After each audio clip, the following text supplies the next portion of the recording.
Park Row Books and Harper Audio present Everyone is Watching by Heather Gudenkauf, performed by Brittany Presley. In memory of my father, Milton T. Schmidta. Prologue. Matthew's swim bike run was sitting on the sofa staring at what was unfolding on his laptop. One lucky winner, a reality show his coworkers were droning on and on about, was streaming. He had listened to them endlessly babble about the show for the past 4 days. From what he gathered, the contestants were competing for $10 million. Curious, he decided to tune in. On screen, a group of 4 people, dressed in the same white outfits like some kind of cult, were sitting on a fancy outdoor patio drinking wine. Another woman, dressed in a white high-necked halter top, appeared and seemed to be holding court. Riveting stuff. He glanced at the comment section on the right-hand side of his screen. They are going too far. You think this is real? Nothing on TV is real. Have you even been watching? It is real, and someone is going to die if they aren't careful. This got Matthew's attention. Someone could die? How? Why? What was this? Squid Game? He set the laptop on the coffee table in front of him, leaned forward, elbows on his knees, and examined the contestants more closely. Based on the bruised, angry faces he saw on the screen, there was some kind of drama happening. One of the women had her face buried in her hands, and one of the men, fist balled, banged on the table, causing the glasses of wine to jump. At the sudden sound, Matthew jumped too. "Speak or shoot," the woman in the white halter top asked calmly. "The choice is yours." The man didn't respond at first, simply stared at the woman, the muscle in his jaw pulsing. Wait a second, Matthew thought. He knew Halter Top Lady, knew the host of the show, though he couldn't remember her name. They'd lived in the same building in New York for about a year. If he recalled, she was an intern on some big-time network show. Wow, he thought. She ended up making it big. Impressive. That's when Matthew saw it. Sitting right in the center of the table, atop the white linen cloth, long-barreled and glinting in the candlelight. "Is that a gun?" Matthew typed. "Just tuning in, huh?" someone responded. It was a gun. A Ruger with hardwood grips and a 7.5-inch satin stainless steel barrel. This was a gag, right? Why was there a gun sitting in the middle of the table for anyone to grab? "Someone should call 911. This is getting out of control." "No!" came the swift responses. "It's fine, it's just part of the game." "I don't think so. She's handling that asshole perfectly. Yeah, don't screw up the show by calling the police." Matthew had to agree. He was hooked. "Let's wait and see what happens," he added to the mix. "Is that a bruise on her neck?" someone typed. "I think it's just a shadow," said another. "Speak or shoot. The choice is yours," the woman in the halter top said. The man reached for the gun, lifted it from the table, and despite himself, Matthew gasped. "I choose shoot," the man said, calmly getting to his feet and pressing the gun to his temple. "OMG, don't do it! Someone call the police! Someone do something! Just stop, you don't think this is real, do you? Of course it's real!" Matthew rolled his eyes. The thread devolved into profanity and name-calling. Hilarious, Matthew thought. All these bored armchair warriors threatening to kick each other's asses. He had to agree with the naysayers.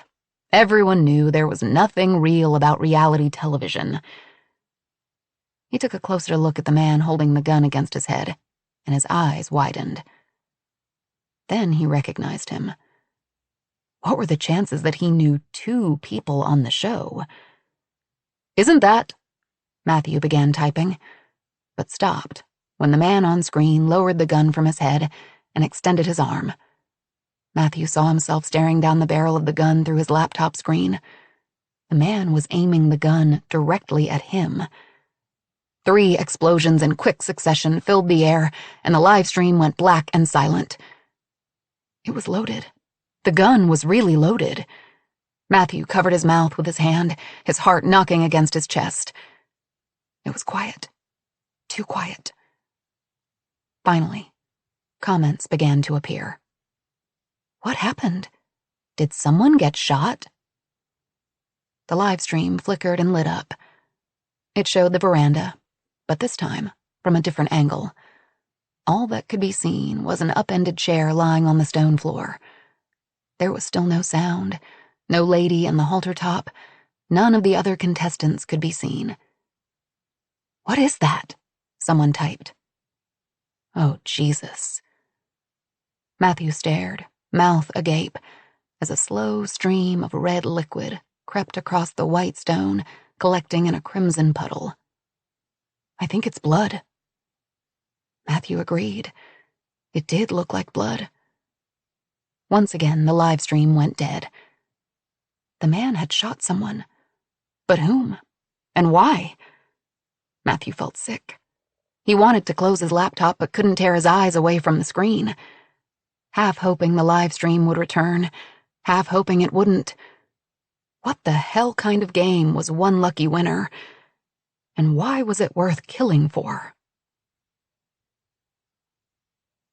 1. The Best Friend. Mayor Hennessy squinted against the bright October sun as she drove down the quiet Iowa County road. The fields were filled with the stubbled remains of the fall harvest and stripped bare by heavy-billed grackles and beady-eyed blackbirds eating their fill before the cold weather set in. It made her a little sad. Winter would be coming soon, unrelenting and unforgiving. That morning, she had packed up her girls and Kringle, their 4-year-old Shetland sheepdog, to drop them off at her former mother-in-law's home. Mare, who hadn't traveled more than 100 miles away from Calico since she'd abruptly dropped out of college over 20 years earlier, was embarking on an adventure that could change the course of their lives forever. 10-year-old Danny kicked the back of Mare's seat in time to the throbbing beat coming from her older sister Keely's earbuds. Keely, a 12-year-old carbon copy of Mare, had the hood of her sweatshirt pulled up over her head, her red curls springing out around her sullen face as she silently pretended to read her book. Mare tapped her fingers nervously against the steering wheel. "You're going to be just fine," she said, turning onto the highway that would take her children to her ex-mother-in-law's home. Char was a decent enough person, except for the fact that she smoked like a chimney and gave birth to a shit of a son. Mare knew she would take good care of the girls while she was away. "I don't want to go," Danny murmured. "I like my own bed. Grandma's house feels weird." Both Danny and Keely dreaded the 2 weeks that they were going to stay with their grandmother, a bland, unexcitable woman with steel gray hair and stooped shoulders. There would be no movie nights, no special outings, no grand adventures, but they would be well cared for, safe, and that's all that Mare wanted. "I thought you liked Grandma Hennessy," Mare said. "You'll make cookies, and she's going to teach you both how to crochet. You'll have a great time." "Why are you going to be gone for so long?" Danny asked, staring at Mare through the rearview mirror, her eyes filled with hurt. A wet cough rumbled through her chest, and she buried her mouth in her elbow. That familiar cloud of worry that materialized every time Danny had a coughing fit settled over Mare. "It's only for 2 weeks, and it's not that I don't want to see you," she said. "You know that. I would be with you every single day if I could. It's kind of a work thing, and I can't pass up the opportunity." "You work from home," Keely said, briefly pulling out an earbud. Mare didn't mind lying to Char, but lying to her children was different. She had the chance of a lifetime, and in a way it was work-related. Money was involved, lots of it. "It's like a contest," Mare explained. "And if I win, well, that would be nice. And even if I don't, a lot of people will learn about my calico rose jewelry and might want to sell it." "Like Claire's in the mall?" Danny asked. "Yes. Claire's, Target, who knows? The lies slid so easily off her tongue now. Danny's kicks to the back of Mare's seat slowed as she mulled this over. I'm sorry, Mare said. I know it's hard. Her voice broke on the last word. Hard wasn't anywhere close to how things had been for the last year. Terrifying, humiliating, devastating, soul-crushing were more like it. Bobby had never been much of a husband or father, but his health insurance had been a lifeline for Danny. When he lost his job at a local grain elevator and then took off with the 19-year-old waitress from the Sunshine Cafe, gone was the health insurance and any hope of child support. When the first $3,000 notice for Danny's nebulizer treatments came in, Mare ran to the bathroom and vomited. It was impossible. Too much. Between the implosion of her marriage, the impact it had on the kids, her bank account that was dangerously low, the unpaid medical bills, the jewelry she made for her Etsy shop, and the search for a job that provided decent health insurance, Mare was exhausted. Things couldn't go on this way. It will get better, she promised. Mare glanced over at Keeley and caught her accusatory glare. Out of all of them, the divorce hit Keeley the hardest. Despite his drawbacks, Keeley was a daddy's girl, and she was suffering in his absence. The worry never ended. At the top of the list was Danny's health. Her cystic fibrosis was stable for the moment, but she was fragile. Her last infection required a 2-week hospital stay, a PICC line with multiple antibiotic infusions, therapies, and nebulizer treatments. It was so much that Mare had to put together a binder for Char, filled with in-depth directions for Danny's care. And she hoped she wasn't making a huge mistake by leaving. A lung infection that may be mild for most children could be deadly for Danny. And poor Keeley. Quiet, shy Keeley was getting lost in the shuffle, becoming more removed, isolated from them. Another thing to worry about. A month ago, when she got the email about the show, she almost deleted it. Mare had been online, scanning articles about the newest cystic fibrosis research, when she heard the ping. Grateful for an excuse to tear her eyes away from words like fibrinogen-like 2 proteins and cryogenic electron microscopy, she tapped the email icon on her phone. Congratulations, you've been nominated, the subject line called out to her. She scanned the rest of the email. Trip of a lifetime, groundbreaking new reality show, $10 million. Scam, Mare thought, and went back to reading about clinical trials and RNA therapy. But an hour later, she was still thinking about the $10 million. She opened the email again to read it more closely. Congratulations, you've been nominated to take part in the groundbreaking new reality competition show, One Lucky Winner. Set in the heart of wine country, you, along with the other contestants, will battle for $10 million through a series of challenges that will test you physically, mentally, and emotionally. Competitors will spend 14 days at the exclusive Deletta Resort and Spa in beautiful Napa Valley. When not competing, spend your time in your lavishly appointed private cottage, swimming laps in the 130-foot pool, or head to the spa for our one-of-a-kind vino-therapy-based treatments, massages, wraps, and scrubs made from grapes grown in the Bella Lucia vineyard. As a special treat, each contestant will receive a case of Bella Lucia's world-famous Cabernet Sauvignon with an exclusively designed label just for you. Mare snorted. It had to be a joke, a rip-off. She closed the email, even sent it to her trash folder. But an hour later, she pulled it up again. $10 million. Mare was 1 month away from not being able to pay the mortgage on the house, from not being able to make the car payment, from not being able to put money in the kids' school lunch accounts, from not being able to pay for 1 dose of Danny's medication. She should probably just sell the house, take the loss, start over. But this was her home, the kids' home. There was no way she was giving it up without a fight. She didn't need anywhere near $10 million to save the house. But that was what it was worth to her, and that kind of money would change her life, all their lives. Who would have nominated her? And how did that actually work?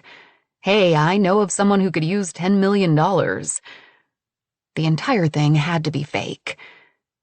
The email was signed by someone named Fern Espa, whose title read Production Assistant, One Lucky Winner.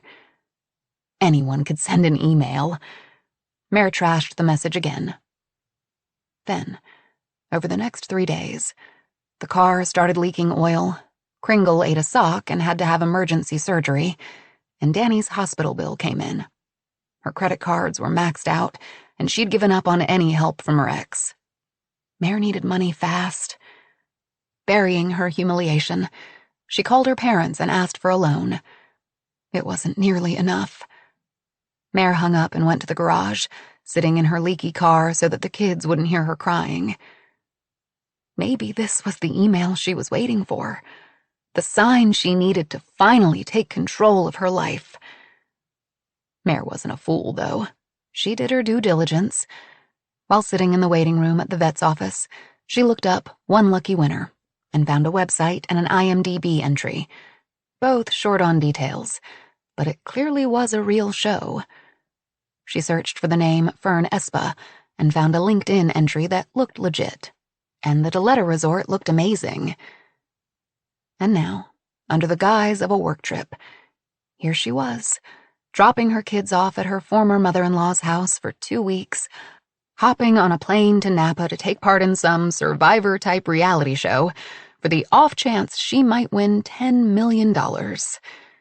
It was ridiculous, over the top, maybe even irresponsible, but it ignited a spark of hope that she hadn't felt in a long time. "You'll be okay," Mare said to the kids as she turned onto the cracked concrete of Char's street. Char was waiting for them, standing on her rickety front porch, a cigarette dangling from her knobby fingers.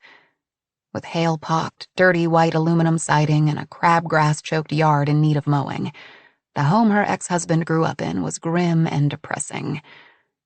But Char was a sweet woman who loved her grandchildren.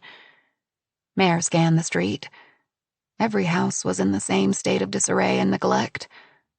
A jolt of fear shot through her. If she didn't turn things around, they would end up living in a place like this, or worse. Jesus, Mare thought. I'm making a huge mistake. She fought the urge to drive right on by.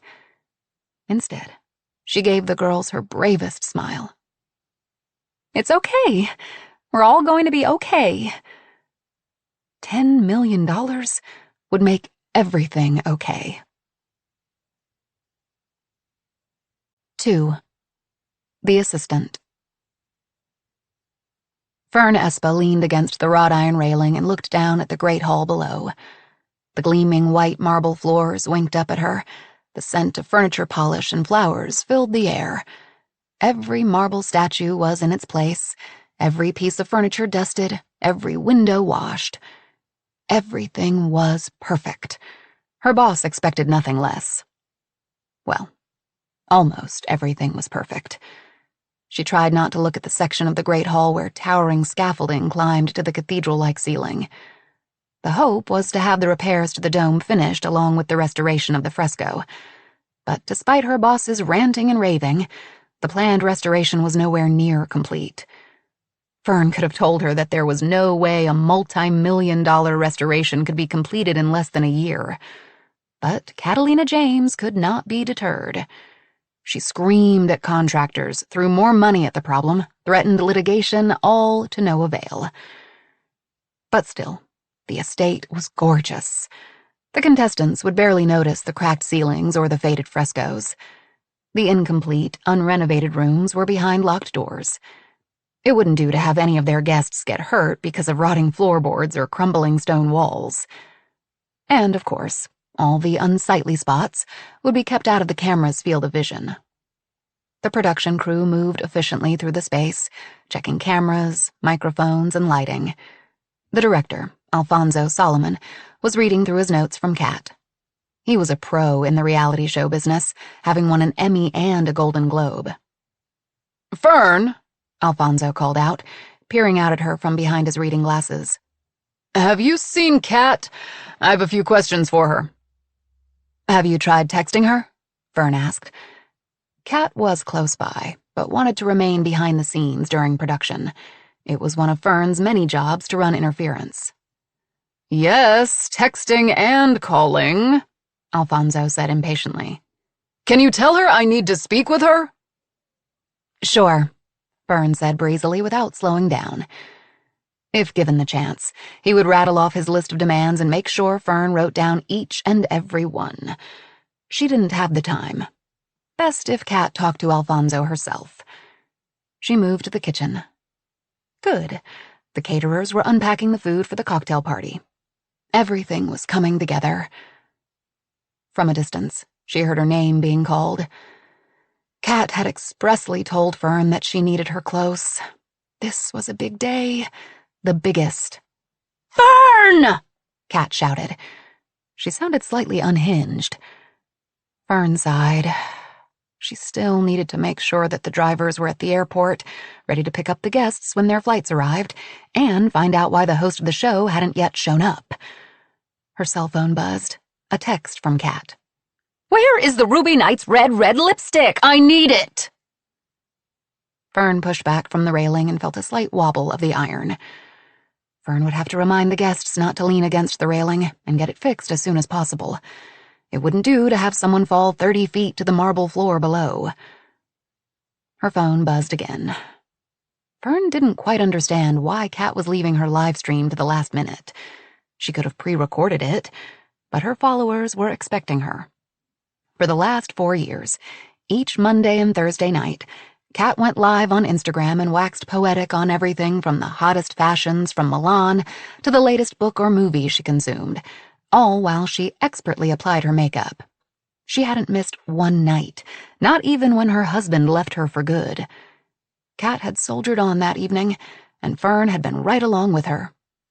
Afterward, Kat had lost it, moving through the house, throwing things and smashing bottles of wine against the marble floors. Fern ended up taking a shard of glass to her upper cheek. She still had a faint scar. Kat felt terrible. Fern had nearly quit that time. Her therapist told her that under no circumstances should she tolerate such behavior. In theory, Fern agreed. But, in the end, she forgave Kat.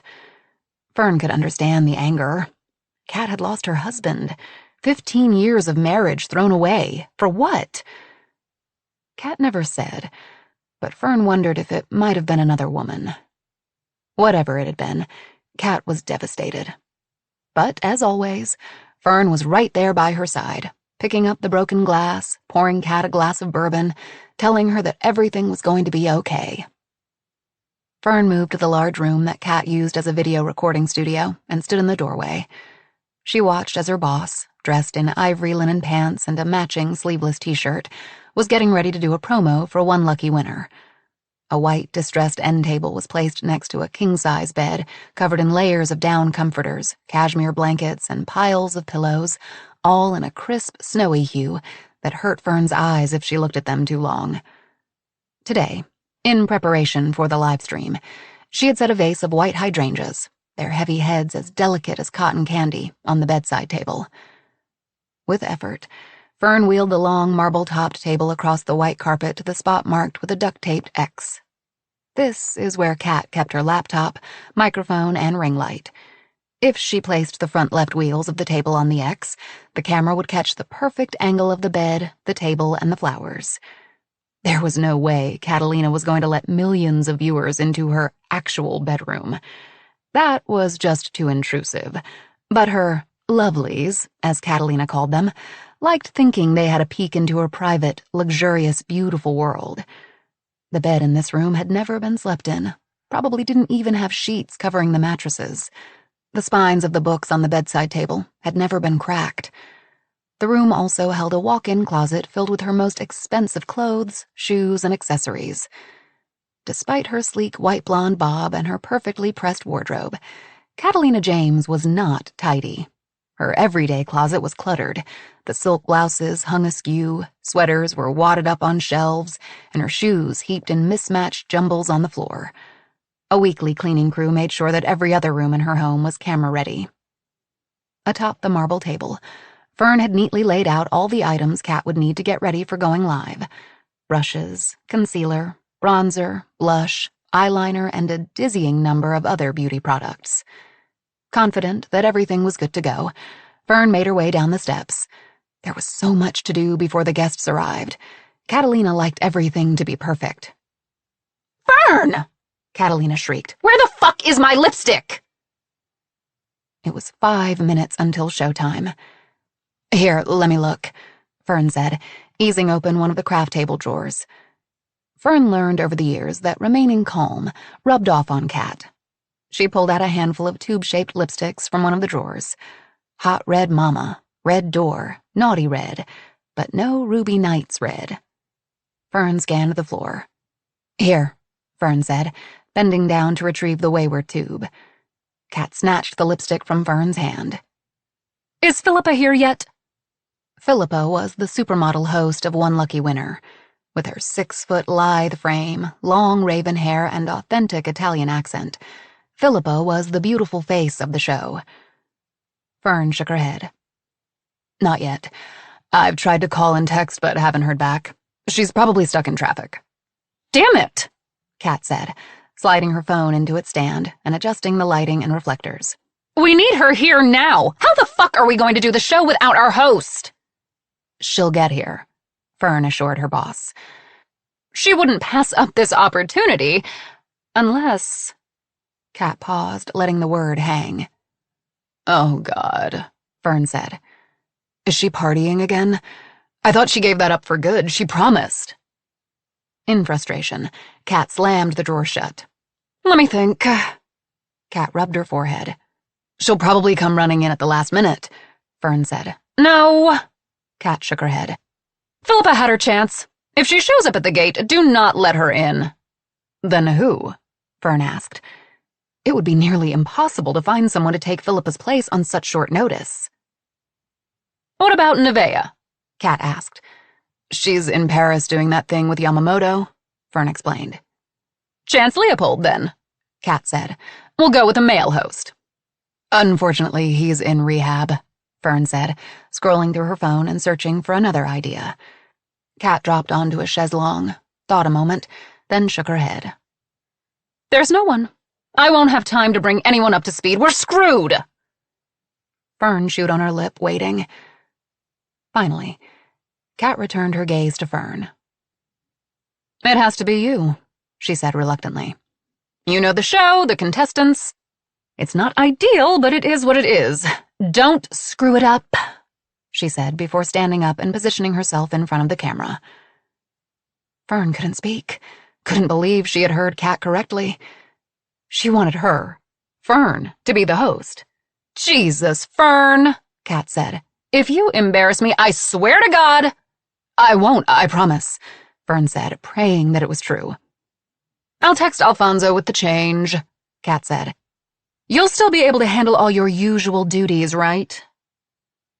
Fern nodded, though she wasn't sure how she was supposed to take care of all the behind-the-scenes logistics and fill the shoes of a supermodel in front of the camera.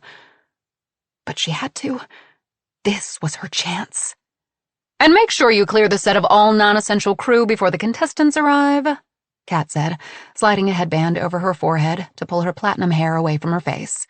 "And for fuck's sake, keep everyone away from me." She set a hard gaze on Fern. "If anyone asks, I'm not here." "Got it," Fern said. Few people knew that Kat James was the driving force behind One Lucky Winner, and Kat wanted to keep it that way. Non-disclosure agreements were signed, threats were made if anyone revealed Kat's involvement. Yes, she would do promos to build buzz around the show, but Kat didn't want anyone to know of her involvement until the final, jaw-dropping episode. Because of the secrecy of the project, Kat insisted on a closed set. There was too big of a chance of footage being leaked. So while there would be a crew, it would be scaled down, an elite few. This made sense to Fern.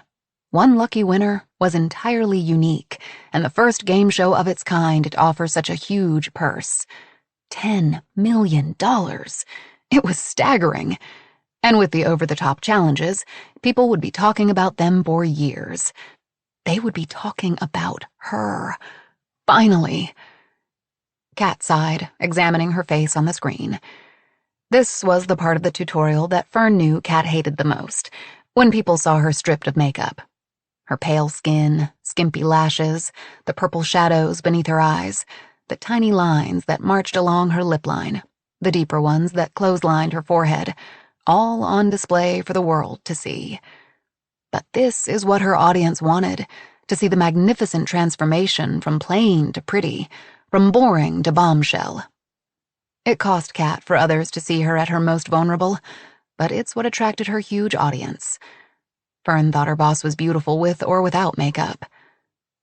Kat waved her hand impatiently, nudging Fern aside, and Fern stutter-stepped backward, out of the frame of the camera. Kat pressed the button to go live. Good evening, lovelies. It's Kat James, and I'm so happy that you're here with me. Kat held up the crystal-encrusted tube. Did you know that women have worn red lipstick for thousands of years? Cleopatra, Queen Victoria I, suffragettes, Marilyn, Audrey, Rihanna, Salma, Jennifer, Gaga, they all have mastered the art of the red lip. Well, tonight we are going to do the same. Are you ready to become your most beautiful, most powerful you? Kat lifted her chin and gave the camera a sly smile. And we must discuss the most talked about new cultural phenomenon. Have you seen the promos? Are you feeling lucky? Fern left Kat to her live stream and made her way down the grand staircase, nodding numbly to the set director and her assistant, her heart thumping. This was her chance. Fern was now the face of one lucky winner. She could finally prove to Kat that she was much more than a trusty assistant. Fern found herself in the doorway of the villa's library. It was a beautiful space. Not her favorite room on the estate. That was the kitchen.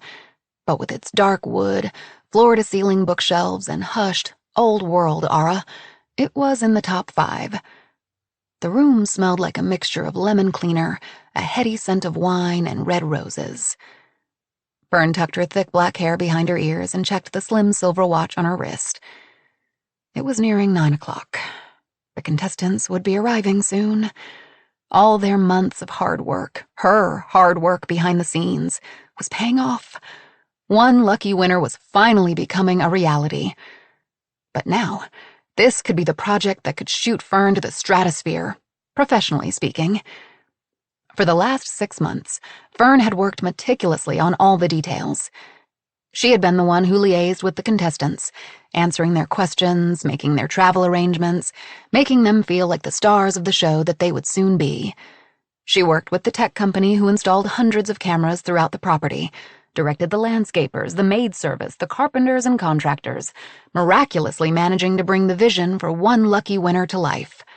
Most of the time, Kat was there, hovering, watching, demanding, critiquing. And try as she might, Fern couldn't help but resent her boss. She owed Kat so much, but when would that debt be paid? From the looks of it, never. 10 years ago, Fern and Kat had worked at the same company. Kat was a director in the company, and Fern was a lowly intern for the powerful CEO. The CEO was particularly handsy, devastating Fern, who at 22 had walked into her first job with stars in her eyes. The CEO was handsome, charming, and had a way of making Fern feel like she was the only one in the room. Special. She shrugged off the way he treated most of her other coworkers with indifference, even scorn. They obviously weren't working hard enough, weren't dedicated enough. But Fern was. She poured her heart and soul into her obscenely low-paying job. At first, the hand on her lower back, the feathery touches across her breasts, seemed incidental. Just 2 colleagues standing close to one another, bent over the day's schedule. Then, Fern started to find herself alone with the CEO in his office. Door shut. The accidental, innocent touches lingered, turned into something else. Fern wanted none of it. She knew better than to get involved with her boss. She thought he was impressive, brilliant at his job, but Fern would never sleep with him. It never crossed her mind. She avoided being in a room alone with him, but that proved to be impossible. When the boss called you into his office, you went. Fern did her best to sidestep his advances, but she could see he was getting impatient. But whom could she tell? The woman who sat in the cubicle next to her? Could she tell Kat James, the glamorous director of social media for the company? No. Kat barely even knew Fern was alive, and didn't acknowledge her unless it was with impatience or disdain. Fern had no one. One afternoon, the CEO ordered Fern to his office. Fear filled Fern's body. Had she done something wrong? She racked her brain trying to think. She tried to be so careful, so thorough in her work. No, she had made no big mistakes, nothing to warrant such a chilly summoning. He shut the door, and Fern was sure she was going to be fired. For what, though? It was the sound of the turning lock that turned her stomach liquid. She fought back, at least tried to, but the CEO was stronger than she was, had the element of surprise. Fern managed to get away from his grasp, running to the door and flipping the lock before being dragged backward and pushed up against a wall. Fern wanted to scream but couldn't. Strange, Fern thought, how life was going on as usual outside the office door. Meetings were being held, phone calls made, while in here, Fern was living a nightmare. Still, she struggled until the CEO grabbed something from his desk, a letter opener, sharp as a dagger, and held it to her neck. "Enough fighting," he breathed in her ear. "Let's play." He slid the letter opener down her chest, over her stomach and beneath her skirt. Fern felt the blade bite into the skin of her thigh, felt her underwear flutter to the ground. Suddenly, Kat James was there. She gave the CEO a tongue-lashing and threatened a lawsuit. The CEO laughed, telling her that no one would believe either one of them. Kat led a disheveled Fern from the office. Security was waiting for them as soon as they reached Fern's desk. They were both fired and led from the building. Kat told her not to worry. She had been fired when she was just starting out as a young journalist, fired for trying to do the right thing. It was the way of the world, and their plight to carry. Kat told her that the CEO was right. No one would believe them. She said that bosses like the CEO were roaches, nearly impossible to smash. But if Fern wanted to go to the authorities, she would back her up. Or she could try to forget what happened and move on. Fern could come work for Kat because she was going to build something big, something special. And she did. Kat got back on her feet quickly, and using her social media expertise, became one of the most popular lifestyle influencers on YouTube, Instagram, and TikTok. She also bought this gorgeous estate and vineyard. As soon as she was able to, she brought Fern on as her personal assistant. The hours as her boss's assistant were long and extremely demanding, but most days Fern didn't care. If Kat hadn't stood up for her and then stood by her, she didn't know where she would be now. Lately, Fern had been rethinking things. Kat's unrealistic expectations, the rotten pay, the denigrating comments, the brutal hours all bordering on abuse. Fern paced the library floor. How much more could one person humanly take? It was abusive, and Fern knew she couldn't do this forever. But now, the years of patience were paying off. Kat was finally letting Fern take the lead on something, even if it was by default. Fern was ready. This was the moment she was waiting for. It was a big job, huge. Fern tried to tamp down her nerves. She couldn't get flustered now. She consulted her clipboard. The caterers were setting out the appetizers and desserts. And the wine. The wine would be flowing tonight. They had put several bottles with the new labels that Kat had personally designed on ice. They were so different from the elegant grapevines that previously graced the bottles from Bella Luce. They were awful, really. The labels displayed the image of a frighteningly realistic painting that Fern recognized as that of 3 Greek goddesses. 3 very angry goddesses, partially clad with snakes for hair, converging on a terrified man and a woman with a dagger embedded in her chest. The only way Fern knew it was their wine was because Bella Luce was written in elegant script across the label. Fern hadn't bothered asking why her boss made the change. She always had her reasons. Including the reason why Kat insisted on being a silent producer on the show. "I'll be a distraction," Kat said. "I want all the attention on this brilliant concept I created. It's going to change reality television forever." Fern dared to ask her why this reality show only had 5 contestants. Kat readily explained it away. "Viewers will be more invested, will be glued to their screens to see what happens to their favorite character." Except they weren't characters. They were real people that Kat had carefully vetted. Fern flipped through the dossiers on her clipboard with the contestants' photos. Audrey Abreu of Boston, Massachusetts. 29 years old, restaurateur, married, 1 child. Funny and larger than life, Aubrey's sharp tongue would keep everyone on their toes. Samuel Rafferty of Atlanta, Georgia. 42 years old, Georgia district attorney, single, no children, movie star handsome and smart. Samuel was both buttoned up and gorgeous.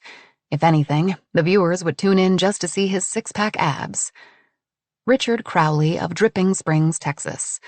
68 years old, former U.S. Senator, married, 4 children. Senator Crowley was of a certain age, but appeared to be in decent shape. He was good-natured and gave off an "aw shucks, ma'am" vibe. Half the audience would love him for his politics, half would hate him. Camille Tamerlane of San Francisco, California, 38 years old, psychiatrist, marriage counselor, and podcast host, divorced, no children.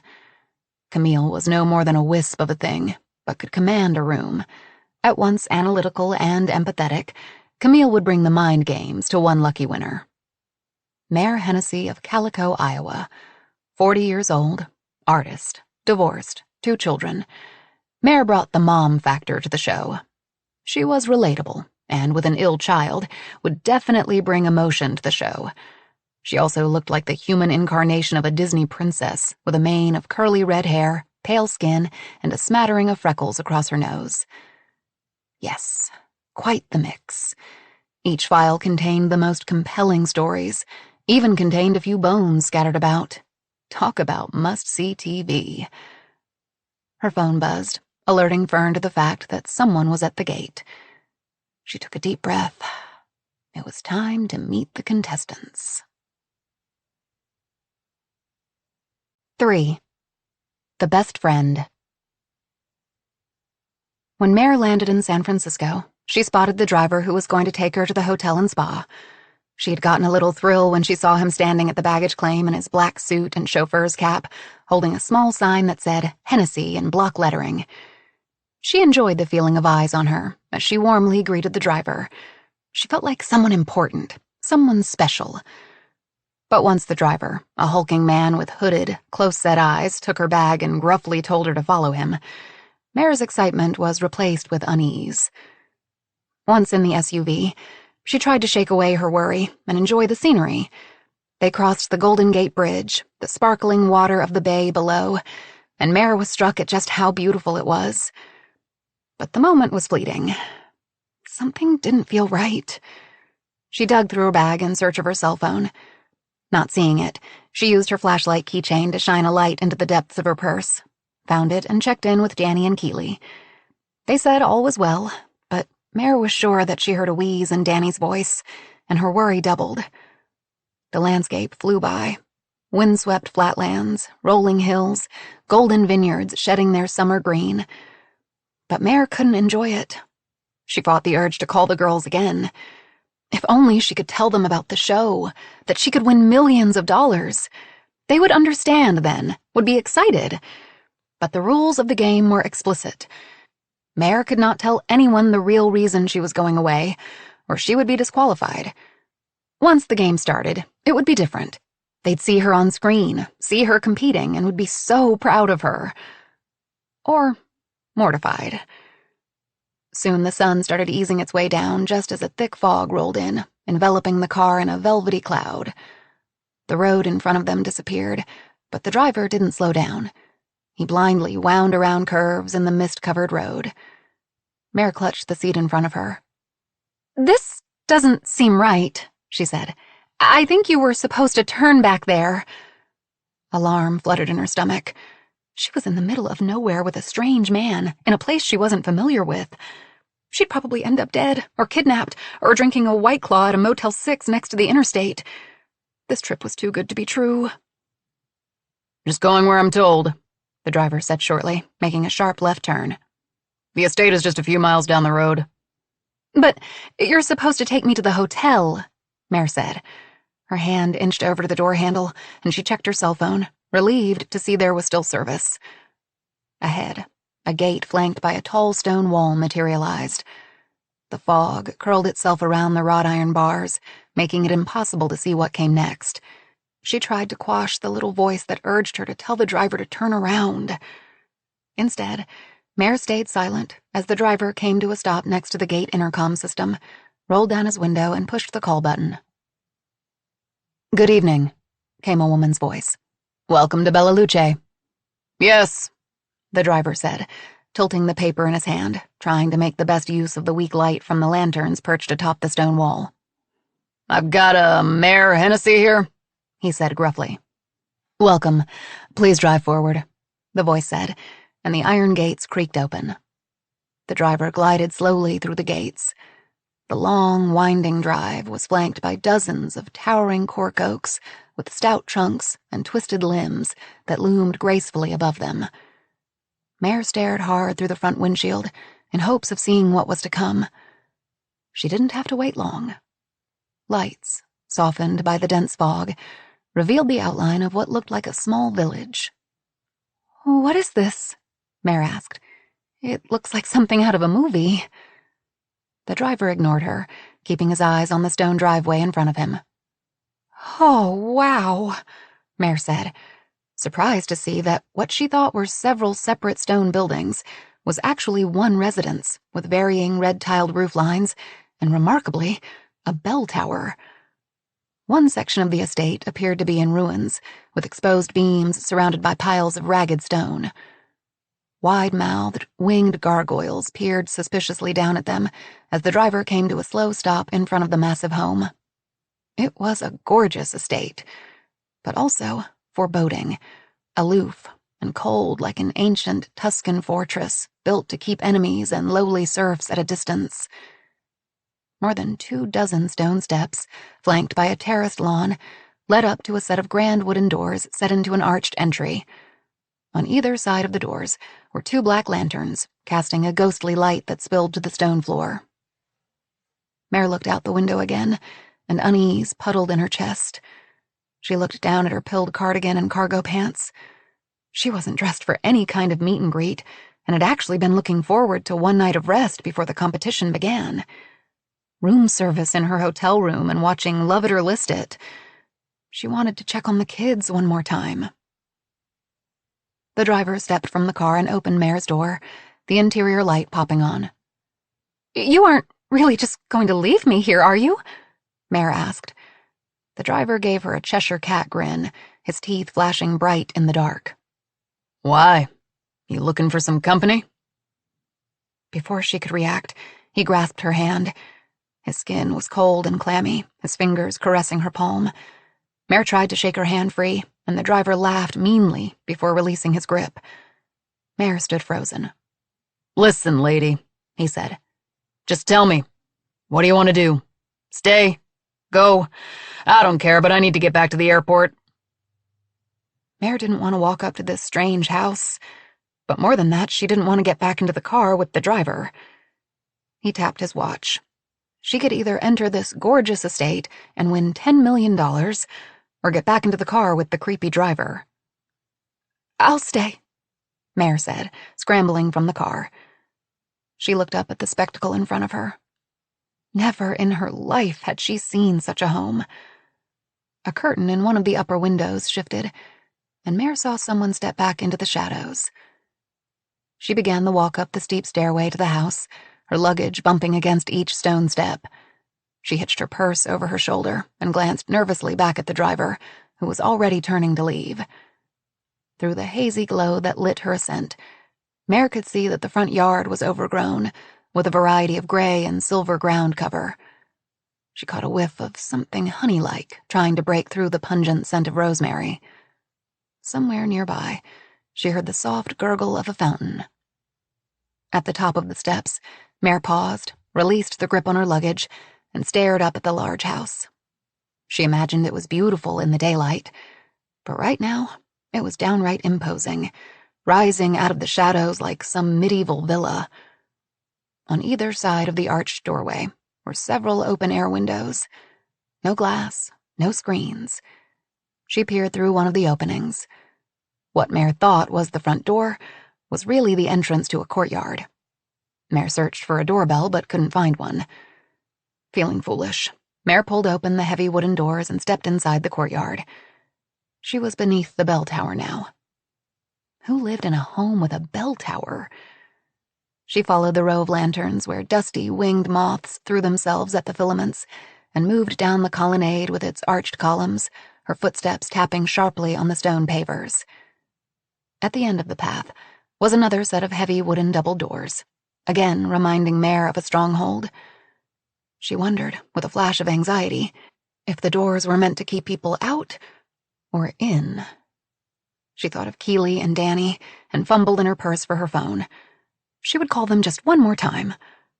The phone rang and rang. "Please answer," she begged.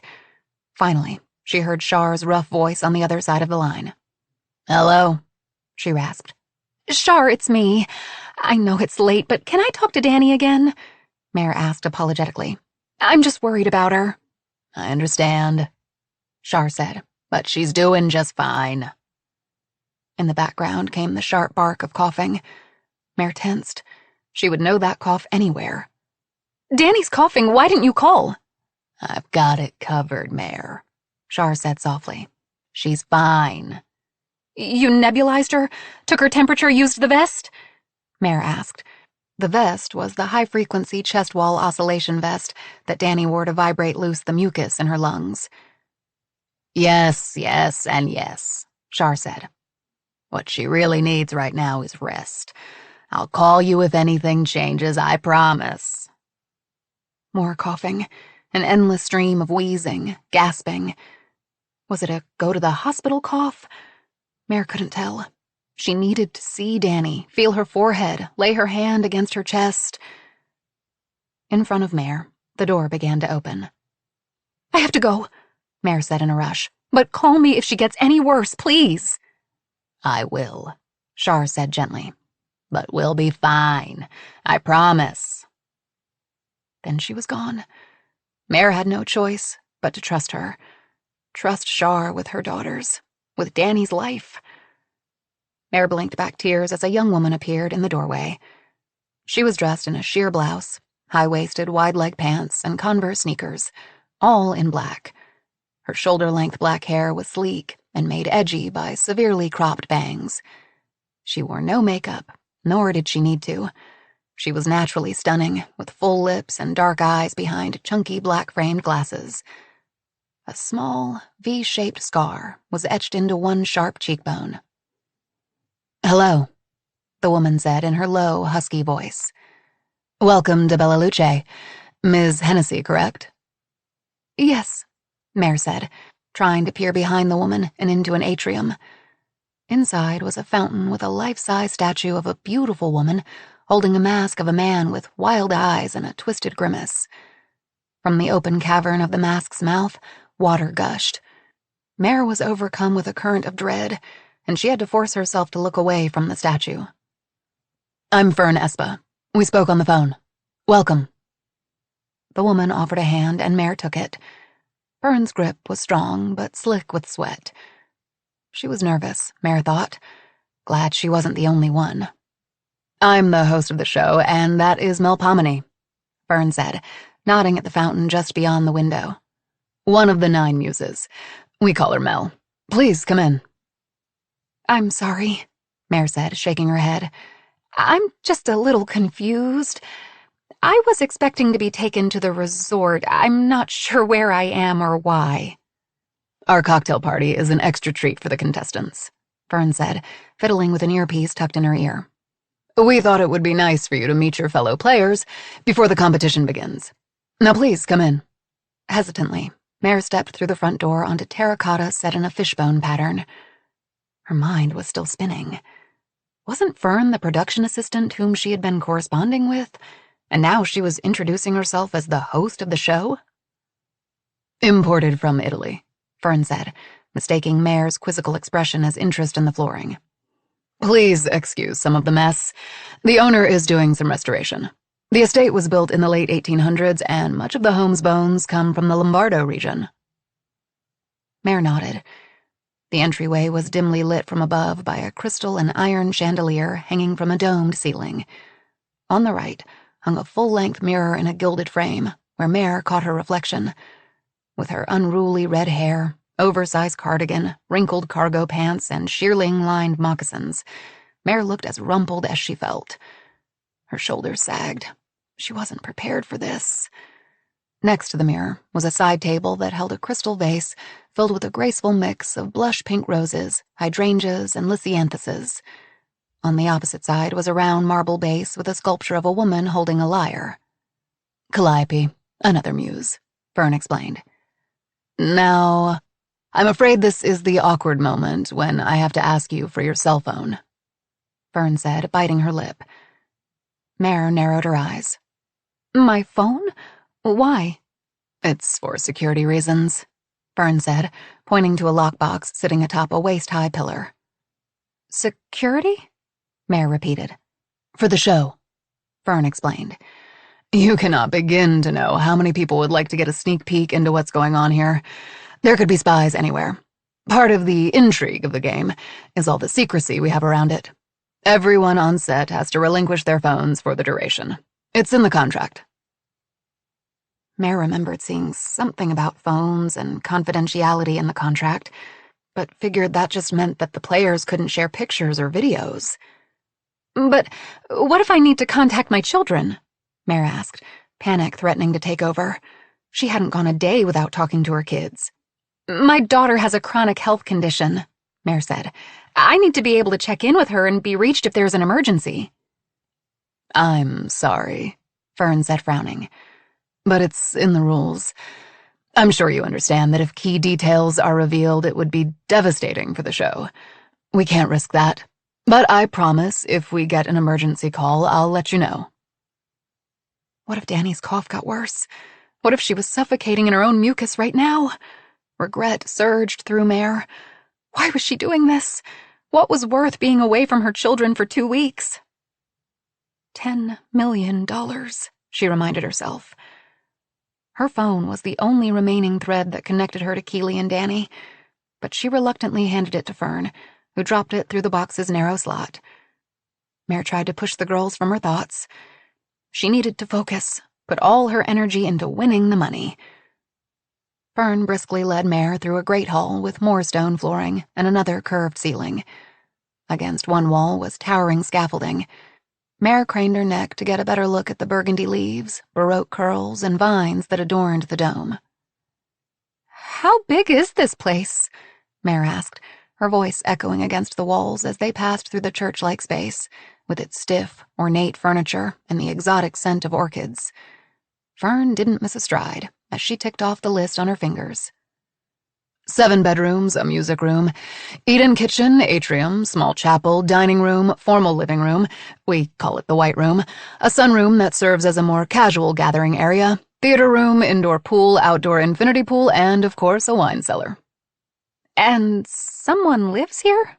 Mare asked, marveling at the scope of it all.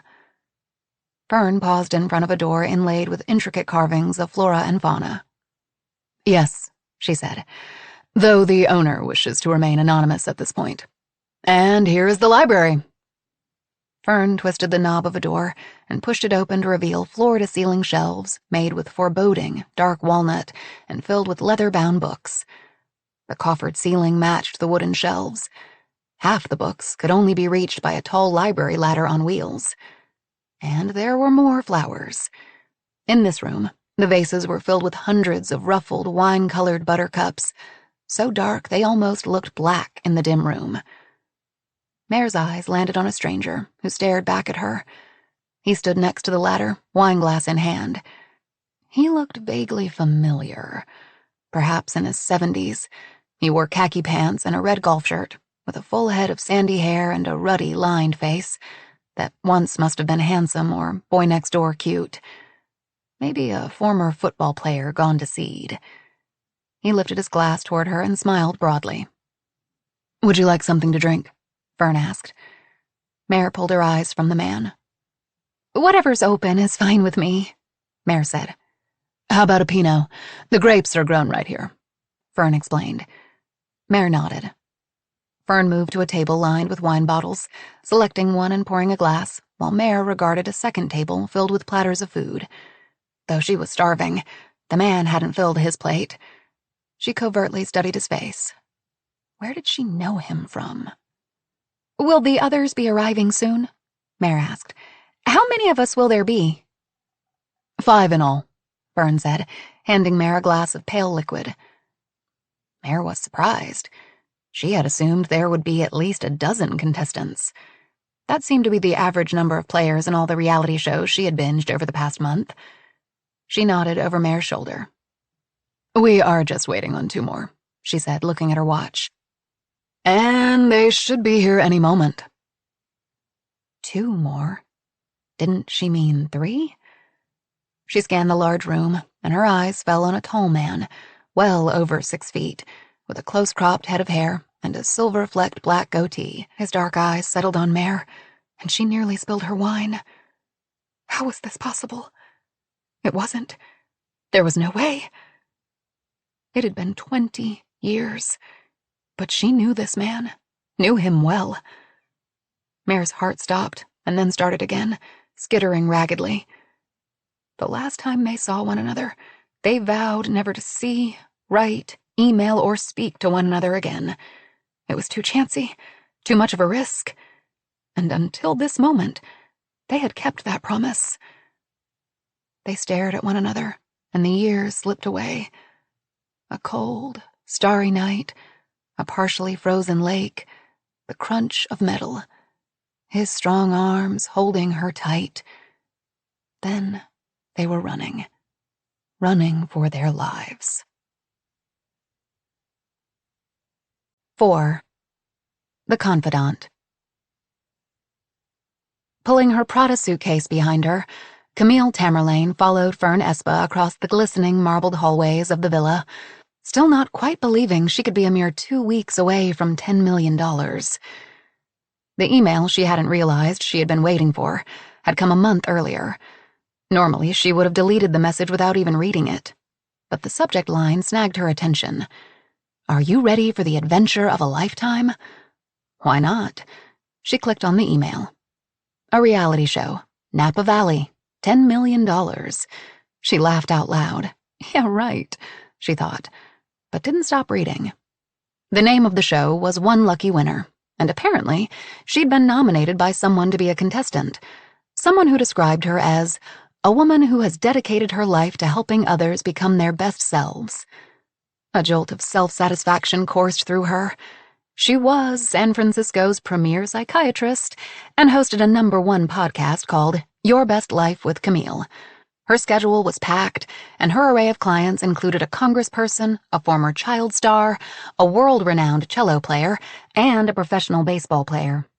Not that she would ever stoop to name-dropping. Camille would never do that. It would be unethical.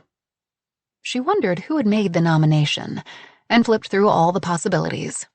One of her patients, a Your Best Life with Camille listener, Parker, her producer. It was most certainly not her ex-husband. But it was the $10 million Camille was most interested in. She needed that money, and fast. Admittedly, she had gotten greedy. The Victorian Home Office in one of the most exclusive neighborhoods in the Marina District, the cars, the artwork, the designer clothing, the no-fail investments that failed miserably. Camille's stomach burned at the thought of her maxed-out credit cards, her ex constantly knocking on the door for overdue spousal support, the whole mess with Travis Wingo, or Wingo as he liked to be called, a troubled former client. At the end of the month, once she was declared one lucky winner, she would settle her debts and go back to being the sensible doctor that she was. Probably. She quickly replied to the email and hit submit, thinking she would never hear anything about the show again. But a week later, Camille received another email notifying her that she was officially a contestant. All she needed to do was sign a release form and play the game. Why shouldn't she be the winner? She was in good shape and she was smart. She could read people. That was her superpower. She was an expert in noticing and reading body language. She could sit across from a client in complete silence, no one uttering a word for an entire session, and learn volumes. This was why she was such an effective psychiatrist. And now here she was, in this gorgeous villa just minutes away from meeting her fellow competitors. She smoothed the front of her navy dress, ran her fingers through her dark hair, and tried to ignore the way her Louboutins pinched her toes. She wished she hadn't drunk all that champagne on the car ride over. First impressions mattered, but it was Dom Perignon after all. I trust you had a good drive in, Fern said, leading her down a long, dim corridor. I did, Camille said, dragging her eyes away from what had to be hundreds of thousands of dollars worth of artwork and examining Fern. Fern's slight build, dark hair, lopsided smile, the square of her shoulders, all so familiar. But it was her voice. Had she heard that voice before? She had a brief phone call with Fern about the show, yes, but there was more. They moved down a shadowy corridor. Camille had definitely encountered Fern Espa before. She tried to puzzle it out as she followed Fern, but was distracted by the magnificence around her. Despite the metal poles and wooden planks used for scaffolding, it was as if she had stepped back in time into a moody and complexly textured Renaissance painting. The library, Fern said as she opened a door and stepped aside so Camille could enter. Immediately, Camille's eyes found a barrel-chested man sporting khakis, brown cowboy boots, and flashing a broad grin. Camille recognized him instantly. Senator Richard Crowley. Interesting. She had seen Crowley make the rounds on cable news and wasn't a fan. Camille responded with a wan smile and turned her gaze to a woman with a wild mop of curly red hair and a sprinkle of freckles across her nose, standing next to an unlit fireplace. She paid no attention to Camille, but instead sipped a glass of wine while covertly watching a tall, dark-haired, handsome man standing at a table that held a wide array of appetizers displayed on silver platters. The dark-haired man had a meticulously groomed goatee and the slim, muscular build of an athlete. He picked up a wafer-thin plate and placed a bacon-wrapped date atop it, then added a spoonful of what looked like fresh calamari salad. Camille's stomach roiled at the sight, though eating something might be the best thing for her. She needed something to soak up all the champagne she'd consumed on the drive. Camille watched as the man retreated to a far corner of the room with his plate, casting his own glances at the redhead who sipped from a wineglass. The way the man and woman kept ping-ponging looks at one another, Camille had a feeling there might be more to that story. The woman patted the pocket of her oversized cardigan, and an expression of pure misery crossed her face. So she was missing her phone just as much as Camille was. Giving up her phone was hard. Without it, she was cut off from her patients, along with the rest of the world. Camille felt naked without its weight. Just waiting on one more, Fern called out as she pressed a glass of wine into Camille's hand, then retreated to a corner of the room. She watched as Fern's face furrowed in consternation as she pressed 2 fingers to her ear. She was wearing an earpiece and talking to someone. Whatever was being said was not going well. Camille strained to hear, but was too far away. After a moment, Fern moved to the center of the room and tapped a wineglass with a spoon. As you know, I'm Fern Espa, and I'm your host for One Lucky Winner, the first reality competition of its kind to offer the winner the incredible sum of $10 million. All you have to do is outmaneuver your fellow competitors. A shiver of excitement zipped up Camille's back. All that money. It was almost too incredible to be true. Unfortunately, our final contestant has not yet arrived, Fern said, her voice cracking nervously. But we'll be here soon. I'm going to step out for a moment and check on her status. In the meantime, please get to know one another. Fern hurriedly moved from the room, the library door closing behind her with a loud click. Everyone remained quiet, eyeing each other until Senator Crowley stepped forward and smiled. Well, I'm Richard Crowley. I'm from Texas. Senator Richard Crowley, Camille couldn't help but say. Champion of traditional family values, small government, big guns, and states' rights. While Camille found Richard Crowley to be one of the more polite, less rabid politicians out there today, he was also big on obfuscation, scant on substance. But for some reason, his constituents kept re-electing him every 6 years. Recently retired, there was buzz that Crowley might make a run at the White House. A former senator, Richard clarified. And I can't believe I'm celebrating my retirement by taking part in a reality show. He gave a self-deprecating laugh. Camille looked down at her wine glass, now empty. How had that happened? She moved to an espresso maker perched next to the wine bottles. She was done drinking alcohol for the night. And who might you be? Richard asked, homing in on Camille in that silky way that she had heard him speak hundreds of times while watching the news. Senator Crowley was not a proponent of mental health services. It made her skin itch. I'm Dr. Camille Tamerlane, Camille said, setting her wine glass on the nearest surface. And what is it that you do, Dr. Tamerlane? Senator Crowley asked, reaching out to shake her free hand. His grip was strong. Despite his weathered skin and advanced age, and the way his paunch pressed against his golf shirt, the senator was in pretty good physical shape. And behind that good old boy facade was a ruthless politician used to getting what he wanted. I'm a psychiatrist and therapist, she said, extracting her fingers from the senator's grip. From just down the road in San Francisco. Wonderful, Crowley said. It's good to know someone will be able to tend to our psychological needs while we're here. The senator laughed and glanced around to see who might be enjoying his joke. Camille smiled patiently, then turned to the tall man with the goatee. And your name? Please don't tell me you're a politician, too. Well, he said with a small laugh. I guess it depends on who you talk to. I'm Samuel Rafferty, and I'm just an attorney from Atlanta. Not just an attorney. The redhead spoke up in a soft voice. Samuel's head snapped toward the woman, his face unreadable. I saw the news in the airport, the woman said. You were the prosecutor in the Ricky Lee Forrest murder case down in Georgia. She shook her head with a slight shudder. He's a monster. He killed all those boys. You convicted him. The jury convicted Ricky Lee, Samuel clarified. I simply presented the case. I saw how his brother tried to come after you, she said, taking a sip from her wine glass. You were so calm, so controlled. Was that an edge to her voice? Camille wondered. It's not hard when you have an armed bailiff standing by, Samuel said, setting his plate aside, his eyes narrowing. Thank goodness for that. That was you? Camille asked. I saw that on the news too, she said. I've always been fascinated by the criminal mind. Well, while I'm no psychiatrist, I can say that the motives for crime usually come down to 3 things. Samuel held a fist and then extended a finger as he made each point.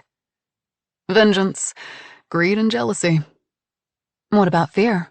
Camille asked, taking a drink from a tiny espresso cup. The hot liquid burned her throat, but she was grateful for the sobering sensation. Samuel raised his eyebrows. Sure. Fear can make someone do terrible things. He was right. In Camille's experience, fear was quite the motivator. From her spot in the shadows, the redhead cleared her throat. Well, I'm no one. I mean, compared to you all. My name is Mare. I'm just a mom from Calico, Iowa. She held out her hands as if to say, sorry, but this is all you get. Oh, I do own an Etsy shop where I sell jewelry. It's called Calico Rose. An artist? At first blush, Camille hadn't pegged the woman as an artisan. Maybe a teacher or a nurse. That's what she got for making assumptions. Is that one of your pieces? May I see? Mare fingered the delicate silver chain at her neck and nodded. Camille stepped forward and lifted the small pendant that held one tiny blue flower. How sweet, Camille said, dragging out the word. She looked up into Mare's gray eyes. Camille knew she was being bitchy, but anything to get into her competitors' heads. A forget-me-not? She asked. Yes, Mare said, taking a small step backward so that Camille had to drop the chain. I use lots of different flora and create custom pieces for customers. What would you suggest for me? Camille asked. Mare tilted her head and bit her lip, looking long and hard at Camille. Lily of the Valley, I think, Mare finally said. You're a psychiatrist, right? It symbolizes discretion. Camille nodded. That makes sense. Although Lily of the Valley is toxic, am I right? Mare shrugged. Lots of beautiful things are. Ouch, thought Camille. This might be her most formidable opponent in the game. Seemingly unassuming, docile, sweet, but not to be underestimated. There was an awkward silence as Fern slipped back into the room with a man. The final contestant? Camille wondered. If Fern looked flustered, the man accompanying her looked frazzled. Everyone, Fern said. I'd like for you to meet the director of One Lucky Winner, Alfonso Solomon. Mr. Solomon is a world-renowned director, and I know we will all be in good hands with his vision and expertise. Alfonso nodded and gave a harried little wave. Nice to have you all here. My advice, be yourselves and pretend the cameras aren't here. The crew will be as unobtrusive as possible. The show is about you and the competition. It will be intense, brutal, even. I don't even need to tell you how high the stakes are with One Lucky Winner. With that, Alfonso leaned over, whispered something in Fern's ear, then exited the room. Everything okay? Camille asked when he was gone. It's fine, Fern said, but her tight expression said otherwise. Just the usual beginning of production scramble. We are still waiting on our final contestant to arrive, but expect her shortly. I trust you all had a chance to meet one another? We have, Senator Crowley said, draining the last of his wine and setting his glass on a table. But, Fern, I'm curious. How's this? He swept his arms wide. All going to work? Camille was curious as well. The information sent to her about the format of the competition was big on hype and short on details. I'm glad you asked, Senator, Fern said robustly. You've all seen the other reality competition series out there. Like those, our competition will have physical tasks, races, puzzle solving, teamwork, alliances. But One Lucky Winner is unlike anything anyone has seen before. She sounded so rehearsed, so affected, Camille thought. We're used to getting our fix of reality TV in predictable doses. Same night, same time. But at One Lucky Winner, we do things quite differently. All around the world, potential viewers are receiving cryptic messages and links inviting them to watch at a moment's notice. An alert will go out, compelling people to stop what they're doing and tune in live. When they do, and it can be at any time, day or night, they will not be able to look away. Fern paused to meet everyone's gaze before continuing.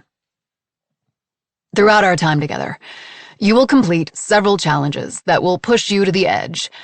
During the challenges, your goal is to finish first. If you do, you win what we call a super clue, a tidbit of information that, once put together with all the other super clues, will help you solve the overreaching mystery of Bella Luce. Also, along the way, you may find a game changer. A game changer can come in many forms, but each will come with very specific, very important directions. Along with the game changer, there may be a tool. Fern's voice lingered on the word. That, if you choose to use, has the potential to steer the game in your favor. A zip of anticipation went through Camille. These super clues and game changers would be crucial to winning the money. The winners stay and the losers will be sent home, Fern continued. Except, she raised a finger, if our viewers vote for you to stay, your fate is in their hands. At the end of 14 days, one lucky winner will be crowned and will walk away with $10 million. Fern's eyes shone with excitement. Camille looked around at her fellow competitors. Samuel was nodding. The senator rubbed his hands together, and Mare worried at her forget-me-not on the chain. Everyone was focused intently on what Fern was saying. They were all as determined as she was to win that money. Camille scanned the room. There, tucked into a shelf among all the books, was what she was looking for. A tiny red light. A camera. They were being live-streamed. The game had already begun. She looked around for more telltale red lights. There was one in each of the corners of the coffered ceiling, and she spotted one in a vase of flowers. She figured there had to be more. "A quick question," Camille said. "Where do we sleep? I thought we were going to stay at the Deletta." "Yes," agreed the senator. "I was really looking forward to a vino therapy session before we started." "Ah, the Deletta," Fern nodded. "I know that was what you were expecting, but we needed to keep the location of the competition under wraps for as long as possible. In reality, the Deletta was a decoy, so work could be done behind the scenes here. It's the perfect locale. I think you will find it very comfortable." "I'm sure we will," Camille said. She didn't really care where they were staying. She was only 14 days away from $10 million, and then she could stay wherever she wished. "Because this is a game," Fern said, "there are rules. Number 1, no contact with the outside world. If, for some reason, you reach out to someone outside the estate, you will immediately pack your bags and be sent home. Number 2, if you leave the property for any reason, you are out of the game. Number 3, if you enter a restricted section of the property, you will be sent home. Any questions?" Camille mulled over the rules. She didn't like the fact that she would be out of contact with her patients, but the requirements seemed reasonable. She caught the look on Mare's face. She had kids. It must be excruciating not to be able to talk to them. Don't get involved, Camille reminded herself. She would not get emotionally entangled with these people. She had a job to do. "Okay then," Fern said. "There is one last thing I want to show you before you retire to your quarters for the night," she said. "Follow me." A tingle of excitement slid through Camille. She had summed up her rivals, and honestly, they weren't all that impressive. Samuel was clearly the most physically fit of the bunch, and obviously smart, but not as smart as Camille. The senator appeared capable, but she knew she could handle him. She could be ruthless when she wanted to be. And Mare, well, Camille wasn't quite sure yet. She had an edge to her that was simmering just below the surface. As for the fifth and final contestant, they had yet to arrive, and were an unknown entity. In the end, only one of them would win, and Camille, without a doubt, was going to make sure she was the last one standing. 5. The Assistant. Fern looked out at the contestants, their faces lit up with anticipation. "I'm going to take you to what we like to call the vault," Fern said. "The vault?" Samuel asked, raising his eyebrows. "Sounds ominous." "Its main function is as a wine cellar," Fern explained. "It's a spectacular space, if I do say so myself. But for one lucky winner, we are repurposing it for something special." She began ushering the guests through the library door. Camille's heel buckled, and she clutched Samuel's arm to steady herself, then stumbled, almost taking them both down. Camille was a bit drunk, but that was to be expected. Kat wanted to make sure the wine and spirits were flowing, in hopes of loosening tongues and putting everyone at ease. Thankfully, everyone had signed away any chance for liability claims. The contract was boilerplate, a basic agreement that informed contestants that the production company had no liability for accidents related to the game. Fern was sure that Samuel, as an attorney, had read through the document carefully. He was sharp. She observed that he was the first contestant to notice all the cameras in the library. He said nothing about them to the group, though. His ability to keep his mouth shut would serve him well during the game. If first impressions meant anything, Fern thought Samuel had the potential to go far in the competition, and Camille would be a close second. Kat was watching them on the bank of video screens in her locked office, periodically popping into Fern's earpiece to tell her she was slouching, or that she was talking in that weird, affected way she did when nervous. Kat was intent on remaining behind the scenes, out of the camera's eye and anonymous to the contestants and most of the crew, explaining to Fern that she wanted one lucky winner and the contestants to be the sole focus of the show. If the media got wind that she was involved, the chatter would turn to Kat and how she made her money getting likes on social media. She was so much more than that. No. She wanted to pull the strings from the shadows and watch the show become the hit it was destined to become. That was when she would make the big reveal, that Kat James was the mastermind behind one lucky winner. A crackle of static filled Fern's ear. She wanted to pull the earpiece out and shove it in her pocket, but she knew that Kat did not like to be ignored. "Someone's at the door, Fern," Kat said through the earpiece. "I can see them on the security camera. It must be the fifth contestant. Better go answer it." Fern's heart skipped a beat. Strange. She hadn't received an alert on her phone. Finally, Audrey Abreu had arrived. She hesitated. But maybe it was Philippa wanting her job back. If so, Fern would be out as host. "What are you waiting for? Go!" Kat said. Fern could hear the impatience in her voice. "We need to get this show started." Anxiety squeezed at her chest. It couldn't be Philippa, could it? How would she get through the gate? Kat spoke again. "Answer the door, Fern. You don't want to keep them waiting." It looks like our last guest has finally arrived," Fern said, forcing a note of cheer into her voice. "Follow me," she said, leading the group to the front doors. Behind her, she heard the footfalls of the contestants trying to keep up with her as she moved briskly toward the main hall. They were just as curious to find out who would be joining them as she was. Fern paused, settling her face into a calm, welcoming visage before pulling open the heavy door.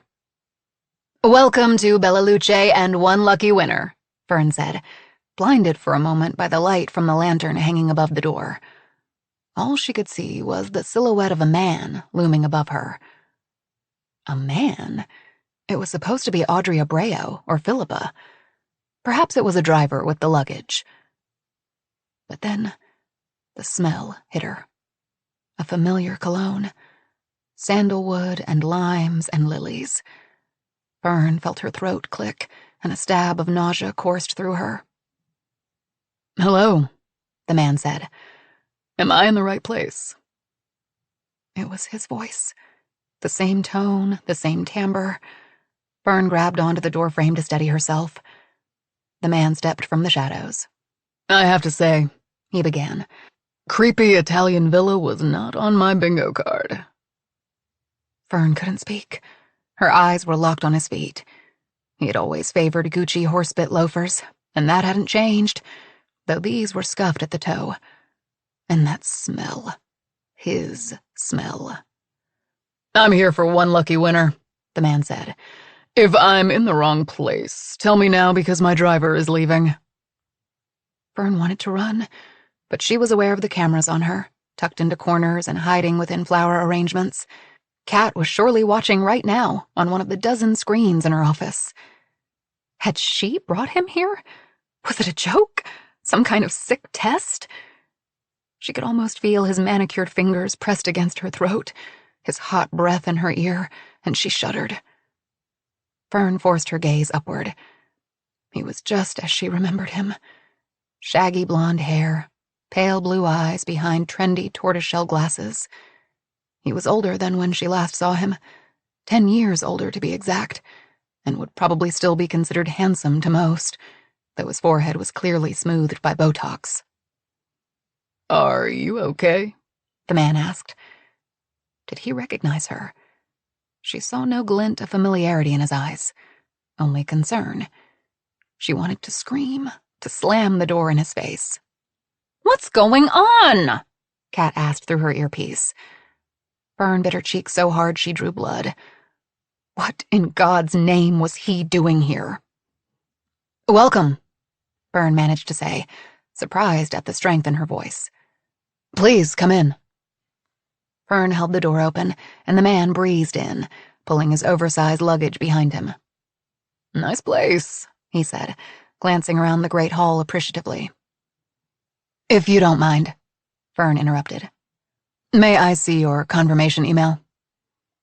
The man stared at her, and for a moment, Fern thought he finally knew who she was, and her legs went weak. With an impatient sigh, the man pulled out his phone, flicked through his email, and held the screen up to her face.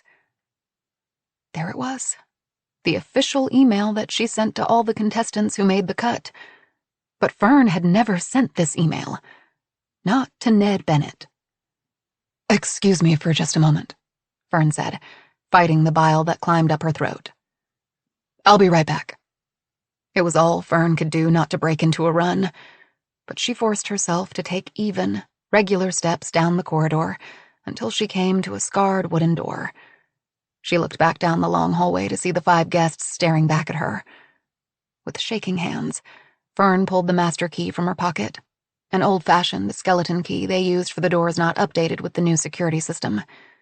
She slipped it into the keyhole, opened the door, stepped inside, closed it behind her with a quiet snick, and slid to the dusty floor.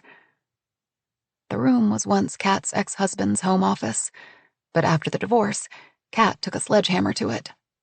Now Fern was sitting in a half-renovated construction zone. Ned Bennett. Ned Bennett was here. Fern covered her mouth to hold back the scream that was building in her throat. Why? Fern! Came Kat's voice through the earpiece. Who the hell is that? I thought the final contestant was Audrey Abreu. Fern tried to think fast. Ned had the email that confirmed that he was a contestant. A driver picked him up at the airport and knew to bring him to the estate. But Fern had been the one to contact all the contestants, including Audrey Abreu. So why was Ned Bennett here instead? For 10 years she had prayed that she would never have to see him again.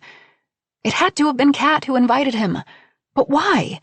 Kat knew full well what Ned had done to Fern, had witnessed it firsthand. She hated Ned almost as much as Fern did.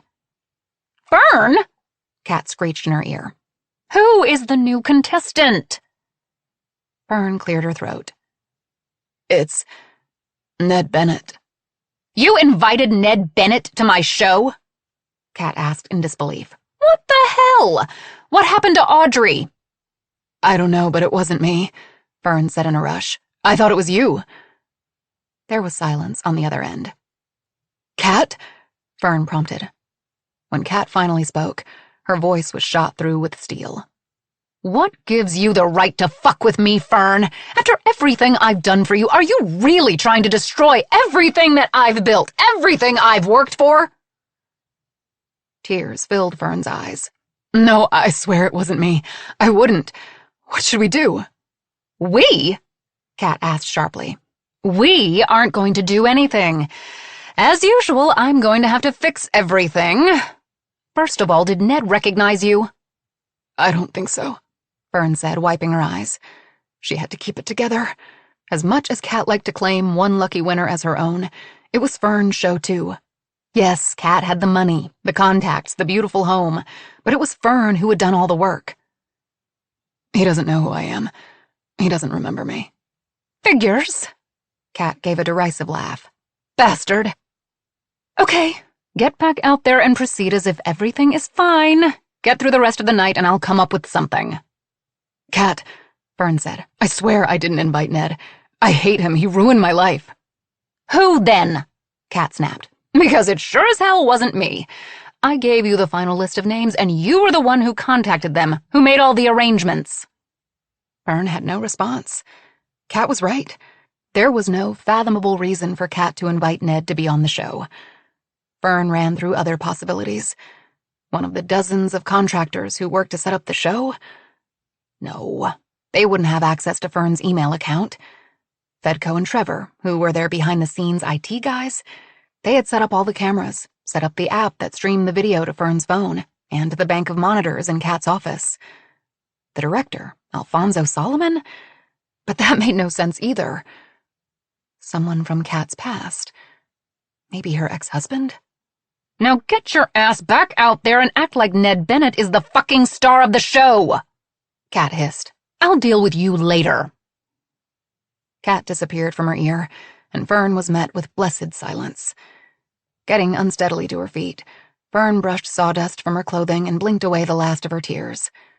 Resisting the urge to grab a claw hammer resting on a nearby table, Fern opened the door and walked down the corridor toward the waiting contestants, toward the monster who had nearly raped her. If it weren't for Kat, he surely would have. Maybe worse. She could do this.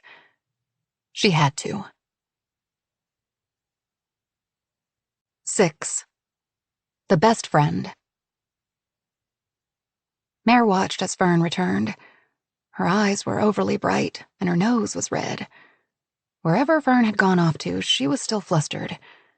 It made Mare wonder if Fern was in the bathroom taking a hit of something. Cocaine? Adderall? She had no idea what the drug of choice was these days. Mare couldn't help noticing Fern's starstruck reaction to the newest contestant. Not that she could blame her. Mare was stunned herself. Everyone who was obsessed with true crime television knew Ned Bennett, the creator and executive producer of the hit Cold Hard Truth. It was one of the more salacious true crime news shows and had been on the air for years. The show was chock full of reenactments, bloody crime scene photos, jailhouse interrogation videos, and tearful interviews with victims' family and friends.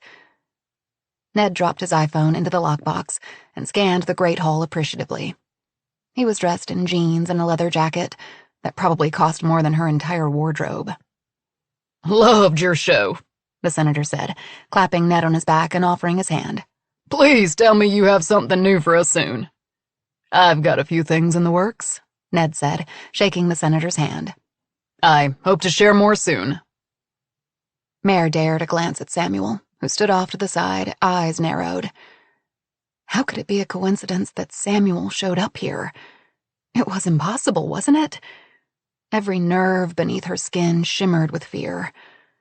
She just needed to play the game, win the money, and go home to her girls.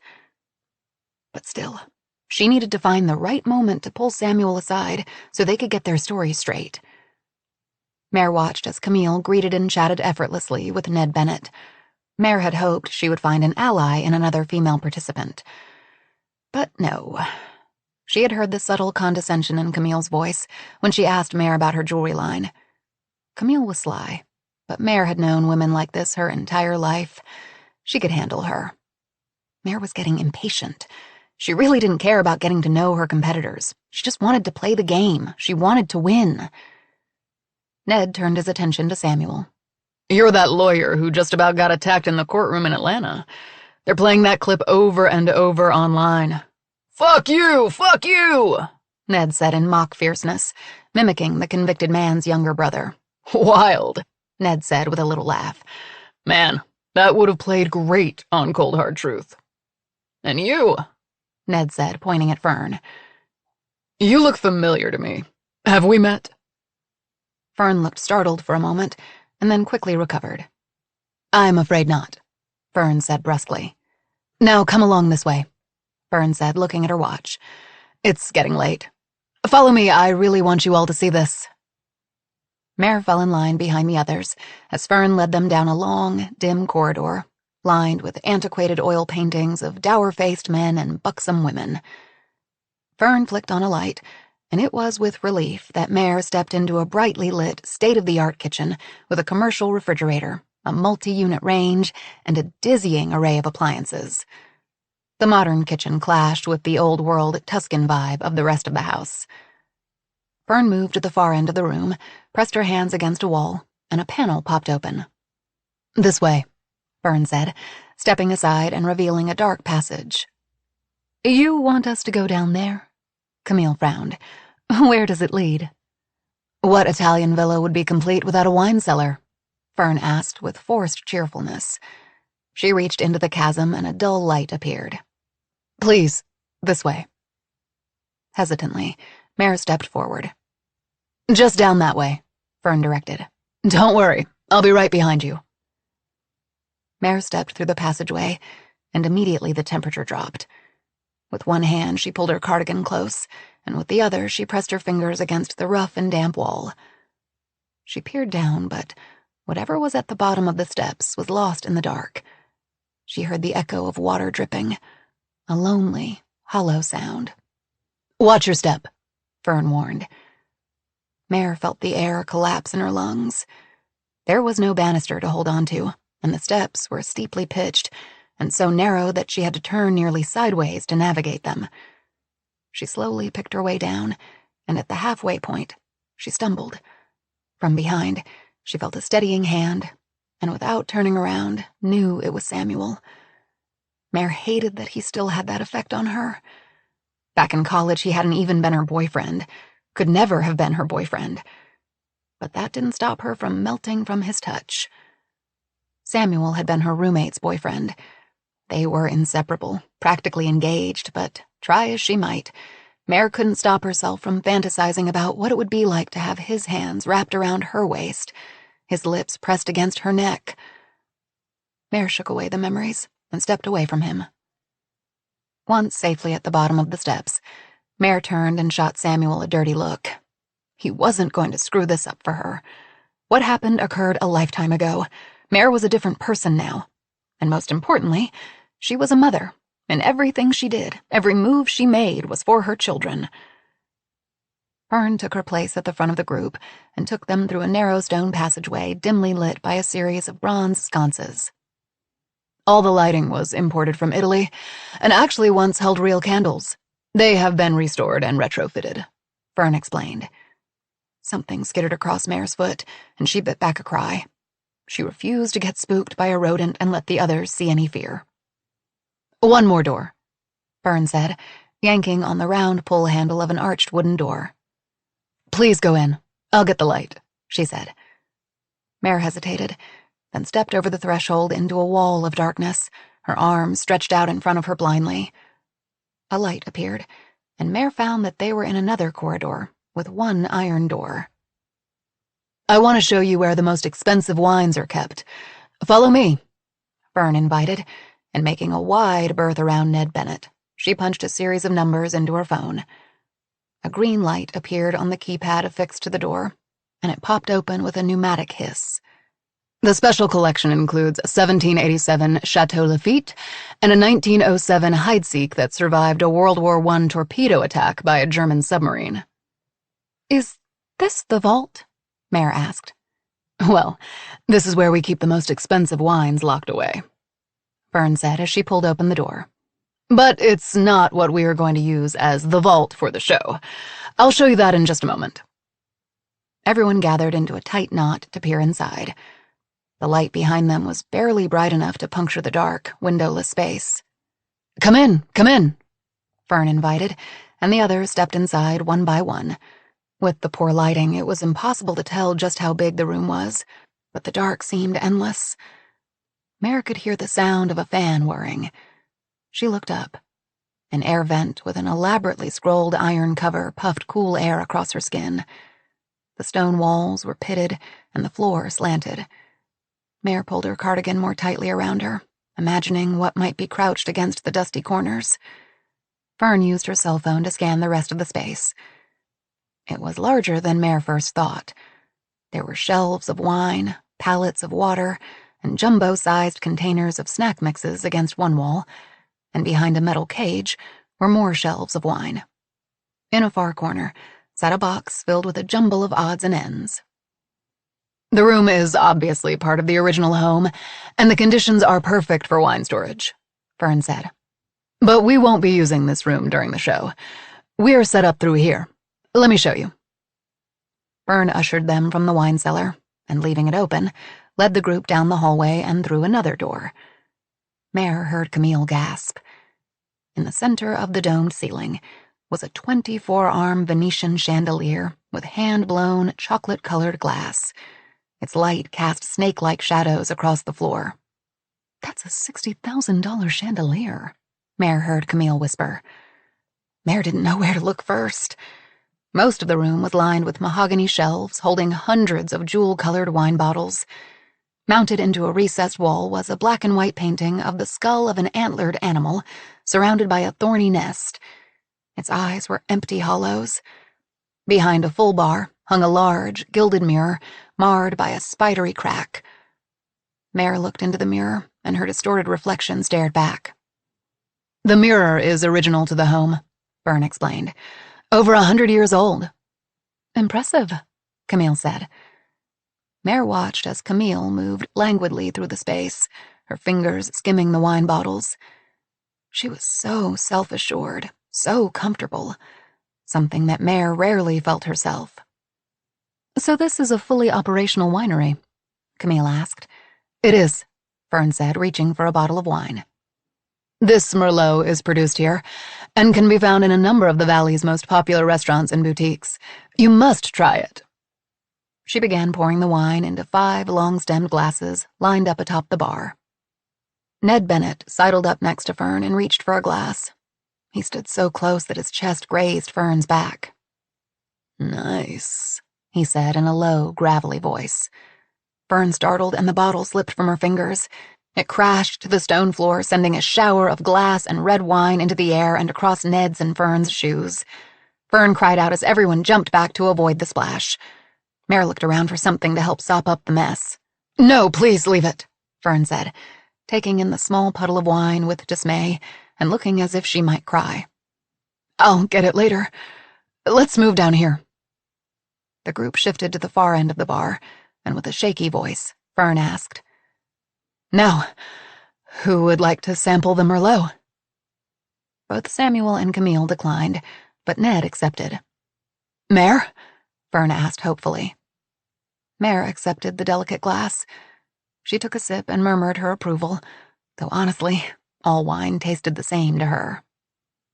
Now, let me show you the vault. Fern opened the door just behind the bar to reveal a small room designed to look like a bank vault with shiny metal walls, built-in lockboxes, and stacks of what Mare was sure were fake bars of gold. Inside, the only furniture was a table and chair. Atop the table was a laptop. Each of you will use this space as a sort of confessional, Fern explained. Throughout your time here, you will come into this room known as the vault and record the answers to a series of questions using this laptop. This is the place where you can reflect and contemplate on why you are here, what you hope to achieve, all while relaxing with a glass of wine. We only ask that you are completely, brutally honest. We want viewers to connect with you, feel your emotions, experience the highs and lows right along with you, because the streaming audience could save you. Fern paused dramatically to let the information soak in. Each day, snippets of your time in the vault will be aired, giving the audience a chance to vote for the contestant who strikes a chord with them. The contestant with the least number of votes will go home. So when it's your turn, make sure to be vulnerable, honest, and most importantly, be yourselves. One of you has been randomly chosen to enter the vault first. When it's your turn, you'll sit at the table and follow the instructions on the laptop. It's easy. Tonight you'll each have 15 minutes in the vault and then head upstairs. So who's first? The senator asked. Through the flickering light of the candles, he looked as tired as she felt, Mare thought. It had been a long day for all of them. It just so happens, Senator Crowley, you are the lucky one, Fern said with a smile. But before you go inside, I have a little something for each of you. Fern ducked behind the bar and started lining up gift bags spilling over with shimmering gold tissue paper. One by one, Fern began handing them out. Mare saw her rip the tag from the last bag before handing it to Ned.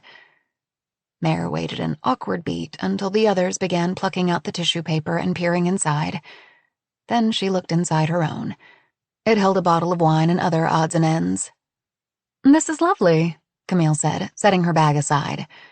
So very thoughtful of you, Fern. No, take everything out, Fern urged. Mare reached inside and pulled out each item one by one. A bottle of Bellaluce Cabernet, a bag of Merlot-infused coffee, a Laguiole corkscrew, and a set of colorful wine-chilling stones. As expected, there was plenty of oohing and aahing over the contents. What's with this logo? The senator asked, holding up his bottle. Mare took a step toward the table and peered over the senator's shoulder to get a better look. The One Lucky Winner logo was on the label. It really was quite grotesque. The angry goddesses with snakes for hair converging on the tortured-looking man and woman. The design was so disturbing, dark and feral. There was one word, printed in bold, blood-red ink. Imbroglione. I know who they are, Camille said. They're the Furies, goddesses from Roman mythology. They fit in with the whole Italian theme that's going on here. She waved her hand around vaguely. What does this mean? Imbroglione, the senator asked. I'm a little rusty with my Italian. Mare looked down at the wine bottle in the senator's hands. So strange. Imbroglione stared back up at her. It did look Italian, but what did it mean? Ned spoke up. I don't know Italian either, but it sure looks like someone is calling me a degenerate. He turned his bottle around so the others could see. Degenerare. What does yours say? Mine says sfascia familiae, Camille said, stumbling over the word. Something about family, maybe? What about yours, Samuel? She asked. Traditore? Samuel said, raising his eyebrows. Mine is uccisore? Mare said with a shrug. No idea. Well, it's getting late, Fern said, consulting her watch. Senator Crowley, why don't you step inside the vault and you can record your piece. We'll wait out here until you are finished, and then the others can have their turn.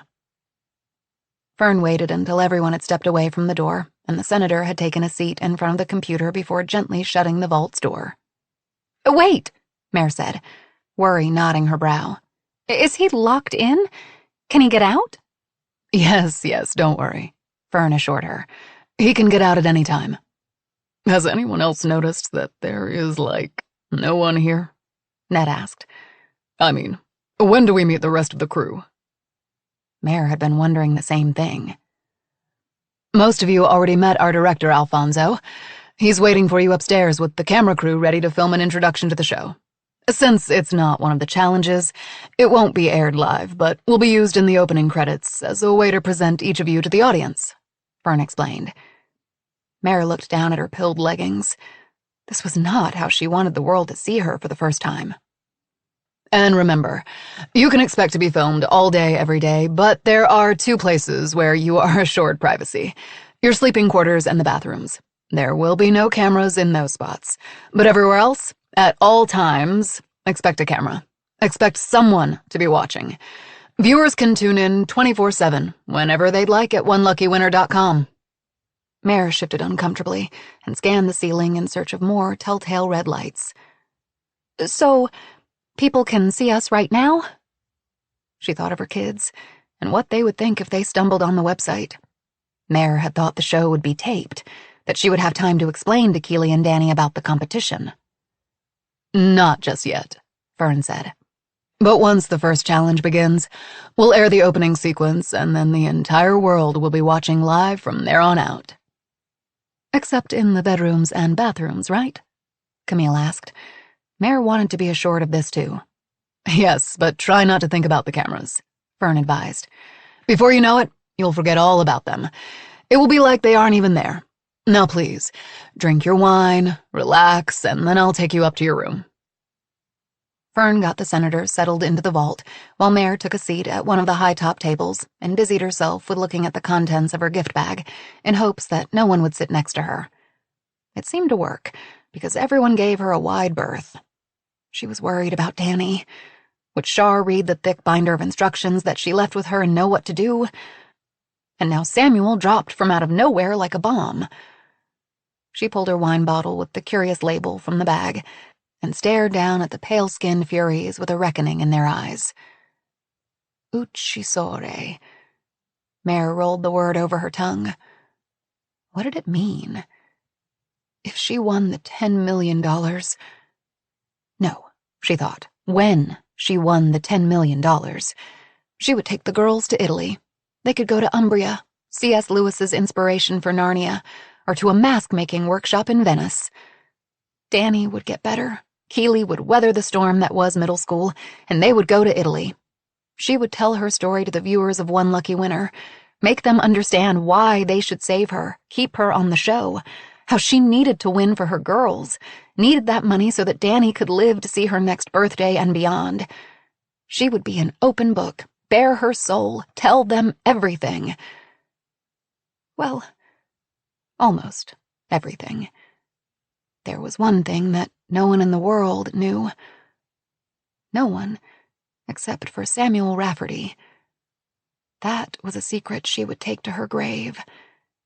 She would make sure that he did too.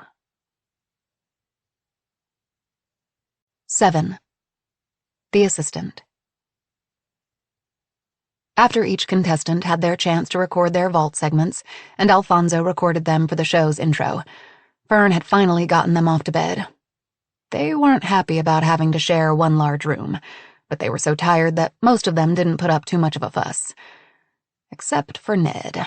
He insisted on his own room, that he couldn't possibly sleep in the same space as the others. Fern tried to explain that it was part of the game, but Ned didn't care. Finally, she just had to walk away.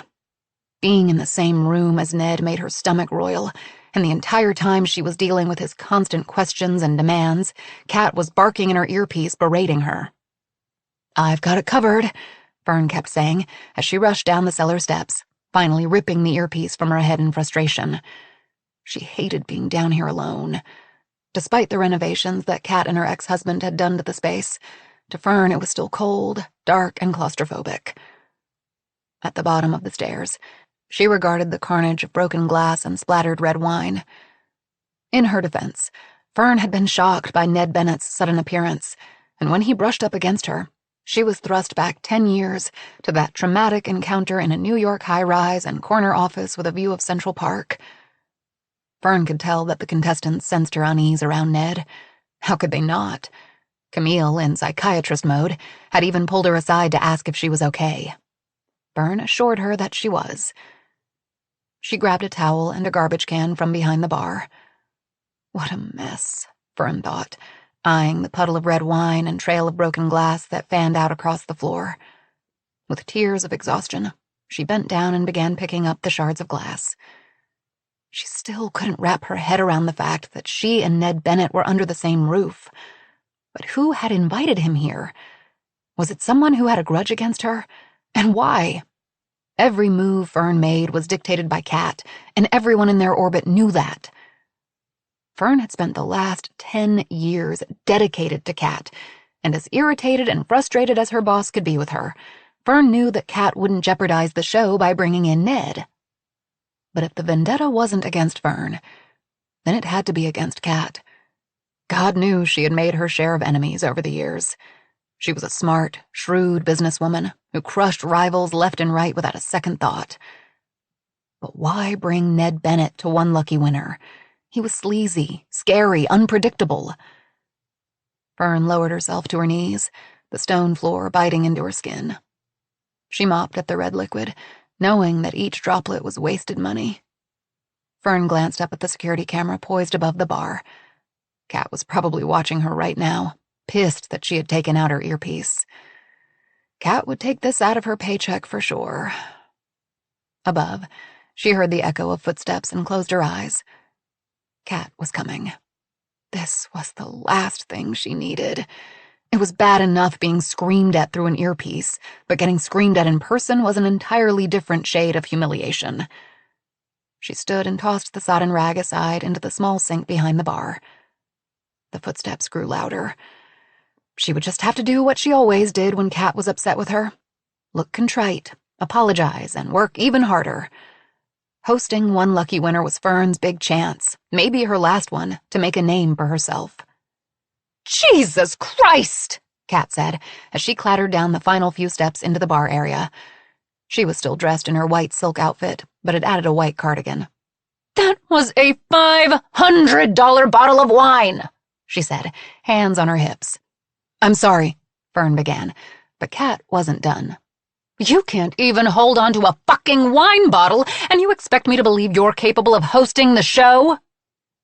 "It was Ned Bennett," Fern said in a small voice. "His being here threw me for a loop." "What exactly did you think you would accomplish by bringing him here?" Kat asked, shifting her arms across her chest. I wouldn't," Fern stammered. "I've spent the last 10 years trying to get that day out of my mind, and I can't. I'll never forget his face, and he didn't even recognize me." Kat gave her a hard look and laughed, a hoarse bark that held no humor. You think that Ned Bennett cared who you were? You were just one of many stupid, naive girls who were dumb enough to go into his office alone and let him shut the door. Fern could almost feel the way Ned had pressed his fingers to her throat, his hot, wet breath in her ear, the way he lifted her skirt with his sterling silver letter opener, its sharp blade biting into her thigh. I'm not stupid, Fern shot back angrily. It wasn't my fault. He would have raped me. She blinked back tears. She refused to cry in front of Kat, who had zero patience for tears. Probably, Kat said matter-of-factly. But I stopped him, didn't I? I protected you, took you away from there, and now I've been stuck with you ever since, cleaning up your messes. She pointed to a few stray shards of glass Fern had missed. This is exactly why I should have handled all the arrangements. I knew you'd screw it up. If you didn't invite him, there must have been a leak. I'll send him home. Tell him there was some kind of mistake, Fern said, reaching down to gather up the last of the glass, snagging a finger on one jagged shard. Bright red blood oozed from the wound. She tightened her fingers into a fist, feeling blood puddle into her palm.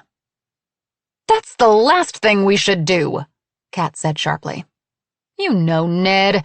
He's a baby and a publicity whore. He'd milk this for everything it's worth and drag the show down in the process. No, Kat said with finality. Ned stays. We're just going to have to make the best of it. Besides, he's famous and is a good draw for the show. Hopefully he won't remember you. Fern stood there, mouth agape. Kat didn't care how Ned's sudden appearance affected her. All she cared about was the show and ratings. Maybe Fern should just quit. Leave right now. Leave Kat with no host, no errand girl, no servant to do her bidding. What would Kat do then? One lucky winner would fail, fall apart. Kat's dream of having a hit reality show would collapse. The investors would pull out, and Kat would be humiliated. The vision of her boss being skewered online and in the press sounded pretty good. I quit would be the two most powerful words she could utter right now. I'm sorry, Fern mumbled instead, the cut on her finger throbbing. She'd probably need stitches. But whom was she kidding? If one lucky winner imploded, it wouldn't be Kat who took the fall, the one to be blacklisted, disgraced. It would be Fern. Wasn't it always the underling who suffered? Fern would never work again. I won't let him get to me again. I just don't understand why he's here. That makes two of us, Kat said. But I'll figure it out. And I swear to God, Fern, if I find out you were behind this, I am going to kill you. I didn't, Fern began, but Kat held up a perfectly manicured finger to shush her. Now I'm going to have to make some calls and somehow get a new host on such short notice. We'll probably have to delay production by a day, Kat said furiously.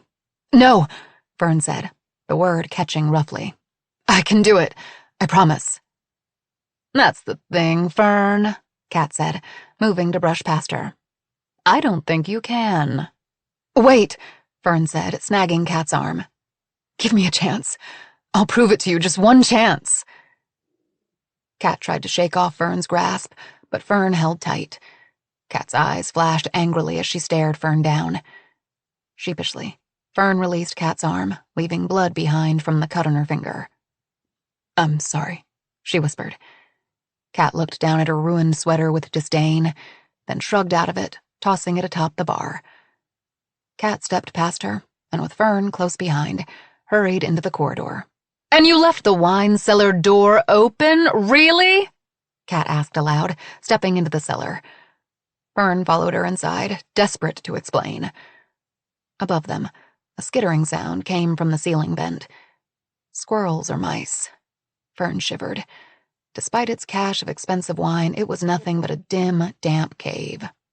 What I don't think you understand, Fern, Kat said, her voice dripping with faux patience, is that you are an assistant, and that is all you will ever be, all that you will ever be capable of being.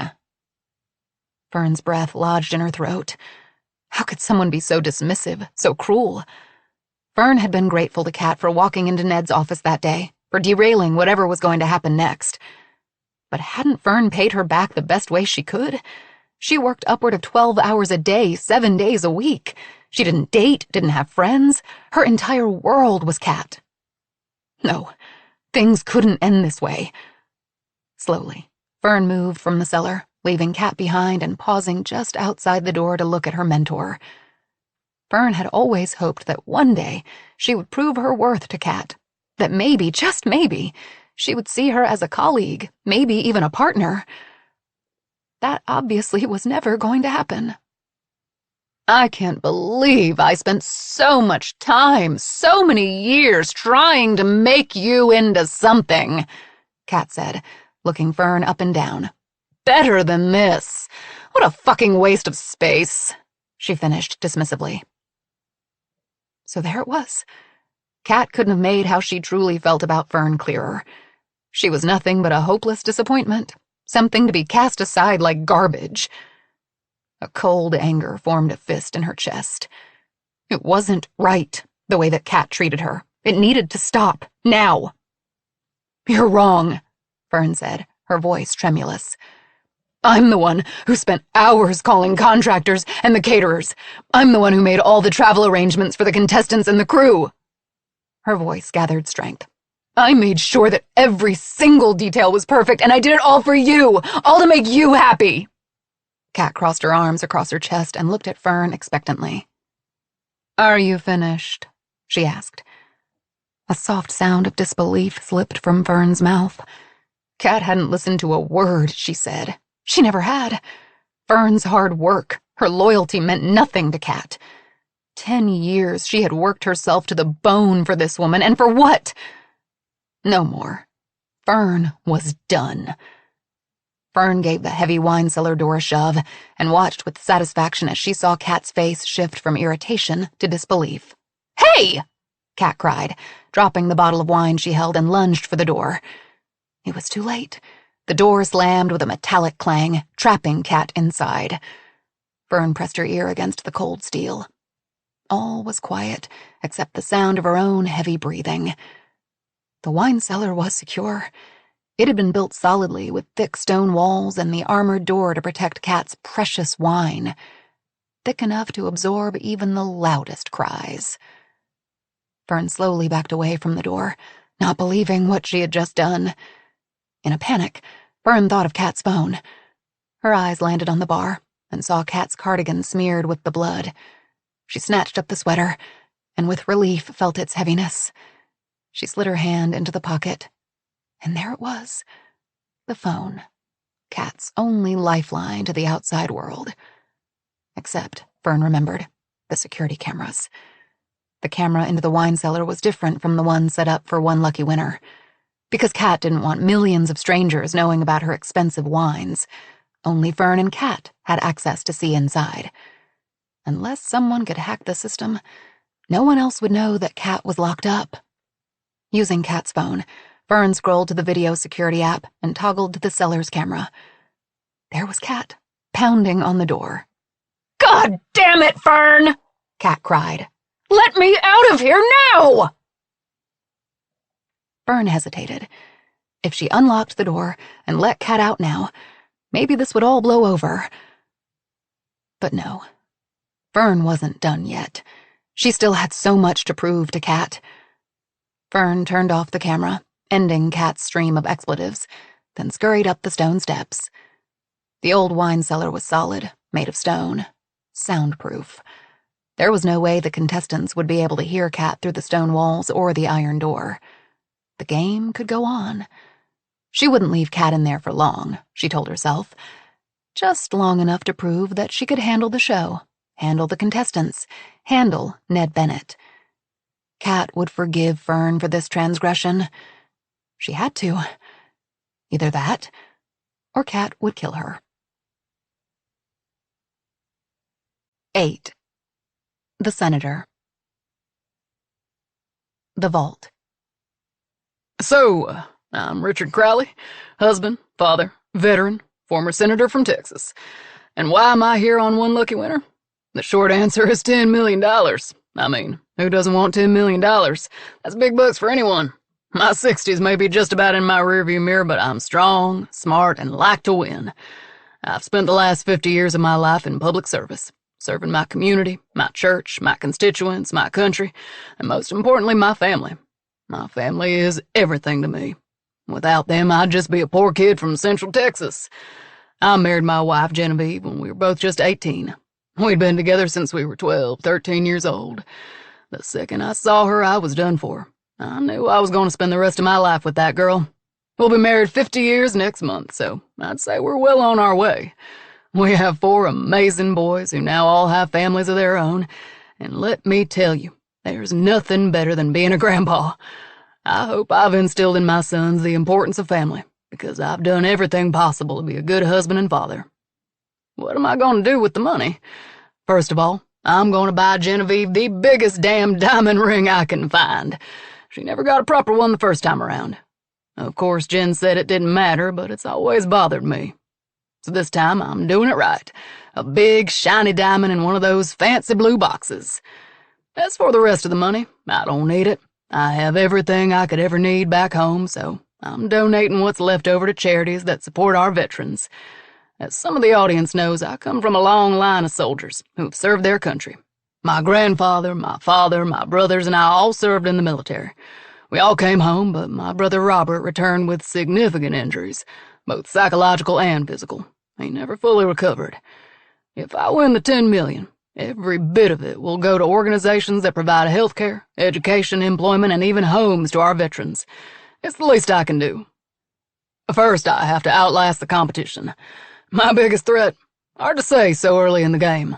We haven't even had a challenge yet, but if I must choose, I'd say the lawyer, Samuel.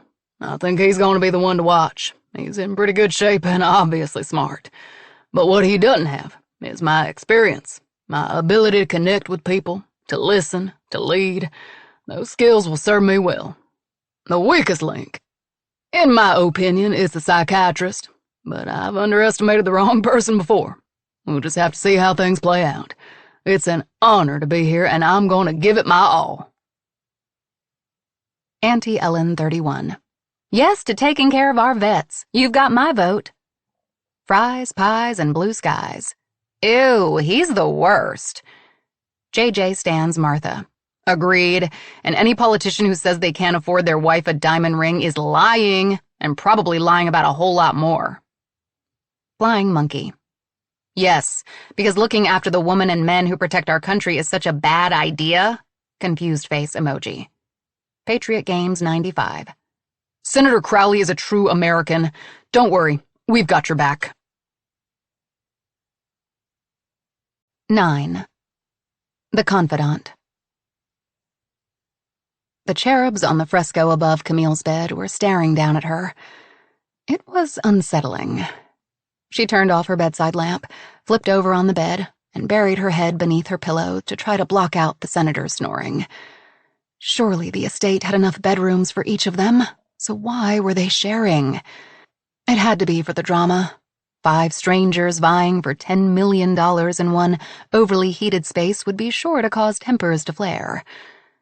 She shifted on the bed again and fought the urge to pull off her camisole and pajama shorts. It had to be 80 degrees in the room. Did this place not have air conditioning? Her head was spinning with everything she had come to Napa to try to forget about for a while. Her shrinking bank account and her patients, current and past, kept creeping into her thoughts, making it impossible to relax.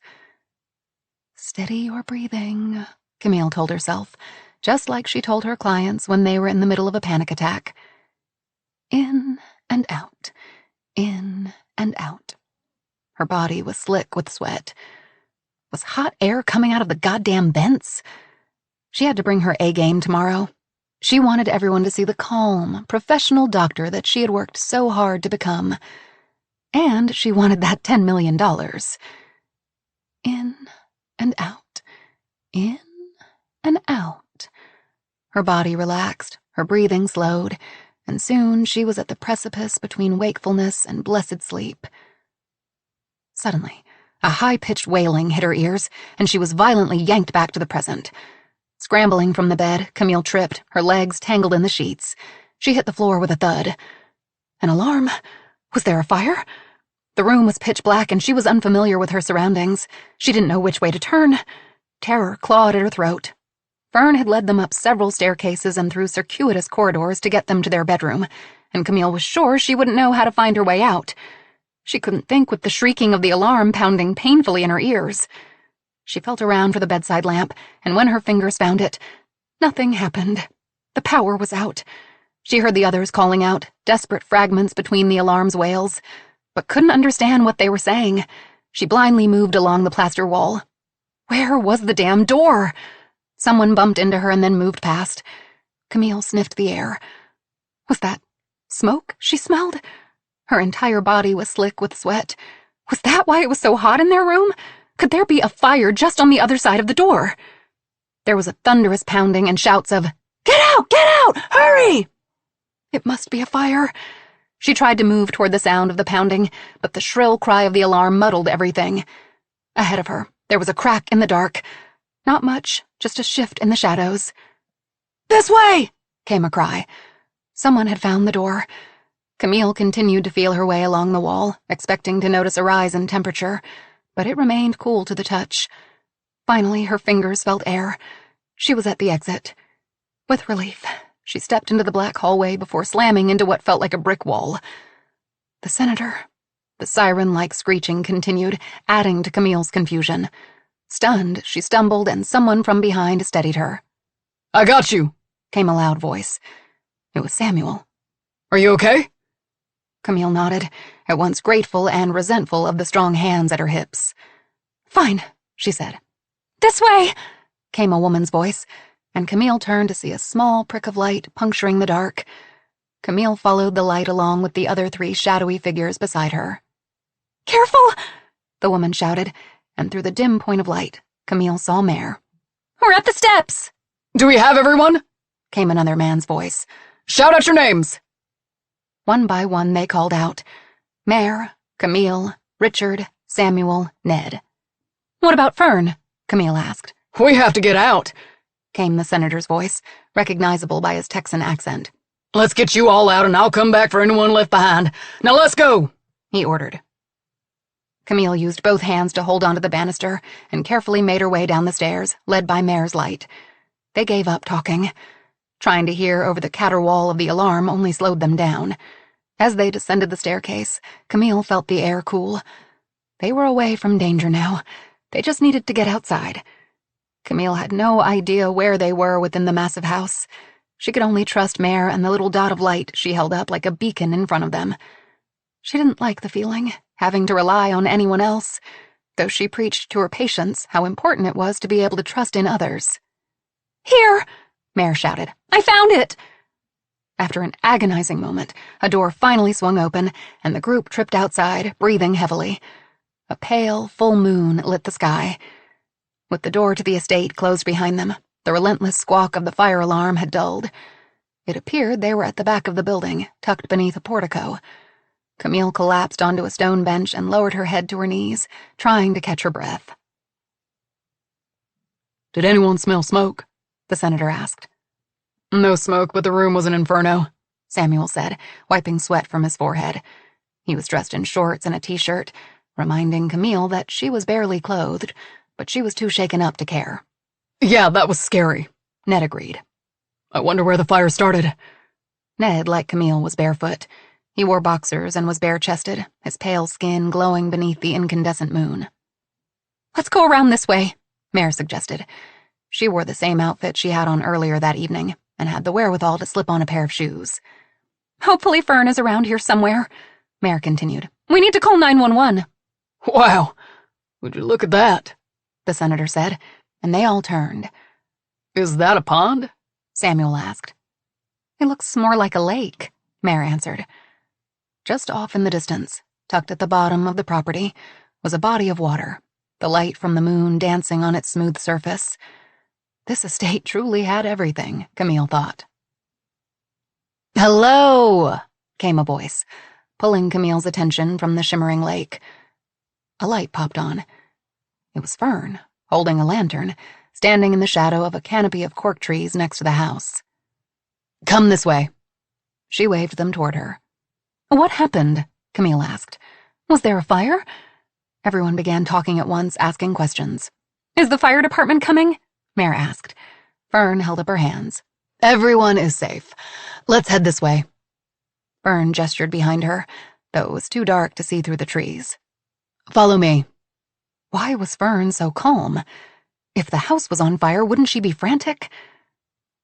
Then she realized that Fern wasn't dressed in her pajamas like they were. She wasn't even wearing the outfit she had on earlier in the evening.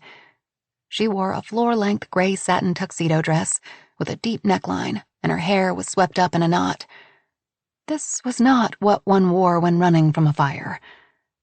Camille tailed the group as Fern led them down a long walkway, the stones cold beneath her bare feet. Beyond the cork trees was a great expanse of lawn illuminated by dozens of lanterns. Fern stopped next to a table that held an urn, a rolled-up piece of paper tied with a ribbon, a large basket, and to Camille's shock, a gun. Please gather around, Fern said, setting the lantern on the table and turning to face them. Behind her were 5 life-size marble statues of white wood nymphs, naked, holding flowers in one hand and beckoning with the other. Behind the statues was what looked like a wall that rose 10 feet into the air. What's happening? Camille demanded. Is there a fire? A gas leak? What? Fern smiled. The lanterns cast ghostly shadows across her now perfectly made-up face. Thankfully, there is no emergency, Fern said, and Camille let out a breath of relief. But why were they out here? One lucky winner has officially begun. Welcome to your first challenge. That's when Camille noticed Alfonso Solomon and 2 men with cameras standing off to the side. Camille shook her head in shock. The fire alarm was one big ploy to get them out of their beds and outside. You have to be fucking kidding me, Ned said in astonishment. No way. Samuel ran a hand over his scalp. You can't be serious. Camille couldn't help noticing his lean, muscular physique and knew that his athleticism would make him hard to beat. At one lucky winner, we are always dead serious, Fern continued. After all, $10 million is on the line. Listen up, because a lot is riding on this first challenge. Behind me, you'll see a hedge maze. Camille squinted through the dark. What she first thought was a wall was actually a hedge, trimmed perfectly, smoothed into a flat surface. First, you will run through the hedge maze.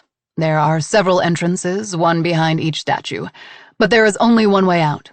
Make a wrong turn, and you'll hit a dead end. Wait! Camille called out, the cool October air extinguishing any of the earlier heat she felt. I'm not dressed for running. I don't even have any shoes on.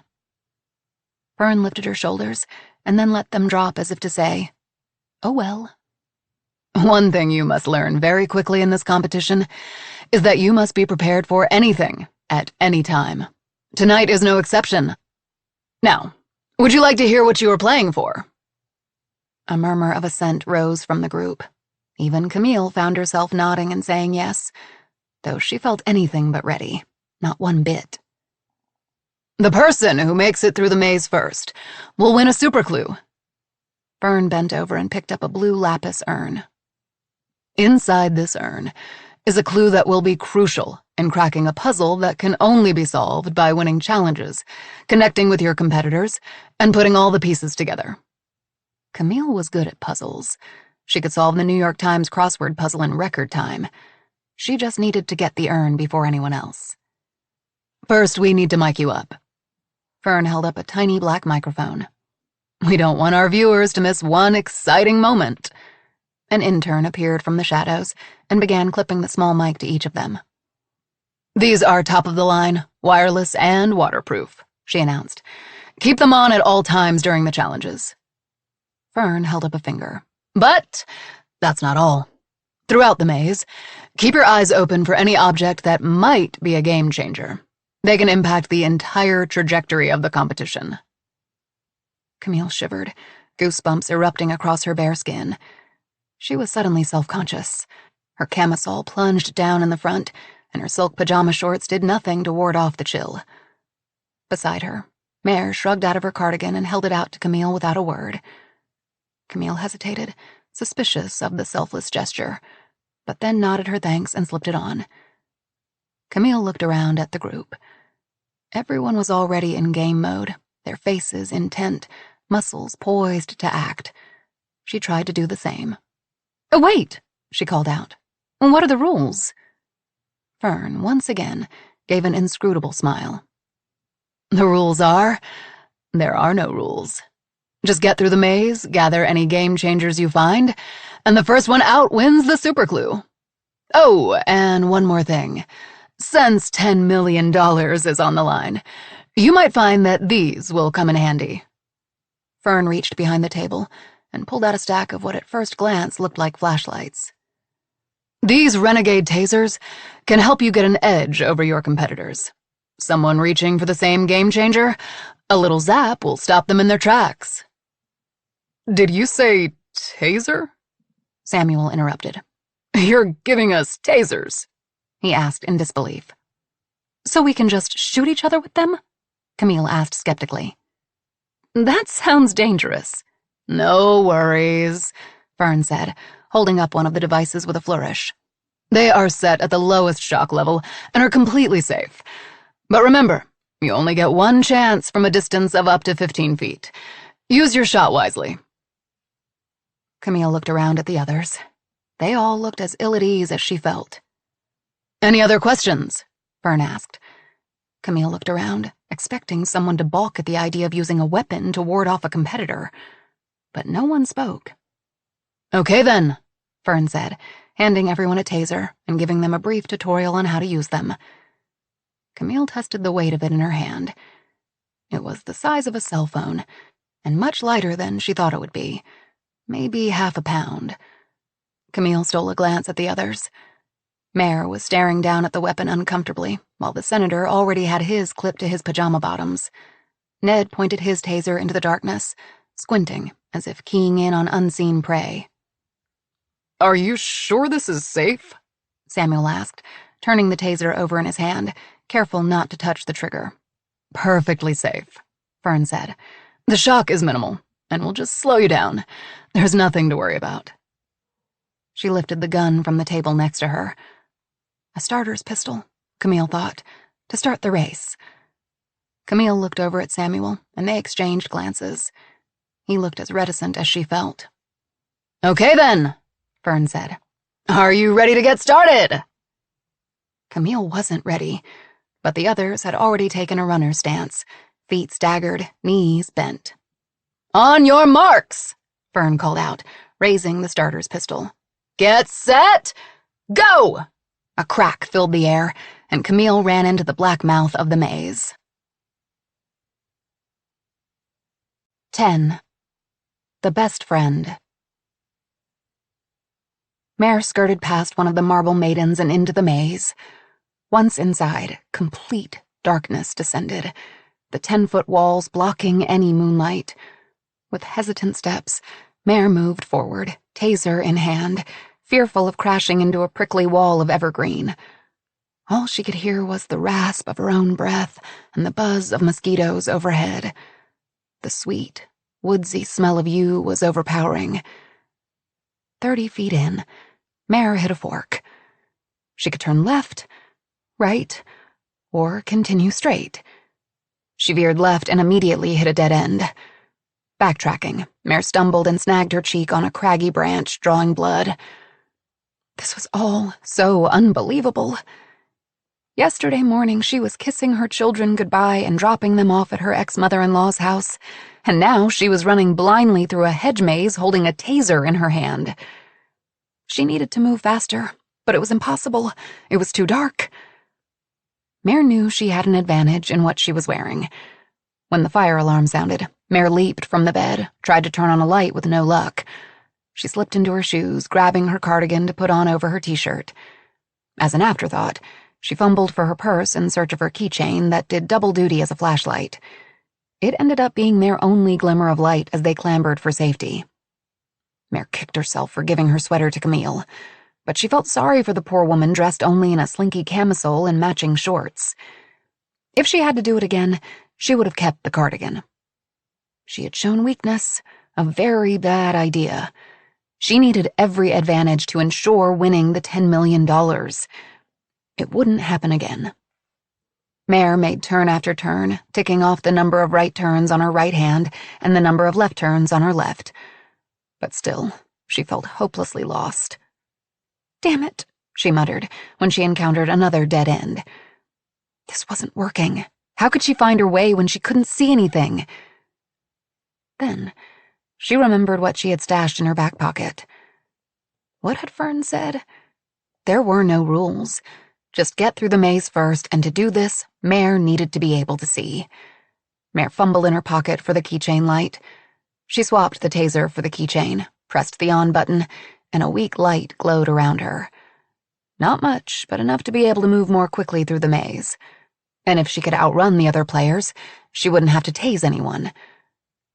Now that she had a better sense of her surroundings, Mare was even more impressed by the maze.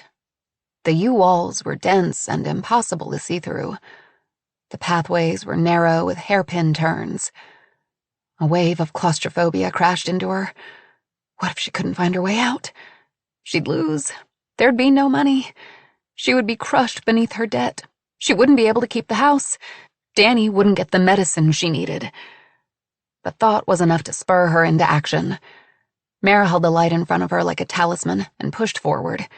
Left, then right, then another dead end.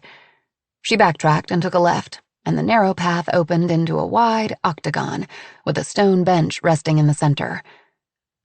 The middle of the maze, Mare thought. Now she needed to decide which way to go. She heard the rumble of steps. The others were coming. She would go right, but before she stepped out of the opening, something caught her eye below the bench. A small, slim, rectangular box, topped with a red bow. One of the game changers. Did she dare slow down to grab it? Yes, she told herself. Every little bit helps. "Hey! She's using that fucking light!" Ned Bennett called out, gaining on her. Hurriedly, Mare bent down, sliding her hand beneath the bench.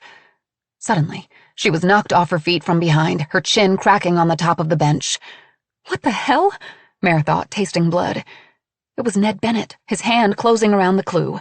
Her clue. Son of a bitch! She cried out, massaging her chin. She thought about tasing him, but by the time she got to her feet, he was long gone. She could feel the others behind her. They knew she had a light, and if they followed her, she was their best bet out of there. She swept past Ned, who was fumbling to hold on to the taser and the box. It felt like she had been running forever, though it couldn't have been more than 15 minutes. Above her, the buzz of insects grew louder, and something swept by her ear. It felt too big for a mosquito or a moth. She shuddered and picked up her pace. She had already lost the game changer. She wasn't going to let anyone get past her. As Mare was approaching a sharp turn, the foliage in front of her began to shake and rustle. What the hell? She envisioned some nocturnal, toothy creature with claws and red eyes. Beyond the wall, there was a grunt, more shaking of leaves. Mare held the light up to get a better look.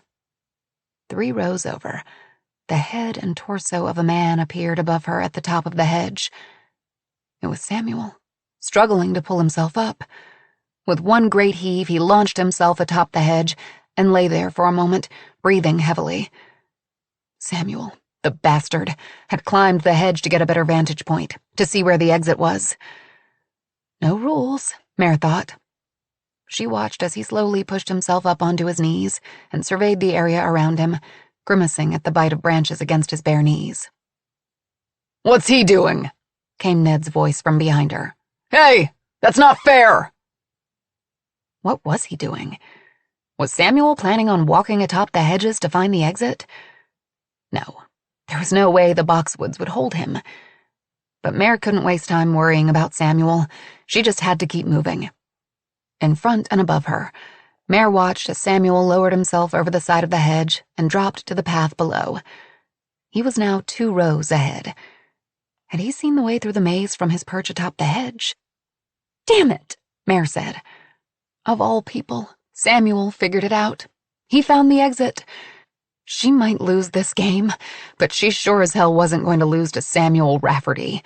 She had already lost too much because of him.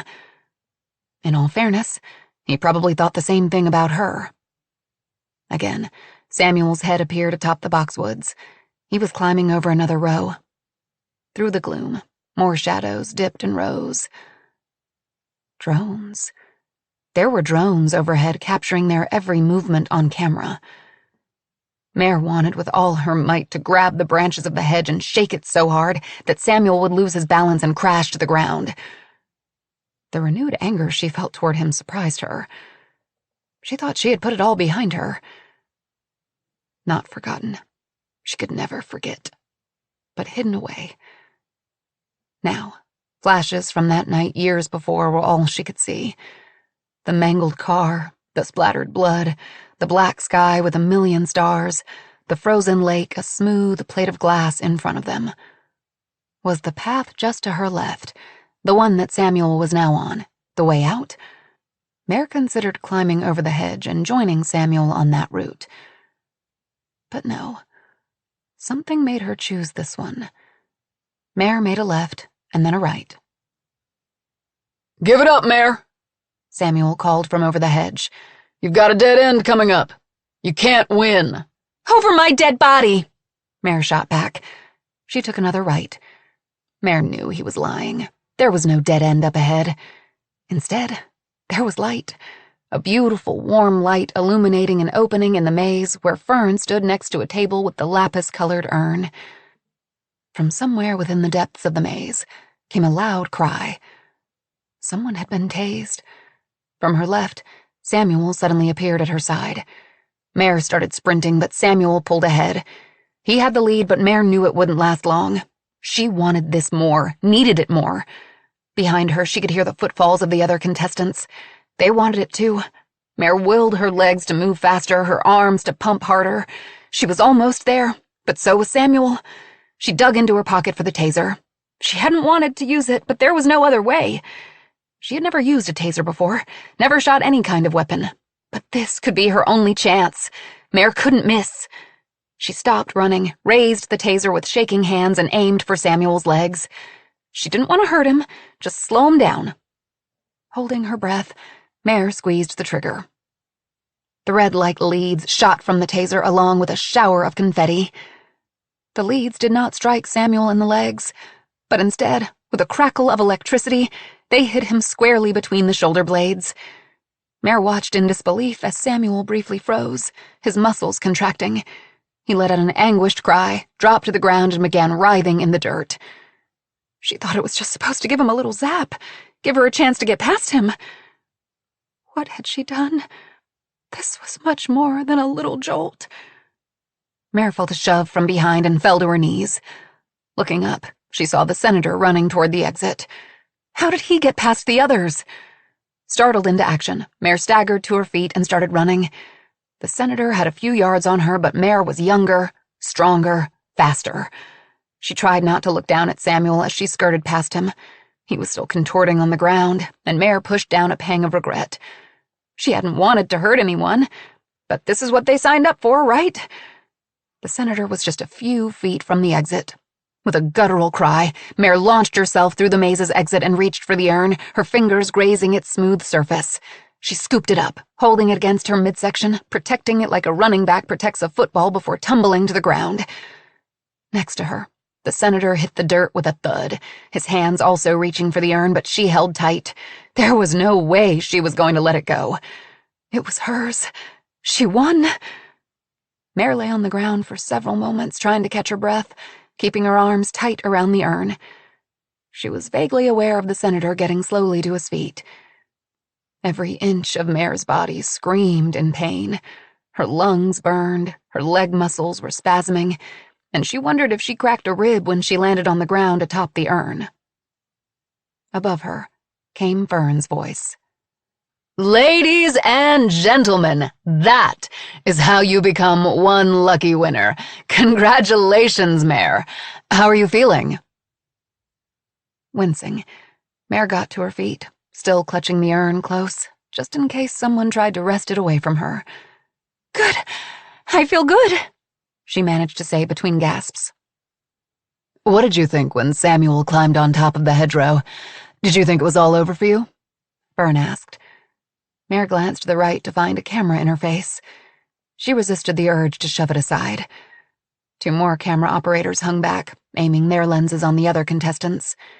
And there were probably dozens of cameras hidden along the maze, catching every single moment of the race. She wondered what Danny and Keeley would say when they saw her tase a man. Would they be proud of her? Or ashamed? Breathing heavily, Mare looked up at Fern. When I saw Samuel on top of the hedge, I thought, this is a man who will do anything to win, no matter the cost. So, I'm going to have to think fast, run fast, and get there first.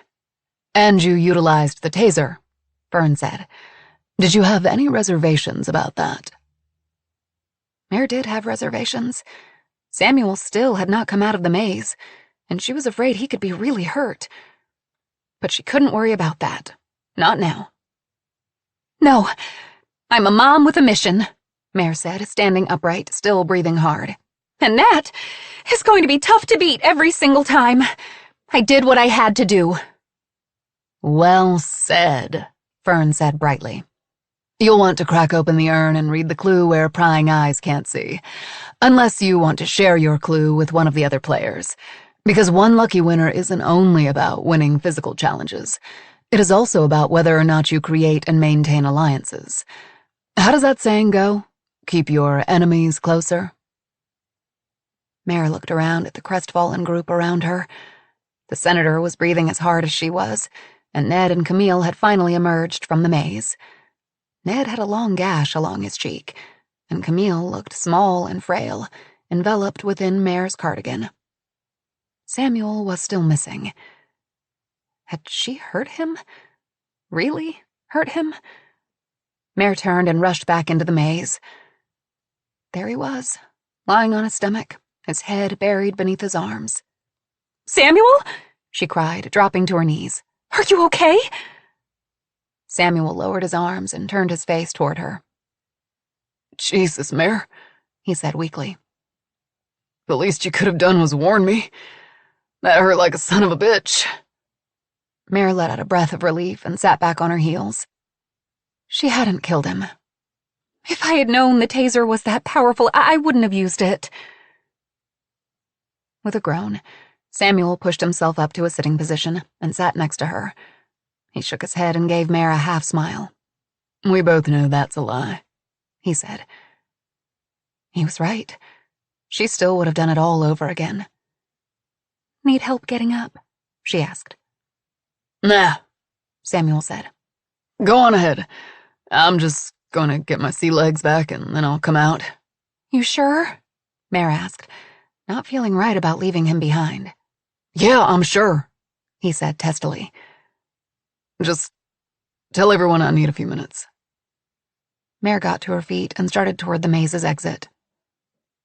Hey, Mare, Samuel called after her, and she turned. It's good to know you'd come back for me. Mare had no response to this. She understood what Samuel was getting at. His words weren't meant to be a compliment. They were an accusation. She stepped from the maze to find Fern and the others waiting for her. So how about it, Mare? Fern asked. Are you going to share your clue with the others? Mare had always been the nice one, the one to go with the flow, to let others lead her and guide her, and she always listened. And where had it gotten her? No, she was tired of being the nice one. She was here to win $10 million, and to do it, she'd have to do it alone. No, Fern, Mare said, still trying to catch her breath. I think I'm keeping this for myself. 11. Marketing Mama sat on her bed, iPad propped up on her lap, her phone and a margarita in hand as she waited. She just received the alert on her phone that one lucky winner was about to come on. There was so much secrecy and intrigue around the show that TikTok was exploding with theories. The contestants were going to be celebrities or maybe nobodies who were desperate for money. Some said it was all hype, and the show was just another typical reality show where downtrodden losers were vying for their 15 minutes of fame.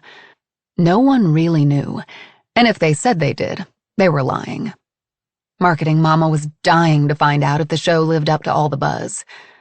As a marketing exec for an online ice cream vendor, The Inside Scoop, which shipped premium pints of ice cream all over the United States, she was always on the hunt for ways to position the company. Finding the hot trends was key. Buyers could personalize the ice cream flavors in cartons. Perfect for birthdays, get well soon, and congratulatory gifts, and so much more. If the show was as big as everyone said it was, and she could get the Inside Scoop ad space on the show, it would be huge for the brand. The hashtag One Lucky Winner was trending, and some of her favorite celebs were sure to be live tweeting the premiere episode. She could just picture Tom Hanks ordering some mango Margarita ice cream for Rita Wilson's birthday. Or maybe Taylor Swift would order cases of Midnight's chocolate chunk for her crew. The premise was definitely unique. 5 strangers, $10 million, and an unpredictable live stream. Instead of tuning in at a set date and time, viewers waited for an alert as to when the live stream was starting. Then they watched. No one knew if there was going to be 1 live stream a night, 2, or maybe even 0. The kids were already in bed, and Marketing Mama and her husband waited. Minutes, then hours passed, along with 2 more margaritas. Finally, her husband gave up and wandered off to bed. She dozed, then woke with a start. Maybe there wouldn't be an alert tonight. Finally, at 1 a.m., her phone pinged with the alert. Blearily, Marketing Mama poked the link, and dramatic music filled her ears, while an aerial view of a Tuscan-looking estate filled her screen. The opening sequence showed snapshots of each of the contestants. The stunning brunette was referred to as the Confidant. The man with a goatee was the boyfriend. The redhead was the best friend, and the oldest competitor was the senator. She nearly fell off the couch when she saw the final image of the man wearing hip glasses and a devastating smile. Ned Bennett, the executive. A cold sweat erupted across her skin, and any of the lingering effects of the tequila vanished. She knew Ned Bennett, though she wished she had never laid eyes on him. She'd interned for him years ago at Cold Hard Truth, long before she was married and had kids. She was so young, so naive. At first, she had been flattered by Ned's attention, basking in the warmth of his 1,000-watt smile. But beneath the charming veneer, he was a nightmare.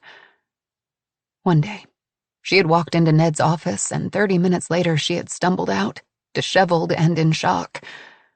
She spent the rest of the day in the restroom, hidden in a stall, crying. The next day, she returned to work only to find that her keycard no longer worked. She had been fired. Heart-pounding, Marketing Mama watched as a chyron scrolled across her screen. Vote to make sure your favorite challenger stays. To save the boyfriend, text 01 to 21534. To save the senator, text 05 to 21534. Before she knew it, the competition was over, and the best friend had emerged from the hedge maze triumphantly. The comment section on the live feed exploded. She totally cheated. Why should she be able to have a light while everyone was running in the dark? Too bad, so sad. The rules are there are no rules. Oof, that poor woman in her underwear. Hasn't she seen Big Brother? Cameras are everywhere all the time. Did you see the boyfriend? He was fucking climbing on top of the maze like Spider-Man. If he's looking for a girlfriend, I'm available. Did you see the way she nailed him with that taser? That was badass. They're hot for each other. Did you see the way they kept looking at each other before the race started? No way! It's the Confidant and the boyfriend. I hope the boyfriend is okay. Last I saw him, he was still on the ground. Tasers hurt like hell. The senator used the taser too. He is a badass. Hashtag save the senator. The senator is a douchebag. I'm voting for the boyfriend. Is this it? A maze? I mean, I thought people would be jumping out of airplanes or scaling a mountain for 10 million. Hashtag easy money. Marketing Mama's fingers itched to type the words. When I was 19 years old, I was raped by Ned Bennett and discarded like trash. But she couldn't. She hadn't even told her husband what had happened back then. She hadn't told anyone. Not yet. But why couldn't she now? Why should this man be able to meander through life without facing a single consequence for his actions? And now he might win $10 million? Marketing Mama pulled her eyes away from the comments. The best friend was standing next to the hedge maze, her curly hair wild and tangled with bits of evergreen. "I can't believe I won," she said into the camera. She held up the blue urn. "Apparently a super clue is inside." She reached in the urn and came out with a weathered piece of paper. She unfolded it and stared down at it for a long moment and shrugged. "It looks like some kind of family tree." She turned the paper to the camera. It was a family tree, an intricate one, with branches whose limbs were labeled with names or at least parts of names. Marketing Mama caught an Irene and a Roscoe and a Lilibeth. She also noticed that there were gaping holes in the paper, one in the middle and one near the bottom. The armchair detectives in the comment section were already theorizing. The family tree was that of some famous person, and the puzzle was figuring out who it was. Others argued that it was the dates that mattered. One person told everyone to shut up. It was too early to know. The video switched to the executive, who was sitting on a stone bench outside the estate. Marketing Mama held her breath. "Totally blindsided," the executive said with a tight grimace, his face suspiciously smooth. Even the sound of his voice sent a ripple of revulsion through her. "This game is fucked up," the executive said. "I can't believe that old cowboy tased me. It hurt like hell." He turned so that his bare back faced the camera. There was an angry red welt where one of the barbs struck him. "I'm really going to have to up my game. There's no way a soccer mom from Iowa is going to beat me. I mean, come on." He ran a hand through his sandy hair. "If these people want to fight dirty, I can fight dirty. Bring it on." Marketing Mama tried to steady her shaking hands. She knew this better than anyone. "I did find one of these." The executive held up the small metal box. "One of the game changers. Hopefully this will help me put the redhead back in her place." The executive plucked the red bow from atop the box and tossed it aside, looking around to make sure none of the other contestants were nearby. He flipped open the lid and pulled out a folded slip of paper before setting the box on the bench next to him. "Huh," he said, staring hard at the contents. "This was unexpected." He tilted the box to the camera. Inside was a slim, black metallic object. Marketing Mama had no idea what it was until the executive pulled it from the box, pressed a button, and a sleek, silver blade shot out. She reared back at the sight of the sharply curved, glinting steel. A knife. The executive picked up the piece of paper next to him and began reading, his forehead creased in concentration. After a moment, he looked up at the camera and held up the knife. "Well, this certainly makes things more interesting, doesn't it?" he said with a grin. Marketing Mama's stomach dropped. 12. The Best Friend. Then. Mare stood at the edge of the bluff and peeked down at the frozen mirror that was Tanglefoot Lake. Above, the light from a million stars poked through a black sky. The effect was dizzying, and Mare scurried back to keep from tumbling over the craggy precipice and into the lake below. Mare accepted a flask from Lena and braced herself before taking a swig of cheap whiskey. She fought the urge to gag as the caustic liquid seared her throat and lungs, landing hotly in her stomach. But it did the trick. Within seconds, she was no longer shivering, and her limbs were pleasantly warm, if a bit rubbery.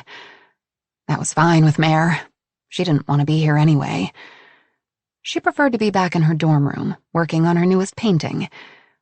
anywhere but hidden behind a cluster of towering pine trees nearly freezing to death on a secluded bluff that overlooked Tanglefoot Lake. Her roommate, Lena, whom Mare adored, made her come. She wouldn't take no for an answer. "Come on," she urged. "Classes start again in 2 days, please." She gave Mare her best lower lip pout. Mare had a hard time saying no to beautiful Lena with her silky dark hair, quirky sense of humor, and bell-like laugh. Lena was all fun. She never seemed to study and talked constantly. For the first 4 months they were dorm mates, Lena harped at Mare to set her books and art projects aside to come out and have a good time, until Mare finally relented. It wasn't that Mare was against having fun. She loved fun, but just didn't love sitting around doing nothing but drinking in the freezing cold. Mare's goal was to get out of Iowa completely, to eventually get into the School of the Art Institute of Chicago and make a real living from her creations. She wanted to put her hometown of Calico in her rearview mirror forever. Lena, on the other hand, didn't seem to have any particular goals and was determined to party her way through their 4 years at Tanglefoot University. Mare could resist most of the time, but here she was, again. She stared at the group of 6, 5 of whom were her friends, around the bonfire that hissed and crackled in the frigid air. The temperature had dropped dramatically over the past few hours, the rare, short-lived early January warm snap gone. Mare had met the 6 of them her freshman year, and they were a ragtag group, brought together more by convenience than anything else. Figgy, no one knew her real name, was chatting up Damon, a junior on the hockey team who had a tongue as sharp as his slapshot. Figgy was Mare's roommate the year before. A drama major, she seemed like the perfect match for Mare. Both had come from small Midwest towns, were creative and dedicated to their art. They bonded while navigating a new campus and trying to find their niche. For the first 8 months of their freshman year, they were inseparable. Then Mare came across one of Figgy's psychology class papers and was surprised to find it was the exact paper Mare had turned in the semester before. The only difference was that Figgy's name was typed across the top. Mare confronted Figgy and even offered to help her write her own paper. At the very least, she hoped Figgy would apologize. No such luck. Figgy didn't apologize. Ever. Instead, she laughed it off, saying it was no big deal. Mare threatened to go to the professor if Figgy submitted the paper. She didn't want to get caught up in a plagiarism scandal. Or worse, didn't want to get expelled. Figgy ended up turning in another stolen paper, got caught, and ultimately failed the class. Mare thought she was lucky not to get tossed out of school.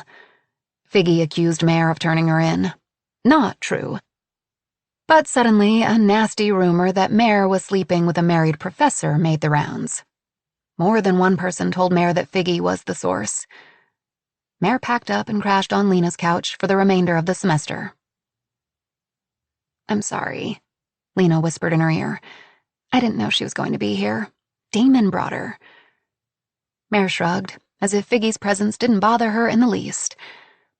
But it did. Wes and Wade, twin brothers whom Mare had met in freshman rhetoric, were also at the bonfire. They were easygoing and always up to some mischief. Mare couldn't help but shake her head as she watched the 2 toss firecrackers into the bonfire and laugh drunkenly over the mini explosions.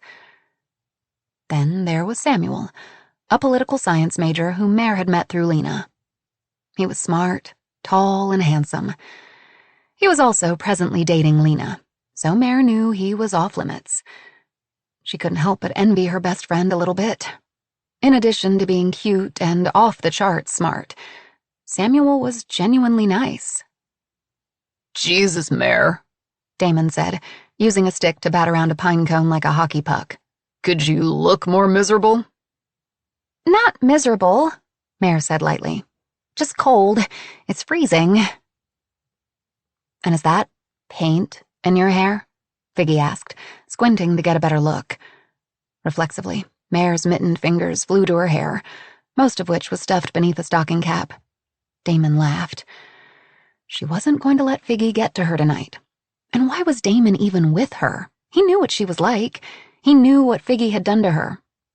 Unless maybe he actually believed the lie. And how did Figgy manage to look so perfectly put together despite the brutal cold? Her blonde hair was artfully arranged beneath her cashmere hat, her skin flawless, while Mare's was already red and windburned. If it doesn't involve a camera or watercolors, Mare isn't interested, right, Mare? Lena said, leaning into Samuel. Mare tried to tamp down the flare of jealousy that sizzled through her when Lena's fingers slid into the back pockets of Samuel's jeans. "I'm sorry," Mare said, taking another swig from the flask. "Just not a fan of heights. Looking over the bluff threw me off." "Don't worry, we'd save you," Lena said affectionately. "Come on, relax for one night. Forget about school and your dark room." Be nice, Samuel said congenially. It's good that Mare knows what she wants to do with her life. You mean unlike me? Lena said, looking up at Samuel, her forehead creased with hurt. You know it's okay to not know what you want to do with your life when you're 20 years old. You know, I didn't mean it like that, Samuel said with a sigh.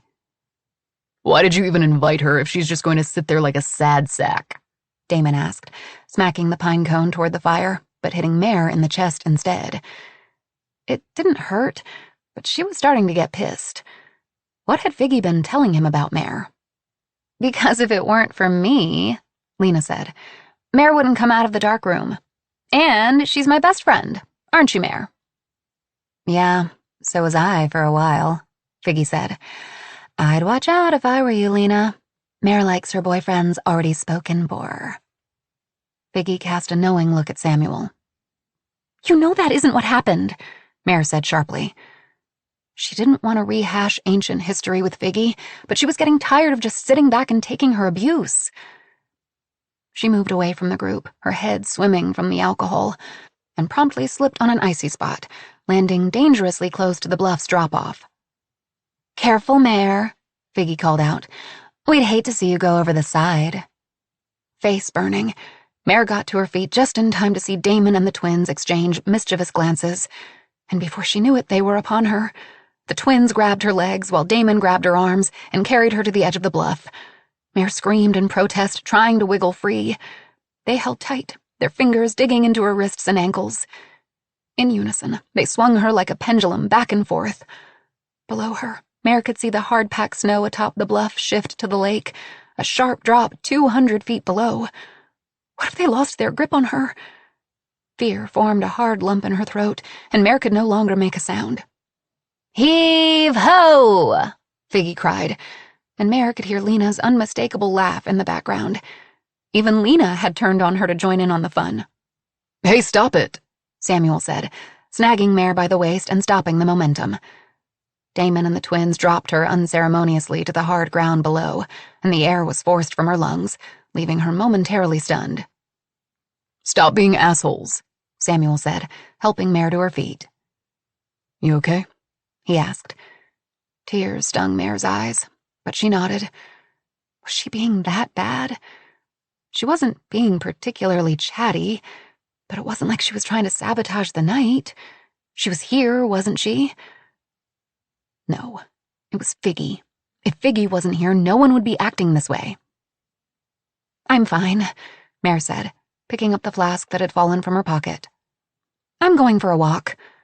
Mare, Lena said, drawing out her name like she was talking to a small, unreasonable child. We're just teasing. Don't go, it's too cold. No, let her go, Figgy said. It'll be more fun. I'm fine, Mare said. I'm just going to look at the lake. I'll be back in a while. Don't fall in, Damon called after her. The twins exploded with grating laughs. Mare wiped away the tears before they could freeze against her cheeks and carefully picked her way along an icy path through trees until the crackle of the bonfire and the derisive laughter faded away. Why had she even bothered to come? Because of Lena. She'd do anything for Lena. And what had her so-called best friend done? Laughed and teased right along with the rest of them. Resentment sizzled through her. She was fun, Mare told herself as she moved along the sinuous trail that she figured would take her to the lake. Damon and the twins weren't really going to throw her over the edge, and normally she would have laughed right along with them until they set her down. And yes, she spent most of her time working on her projects and studying. But wasn't that what college was for? She went out with friends occasionally, though she had to be cajoled. And she usually ended up having fun. But seeing Figgy after all these months of successfully avoiding her was what ruined the night. Figgy hated her, and Mare honestly couldn't understand why. Mare had been to Tanglefoot Lake several times before, but never at night during January. Funny how seasons could change the landscape so completely. A few months earlier, she had tried to capture the cacophony of jewel-colored leaves that hung like a canopy overhead in a painting. Now, all the maples, oaks, and quaking aspens were stripped and lonely. But still, it was peaceful here in the dark, surrounded by towering pine trees that looked velvety soft in the weak light from the stars. Next time, she'd come out here by herself with her camera. Mare, who had thought to dress sensibly in her warmest winter coat, boots, white hat, and matching mittens, found herself breathing heavily and sweating beneath all the layers. She pulled off her mittens and stuffed them into her pockets and found the flask.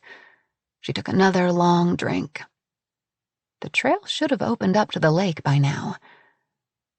Apprehension growing, Mare examined the trail in front of her more closely. Was this even a path? Or was it a game trail made by deer? Or maybe even a coyote? A rustle in the shadows caused her to stop short. She cocked her ear toward the sound, and a shiver of fear ran through her. She hadn't thought about wild animals. She turned to look in the direction she had come from. Should she go back to the bonfire? To the others? Somehow they seemed less appealing than facing a bobcat. "Hey," came a soft voice, and Mare jumped. She peered into the dark as a figure came toward her. Tall, imposing. "Who is it?" Mare asked, poised to run. "It's Samuel. You okay?" he asked. "You scared me," Mare said testily, not wanting him to know how badly he had startled her. "I'm fine," she added, and began walking again, trying to force herself not to weave back and forth. The whiskey had hit her harder than she thought it would. "Where are you going?" Samuel asked, falling into step behind her on the narrow trail. "I told you, to the lake," Mare said. "Well, you're not going to get there going this way," Samuel said with a chuckle. "I'll get there eventually," Mare murmured. "They're being assholes," Samuel said. "You just have to ignore them." "Easy for you to say." "Shit," Mare said glumly. The column of pine trees ended. They had come to a road. "Yeah," Samuel said. "That is not the lake." They looked out at the pavement, an icy ribbon in the starlight. "It is not." Mare let out a puff of air. "You know, I do know how to have fun. People say I'm a lot of fun." "I don't doubt it," Samuel said, trying not to crack a smile. "But, to be fair, there's not a lot of fun to be had in Iowa in the middle of winter." "That's where you're wrong," Mare said lightly. "We know how to have fun in all seasons. You just need to know where to look for it."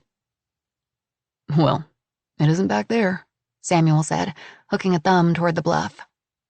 "No, it is not," Mare said. "How'd you end up here?" she asked. "Where are you from again?" "A little bit of everywhere," Samuel said. "My family moved around a lot. My dad was in the military. I got a scholarship to play lacrosse." He shrugged. "And here I am." "Well, we're happy to have you," Mare said, and inwardly kicked herself. She was so lame. Samuel smiled like he didn't think she was lame.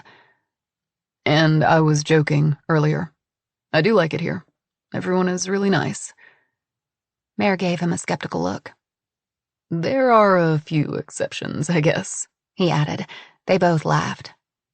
"Well, we should probably get back," Samuel said reluctantly. "No lake here." Mare didn't want to go back. Not yet. She just wanted to stay right here, no matter how cold. Or, Mare began slyly. The whiskey was still thrumming through her body, making her loose-limbed, reckless. We could have some fun. 13. The Assistant. Fern led the contestants from the hedge maze and back toward the house, still confused by the near disaster with the tasers. Kat had assured Fern that the custom-made tasers were set at a low voltage, and that clearly hadn't been the case. Both Samuel and Ned had gone down hard, but Samuel got it worse. Both prongs had struck Samuel squarely in the back, gripping into his skin and completely immobilizing him. Fern was worried that they were going to have to call an ambulance. But thankfully, after a few minutes, he was able to get up. "Hey!"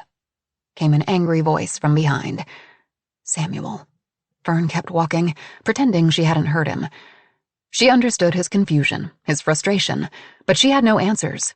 She had so much to do before tomorrow's challenge. "Wait up!" he called. "Hold on a second," he said, blocking her path and causing Fern to stop short. "What the hell was that?" he asked, his voice laced with barely contained anger. "You said the tasers were set at a low level. You said it was safe. I'm healthy. My body could handle being shocked. But what would have happened if the senator was the one to be tased? He's 70 years old. The shock could have stopped his heart." Samuel was shouting now. Fern looked around. The camera operators and the drones were gone, but she knew there were cameras hidden throughout the estate. The show needed drama, but not when it was directed toward her. "But you're fine, right?"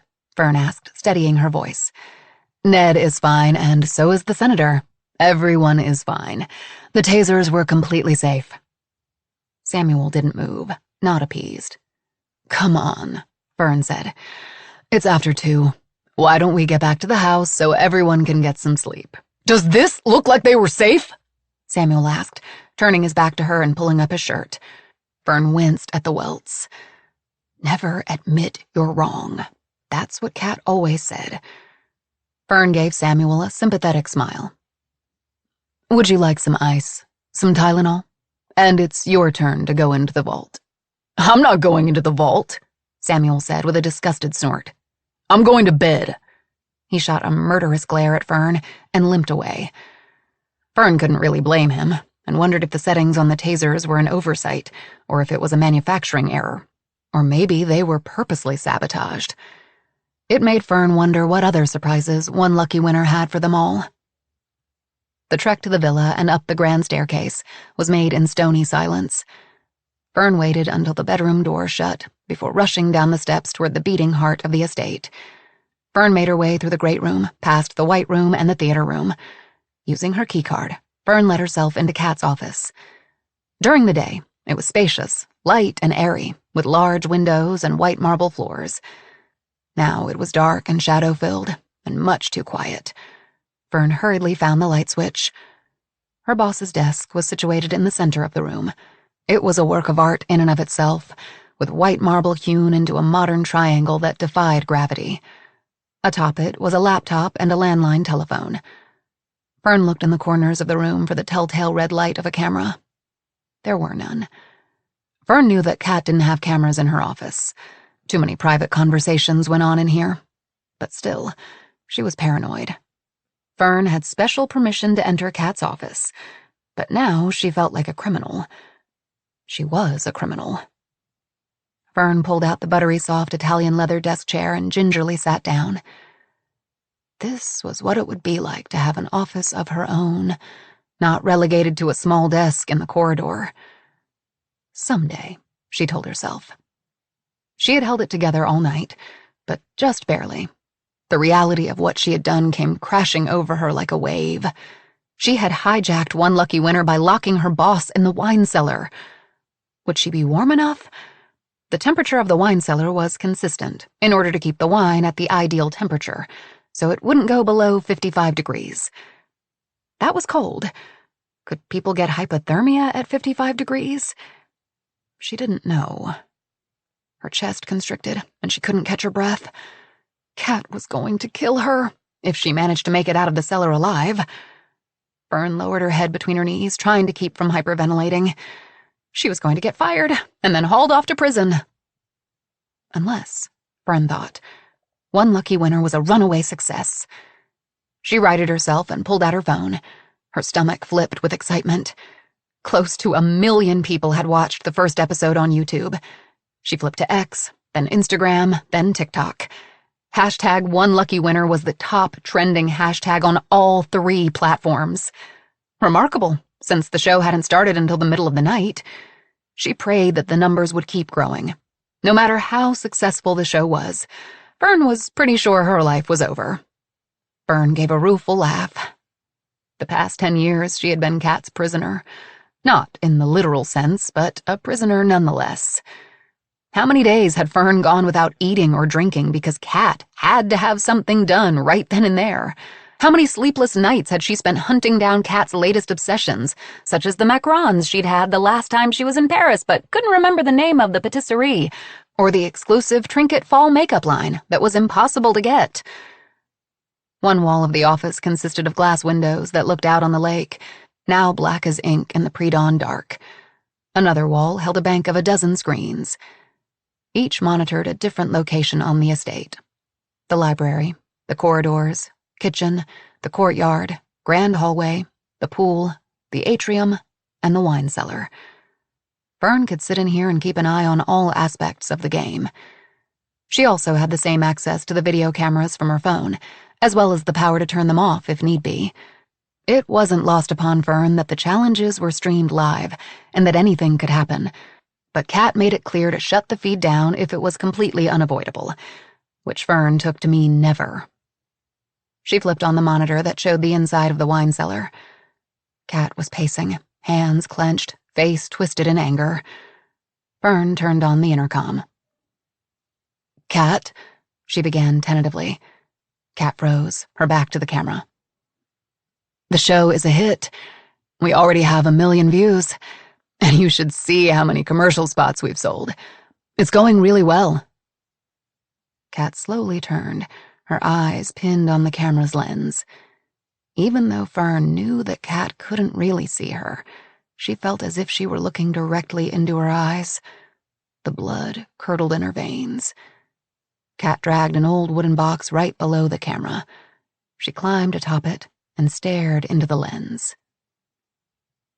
"Fern," Kat began calmly, "get me the fuck out of here." Fern almost faltered, almost made a beeline for the wine cellar. But no. Fern needed to make a decision and not look back. Kat could handle 1 or 2 days in the cellar, just long enough for Fern to convince her that One Lucky Winner was the newest phenomenon, all thanks to her. Fern would show Kat all the celebrities who had tweeted about the show, and maybe, just maybe, she'd forgive her. It wasn't likely. "Soon," Fern said through the intercom. "I will soon. I promise." She then flipped off the camera, knowing that Kat was going to go ballistic. No one ever crossed Kat. Certainly not Fern. She fought the urge to open Kat's laptop. It would be so easy. What Kat didn't know was that Fern knew every single one of her passwords. She could access every email, every file, every voicemail. Kat's entire life was on this laptop. Maybe Fern could use it to her advantage. "Stay focused," Fern told herself. "Stay professional. Do your job, and everything will work out fine." She turned her attention to the other monitors, but everything looked quiet. The corridor that ran in front of the contestants' room was still. She needed to figure out what to do about Ned Bennett. He couldn't stay here, could not be the winner of $10 million. She had to find a way to get him off the show without tipping her hand. Fern thought of the hours she spent writing out all the super clues and placing them inside the urns, and all the time she spent stashing the game changers around the estate. It gave her an idea. It wouldn't take long for the contestants to figure out that Ned was ruthless, that he was the one they needed to eliminate from the game. Fern would just help them along a little bit. She opened Kat's laptop after all, but instead of digging through the files, she began to type, then printed the note, which was short and to the point. She reached into Kat's desk and pulled out a small orange bottle, twisted the cap, and dropped one small white pill into the palm of her hand. Fern sat there for a long moment trying to decide what to do. What she was doing was illegal, unethical, could be dangerous. But she needed Ned Bennett gone. Fern slid the paper and the pill into an envelope. She lit a red wax stick, letting the hot wax drip onto the envelope, then pressed the One Lucky Winner sealing stamp to the small puddle. She got to her feet and went to the closet. Inside were all the items needed for the show's challenges, including stacks of One Lucky Winner t-shirts, sweatshirts, and warm-up gear. She selected a set for each contestant and carefully slid the envelope between the folds of one of the t-shirts. With the stack of clothing in hand, Fern exited the closet, closed the door behind her, and surveyed Kat's office. Everything was in its place. She needed to grab a few hours of sleep and then get ready for the day. It was going to be a long one. 14. The Best Friend. Mare awoke to a soft white light streaming through the window, her muscles protesting in pain as she stretched beneath the Egyptian cotton sheets. Mare was vaguely aware of someone entering the room and setting something next to her bed. Sleepily, she looked around the room. 3 of the beds were empty, and a 4th held a rounded heap beneath a pile of covers. Samuel. In the light of day, it was a beautiful room, with its terracotta floors and walls painted a warm, honeycomb gold. A large fireplace, with a flue big enough to climb up, anchored the entire space. But the unpleasant scent of other people's bodies permeated the room. Mare slid quietly from the bed, trying not to wake Samuel, and crossed the room to inspect a series of framed black-and-white photographs that lined one wall. They included images of shadowy tunnels and unique architectural elements. The contrast of light and dark in the photos was exceptional. She missed photography and painting. Maybe someday she would try again. She paused, leaning in closer for a better look. It took a moment for her to realize what she was looking at. They weren't just columns and walls made of stone. They were skulls. Rows and rows of skulls. The photos were of the catacombs. Mare turned from the wall, her stomach queasy. Sitting atop her bedside table was a stack of bright pink clothing. 2 t-shirts, warm-up pants and matching jacket, athletic shorts, and a sweatshirt, all with the weird logo of the women with the snaky hair and the words, "One Lucky Winner." She grabbed the clothing and tiptoed to the bathroom, shutting and locking the door behind her. Mare set the clothes on the marble vanity and gingerly began to take off her clothes, her muscles protesting with each movement. She pulled a short-sleeved pink tee over her head, stepped into the warm-up pants and hitched them up over eggplant purple bruises, and slid her arms through the bright pink warm-up jacket emblazoned with the One Lucky Winner emblem. She stared at her reflection in the gilded mirror above the marble sink. Her curls were a riotous mess, but there wasn't much she could do about that but try to corral them with a ponytail holder. She slipped an elastic band from her wrist, and it slipped from her fingers and to the floor. With a groan, Mare bent over and heard the crinkle of paper. Curious, she stood up and reached into her pocket, pulling out a small envelope. Mare slid a finger beneath the blood-red wax that sealed the envelope and pulled out a fine linen note card and a small, hexagon-shaped white pill. Last night was just a taste of what is to come. By now you must realize that there will be many obstacles in your way. As the winner of the Maze Challenge, you have earned a very special game changer. This tiny pill could help you on your way to $10 million. When to use it? You pick the time, the place, and the recipient. How far will you go for $10 million? Only you can answer the question. Mare stared down at the pill. What was in it? Her mind raced through the possibilities. A diuretic, a laxative, a sleeping pill. And was she really supposed to slip it into someone's food or drink? That was illegal. The show wasn't seriously encouraging her to drug her opponents, was it? Mare gave a little shake of her head. She couldn't do it. Wouldn't do it. She'd learned her lesson years ago that playing with fate could have disastrous results. She moved to drop the pill in the toilet, to flush away the temptation, but stopped. Maybe she'd keep the pill. Just for now. Just in case. Mare stepped from the bathroom. Samuel was now sitting on his bed. He was shirtless, and his entire torso looked as if he had done 9 rounds with a rabid raccoon. His sculpted chest was lined with angry red scratches from where he had climbed up the 10-foot hedge. Deep scrapes striated his legs and arms. He stood, turned his back to her, and pulled on a Kelly green t-shirt. But not before Mare saw the 2 burn marks where the taser probes had struck him. "That looks like it hurts," she said, despite her vow to not engage with him. "Like a son of a bitch," he said, turning to face Mare. "Thanks to you." He looked her up and down. "Pink," he said. "Huh. I thought you always said you hated wearing pink, that it clashed with your hair." "I do," Mare said, flushing. "But I really don't have a choice, do I? This was the stack of clothes next to my bed." "How are you?" Samuel asked. Mare knew he wasn't asking about the scratches and bruises that covered her own body. She looked around the room in search of cameras. "Don't worry," he said. "I've already looked. The room is clean." Mare peered down into the lampshade next to her bed, and then ran her finger along the gilded edge of a painting that depicted an Italian countryside. She moved back to her bed, trying to think of a place to hide the envelope and the pill. "No, really. I already looked everywhere. There are no cameras," he assured her. Mare crossed her arms in front of her chest, 2 decades of fear and shame billowing up inside her. "How do you think I am?" she asked, finally answering his question. When Samuel didn't answer, Mare went on.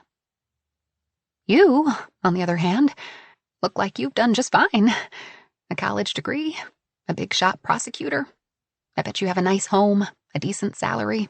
Am I right?" Samuel looked over his shoulder, checking to see that the bedroom door was shut. "I am not fine," he said in a low voice. "Haven't been fine. Don't think I'll ever be, thanks to you." Mare sat on the edge of her bed, pulling a pillow atop her lap. "You think I'm fine? I think of that night every single day. I dropped out of college, went home and married a jerk. The only good things that came out of it were my 2 girls. "Well, that's something," Samuel said, stretching his arms tentatively above his head. "I've never been married. Don't have any kids." "And you blame me for that, too?" Mare scoffed. Samuel looked like he wanted to say yes, but instead he turned and went to the window. Mare took the opportunity to slide the envelope and pill into her pillowcase. She would decide what to do with them later. "We have to talk about this," Samuel said, staring out over the estate. Mare suddenly went lightheaded, off balance. Funny how 2 people could share one singularly horrible, life-changing night together, and then never speak of it again, slouching off to their respective lives like it never happened. "Yes, we do," Mare agreed. "But it's almost 9. Everyone will wonder where we are." "It'll just take a minute," Samuel countered. "We have to decide what to do, what to say." "I can't do this right now," Mare said, getting to her feet and moving toward the door. She reached for the doorknob, but Samuel blocked her exit. He was standing too close to her. Too many old memories, old feelings hit her all at once. She had to focus on today's challenge. If she lost, there was a chance she would go home. She couldn't let that happen. "We'll find somewhere else later on. If we stay in here too long, they are going to think we know each other," she said. "Maybe they'll just think we were going to work together to solve the clues." "Even worse," Mare said, her voice rising. "We do need to talk, I know, but not here. Someone watching will make the connection between us. We'll be recognized. It will bring up questions. People will start digging." "So what's your solution?" Samuel asked in exasperation. "I don't know," Mare said helplessly. "But I really, really need this money. Samuel looked as if he wanted to ask her why she was so desperate. Instead, he said, I think we have 3 options. 1, we just own up to it right now. Say, wow, what a weird coincidence. We went to college together years ago. Mare was already shaking her head. Samuel went on. Number 2, we pretend we don't recognize each other. It's been 20 years. We didn't know each other that well, just socially. You have a different last name. I've put on a few pounds. I have a goatee. It's not impossible to think we didn't make the connection, at least not right away. What's the third choice? Mare asked, eager to get downstairs. We quit, Samuel said simply. We come up with an excuse, an injury, something, and we drop out. Mare bit on her lip, considering. She wasn't quitting. That was out of the question. She checked her watch. It was almost 9. They had to go or the others would become suspicious. Okay, she finally said. I think for now we pretend we don't know each other and then act surprised if it's brought up. We did barely know one another, she said, as if trying to convince herself. Now go! Again, Samuel hesitated, and for a moment the years fell away and a boyishness settled across his face. He always had such a gentleness to him, except for that night. They both had become people they didn't recognize. How are you? Really? He asked. Besides wishing he had never come to look for her that night, she wanted to ask. Instead, she whispered, Please, let me go. Please. Samuel shook his head as if disappointed, and then stepped aside. With relief, Mare opened the bedroom door and was grateful to find the hallway deserted. She stepped into the corridor and walked quickly toward the staircase. Good morning, came a booming voice from behind her. It's Mare, right? Mare turned. It was the senator, dressed in a red One Lucky Winner t-shirt and shorts. Yes, it is, Mare said, trying to keep her voice light, friendly. Good morning to you. How'd you sleep? Fine, fine. He waved away her question. Congrats again on winning last night. Any chance that you'd be willing to share what your super clue was? Thanks, but I don't think so, Mare murmured, acutely aware that everything they were saying was being recorded and filmed. Moving down the corridor, she saw the blinking light of 2 cameras. How about a game changer? Did you find one? The senator asked as they came to the grand staircase. Mare thought of the tiny white pill hidden in her pillowcase, but she sure wasn't going to tell the senator. Instead, she gave him an enigmatic smile. I get it, the senator said contritely. No pressure. But in the spirit of full disclosure, I haven't found one yet, but that TV guy did. Couldn't figure out what it was, but guess we'll find out. Why don't you see if you can get more out of him? We're gonna have to up our game today. I may not be much of these physical challenges, but I'm smart. The senator tapped his temple. I could be a real asset if it comes to solving puzzles and the like. Just keep that in mind. It was all Mare could do to keep from running back to the bedroom and slamming the door. Instead, she forced a smile to her face. I will. Thank you for that. At the bottom of the stairs, the other contestants were standing around a table filled with pastries, bowls of fruit, and coffee. Camille was wearing yellow, sipping on a latte, and Ned was dressed in electric orange, peeling a banana. A camera operator was set up a respectful distance away, but impossible not to notice. Mare turned only to find the lens of another camera fixed squarely on her. She murmured her hellos and busied herself with pouring a coffee. A moment later, Samuel came down the stairs, greeting everyone, but he didn't make eye contact with Mare. So, well done on your big win last night, Mare, Ned said, with a tone that was anything but congratulatory. You and the senator really showed us you came to play. You both had no problem sending 5,000 volts of electricity through us to get ahead. Mare couldn't help laughing. It's just part of the game, she said lightly. You do the same.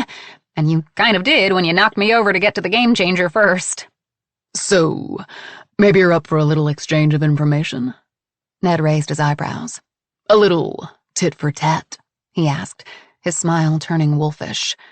Mare shook her head with disgust and turned away when a young woman stepped into the room, clipboard in hand.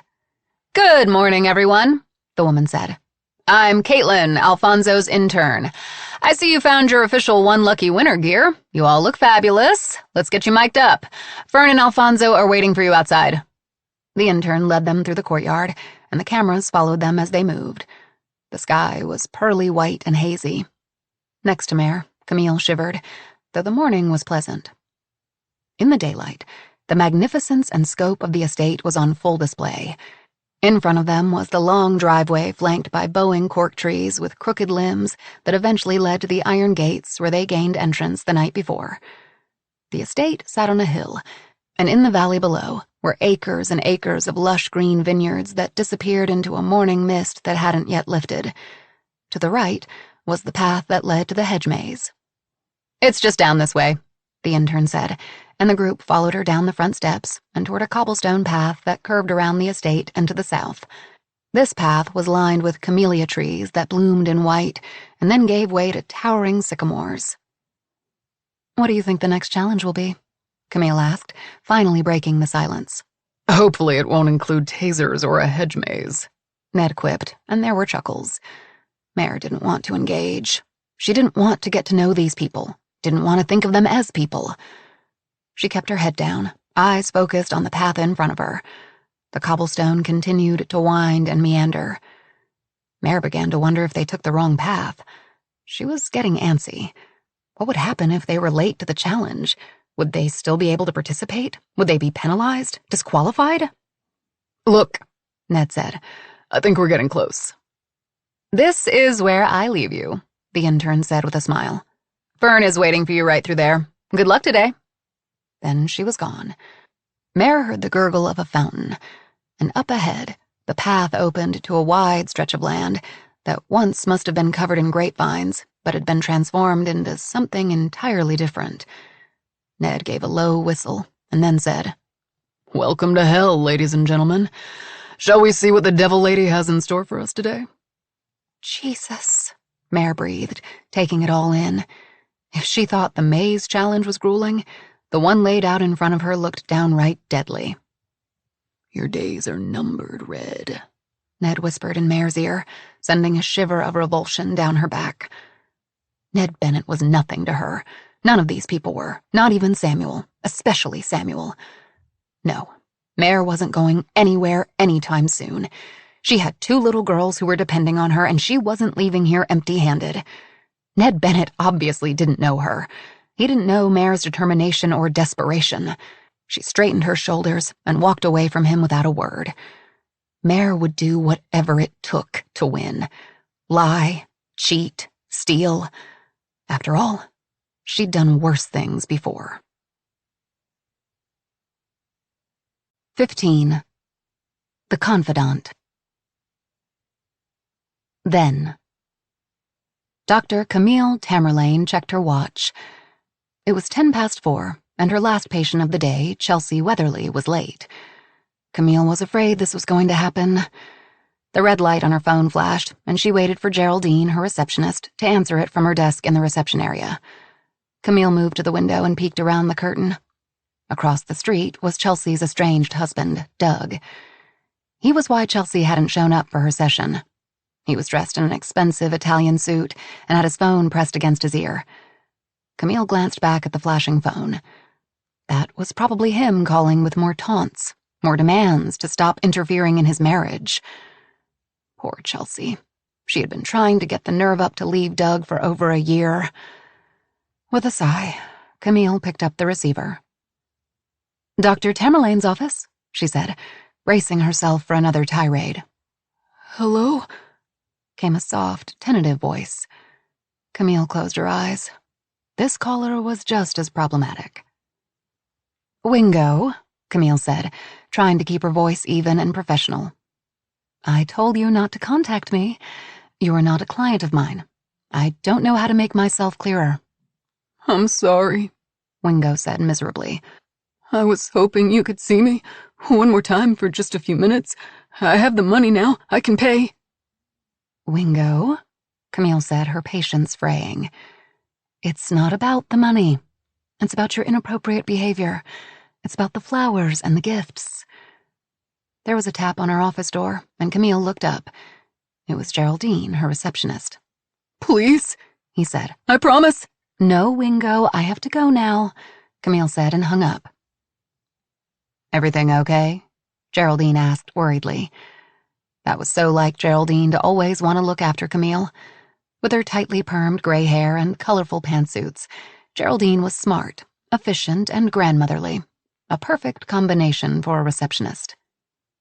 Yeah, it's fine, Camille said, waving away her concern. Except that Doug Weatherly is standing outside again. We're going to have to figure out how to schedule Chelsea's appointments without Doug finding out. I'm worried about her. He must be hacking into her phone or email or something, Geraldine said, shaking her head. I'll see what I can do. Thank you, Camille said. And since Chelsea is a no-show, I think I'm going to head to the recording studio a little earlier today, so Parker and I can prep for the show.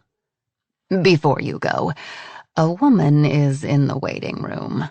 She sounds desperate, Geraldine said apologetically. Camille almost told Geraldine to send the woman on her way, telling her that she wasn't taking on any new clients, which was entirely true. She was tired, her schedule was full, the podcast had taken on a life of its own. She said she'll pay cash, Geraldine added. This tidbit caused Camille to pause. Cash was good. It was a rarity, but not unheard of. Some of her clients wanted assurance of their privacy no matter the cost. It meant no official paperwork, no submission to health insurance, and no taxes, which meant more money for the things she wanted. All fine with Camille. Okay, Camille said finally. Send her in. A moment later, the woman entered the room reluctantly and hesitantly looked around. She was small in stature, with thick black hair beneath a slouchy black hat. She wore black leggings, Chuck Taylors, a white t-shirt, jean jacket, and she had a large yellow handbag hooked over her shoulder. The woman's face was hidden behind dark sunglasses. This wasn't unusual either. Patients often wore sunglasses to conceal teary, red-rimmed eyes. They were a barrier that Camille tolerated for a few sessions. After the third appointment, she would ask the patient to remove the glasses so they could get down to the real work. I'm Dr. Tamerlane. Welcome, she said, holding out a hand. The woman reciprocated with a grip that was soft, tentative. Please come in and take a seat. The woman looked toward the door as if she wanted to bolt. Instead, she sat, perching precariously on the edge of the seat, placing her bag on the floor next to her and tucking her hands between her knees. Camille wheeled her desk chair over so that she was sitting directly in front of the woman. She left her notebook at her desk, having found it put new clients at ease to know she wasn't writing down what they told her. I'm sorry. I'm afraid I didn't catch your name, Camille said, mirroring the woman's body language. It's Nan, the woman said in a soft voice, pushing the sunglasses up on the bridge of her nose. Adams. As in Nancy? Camille asked.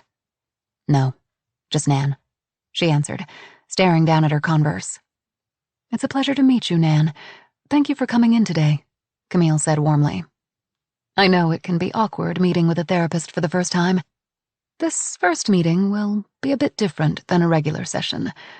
I'll ask you some questions that will help me understand what you may be experiencing and feeling, and you can feel free to ask me questions too. Camille gave Nan a gentle smile.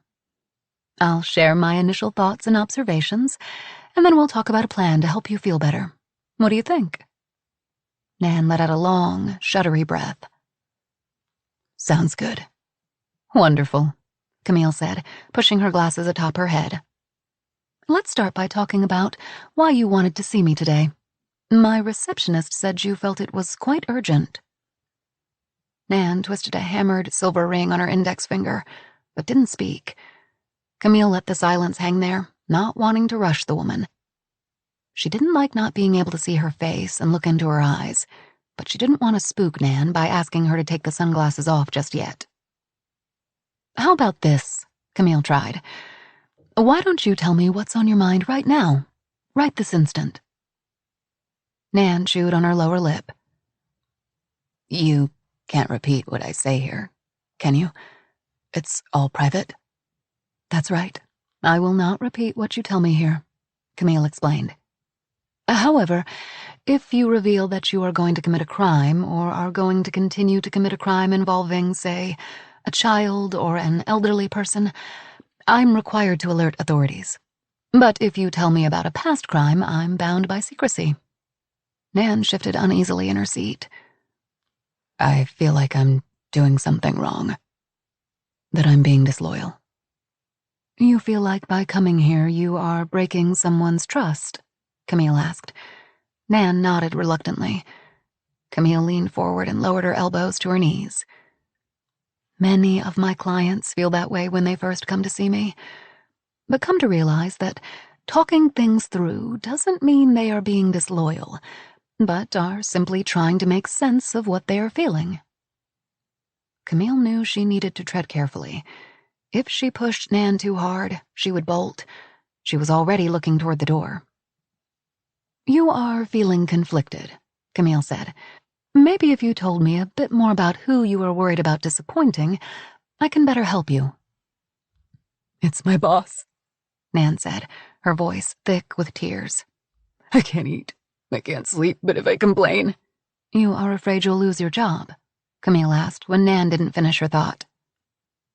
That, and so much more, she said, rubbing a tattoo of a dragonfly on the inside of her wrist. Camille wanted to ask Nan what she did for a living, but didn't sense that this was the right time. Instead, she leaned back in her chair and crossed her legs and waited. I work so hard, but nothing is ever enough. I don't think I can take it any longer. You've tried talking to your employer? Camille asked, wanting to know more. Nan gave an angry laugh. That would be impossible. She doesn't listen. She doesn't care.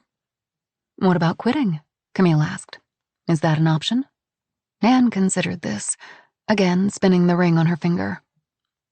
I don't know, she finally said. I've thought about it, but I can't. Not yet. In this twisted way she needs me. I just wish there was a way I could make her see how important I am, the value I bring. What would be enough? Camille asked. Would make things right. Nan sniffed, sliding her fingers beneath the frames of the black lenses of her glasses and rubbing her eyes. I don't know. It doesn't seem right that she gets to walk through life like I'm a no one. There should be consequences. Consequences? Camille echoed. What do you mean? Nan stood up abruptly and moved to the window that looked out at a stunning view of the bay. She was quiet for a long time. Camille let the silence hang. When Nan turned back to Camille, her lips were curled in anger. I don't know. Public humiliation, financial ruin sound reasonable to me. You're angry, Camille observed. Damn right I am, Nan shot back. The way she treats me, others. How can I just sit back and take it? It's not right. When Camille didn't fill the silence, Nan returned to her seat and sat down with a heavy sigh. Have you ever read The Count of Monte Cristo? She asked. Or Hamlet? It's been a while, Camille admitted. But yes, I've read them. Both are about revenge, she added, carefully watching Nan's reaction. Yes, but it took Dante's and Hamlet years to dole out their revenge, Nan said, shaking her head. I don't think it should take that long. You're thinking about revenge? Camille asked, alarm bells beginning to ring in her head. No, of course not, Nan said in a rush. Not really. Though, I'd be lying if I said I don't fantasize about throwing my laptop against the wall and walking out. How about we brainstorm some other options? Camille asked. For the next 30 minutes, Camille tried to get Nan to reveal more about her work situation. But Nan was vague, elusive, not willing to offer concrete examples of what she was experiencing. Finally, the timer on Camille's watch beeped. Their time was up. I think I can help you, Nan, with what you are feeling, Camille said. I can help you process your feelings about your employer and decide what, if anything, you can and should do. Do you think this is something you'd like to pursue? She asked, picking up a box of tissues from a nearby side table and holding it out to her. Nan plucked a tissue from the box. I think so, she said, dabbing at her nose. I think I would like that very much. Good, Camille said, bringing up her calendar on her phone. Now, next week at this time is booked, but if it fits with your schedule, I'd be willing to see you after hours, say 6 o'clock. That works, Nan said with obvious relief, standing up. And she hesitated. I prefer not to go through my insurance for my sessions. Cash is okay? That will be just fine, Camille assured her. Nan handed her a slim envelope, and Camille led her from the office, past Geraldine's desk and out the front exit. Thank you so much, Dr. Tamerlane. This has been weighing on me, Nan said, reaching out to shake Camille's hand. Her fingers were cold and damp. It's my pleasure. See you next week. Camille watched as Nan walked away down the quiet street. Once back inside, Camille set the cash atop Geraldine's desk. You know what to do with this. Geraldine looked up from her computer and nodded. Will she be needing another appointment? She asked. Yes, Camille said, not meeting her eye. But off the books. I have a feeling I'll have several more sessions with her. That is one angry woman. But I think I can help her. Speaking of angry, Geraldine said, I shooed Doug Weatherly away. Told him I was going to call the police if he didn't stop loitering outside the office. He was not happy. Well, there's a lot of that going around lately, Camille said, noticing with irritation the fresh bouquet of red salvia sitting atop Geraldine's desk. No signature? She asked, knowing they were from Travis Wingo. No signature, Geraldine confirmed, handing Camille the small card that accompanied the bouquet. Camille retreated back to her office and closed the door to think.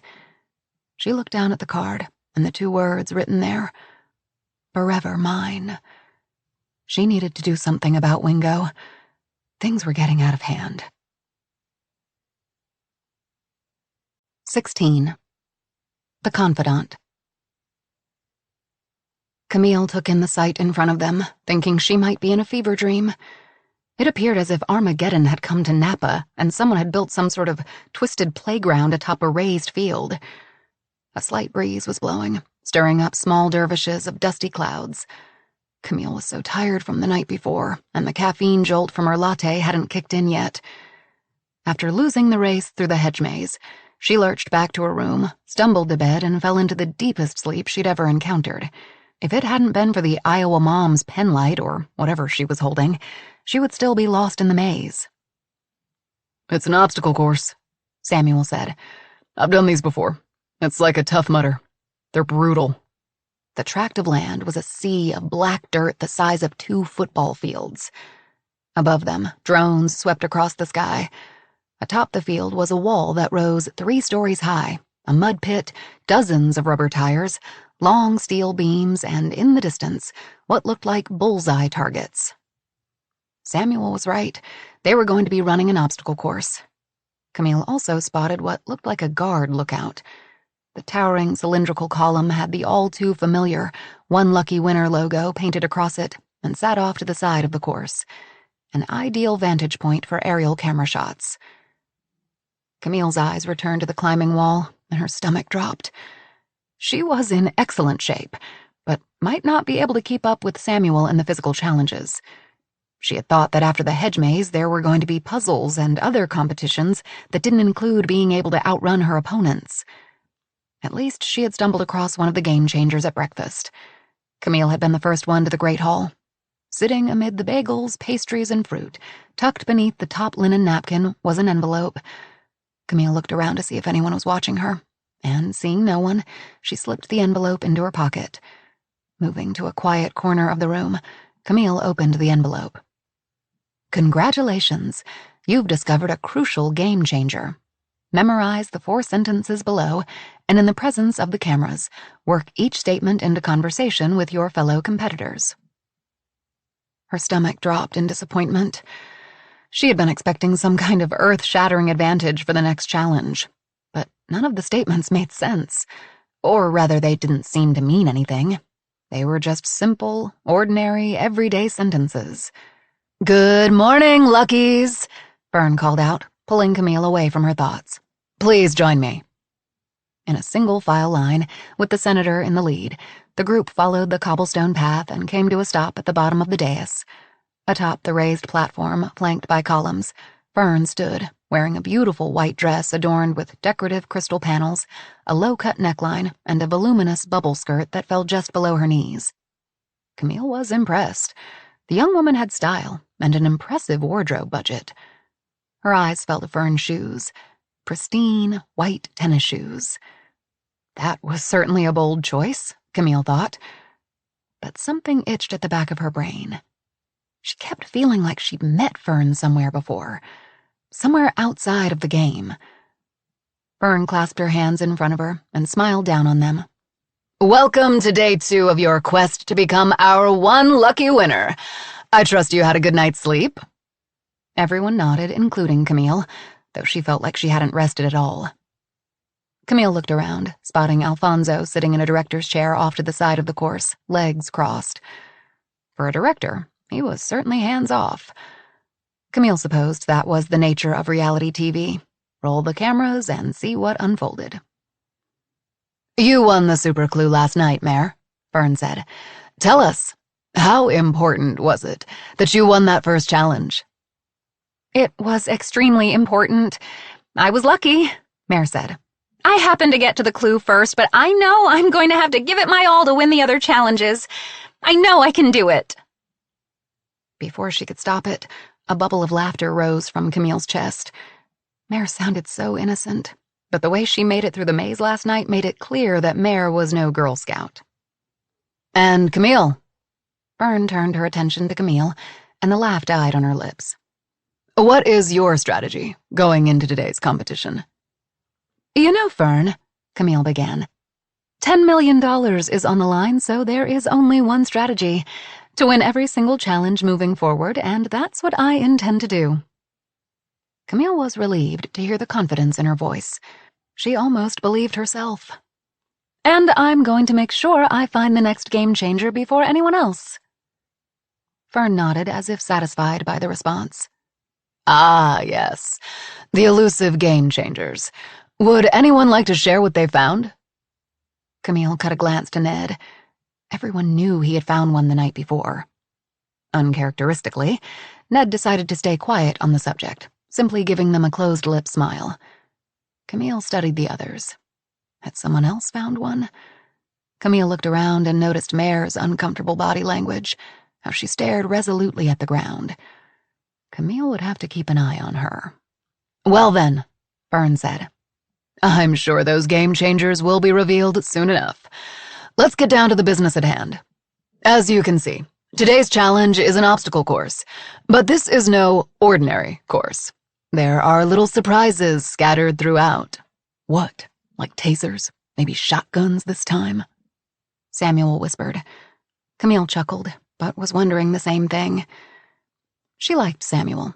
He was a competitor, but less guarded than Mare, less obnoxious than Ned, and less, well, senator-like than the senator. "First, you will run through the tires, making sure that your feet touch each one. From there, you will cross a balance beam without falling. If you do, you must go back and try again. Then you will army crawl through a pit of wet ash and mud. Stay low because there will be razor wire above you, so watch your heads. Once through the pit, you will come to a sandbox. In the sandbox, you will dig until you find a canvas bag that is the same color you are wearing right now." Camille looked down at her yellow t-shirt. Fern continued with the directions, and Camille struggled to stay focused. This was only the second challenge. How was she going to make it through 13 more days? "Once you get your bag," Fern explained, "you will open it and begin assembling the puzzle pieces you find inside. Once you assemble your puzzle, memorize it, because it's a clue. It will definitely come in handy for you later. After the puzzle, you will climb the 40-foot rock wall." Camille eyed the wall. It didn't look like there were any tethers or harnesses nearby. Did that mean they were going to have to climb with no protection? One misstep and someone could fall. "Once atop the wall, you'll use a rope to climb down. Finally, you will run to the station we have set up as a shooting range. The first contestant who hits the target wins the super clue. Chances were, Camille thought, she wouldn't be the first one through the obstacle course. She might not win the super clue, but if she could get to the sandbox and find the puzzle pieces, she could solve it, and she'd search for as many game changers as she could find, in hopes that the others would be focused on hitting the bullseye first. Are you ready to face what could be the most grueling and dangerous hour of your life? Fern asked. Well, it's not like any of us have an 8-year-old son, Camille said, deciding that this was the time to utter one of the sentences on the piece of parchment paper in her pocket. Camille watched the others as they took in her seemingly random statement. Ned raised his eyebrows, Samuel gave her a sideways glance, and a muscle in the senator's jaw twitched. But that was all. Mare met Camille's gaze and stared back with resolute determination, maybe thinking of her own young child. But she had daughters, right? She tried to remember. Luckies, are you ready? Fern asked from her perch. On your marks. Everyone hurried to a spot behind the white chalk line. Get set! Camille inched her toe as close to the line without crossing it. Fern raised the starter's pistol, pulled the trigger, and Camille lunged forward. She nearly stumbled right out of the gate. The crumbly soil beneath her feet was slippery, and she couldn't gain traction. Somehow she righted herself, but next to her Ned wasn't so lucky. He fell to his knees, causing a mushroom cloud of dust to rise up around them. Camille was the first to make it to the tires, but Samuel, Mare, and even the senator were close behind her. Thighs burning, she carefully stepped through the 18 tires. Camille wished she had spent a few minutes stretching that morning. Once through the tires, Camille set her sights on the next obstacle, a steel beam about 40 feet long, 4 inches wide, and set about 3 feet above the ground. She hoisted herself up and threw a leg over either side of the beam, the tender flesh of her inner thigh slamming against the metal. There, she paused, looking down at the long strip of steel, trying to decide the best way to get across without falling. She maneuvered into a crawling position and considered trying to get across this way, but the beam was so narrow that she'd likely tip right off the side. No, she'd have to stand up. On wobbly ankles, she held her hands out to the side and stood. On the beam next to her, Samuel had pulled ahead, but she didn't dare turn her head to see where the others were. 1 foot in front of the other, Camille told herself. She just needed to get to the puzzle. She would figure out how to get another game changer. She eased forward, trying to get the feel of the beam beneath her shoes. Mare moved past her, then Ned. She was halfway across her beam when she heard the senator's heavy breathing on the beam next to her, and then a cry, and a dull thud. The senator had fallen. Camille forced her eyes down and in front of her, stepping carefully until she was just a few feet from the end. From there, she crouched and leaped to the ground, the impact sending a shock of pain through her legs and a puff of powdery earth around her. She paused in front of the next obstacle, the mud pit covered in razor wire. Ahead, she could see Ned, Samuel, and Mare struggling. On their bellies, they were already covered in the thick mud, barely inching forward. It was the warm-up suits, Camille decided, that were holding them back. The minute they crawled into the pit, the fabric became slogged down with mud, making it nearly impossible for them to move forward. Thinking fast, Camille unzipped her jacket, pulled off her t-shirt, and stepped out of her warm-up pants. She considered tossing aside her shoes, but the soles of her feet were torn up and sore from the hedge maze, so she kept them on. Once again, she was down to a tank top and shorts. Who knew if it would make a difference, but she'd have to try. She was the smallest of the group, but she was strong. She could do this. Camille threw herself to the ground and began to army crawl, trying to stay clear of the razor wire that hung ominously above her head. The thick, wet mud immediately enveloped her. It filled her ears, clung to her hair and eyelashes, and her limbs felt like cement. But she continued to inch forward. Somehow she was gaining on the others. Camille snaked past one mud-caked competitor and then another. It was impossible to tell who was who. Black dirt clogged her nose and worked its way into her mouth, the gritty muck thick on her tongue. She was neck and neck with her final rival, who was so covered in the ooze that Camille had no idea who it was. She could win this. With a surge of adrenaline, she dug in her feet and pulled herself forward, the mug squelching noisily around her. She was now in the lead, so close to the exit. She might just pull this off and be the first one out of the pit. That's when she felt it. A vice-like grip around her ankle. The son of a bitch behind her was trying to stop her. Camille tried to wriggle free, but the hand held tight, pulling her back. "Hell no," Camille muttered. With a mule kick of her free foot, she struck out and was greeted with the satisfactory crunch of bone. Barely noticing the bite of razor wire against her scalp, Camille pulled herself through the final few feet of mud and with a victorious smile climbed out of the sludge. She heard the impact first, a stomach-churning smack. Before she felt it, pain exploded through her ribs, a stabbing pain so sharp that Camille's breath lodged in her throat, and she fell to her knees. Gasping for breath, she looked down. Intermingled with the black mud smeared across her tank top was something else. She pressed her hand to her ribcage, vaguely cognizant of the sound of footfalls behind her, and groaned at the pain. Camille pulled her fingers from her side and stared down at her trembling hands, now covered in a sticky red substance. Blood. The realization clicked into place. Her hands were covered in blood. She had been shot. 17. The Confidant. Then. 1 week later, Dr. Tamerlane's doorbell rang.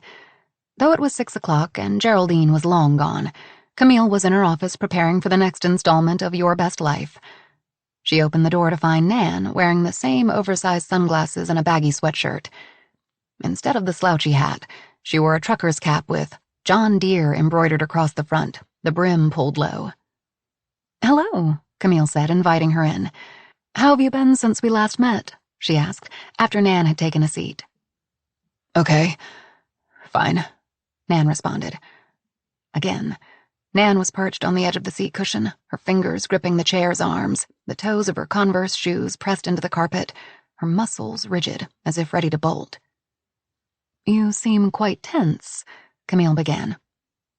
"There's a man outside," Nan said, chewing on a fingernail. "Just standing there, staring at the building. He was there last time, too. Do you know who he is?" Camille knew exactly who it was. Doug Weatherly trying to intimidate his wife, intimidate her.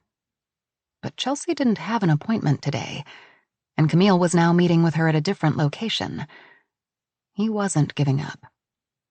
"No one you need to worry about," Camille soothed. "Tell me about your week." "Awful. Terrible. The same as always," Nan said. "I work 12-hour days, and my boss constantly tells me how much of a screw-up I am. She's ruthless, and if you cross her, she'll bury you." "Ah," Camille said, glad for the opening. "Sounds intense. What is your line of work? I don't think you mentioned it." Nan twisted the silver ring on her index finger. "Do I have to say?" she asked. "No, you don't," Camille answered. "But any information you can share will help me understand your anxiety, what you are going through." Nan nodded, but didn't answer Camille's question. "Half the time, I feel like someone is sitting on top of me." Nan pressed a hand to her chest. "I can't breathe. I literally feel like I'm going to die." "That sounds like it could be a panic attack," Camille observed. "Does something specific happen that precedes that feeling? Something that you can point to?" "It's because of her," Nan said. "It starts just before I leave for work. I've been late twice in the last week alone." "You don't feel like you can confide in your employer? Tell her what's going on?" Camille asked. Nan gave a harsh laugh. "That's a no," she said. "My boss has no patience for ineptitude. She'll see a panic attack as a sign of weakness. I can't talk to her about this." Camille wondered if Nan's boss, and Nan by default, had a high-profile position, and this was why she insisted on wearing the sunglasses, the hats, the clothes that ate her up. Camille leaned forward in her chair. "I want you to know that having anxiety attacks has nothing to do with being strong. They are your body's way of telling you that something in your life needs to be attended to." "And you think you can help me with that?" Nan asked skeptically. "I do," Camille said. "But if I'm going to help, I will need to know more about your situation. I'm going to have to ask questions, possibly ones that will make you feel uncomfortable. You are going to need to trust me, Nan. What do you think? Are you willing to give me that chance?" Nan nodded, took a deep breath, and grasped Camille's hand. Her grip was much stronger, more assured this time. Camille once again caught sight of a dragonfly tattoo on the inside of Nan's wrist and wondered about its significance. "I think I can do that," Nan said, her voice breaking. "Very good," Camille said. "I know you are hesitant to talk about the work you do, but maybe you can tell me more about your fears. Are you worried if you quit, you won't get another job?" "We're in the middle of a big project, and she'd kill me if I quit," Nan said. "I've worked for her for years, and if I can't use her as a reference, my resume would be one big black hole." She rubbed her arms as if she was cold. "Besides, I don't know if I actually want to quit. I owe my boss a lot. She was there for me during a very difficult time. I don't think I could do that to her right now." Camille longed to pull the sunglasses from Nan's face. It was so hard to get a handle on her patients without looking into their eyes. "Your boss sounds like someone who is very important to you," Camille said. "So what I hear you saying is that you'd like some tools to handle your situation until you are ready to make a decision as to whether or not to stay in your current position, at least at this point." Nan nodded. "Why don't you tell me a little bit more about your boss?"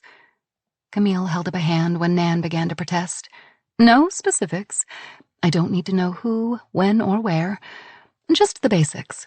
Just the what." Nan took a deep breath and began talking in her low, husky voice, shaky with emotion. Nan was right.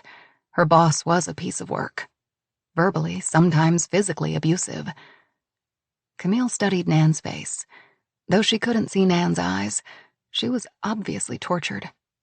Catching Camille looking at her, Nan self-consciously got to her feet and walked over to the Henny Alftan oil painting on the wall. A few years ago, on a trip to France, Camille discovered the artist's work and fell in love with the painting, which depicted an empty fig-colored chair sitting in the middle of a shadowed room. Though it was well beyond her budget, Camille had to have it. "Okay, I know sharing that with me must have been difficult," Camille said soothingly. "So let's focus on your panic attacks. There are many strategies you can use to help ease your anxiety. Exercise, a good sleep schedule, meditation. I can even write you a prescription for medication." No, Nan said in a rush. "I don't want medication. Not yet. I just want to know what to do." Camille's watch beeped, signifying the end of the session. "Next week, we'll talk more about what you do have control over," Camille said, walking Nan to the door. "Determine what is healthiest for you. But I have to say, Nan, I do think we have to discuss whether this job is the best environment for you." Nan smiled wearily. "Thank you, Dr. Tamerlane," she said. "I do feel better. I have no one else I can tell, and it's such a relief to talk about it. But sometimes, I think the only option I have is to deal with it on my own." "But that's why I'm here, so you don't have to puzzle through this alone," Camille said. Suddenly, there was a loud crash and the sound of breaking glass. Nan screamed and covered her head with her hands, while Camille shielded her face. Then, there was only silence. Camille lowered her hands to see a large, jagged hole in the window and a brick on the floor surrounded by shards of broken glass just a few feet away from where Nan was sitting. "Are you okay?" Camille asked, leaping to her feet. "Were you hit?" No, I'm fine," Nan said, though she was trembling. "Who would do that? Was it the man standing outside?" Camille didn't know what to say. Was it Doug Weatherly? It was out of character for him. Doug was more about intimidation through more subtle means, following his wife and standing quietly by, glowering. He was also a man of considerable means who appreciated the finer things in life and wouldn't deign to dirty his suit with a filthy old brick. "I'm not sure," Camille admitted, "but I promise it won't happen again. Come on, I'll make sure you get outside safely. Would you like me to call you an Uber?" "No, that's okay. I'm fine, really," Nan said. "I'm parked down the street." Camille walked Nan to the exit, opened the door, and scanned the street for any sign of Doug. There was no one. It had started to rain, and the drops hit the hot pavement in steamy splotches.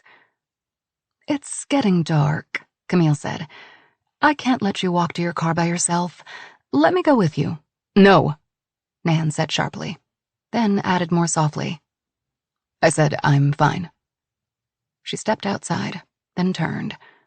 "Oh, I almost forgot," Nan said, reaching into her pocket. She pressed an envelope into Camille's hands. "Thanks again." Camille stood in the doorway and watched as Nan moved down the street and out of sight. Camille peered into the envelope. Inside were 7 crisp $100 bills. It would be a miracle if Nan decided to come back. "Damn it," Camille muttered. She needed her clients to feel safe, or her practice would be ruined. She moved to go back inside, nearly tripping on something on the top step. A bouquet of flowers. Her stomach dropped. Travis Wingo. Camille bent over and picked up the bundle of delicate white petals surrounding a black center eye. She pulled out the small card tucked within the fern-like foliage. On it was written one word: Forsaken. 18. The Best Friend. On the obstacle course, Mare had fallen into 4th place. How had that happened? She had let the earlier conversation with Samuel distract her, and she needed to put him out of her mind and act like they were nothing but competitors. She felt like she had swallowed more mud than she was wearing. As she crawled through the pit, she thought of Danny, the difficulty she often had with breathing. It humbled her, made her angry. No child should have to suffer in that way. It made her move faster. She wanted another clue.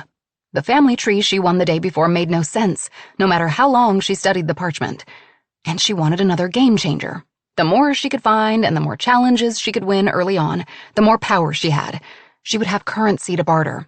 Right now, all she had was a tattered family tree with pieces missing and a sketchy pill. She thought of Camille's odd statement about how none of them had an 8-year-old son. What was that all about?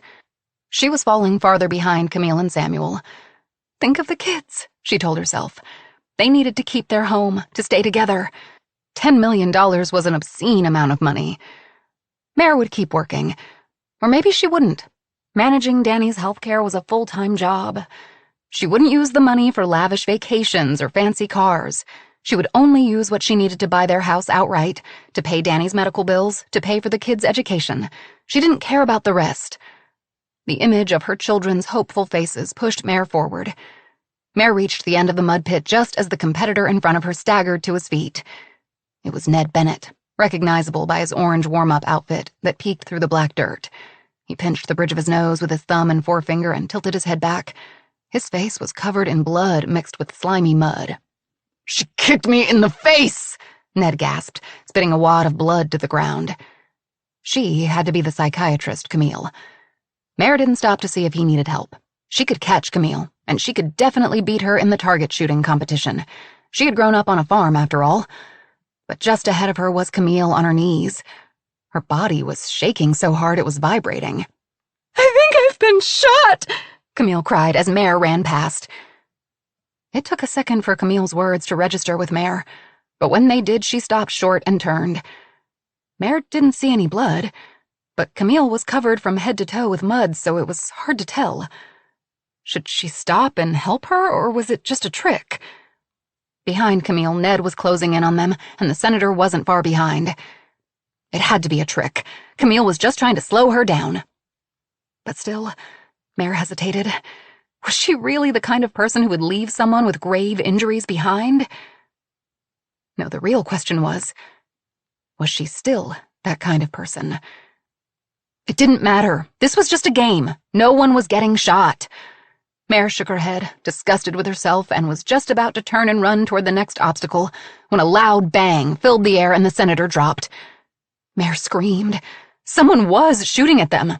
She threw herself to the ground and covered her head with her arms, but quickly realized her mistake. She was completely exposed and needed to run for cover. Mare staggered to her feet and dared a glance up at the guard tower.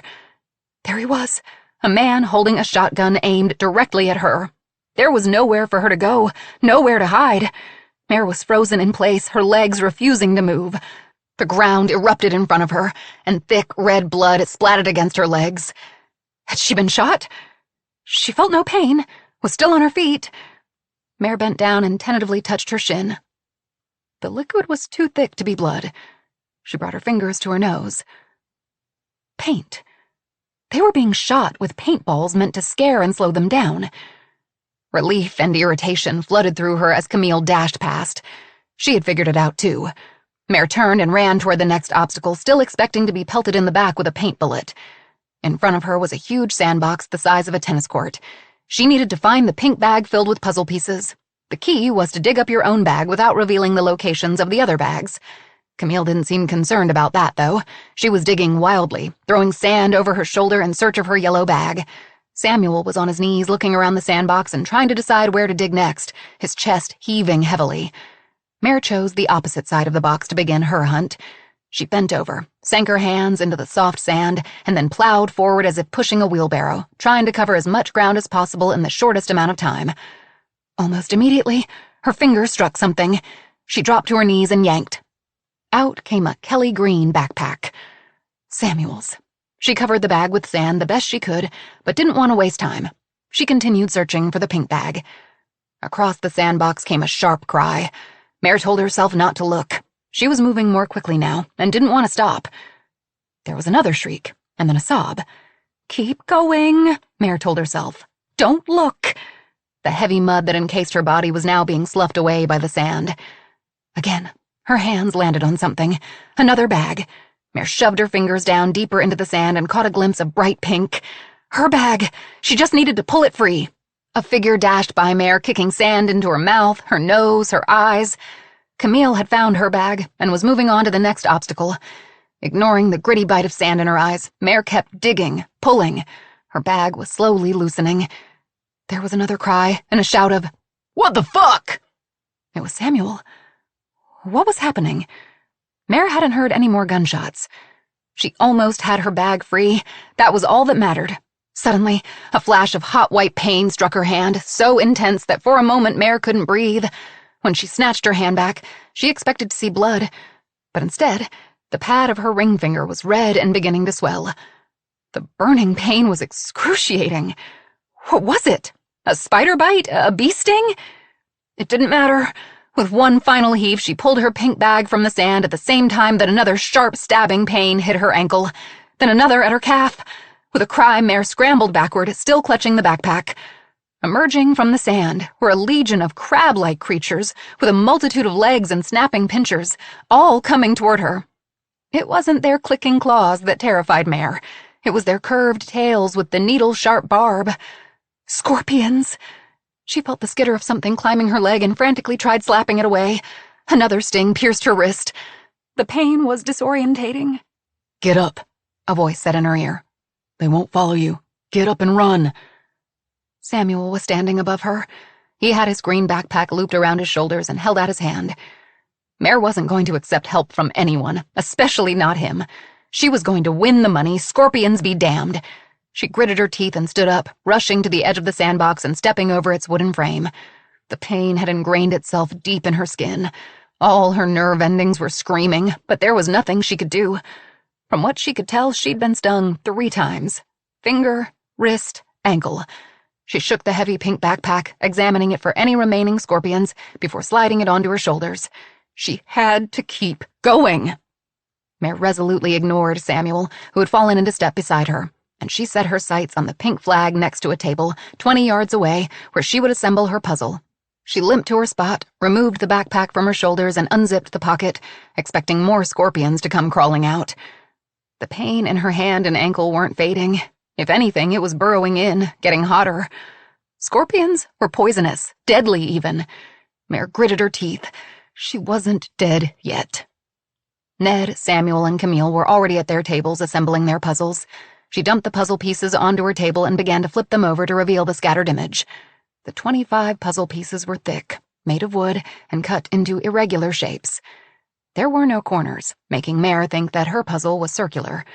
She was decent at puzzle solving. She and the kids always had one on the game table in the basement and would periodically work on it. But there was never this pressure, these high stakes. Unfortunately, Mare's puzzle was nearly monochromatic, chestnut brown with flashes of black, a little white and red thrown in. In its jumbled state, she had no inkling of what the final image could be. Next to her, the others were sliding their pieces around on their tables, deep in concentration. The senator finally appeared, breathing heavily, his red bag dangling from his fingers. Mare focused on the round edges, and an image began to emerge. 2 ears, a scraggly chin. It was an illustration of an animal. The pieces with white quickly became a snarling mouth with sharp fangs. An uneasy familiarity fell over Mare as she pressed 2 red pieces into the puzzle that formed a heart-shaped tongue. She knew what this picture was. She just didn't know why. With shaky fingers, she continued to work until most of the pieces were in place. A bear. But not any bear. It was the mascot of her former college. The Tanglefoot Bear. A ferocious, gaping-mouthed beast with red eyes. Why was Gil the bear one of the clues in this game? She hadn't been to Tanglefoot in 20 years. She hadn't even graduated. 2 weeks after that fateful night, she quit school, went home to Calico, and threw away all her college paraphernalia. She would have burned them if a bonfire in the yard wouldn't have raised eyebrows. She stole a glance at the others. Camille had already moved on, and her completed puzzle appeared to be an illustration of a purple chair sitting in an empty room. Strange. Samuel plugged in his last puzzle piece, and then immediately looked around, his eye stopping on Mare. He looked as frightened as she felt. What was happening? He hesitated briefly, and then took off toward the wall. Mare knew she needed to head that way too, but she wanted to try to catch a glimpse of the other puzzles before she continued. Any clue was knowledge and would help her in the game.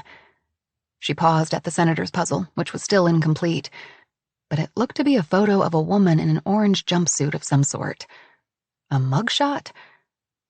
But it was Samuel's puzzle that made her breath catch in her throat. An aerial image of a lake. But not just any lake. It was Tanglefoot Lake. What happened at Tanglefoot had been big news at the time, but all she wanted to do was forget every single minute of that terrible night. Go, go, go, Mare told herself, not sure if she was ordering herself to run from this place, this strange, dangerous game, or to finish the challenge. She turned and dashed toward the rock wall. Camille was already at the top, hoisting herself over the other side with Samuel close behind. Mare could still win this. She placed her toes on the first foothold and reached above her for a handhold. She tried not to think about the puzzles, the scorpions, the throbbing pain in her hand and ankle, or the growing distance to the ground beneath her. Soon, she found a rhythm. Reach, step, reach, step. If she didn't look down, she would be okay. Her muscles groaned with the exertion, and sweat burned her eyes, sending rivulets of blackened perspiration down her cheeks. She was almost there. Behind her, Mare heard the puff and groans of someone gaining on her. She chanced a glance over her shoulder to find Ned Bennett, and a wave of vertigo swept over her. One hand, slick with sweat, slipped from a groove in the wall, and one foot followed. Half her body swung outward, the scorched earth 30 feet below. Fear pounded in her chest like a drum. If she fell, she would break into a million pieces. Her children would be motherless. She swung back toward the wall and frantically reached for the nearest divot. Don't think, Mare told herself. Her breath came in ragged gasps, and she waited until the world righted itself before she stepped up to the next foothold. Just a few more yards to go. She and Ned Bennett made it to the top at the same time, and she cried out as she pulled herself onto the sturdy platform. Below them, Camille was nearly at the bottom, and Samuel was already running toward the shooting range. Her limbs tingled with exhaustion, but she couldn't pause to catch her breath. The next step was to use the thick rope to scale down the other side of the wall. The ground below loomed, hard and unrelenting. Ned grabbed his rope first and began lowering himself. Mare tried to ignore him and reached for her rope, pausing to thread it around her left leg, across her chest and over her shoulder, securing herself in place. It took more time this way, but at least she would be safe. Down she went, careful to keep some slack in the rope. Just below her, Ned was struggling as his sweaty, slick hands kept slipping down the rope. He dropped a few yards and then scrambled for a foothold. After one precarious drop, he pressed his body close to the rock face, his toes resting on a gap in the stone. If Mare could get to the guns, she was confident she could hit the target. She grew up shooting at old beer cans and going pheasant hunting with her dad and brothers. Ned seemed like the kind of guy who would keep a gun in his glove box, but had no idea how to use it. She couldn't see Samuel or Camille being gun owners, but who knew? The senator, a military man, surely had plenty of experience with firearms, but he hadn't even reached the top of the climbing wall. She steadily lowered herself, the hemp scraping the inside of her thigh. Her fingers gripped the rope so tightly that they went numb. She passed Ned and then lowered herself a few more feet. She was halfway down, just 20 feet from the ground. The sound of a gunshot exploded from behind her. At first, she thought it was the sniper, but then realized that Samuel and Camille were shooting at the bullseye. The challenge could be over at any second. Mare continued to let out the slack and used her feet to bounce down the wall. 15 feet to go. Above her, Ned was once again gaining on her. The toe of his tennis shoe scraped the top of her head, prodding her to move faster. The impact was unexpected, and her head exploded in pain. At first, Mare thought Ned had slipped, accidentally striking her in the head with his shoe, but she quickly realized that wasn't the case. "Sorry," he called out. Mare looked up and caught his expression. Cold, calculated. Ned knew exactly what he was doing. Again, he crashed into Mare, sending her slamming into the wall. Knocked off balance, she began to swing in dizzying circles, the rope coiling tightly around her leg and chest.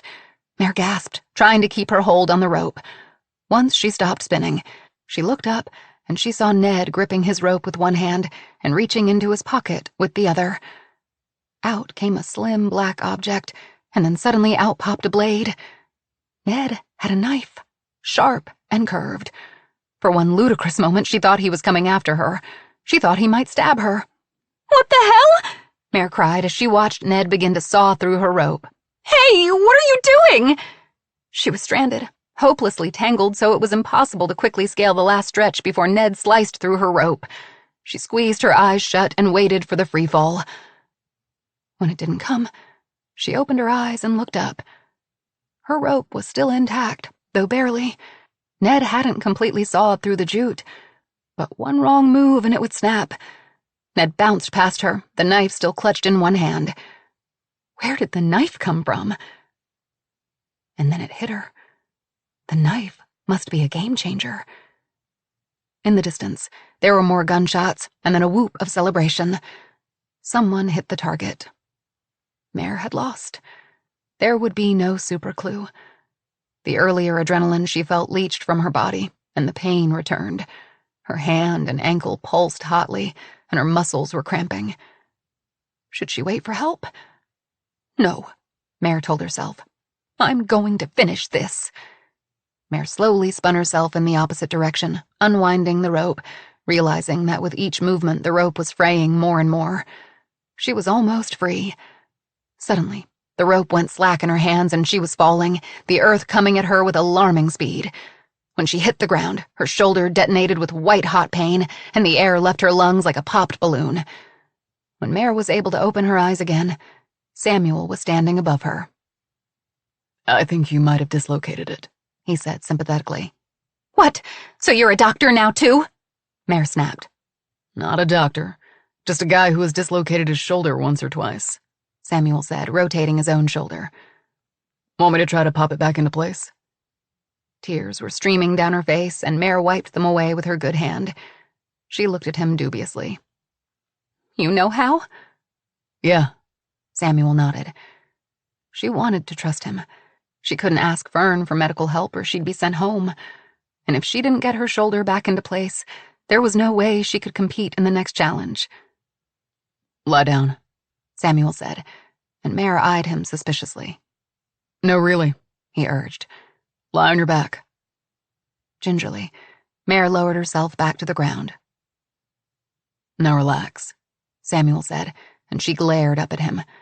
She let out a shaky breath as Samuel carefully guided her injured arm away from her body and shifted so one foot was pressed against her ribs. "Don't worry," he said. "I just need a little leverage. You are going to feel so much better in a few seconds." He grabbed her hand and wrist and gave a quick pull. There was a loud pop. Mare cried out in pain, and then felt instant relief. "How's that?" Samuel asked, kneeling down next to her. "Better," Mare breathed. "Thank you." "Did you see my puzzle?" Samuel asked quietly, kneeling next to her. "It was the lake." "Hang on," Mare said, removing her microphone from her shirt and tossing it as far as she could with her good arm. Samuel did the same. "Yeah, I saw it." "And I saw yours," Samuel said. "They know. Somehow they know," he said. "Your puzzle was the mascot from college, the bear, and mine was a lake." "Shh," Mare hissed, looking around to see if anyone was paying attention to them. No one knows. It's just a coincidence." "Tanglefoot Lake and our college mascot? Just a coincidence?" Samuel asked, holding out a hand to help her up. "I don't think so." "They can't know it all," she insisted. "Not the whole story." Mare ignored Samuel's hand and got to her feet on her own. "What are we going to do?" Samuel asked, his eyes filled with worry. They looked over to see Fern, Alfonso, the senator, and Camille in a small cluster waiting for them. Mare shook her head. "Nothing. It means nothing. Anyone could have found out where we went to school, and the school was near a lake. Big deal. Just keep playing. That's all we can do," she finally said. "We just have to keep playing the game." Samuel didn't look convinced. Fern beckoned them forward. "Are you coming?" she called. Mare lifted a hand to let Fern know they heard her. "Someone is getting voted out tomorrow, and it can't be me." She looked at Samuel. "It's just a game. You're reading too much into it. I'm sorry, but I have to focus on winning." Mare strode toward the others, her fury toward Ned Bennett building. "You asshole!" she cried. "You could have killed me!" "I found a game changer, so I tried to change the game," Ned said. "You would have done the same." "Are you going to be okay?" Fern asked, her face a mask of concern. "What the hell?" Mare turned her anger on Fern. "A knife? Really? What if I broke my neck? What if I had a bad reaction to the scorpion stings? I could have died. Any one of us could have died." Tears of pain and anger filled her eyes. What good would $10 million do if she was dead? What good would she be to her children then? "But do you need medical attention?" Fern asked with what seemed like genuine worry, but Mare wasn't sure. She couldn't be sure of anything anymore. Fern was the one who kept placing them directly in the way of danger. Fern didn't care about their safety. She cared about the number of people watching the show, and the more blood, the more drama, the more viewers. Mare looked to Alfonso, the so-called director. Why wasn't he saying or doing anything? "You're okay with this? This can't be right." "You signed the waiver," Alfonso said simply, though he kept sending furtive glances toward Fern. "We can call the medical team in, but if they determine that you need more expert care, you will have to exit the game. Is that what you really want?" Did she? Mare wondered. She scanned herself for a serious injury. Every inch of her body hurt, especially her shoulder. But if she went to the hospital, Mare knew she would be out of the game. Disqualified. "No, I'm okay," Mare finally said. "But this is—" She paused, trying to come up with the right word. "Wrong." She wasn't ready to quit. Not yet, even though her shoulder was throbbing. Mare thought of the bear and the lake puzzles. 2 items she had a very personal connection to. There was something more going on here, and Mare needed to talk to Samuel again. Mare thought of the pill hidden in her pillowcase. Her game changer. The first chance she had, she was going to use it. He was done. Finished. If Mare signed a waiver saying it was okay for someone to shoot paint bullets at her, to use a knife to send her falling 15 feet to the ground, then one little pill dropped into a glass of wine wouldn't matter. She was going to win this game, and didn't care whom she had to take down to do it. 19. Danny Kringle, 12, sat all by herself in the computer room. Lots of times when her cough was acting up, she'd come here instead of going outside for recess. Danny wasn't supposed to be in here alone, but she never caused any problems. She usually just played a math game, and the teacher would poke their head in every few minutes to see how she was doing. No less than 7 people, just that morning, had told her that they saw her mom online. They went on about some reality show called One Lucky Winner, and how her mom had won the first challenge. Danny hadn't believed them. Her mom was away on a business trip, something having to do with her jewelry. But when Mr. Hale, her music teacher, even mentioned it, Danny began to wonder. So instead of playing Math Blasters like usual, Danny typed One Lucky Winner into the search bar. Up popped several videos, and to her shock, the thumbnail on one of them showed a picture of her mother holding something like a gun and aiming it at a man. Danny was just about to click on the link when a notification on the site announced that a live event was just about to begin. Up popped a video, and for the next 25 minutes, Danny sat in rapt attention, watching as her mother, along with 4 others, crossed a balance beam, crawled through a mud pit, got shot at with a paint gun, and climbed a wall. She held her breath when the man who was apparently called the executive used a knife to slice through her mom's rope, and her hands flew to her mouth when her mother crashed to the ground. Thankfully, she seemed okay.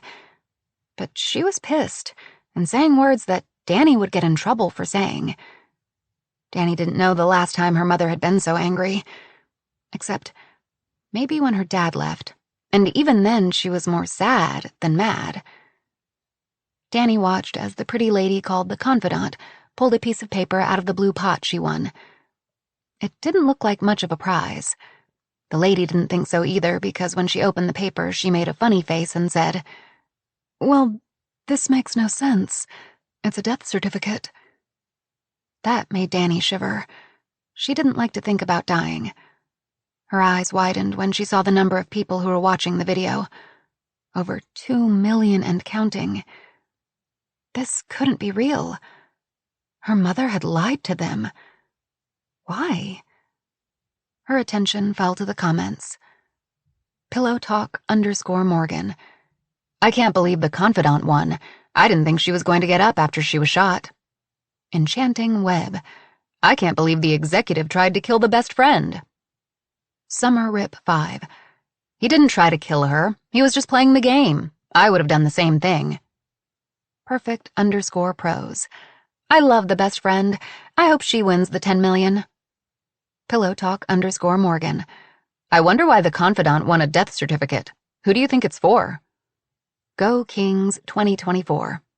In any other situation, he'd be arrested for assault. This game is all kinds of wrong. The executive is a fucking narcissistic asshole. Danny looked around the lab furtively. She didn't know what narcissistic meant, but she definitely knew the F word. If a teacher saw what she was doing, Danny would get in big trouble. Strangely, her mother was called the best friend, which didn't make a whole lot of sense to Danny. But from what she could tell, a lot of people were rooting for her. And $10 million. That was a lot of money. Summer Rip 5. She kind of deserved to get cut down. She did tase the boyfriend, and she cheated using the keychain flashlight. Danny felt sick. This person was saying her mom deserved to get hurt? That wasn't right. And the accusation that her mom tased someone and cheated? No. Her mom was always telling Danny to be kind. "Hey, Danny," came a voice from the doorway. It was Mrs. Waller, the computer lab teacher. "It's afternoon, sweetie. You're late for class. You better scoot along." Danny quickly exited out of the website and hurried from the room and down the hallway to her own classroom. Danny knew why her mother was doing this, why she was doing such dangerous things. It was for the money. They needed the money because her dad had run off, and he had run away because Danny was sick, and being sick was expensive. If only she would just get better, then her dad would come home, and her mom wouldn't have to worry anymore. She slipped into her chair and stared down at the top of the desk, willing the tears not to fall. 20. The Executive. The Vault. I do feel bad about cutting Mare's rope. That's why I stopped before I sliced all the way through. This game really messes with your head, and I'm happy she wasn't seriously hurt. This is a tough game, though, right? Look at my nose. Camille kicked me right in the face. It's going to take weeks for the bruising to go away. And don't forget, I was tased, too. Everyone will use whatever tools are available to win. Anyway, the game's really just getting started, and I'm confident that I won't be the first one to be voted out. It will either be the Senator or Samuel. It's a toss-up, really. Moving forward, I think my biggest rival is, and I say this grudgingly, Mare. She's the small-town mom with a sick kid. That's hard to resist. To win, I'm going to have to finish at the top of each challenge, but I'm smart and I'm driven. My passion project, Cold Hard Truth, was the #1 show for 10 years and is in syndication throughout the world. I'm thrilled to announce that we're coming back. Next year, the premiere of the reboot of the show is coming your way. It will be bigger, bolder, and bloodier. The crimes will be more brutal, the investigations more in-depth. Justice will come down on the perpetrator like a hammer. And Cold Hard Truth will be there for every heart-pounding moment. But with all great ideas, there comes a cost. And to bring Cold Hard Truth to life in the way it deserves, we need backing.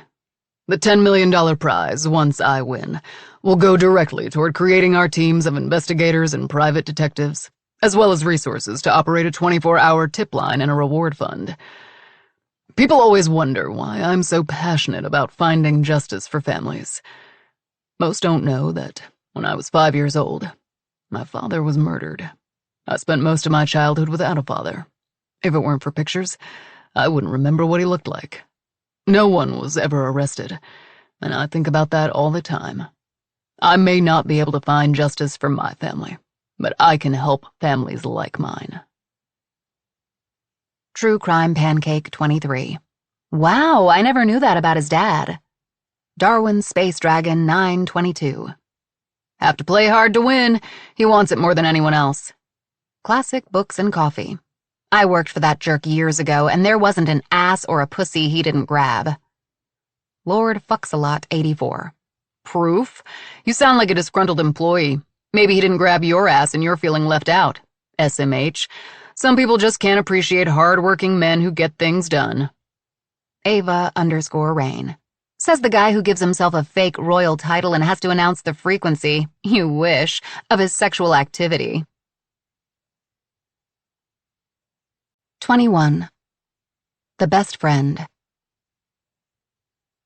Then. Samuel raised an eyebrow.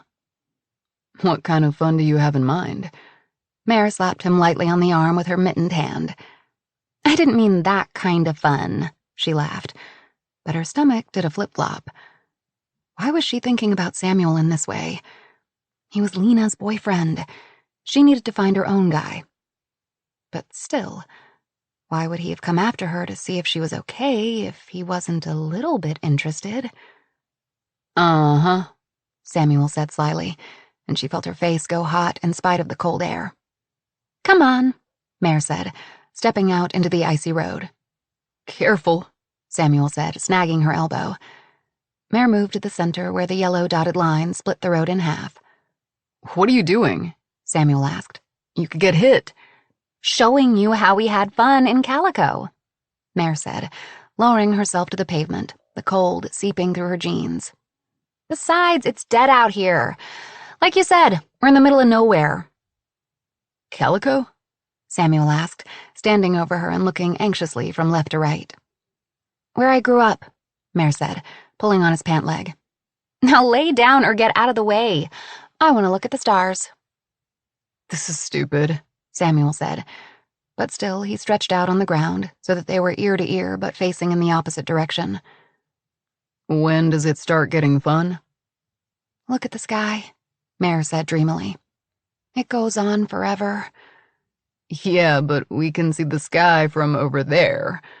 Samuel waved his hand toward the side of the road. And it's safer. But that's half the fun, Mare insisted. We'd lay on our backs in the middle of country roads and wait until we saw headlights. Then we'd hop up and run to the side of the road and into the ditch and watch the driver of the car freak out. That's hilarious, Samuel deadpanned. How many little old ladies did you give heart attacks? Ha! I don't know, but we were chased by a few farmers through a cornfield a time or two. Mare laughed. That I would have liked to have seen, Samuel said. But really, when does it get fun? Just then, 2 headlights winked in the distance. Right about now, Mare said. Samuel twisted his neck to see the headlights in the distance. Yeah, hang on, Mare said.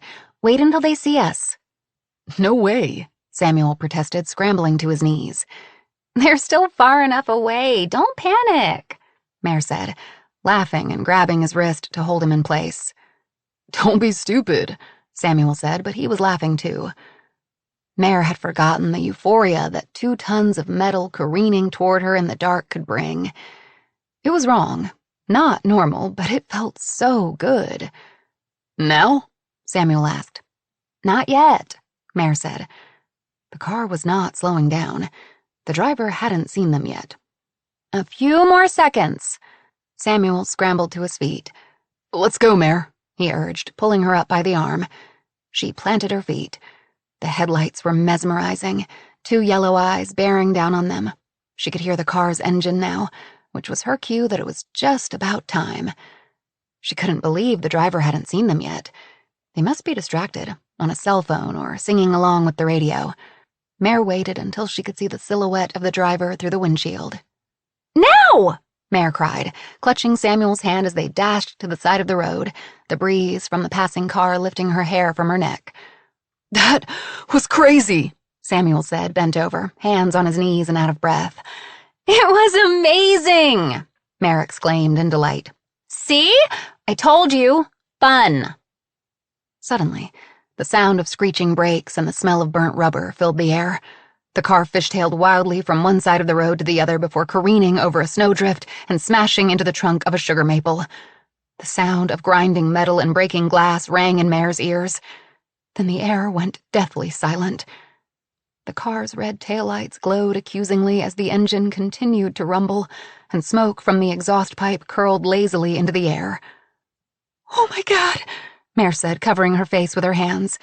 Oh my God! She began to move toward the wreckage, but felt a tug on her sleeve. Shh! Just wait, Samuel said, pulling Mare farther into the shadows. Maybe he's okay. The car door opened, the interior light illuminating the driver's face. Mare breathed a sigh of relief. The driver was okay. Her gratitude was quickly replaced with a different kind of fear. They were going to be caught. A man dressed in a khaki Carhartt coat and work boots stepped from the vehicle. Hey! He shouted into the darkness. Lurching around to the front of his car where a headlight cast a long river of light across the pavement, he bellowed. You think this is funny? Samuel pulled Mare close to him, and she buried her face in his chest, trying to muffle the sound of her panicked breathing. You think this is funny? The man shouted again. His voice was slurred. Had he been drinking? The man's top half disappeared into his car, and when he emerged, he was holding a long cylinder that glinted in the glare of the headlights. Oh, Jesus, Samuel murmured. He's got a pipe. Hold still, and when I say run, go. The man stumbled in their direction, pipe in hand. Step out from behind the goddamn tree, and we'll see if you're still laughing. 22. The Assistant. Fern stood beneath a vaulted ceiling crisscrossed with wooden beams painted white. In fact, the entire room was white. The woodwork, the furniture, the marble floor, the chandelier dripping with white lights. All pristine, Fern thought, but somehow soulless, her least favorite room in the villa. The contestants, now showered and cleaned up after the muddy challenge, sat solemnly on an overstuffed white sofa that curved into a half-moon shape. Their brightly colored One Lucky Winner gear looked garish against the white backdrop. Fern remained standing. A coffee table, a square slab of white marble rising out of the floor, formed a barrier between the host and the challengers. She half expected at least one of them to come lunging at her from across the table. Fern waited for the signal from Alfonso, and then spoke directly into the camera. Welcome to the first elimination episode of One Lucky Winner. Sadly, we have to say goodbye to one of you tonight. The obstacle course had been more grueling than Fern expected, even though she had known about most of the unexpected twists.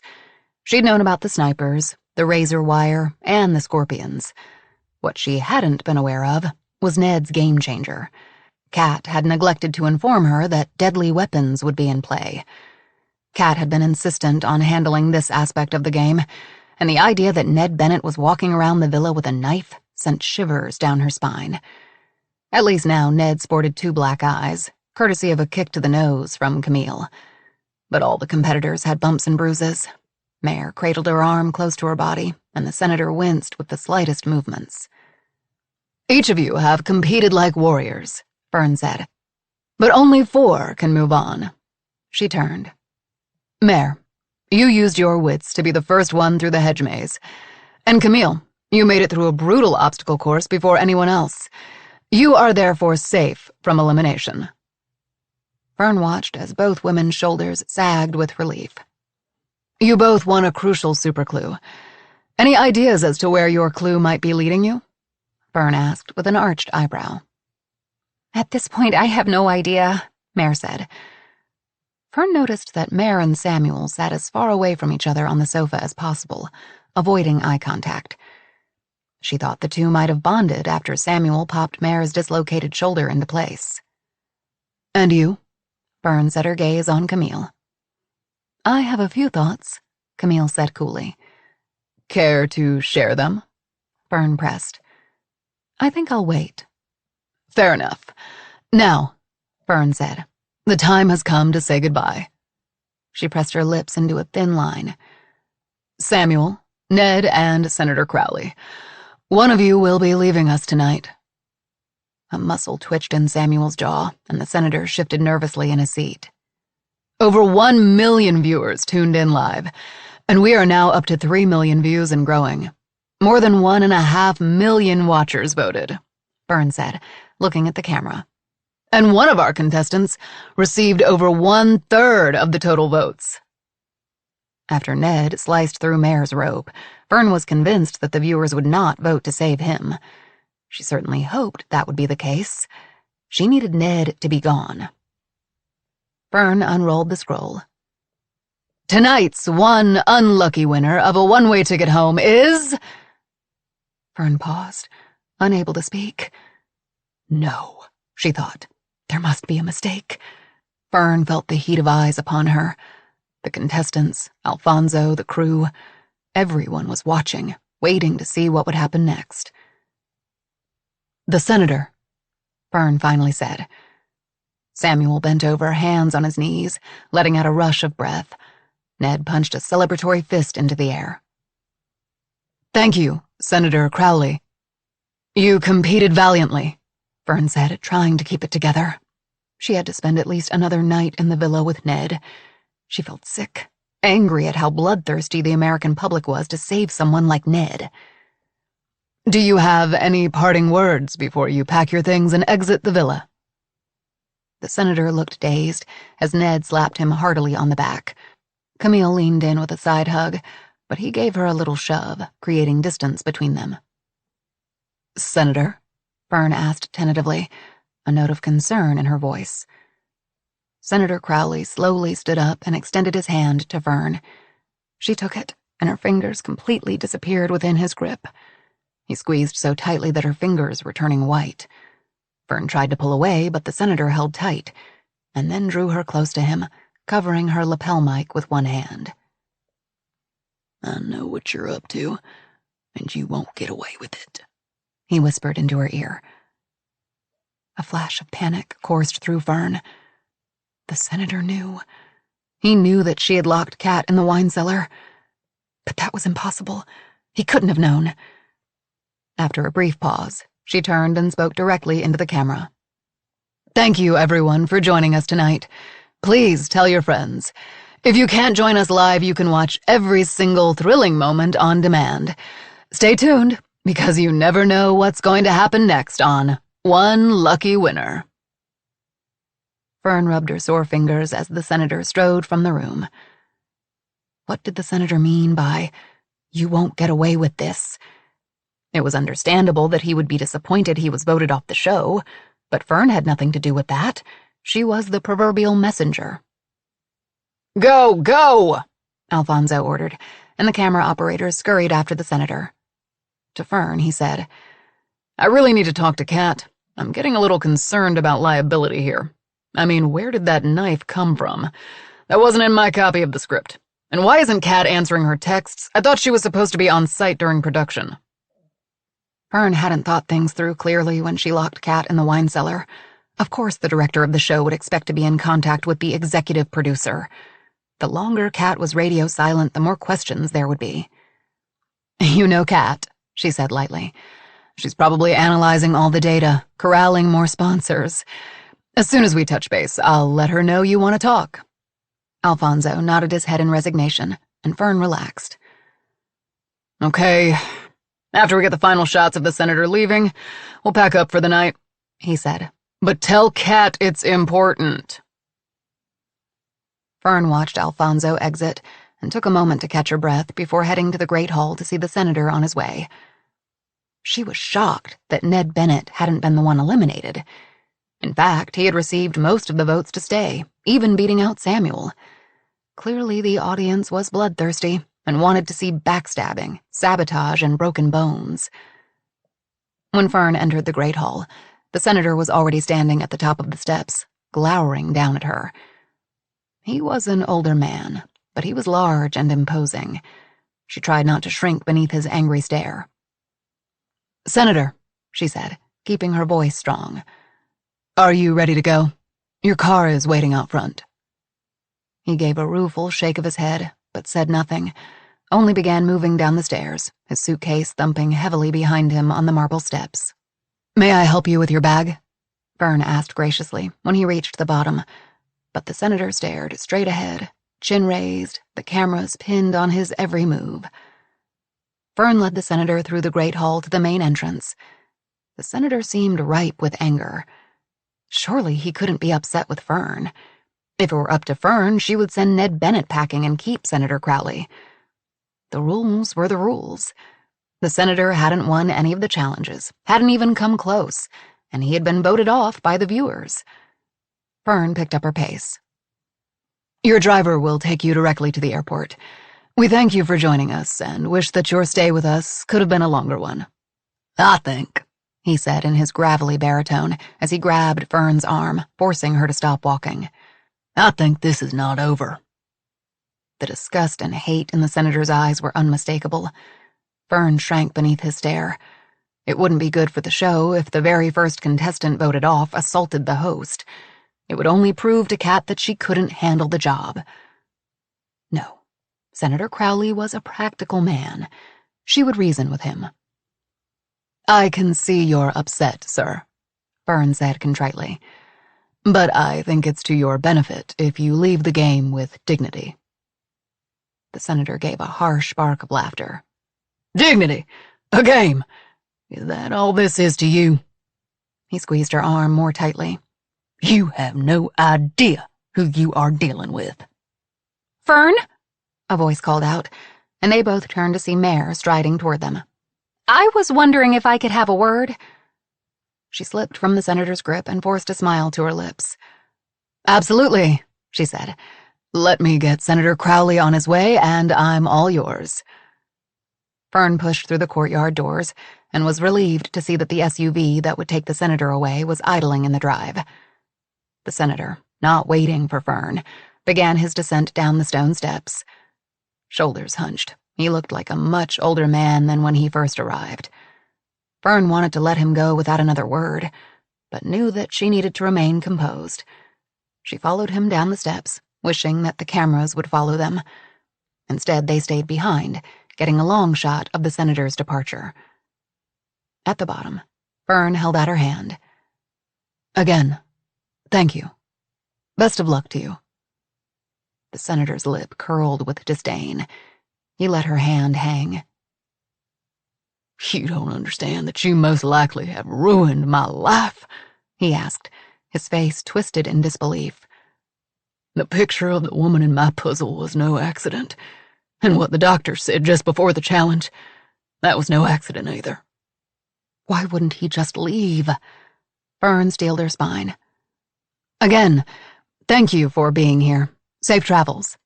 This is not over, the senator said, as the driver stepped from the car, took his bag, and stowed it in the rear of the SUV, while the senator climbed into the back seat. Fern held her breath until the vehicle pulled away and its brake lights were swallowed up by the fog. Aware that Mare had come down the steps behind her, Fern tried not to let her relief for the senator's departure show on her face. So, what can I help you with, Mare? She asked, trying to push aside the panic she felt. Nothing was going right. Kat was locked in the wine cellar, the senator looked like he wanted to kill her, and there was another long night in front of her. Are you okay? Mare asked. I saw the way Crowley grabbed you. Fern felt a lump form in her throat, but swallowed it back. I'm fine. He was disappointed. Understandably so. It's a lot of money, and he's a man used to getting what he wants, I'm sure. I feel like that has to do with more than money, she said, noticing the bruises blooming on Fern's arm. Be careful. People are dangerous when they are backed into a corner. Fern looked up from her phone and studied Mare's face. It appeared to hold real concern, and maybe a hint of a warning. If Mare only knew what Fern was capable of doing, how dangerous she could be, Mare might not be so calm. Mare's face was exceptionally pale against the auburn of her hair. She cradled her right arm protectively against her body. The real question is, are you okay? Fern asked. She was genuinely concerned. Mare looked like she was in pain, and Fern didn't know what it would mean for the show if a contestant would have to exit early due to injury. There would be only 3 players remaining. I'm fine, Mare said. My shoulder is fine, but I have to talk to my daughters. I have to find out if Danny is okay. I'm sorry, Fern said. I understand, I really do, but it clearly states in the show's rules that no outside communication is allowed. I don't give a fuck about the rules, Mare snapped. This is about my daughter and her health. I don't think you understand how serious a lung infection can be for her. I want my phone now. Things were spiraling, and Fern needed to get the game and the contestants under control. Mare, I sympathize with you, she said. But if you insist on using your phone, you also forfeit the game. You will lose your chance at $10 million. Is that really what you want? Fern saw the bluster seep from Mare.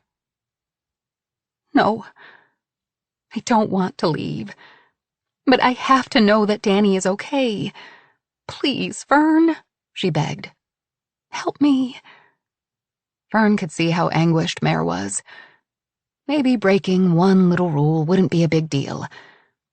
Unless the other contestants found out, that would be chaos. Someone would call foul, say that Fern had given Mare an unfair advantage. She sighed and was just about to tell Mare she could use her phone when she remembered something. She forgot to send out the press release about the elimination. Kat had been very clear. The email was to be sent out to all media outlets immediately after the vote was announced. Damn it, she whispered. I'm sorry, Mare, she said shortly. I have to deal with something. Mare shook her head in disappointment, but didn't argue any further. She turned and went back inside.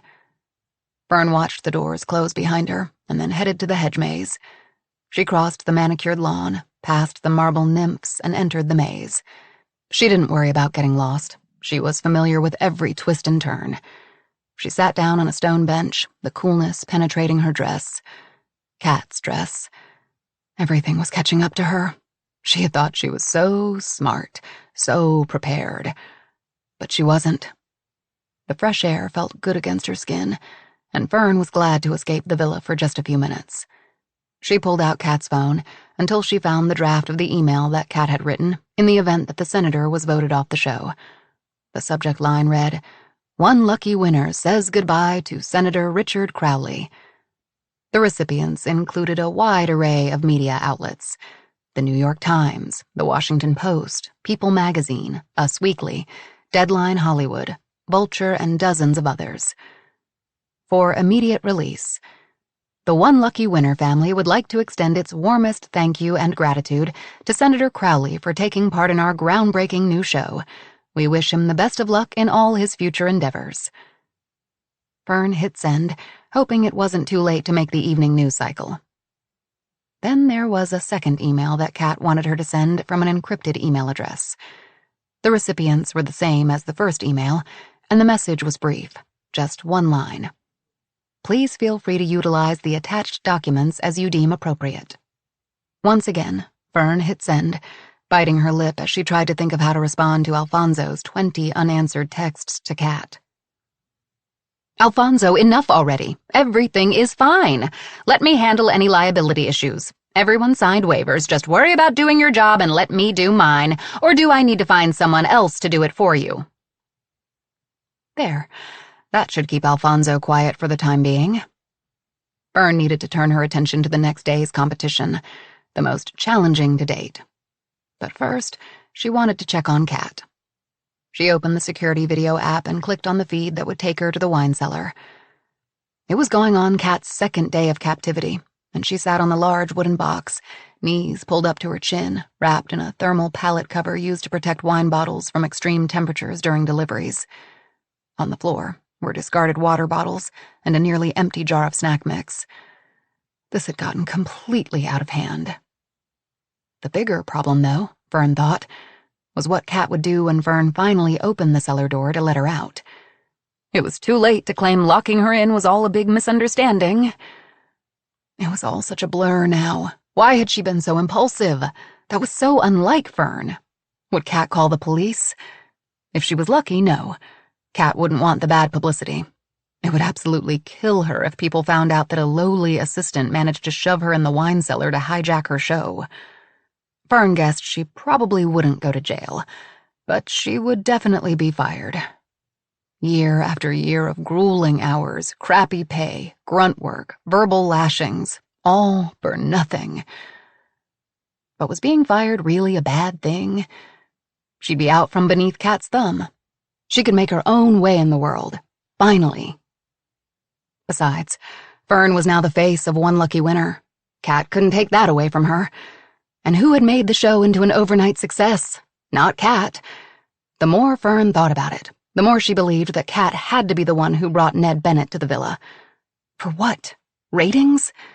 No matter the reason, it was twisted. Maybe a little more time in the wine cellar would do Kat some good.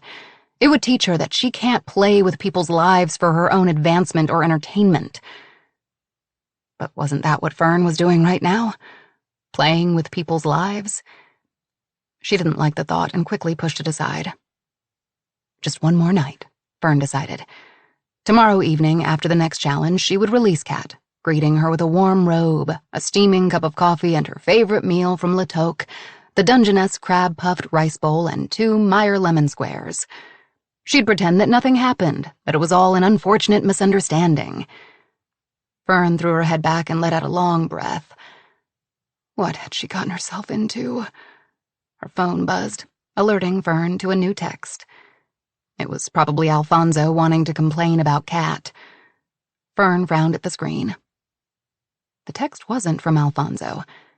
It was from the driver that was taking the senator to the airport. FYI, the senator bailed before we got to the airport. Jumped out just outside the estate. I've been driving around looking for him. Downed a bunch of whiskey. Was going on about the Daily Beast or something or other. What do you want me to do? Oh, shit, Fern breathed, jumping to her feet. A new shot of adrenaline bulleted through her. Just what she needed, an angry, drunk politician roaming the countryside. She quickly typed 2 words and hit send. Find him. She scurried out of the maze and across the lawn, her eyes darting from shadow to shadow. Above her, the gargoyles stared down from their perches. What could they see that she couldn't? Was the senator out there on the grounds, lying in wait? Would he try to finish what he threatened? Fern dashed up the stone steps, glancing over her shoulder, half expecting the senator to come lurching out of the mist. Once at the top, she stopped to catch her breath. She needed to stay focused and remain in control. What would Kat do? She asked herself. Kat wouldn't have let this happen in the first place. She pushed through the front doors and into the courtyard, immediately feeling better sheltered inside the villa. The anxiety began to seep from her body, her muscles loosening, her breath steadying. She would shower, check in with the driver to make sure the senator was accounted for, and then get some much-needed sleep. She walked beneath the bell tower, taking a moment to appreciate the earthy smell of rosemary and the piercing lemon scent of witch hazel in the herb garden from just outside the open-air windows. Tomorrow will be better, she thought. The shadows in front of her shifted, and she caught the whiff of something different. Fern's pace slowed until she came to a stop. Someone was there in the dark, blocking her entrance into the villa. The sweet, unmistakable smell of bourbon curled around her head, and she knew. After ditching the driver, he must have backtracked to the villa and lay in wait while Fern was down at the hedge maze. Fern inched her way backward, dared a look over her shoulder. If she turned and ran, she might be able to get away. "I told you this wasn't over yet," the senator slurred, and Fern knew it was too late. 23. In Washington, D.C., Shayna Live Laugh Love was at her kitchen table reviewing her online appointment calendar while Caleb was doing his math homework. She had a meeting with a client tonight. The sitter would be there soon, and she needed to get changed. Her phone pinged with an alert. Shayna ignored it and returned to her calendar. If she left by 7, she could make it to the restaurant by 8. Then her phone pinged again, and again, and again until the alerts were coming in like machine gun fire. Caleb looked up from his worksheet. "Geez, Mom," he said. "Sorry, honey," Shayna said, ruffling his hair and lowering the volume. "It's probably just Aunt Stephanie. She must have some big drama going on." Shayna navigated to her messages and had to read the most recent message from Gabriella, a woman she worked with, 3 times before it registered. "You've gone viral, and not in a good way." She scrolled through the messages, all from different senders. Girls she worked with, her best friend, her sister, her mother. Another text appeared from Gabriella. It was a link to an Instagram video from JoJo Holt, an influencer who got 2nd place in the Queen of Cakes baking competition series a few years back. Now she recapped reality TV episodes on social media, all while offering baking tutorials. Shayna clicked the link, and JoJo's face appeared on her screen, nearly shimmering with excitement. "Good evening, Luckies," JoJo said into the camera. "I'll get right to the point. You probably already know that former Senator Richard Crowley was voted off the show this evening." Shayna froze. Richard was on a reality show? She hadn't talked to him in over a week, or seen him in over a month. Since he retired from the Senate, he didn't get to D.C. as much. She glanced over at Caleb, who was once again immersed in his homework. A flurry of comments filled the feed. "Travesty. I'm from Texas and Crowley was a godsend. Always put Texans first and foremost." Shayna heartily agreed. "Amen," she typed. "Well, I'm from Texas too, and Crowley always put himself first." Shayna watched as JoJo began measuring out cups of flour. "This latest news is bananas. But first, lemon squares. Since one lucky winner takes place in an Italian-inspired villa, I'm going to share my variation of the classic Italian lemon square with you. It's the perfect combination of sweet and sassy, just like me." JoJo gave a self-deprecating laugh. "For the crust, we add 3½ cups of all-purpose flour, a ½ cup of powdered sugar, and ½ teaspoon of coarse salt. So, Luckies," JoJo said as she dumped all the dry ingredients in a large bowl. "I know that the senator was a controversial figure, but wait until you hear this." More heart emojis floated across the screen. Shayna added her own heart. "In case you haven't heard, Senator Crowley had an illicit affair, cheating on his wife of 50 years, JoJo said. Shayna froze. An image appeared above JoJo's head of a glamorous woman with shoulder-length blonde hair and pumped-up red lips. She was wearing an expensive but tasteful black cocktail dress. Shayna couldn't believe what she was seeing. It was a picture of herself. "Caleb, sweetie," Shayna said, her voice unnaturally high. "Can you please go clean your room up before Katie gets here?" Caleb didn't need to be told twice. He leaped from his chair and rushed from the kitchen. But there's more, Jojo whispered conspiratorially. So much more. Shayna felt lightheaded, sick. Apparently, the good senators, Jojo crooked her fingers as she said the word good, mistress was a high-end escort from Washington, D.C. Please no, Shayna whispered as her phone vibrated with more alerts. Another image of Shayna appeared on the screen. In this one, a false eyelash hung precariously from her right eye. Her lipstick was smeared, and she was wearing a deer-in-the-headlights expression. It was obviously a mugshot. Luckies, meet Shayna Stonehaven. Shayna prayed that would be it, that there would be no more. She could handle this. She could keep the photos from Caleb, could explain them away. Now combine the dry ingredients with 1 pound of chilled unsalted butter, Jojo went on. That's right, 4 sticks of the good stuff. Press into a baking pan and par-bake for about 30 minutes at 350 degrees. But there is more, Luckies, Jojo said with delight. So much more. Now for the filling. 4 cups sugar, 2/3 of a cup of flour for thickening, a half a teaspoon of salt, the zest of 1 large lemon, and then whisk these ingredients together. This wasn't just a slam-bam, thank you ma'am sort of arrangement with the escort, who has been identified as one Shayna Stonehaven, but a full-fledged affair, Jojo said as she whisked. A long-term relationship, with jewelry and vacations and an expensive apartment in D.C. Shayna wanted to throw up. Her world was tilting on its axis. Jojo held up an egg. Okay, this recipe calls for 8 large eggs. Thankfully, all I need to do is go right outside to my chicken coop, and the ladies there have all the eggs I need. Mix the eggs with 1½ cups of fresh lemon juice. Fresh is key. Jojo began cracking the eggs against the side of the bowl and tossing the shells aside. But, sadly, there is more when it comes to the senator. Do you want me to tell you, Luckies? The comments came fast and furious. Yes! Clapping hands emoji. How can there be more? Surprised face emoji. Fake news. Where's the proof? It's incredibly irresponsible to repeat these baseless rumors. Angry face emoji. No, please, no, Shayna begged out loud. All right, I'll tell you, Jojo said as if she weren't nearly bursting with glee.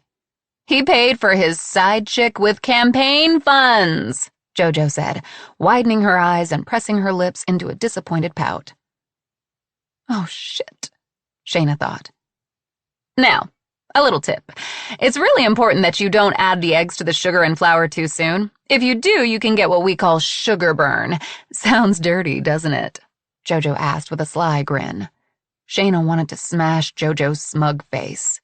As for Senator Sugar Daddy, it looks like the feds have entered the building, Jojo said. And there's going to be a thorough investigation of the senator and his extracurricular activities. Throw his ass in prison. Lies. Typical politician.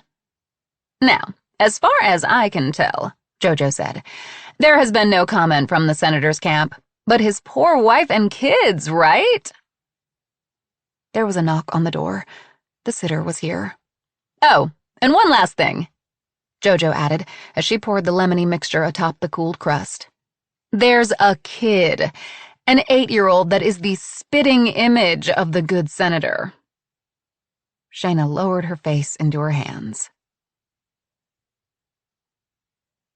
24. The Confidant. Once again, Camille found herself lying in her bed, staring up at the ceiling. This time, though, she was sure the cherubs on the fresco above were staring down at her in judgment. It was after midnight, and day 3 of the competition was looming. The unfamiliar scents of strangers lingered in the air, and she could hear the night sounds of the other contestants. Rhythmic breathing, the rustle of bed linens, the soft murmurs of sleep. Camille couldn't sleep. She was too keyed up to rest. She couldn't stop thinking about how the puzzle she put together in the challenge was a replica of the Alftan painting she had bought in France. Why? It made no sense. And then the senator had lashed out and given her a shove during the elimination. Yes, she had won the last challenge, but Mare had won the hedge maze, and the senator hadn't turned on her. Was it what Camille had said just before the race began? It's not like any of us have an 8-year-old boy. But none of them had an 8-year-old boy, so what could that mean? It didn't make any sense. Nor did any of the other statements she was supposed to say in the presence of the rest of the contestants. All of them seemed ridiculously benign. She waited until she was certain that the others had fallen asleep before rising from her bed.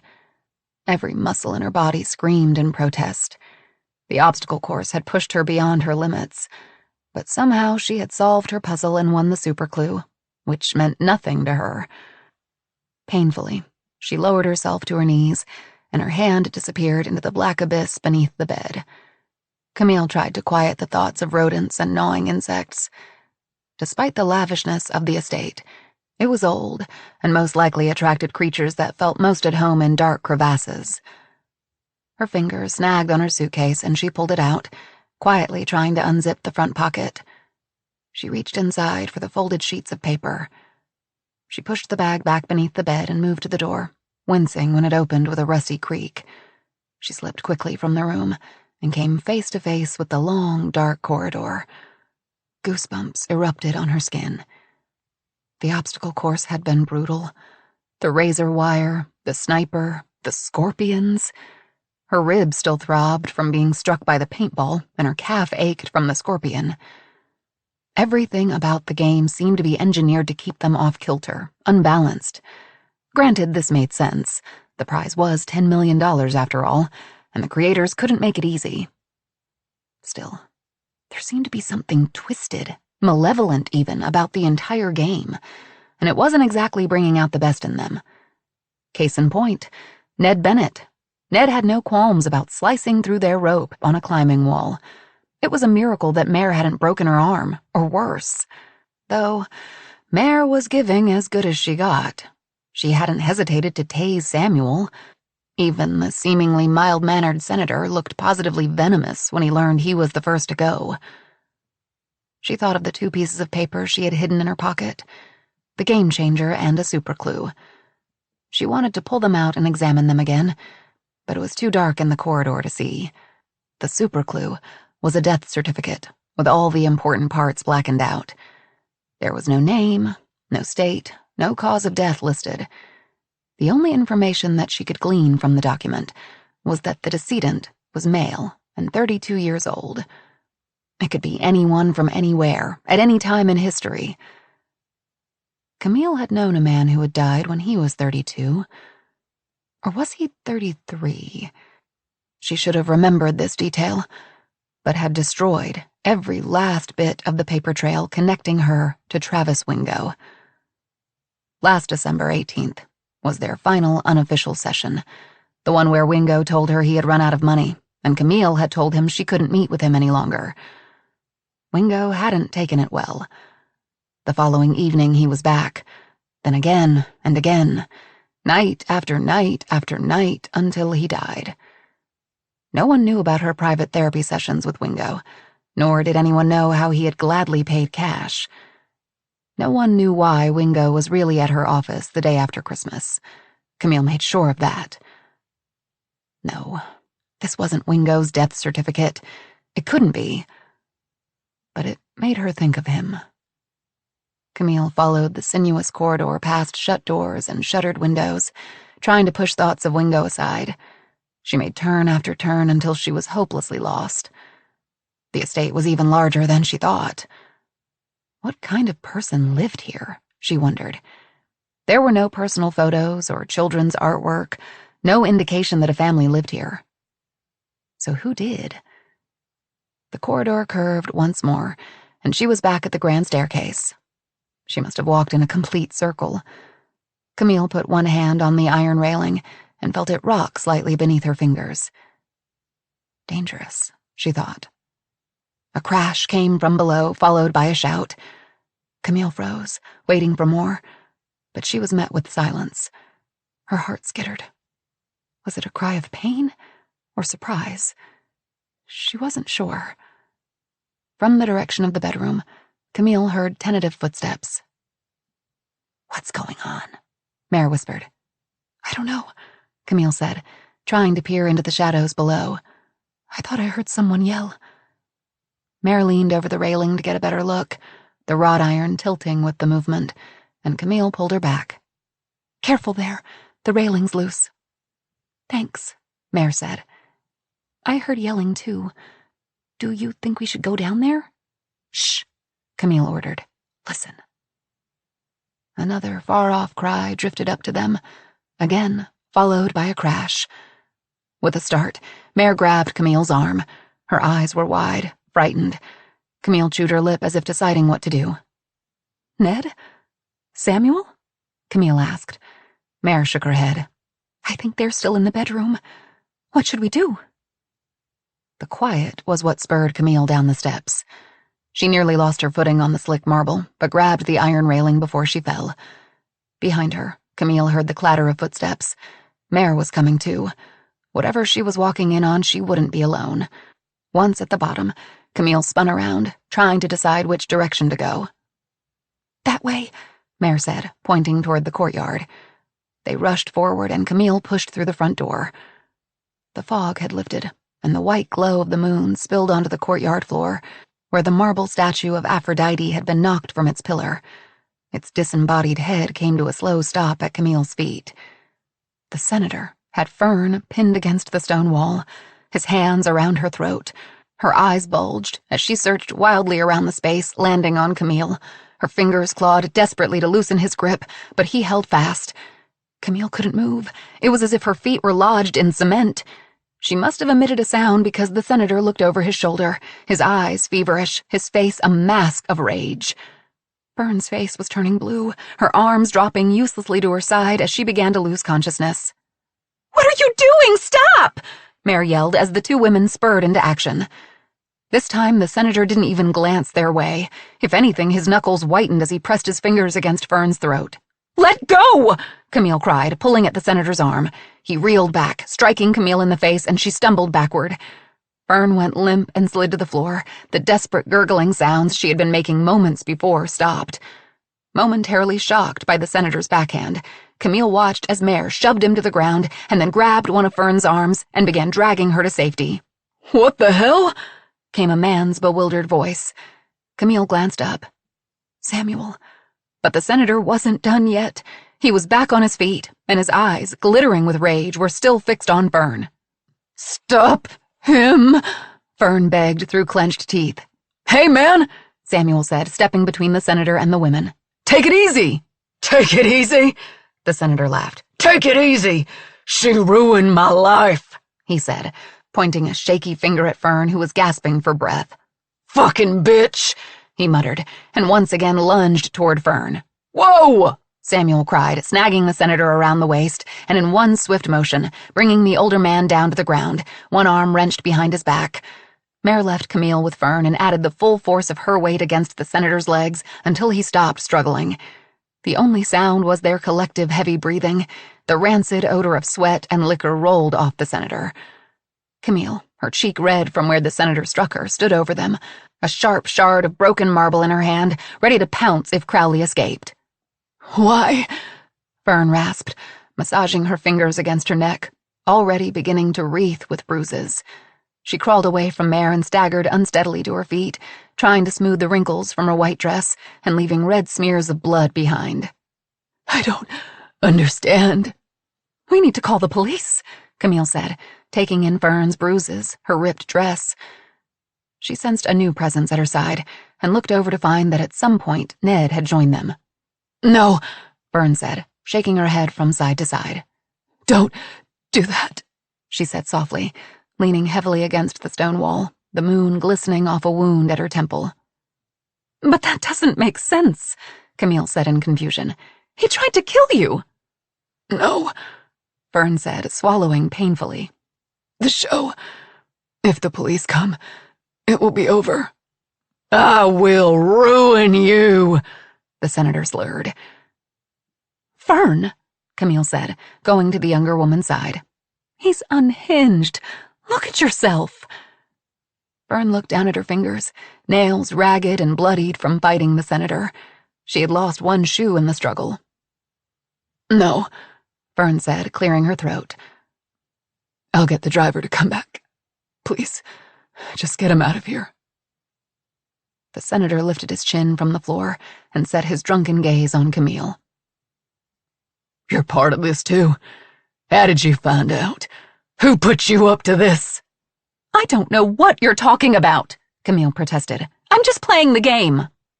This is no game, the senator snarled. It's all over the news. I'm ruined. My family is ruined. And did you even stop to think about what you've done to that poor little boy?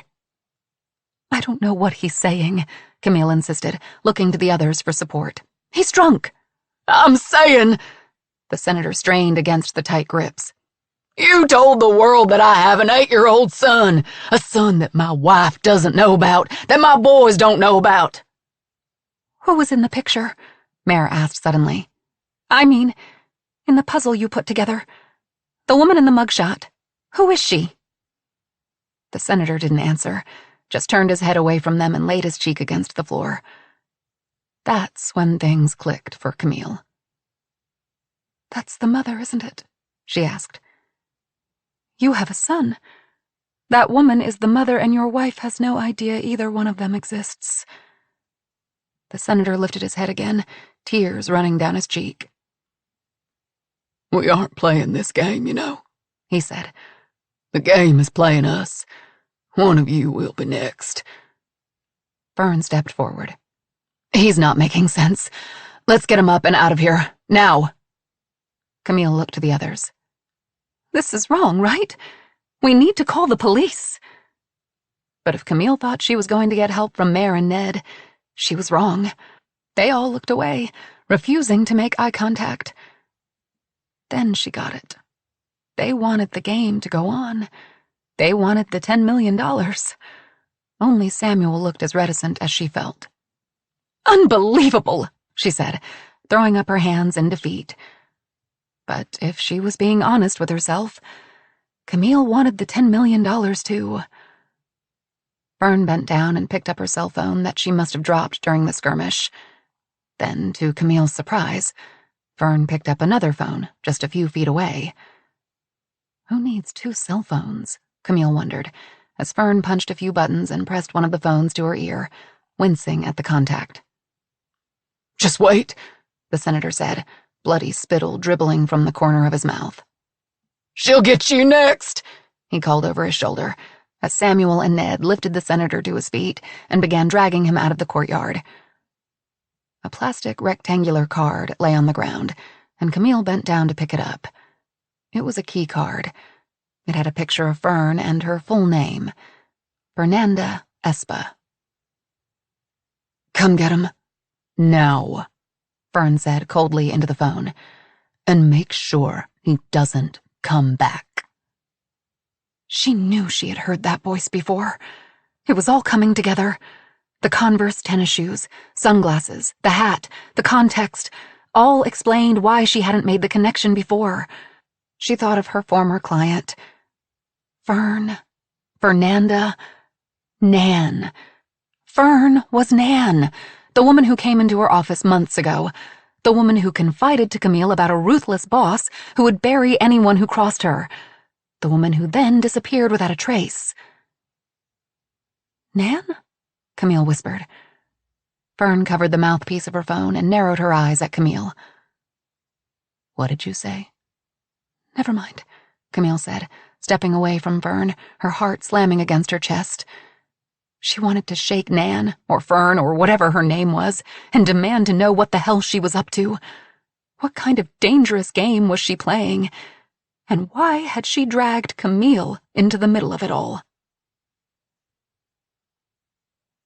25. The Best Friend. Mare sat on the floor of the bedroom, the early evening light streaming through the window warming her face. She was trying to process all that happened over the last few days. The night before, the senator had tried to kill Fern. He had his hands wrapped around her neck, and it took the 4 of them to pull him away. What could Fern have possibly done to summon such wrath? Sleep hadn't come easily for any of them, and no one spoke of the senator's exclamation that Fern was coming after them next. But was it drunken paranoia or the truth? Then there was Camille. How had she known about the senator's secret 8-year-old son? Was she working behind the scenes, wreaking havoc and uncertainty among the contestants? The day dragged on endlessly. There were no new challenges announced, and the others had left the room hours ago. But Mare was content to stay inside the bedroom, to sleep, to think things through. Now it was nearing 5 o'clock, and she would have to head downstairs soon. She thought of the dangerous challenges and the strangely familiar clues, seemingly veiled threats. And it was no accident that both she and Samuel were chosen for the same reality show. But what could she do about it? Suddenly, Mare thought of the family tree, the super clue she had won after making it through the maze first. She rose from her spot on the floor, reaching for her pillow.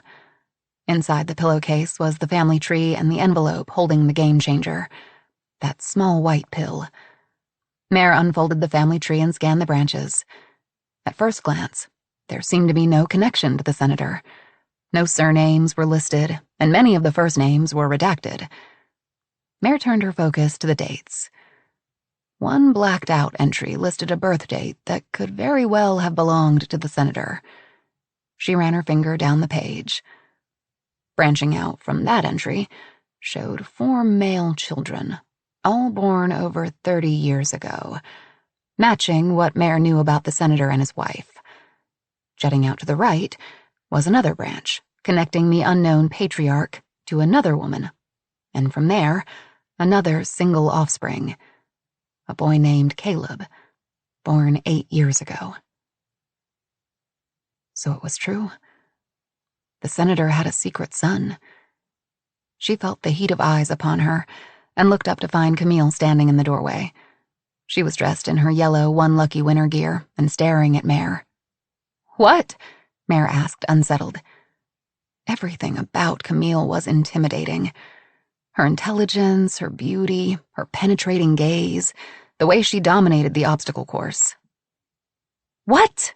she asked again, her voice tinged with impatience. "Nothing." Camille shook her head. "Just freaked out about last night. I keep thinking about what would have happened if we didn't hear the senator attacking Fern. We could have woken up to a dead body." "Yeah, it was scary," Mare agreed. She didn't trust this woman. Camille had somehow known about the senator's secret. Or had she? Mare had the same information and didn't realize what it meant until now. "Do you know Fern?" Camille asked quietly. "I mean, outside of the show. Have you ever met her?" "Me? No," Mare said, surprised at the pivot their conversation had taken. "What makes you think that?" Camille bit her lip. "You saw how upset the senator was. It seemed, I don't know, personal. Like maybe she had a past relationship or encounter with him. Losing $10 million was probably enough for the senator to turn on her." Mare shrugged, trying to cover her own suspicions about Fern, about the show. She needed more time to think things through. "He must have been desperate for the money. Do you know Fern?" she shot back. Mare thought she saw something cross Camille's face. Guilt? Fear, maybe? But then it was gone. "No, I don't know her either," Camille said, getting to her feet. "Well, we better get downstairs. Ned and Samuel are already down there. The next challenge starts soon, and one of the crew members said we're supposed to wear our bathing suits today." Once Camille left the room, Mare found a bathing suit buried beneath a clean, One Lucky Winner pink warm-up suit. If today's challenge was like the others, anything could happen. Mare would just have to do her best and hope that would be enough. Before shutting the bedroom door behind her, Mare hesitated. The game changer, the pill, was still hidden in her pillowcase. Could she really drop an unidentified pill with unknown effects into a glass and watch one of her competitors drink it? She could. She'd do just about anything for the $10 million, and maybe even more to keep her own secret. Mare went back into the room, pulling out the envelope with the pill and sliding it into her pocket. As she walked down the long corridor and toward the grand staircase, a thought came to her. Maybe there was a way to get the money even if she didn't win. At least, part of it. $5 million was just as good as $10 million. If she could partner up with one of the other contestants, conspire to work together and against the others, maybe, just maybe. But that would mean she would have to put her trust in someone else. At the bottom of the stairs, Mare found the others standing around a buffet table filled with an array of food. Glad you could join us, Ned said, taking a drink from a soda can. The skin around his eyes was the color of eggplant, and his nose was red and swollen from where Camille had kicked him during the obstacle course. Sorry, Mare murmured. No problem, Ned said mildly, but his eyes flashed with irritation. There's only a multi-million-dollar production waiting on you, but hey, don't mind us. Mare was about to respond when Camille jumped in. That's just lovely, Ned. I bet the people in your life just love your sense of humor. What? Ned asked innocently. Everyone loves me. Oh yeah, I'm sure, Camille said, selecting a bottle of water from the table. It's not like you corner women in your office and shove your hand up their skirts. Everyone in the room froze. Even the lingering crew members stopped their chatter to look. What did you just say? Ned asked, his voice hard. A flush crept up Camille's face, but she kept her eyes on Ned. Nothing, she said, unscrewing the top of her bottle. I didn't say anything. The hell you didn't, Ned said. You need to watch your mouth. What? Camille blinked her eyes innocently. You must have misheard me. But Mare had heard her. Everyone had. What was Camille up to? First, she had made the statement about the senator's 8-year-old son, and now this? Would this comment turn out to be true, too? After what Ned had done to Mare on the climbing wall, he was the one that she wanted to see go next. She slid her hand into the pocket of her jacket, feeling for the pill. Should she use it? Was this the time? How about we talk about what happened last night? Samuel asked, wiping his lips with a napkin and setting aside his plate. Shh, Mare hissed, looking around. The camera operators were chatting, and several crew members were rushing around the space, not focusing on them any longer. But Mare knew that there were hidden cameras everywhere. There's nothing to talk about, Mare said, as the group drew into a tight knot. The senator was voted off and freaked out. We need to just forget it and move on. There is something seriously fucked up about this game, Samuel said. Mare glared at him. She needed him to be quiet, to just keep on going like nothing happened. If he made a fuss, the game could be shut down. Shut up, man, Ned whispered, setting his soda can down. Let's just play the damn game. Mare shot Samuel a look, silently begging for him to stop. There was no way he was going to mess this up for her. Samuel shook his head in disbelief, but closed his mouth.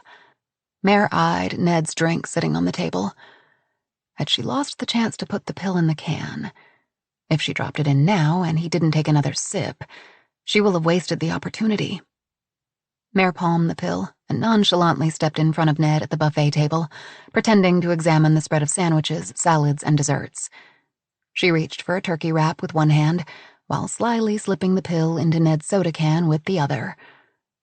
Mare stepped away from the table. It was done. Whatever came next was out of her control. Alfonso's intern walked their way. "Good evening, everyone," she said brightly. "I hope you were able to get some well-deserved rest today. It's time to head over to the next challenge." Mare wondered if anyone filled Alfonso in on what had happened the night before. Somehow she doubted it. Did the director of the show even know the contents of the super clues and the game changers? Or was he just as much in the dark as they were? Out of the corner of her eye, Mare saw Ned reach for the can and raise it to his lips. She held her breath as he took a sip, then another. "We're heading outside again today. the intern said. "And I can guarantee this challenge will have viewers talking for years. Shall we go?" Ned tipped his head back, drained the rest of his drink, and set it aside. "I'm ready, but the question is Mare ready?" Mare bit back a response. She needed to keep Ned Bennett out of her head. The intern led them through the grand hallway and through the same doors that they had exited the night of the first competition. They stepped out beneath an early evening tangerine-colored sky. Mare kept a close eye on Ned, looking for any signs that the pill was working. He appeared to be just fine and was walking with his usual swagger. In the near distance, what looked like hundreds of black crosses filled an empty field. A graveyard, Mare thought. Seeing the disconcertion on her face, Camille leaned in and whispered, "They're grape trellises. They're supposed to support the vines." Mare nodded, but the image was so disquieting, she couldn't pull her eyes away. With a growing sense of unease, Mare followed the intern along a cobblestone path. Soon the walkway opened up and Mare blinked several times, trying to understand what she was seeing. Ice. Part of the lake was covered in ice. Impossible. Fear coiled itself around Mare's heart. "Are you okay?" Camille asked, putting a steadying hand on her arm. Mare couldn't answer. She was transported back to Tanglefoot, could almost feel the wind biting at her cheeks, the sting of cold water against her skin. She forced herself not to look at Samuel. If she did, she would fall apart. She now realized that this whole thing was no coincidence. Mare wanted to run, but where could she go? The cameras were running. The world was watching. She was trapped. Mare squinted to get a better look. Of course, the lake wasn't covered in ice. It was a large white floating pond cover, about the size of a football field. She had seen the high-density covers many times, but never one as large as this. Maybe she had overreacted. Maybe this had nothing to do with Tanglefoot and was just another challenge. She had the nagging feeling that she had every reason to be scared. Fern was waiting for them at the edge of the lake, dressed in a red, one-shouldered, high-collared gown that covered the bruises around her neck. She held up one hand. "Good evening, Luckies. I trust you had a good day. Let's go ahead and get started. As you can see, the sun is beginning to set, and it's important we finish this challenge before nightfall." Mare noticed that Fern had expertly camouflaged the bruises that her dress didn't cover. Despite her thick makeup, dark circles lined Fern's eyes, and no amount of bronzer could conceal her exhaustion. "The four of you have survived the first elimination," Fern said. "Welcome to your most intense challenge to date. As you can see, a portion of the lake behind us is covered except for a 3-foot by 3-foot hole." Mare felt sick.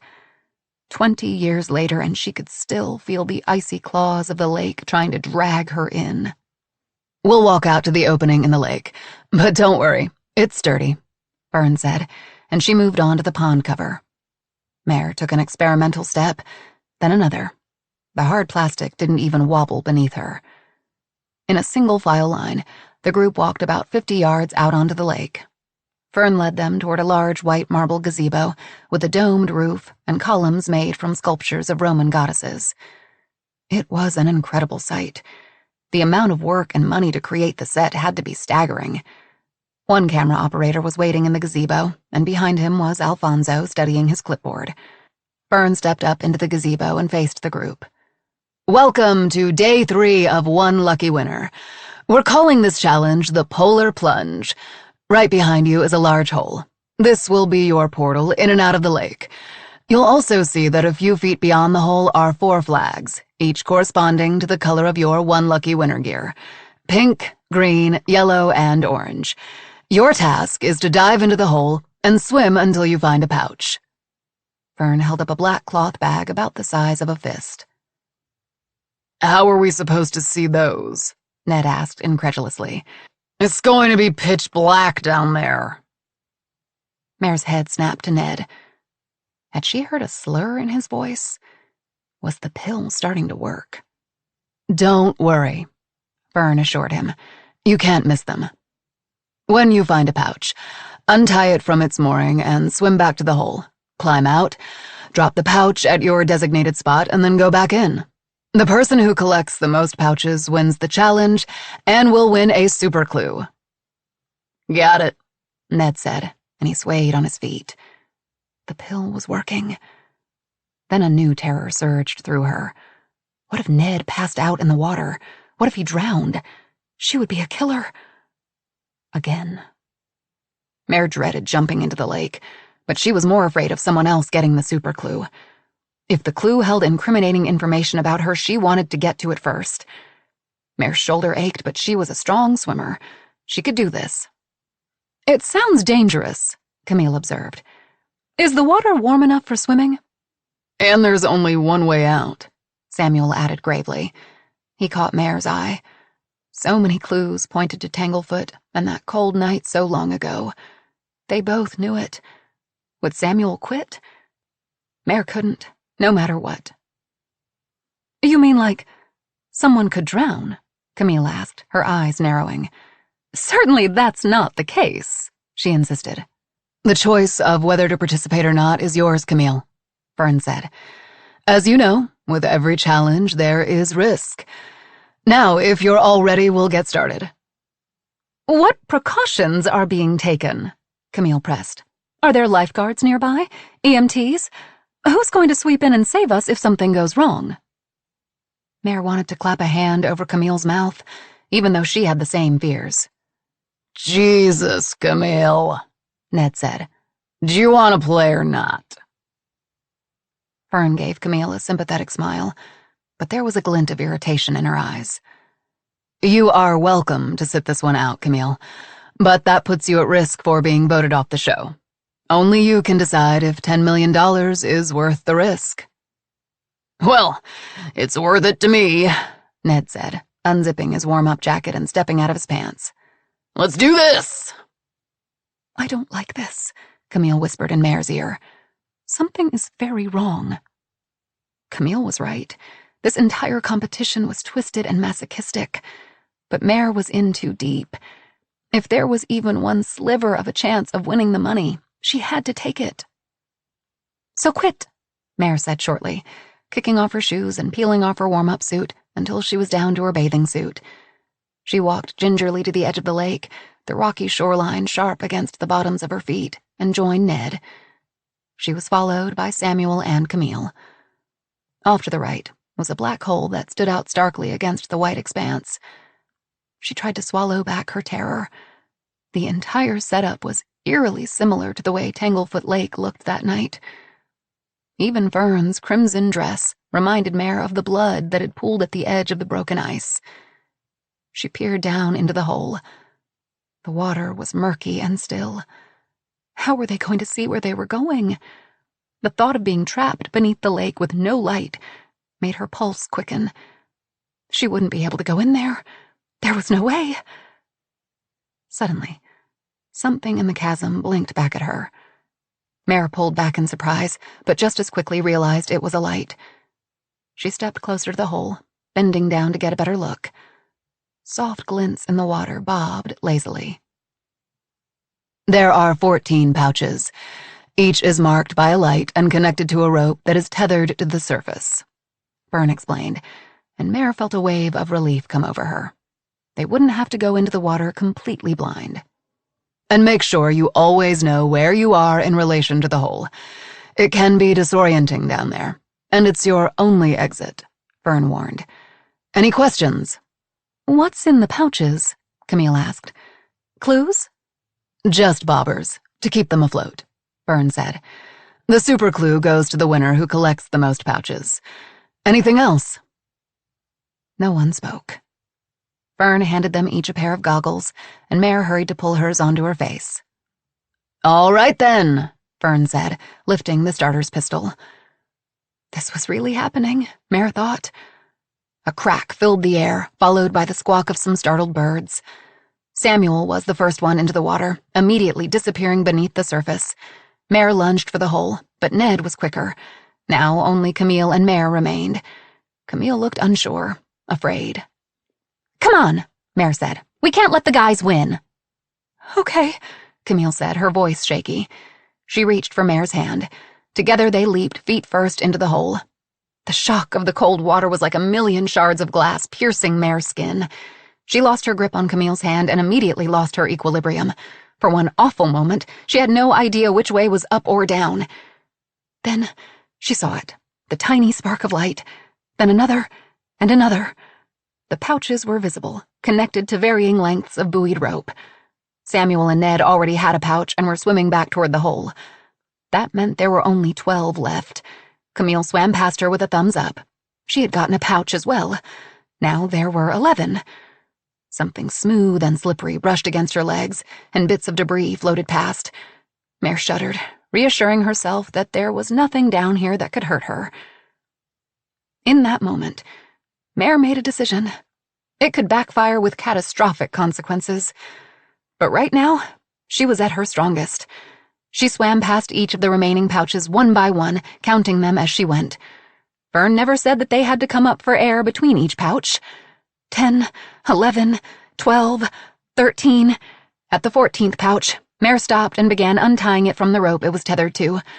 Once free, she stuffed the bag into her bathing suit and swam up a few yards to the 13th pouch. Again, she worked the knot and it released easily. She shoved the pouch inside her bathing suit with the other one. Mare knew she would have to gather 8 pouches to ensure a win, but figured if she could at least get 5, she would have a good chance. While the others battled against each other for the pouches closer to the surface, Mare would gather the ones farther down. She moved on to the next pouch. The pressure in her chest was growing, but she focused on untying the knot. Her fingers were numb now, and she clumsily picked at the tangle of rope that held the pouch in place. After what seemed like an eternity, the knot slipped loose, and she moved on to the next bag. Above her, the water swirled and churned. The others were getting closer. Her lungs were screaming now. How long had she been below the surface? 1 minute? More? She had no idea. She snagged the next pouch and now had 4 stowed inside her bathing suit. She tried to do the math.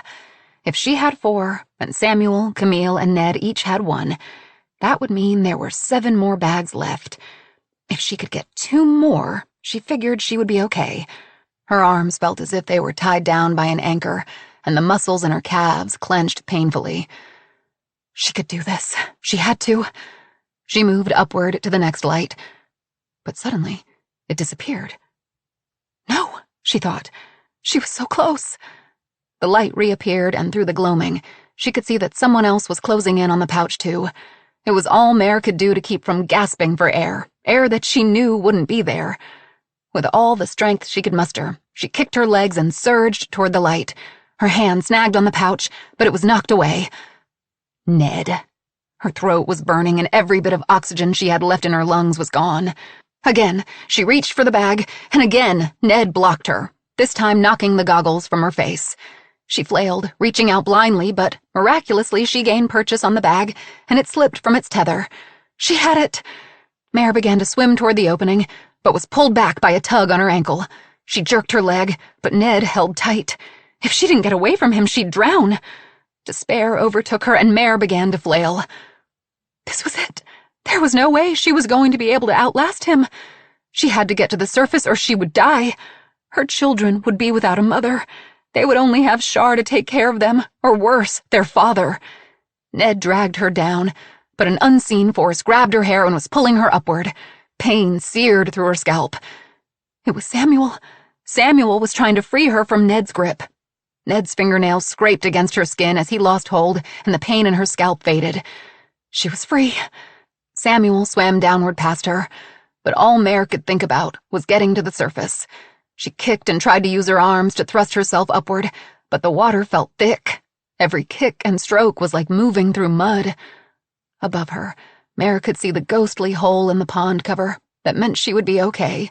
Her lungs screamed for air. She was so close, but her arms wouldn't work anymore. Her legs were useless, and she began sinking again. Slowly this time. Gently. She thought drowning would be a cold, terrifying death. But once the panic passed, her limbs were pleasantly warm, and as water filled her nose, her throat, and her ears, she was oddly at peace. There was nothing more she could do. The hole disappeared. How fitting, Mare thought, to die this way. She deserved nothing less. She had tried to play God that night.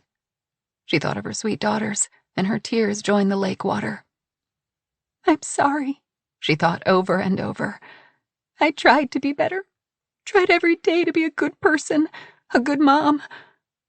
Mare prayed her children would never learn about what she had done, how she was a murderer and a coward. Suddenly, Mare felt hands grabbing and pulling at her, and she was yanked from the lake and thrown onto a hard, unyielding surface. After the blackness of the water, the light hurt her eyes, and she still couldn't breathe. Two faces, etched with worry, loomed above her. Camille and Fern. Fern appeared to be just as wet as Camille, her dark hair plastered against her head. Had they both jumped into the water to save her? Strange, she thought. Wasn't it Fern who was trying to undo her, make her pay for her sins? A surge of lake water erupted from her gullet, and Mare could breathe again. Her chest heaved with the effort of gathering as much air into her lungs as she could. Every nerve ending was on fire. Pain exploded throughout her body. Her lungs burned and her limbs were frigid. Someone wrapped her in a dry, warm blanket, and Mare moaned with relief. Are you okay? Fern asked, her own teeth chattering and her beautiful gown clinging to her skin. Mare nodded, still unable to speak. Camille, wrapped in her own blanket, placed an arm around Mare. I didn't think you were coming up, Camille said. We thought you were dead. Me too, Mare managed to eke out. She looked around. The colored flags hung limply. Beneath Samuel's green flag were 5 pouches. Beneath Ned's and Camille's were 2. Samuel? Ned? She asked. Fern had migrated back to the opening in the water and was staring into its black depths. Camille shook her head. They haven't come back up yet. We have to do something. Mare thought of Samuel, how for a few blissful moments all those years ago, she thought she was falling in love with him. And she thought of the pill she dropped in Ned's drink. Without thinking, she scrambled over to the hole and jumped back in. 26. The Best Friend. Then. Run! Samuel urged, but Mare was frozen, unable to move. Her eyes pinned to the pipe the man held in his hand. As he came closer, Mare could see the man was swaying unsteadily on his feet. You little shits, the man slurred. You think you're funny? He said, raising the pipe a little higher. Mare closed her eyes, bracing herself for the impact, but then felt a strong yank on her arm. Run! Samuel cried, trying to pull her away. Mare opened her eyes. The man had stopped advancing, the pipe slipping through his fingers and falling to the ground. A strange gurgling noise rose up from the man's chest, and Mare watched in horror as the man fell to his knees, his eyes widening in fear just before a stream of vomit erupted from his throat. His head lolled, and he fell onto his side, knees bent, one arm stuck awkwardly beneath his body. With Samuel still holding her by the elbow, Mare took a step forward and stared down at the unmoving man. His eyes were open, his right pupil unnaturally large. Is he dead? Mare whispered.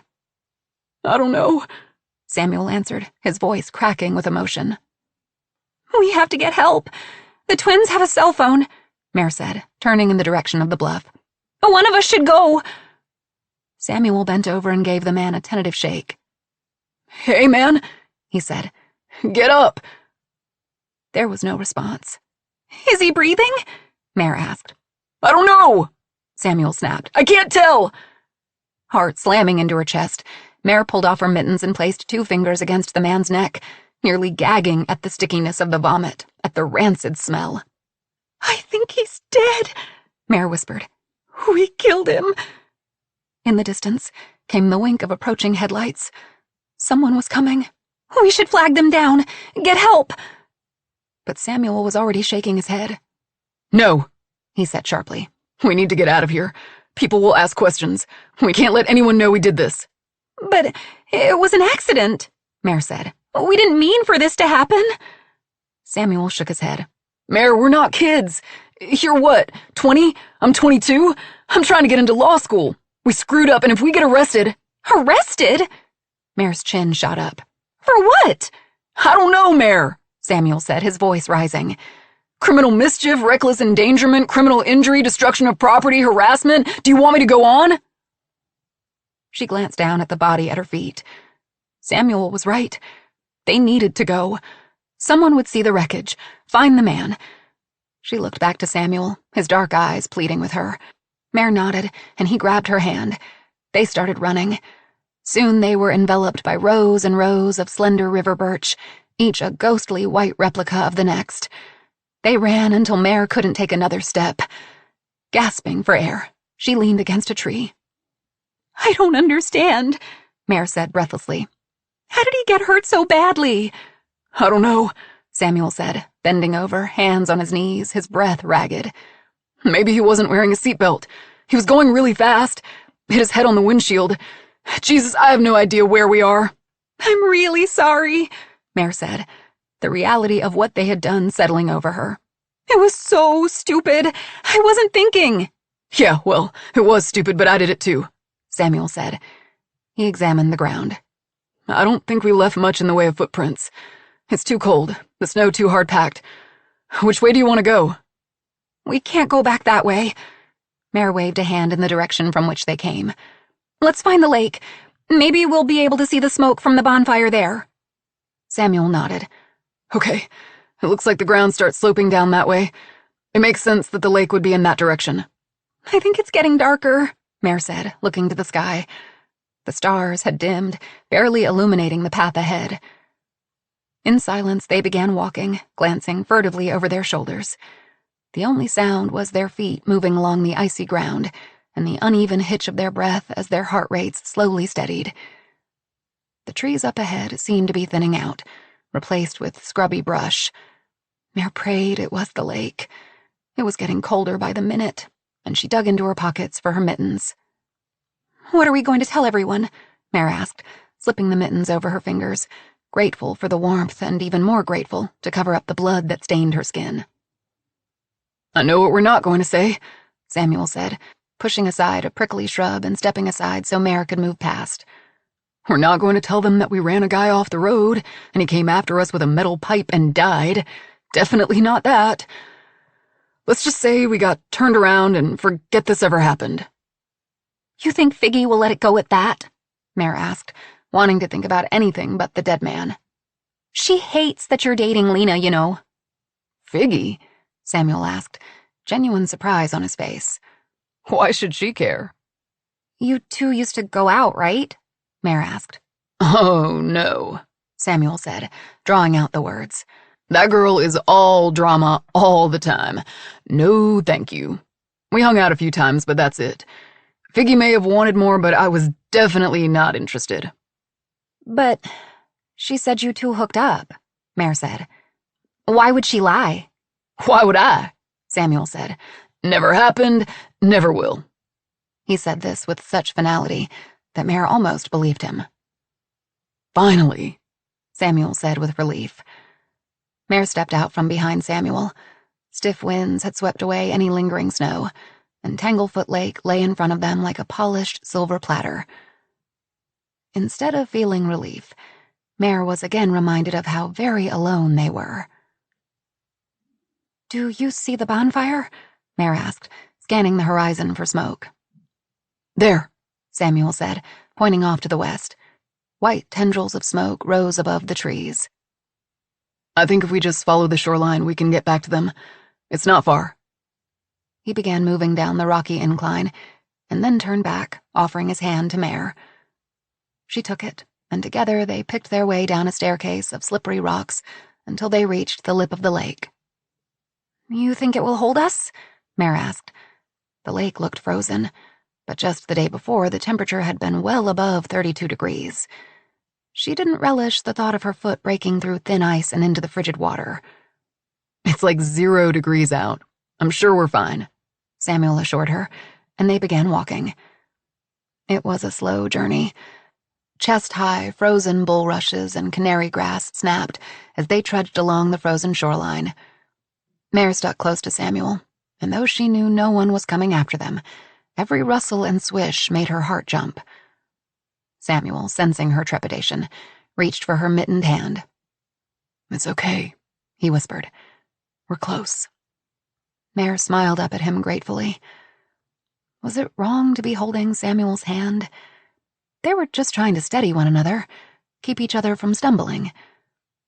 But what would Lena say if she found out? Mare pushed away the image of Lena's hurt expression, pushed away Figgy's self-satisfied smirk. She liked the feel of Samuel's hand in hers, wishing the woolen fabric of her glove wasn't a barrier to the warmth of his skin. Something had passed between the two of them. A connection. But maybe that was because of the dangerous prank of chicken they had played. Their senses were heightened. But maybe Samuel and Lena's relationship had run its course. Maybe Mare had a chance. She stopped walking. "What's the matter?" Samuel asked, stopping along with her. Mare pulled off her mittens, shoved them in her pockets, and then reached for Samuel's hand. His skin was cold, but still a current of electricity passed between the two of them. "Mare," Samuel said gently. "What are you doing?" She knew this wasn't the time. It was morbid, wrong. But she didn't want to talk, didn't want to think about the dead man, about Lena or Figgy or Damon and the twins. She reached up and touched his face, traced his lips with her finger, then leaned in. Their lips touched, and Samuel's hand slid beneath her coat, searching for skin. That's when she saw him. The silhouette of a man crouched among the reeds. Mare froze as the man slowly rose unsteadily from his hiding spot. "You think you're going to get away with this?" His voice was low and dangerous. He was ageless in the murky light from the stars. She couldn't see his face. He was only shadows and words. It was impossible. He was dead. Mare was sure of it. "We're sorry," Samuel said, raising his hands, palms out. From behind the reeds, the man's breath came out in white swirls and was tinged with the stinging scent of whiskey. Mare eased backward, her hand still clutching Samuel's. Suddenly, she was being pulled from the reeds and out onto the lake. "Run!" Samuel said through clenched teeth. She let him pull her along until they were running, struggling to stay upright on the ice, not daring to look over their shoulders, certain that the man with the pipe was not far behind. 27. The Assistant. Fern watched as Mare and then Camille jumped back into the lake before sliding in after them. The water wasn't quite as piercing cold as the first time she went in to rescue Mare, but it still sent a jolt of adrenaline through her. How long could someone stay beneath the surface before losing consciousness? Ned and Samuel had been down there for quite a while. 3 minutes, maybe more. She felt something brush against her arm. Camille. She was pointing through the murky water, and that's when Fern saw the large shadow moving toward them like a great school of fish. 3 figures, 2 kicking their legs furiously, 1 being pulled limply through the water. Samuel, Ned, and Mare. Ned appeared to be unconscious. Camille patted her chest, as if indicating she was out of air, and pointed upward, then disappeared, churning up the water as she moved to the surface.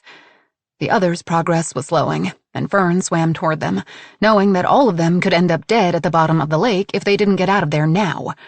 Fern reached for something to snag onto, an arm, a leg, anything that would help her pull one of them to safety.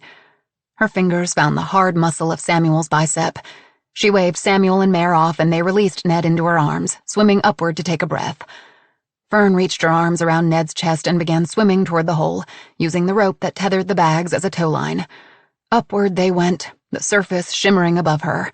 Suddenly hands were on them, grabbing fabric, skin, anything possible to pull the 2 of them to safety. Ned was yanked first from the water, followed by Fern. She crawled from the hole, trying to gulp in air. Fern saw Camille on her knees and watched as she pinched Ned's nose shut, covering his mouth with her own, and breathed. She started chest compressions, and Fern found that she was counting out loud right along with her. 28, 29, 30... After what felt like an eternity, Ned coughed, turned his head, and vomited lake water. He was going to be all right. Why hadn't she just let him drown? After what he had done to Fern all those years ago, he deserved nothing less. Someone wrapped a blanket around her shoulders, and Fern glanced up to find Samuel looking down at her, disconcerted. Had he caught the look of disappointment on her face when Ned finally took a breath? Fern nodded to thank him. "Those lifeguards would have come in handy right about now, right?" Samuel said darkly. Fern ignored him as the medical team that was on standby moved in. She watched as they tended to Ned, who, like a roach, couldn't be drowned. He was quick to refuse a recommended trip to the hospital to get a more thorough examination. He wanted that money. Mare, Camille, and Samuel were wrapped in blankets, shivering from the cold. Mare was nearly inconsolable. Even after it was clear that Ned was going to be all right, she buried her face in her hands and sobbed. One of them could have died in the lake. Ned Bennett nearly died. Not that she would have mourned his loss. The world would be a better place without him. But the optics would be terrible.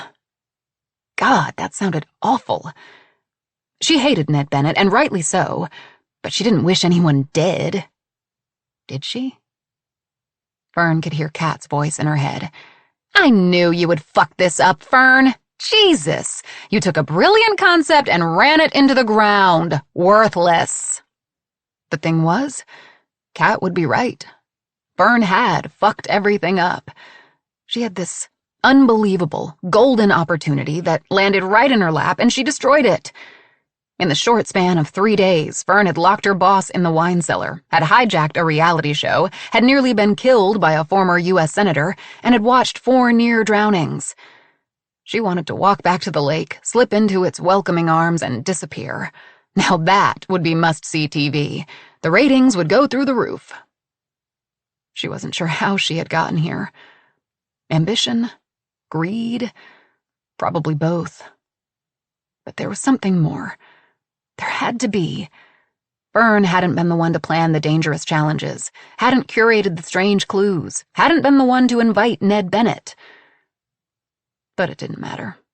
In the end, Fern would be the one holding the bag.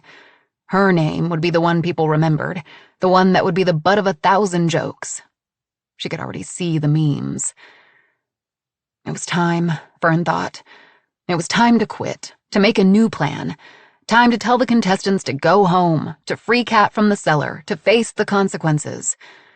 She would go home, maybe go back to school. Better yet, go to a far-off country and disappear into anonymity. First, she would go pack a few things, grab her passport, maybe help herself to a little of Kat's cash. It wouldn't be stealing. It's not like Fern hadn't earned it. Consider it payment for services rendered. She would leave a note for the contestants, along with their cell phones, letting them know the game was over. But how to get Kat out of the wine cellar without being caught? That was a little trickier. She was tempted to leave her there, but that would be murder.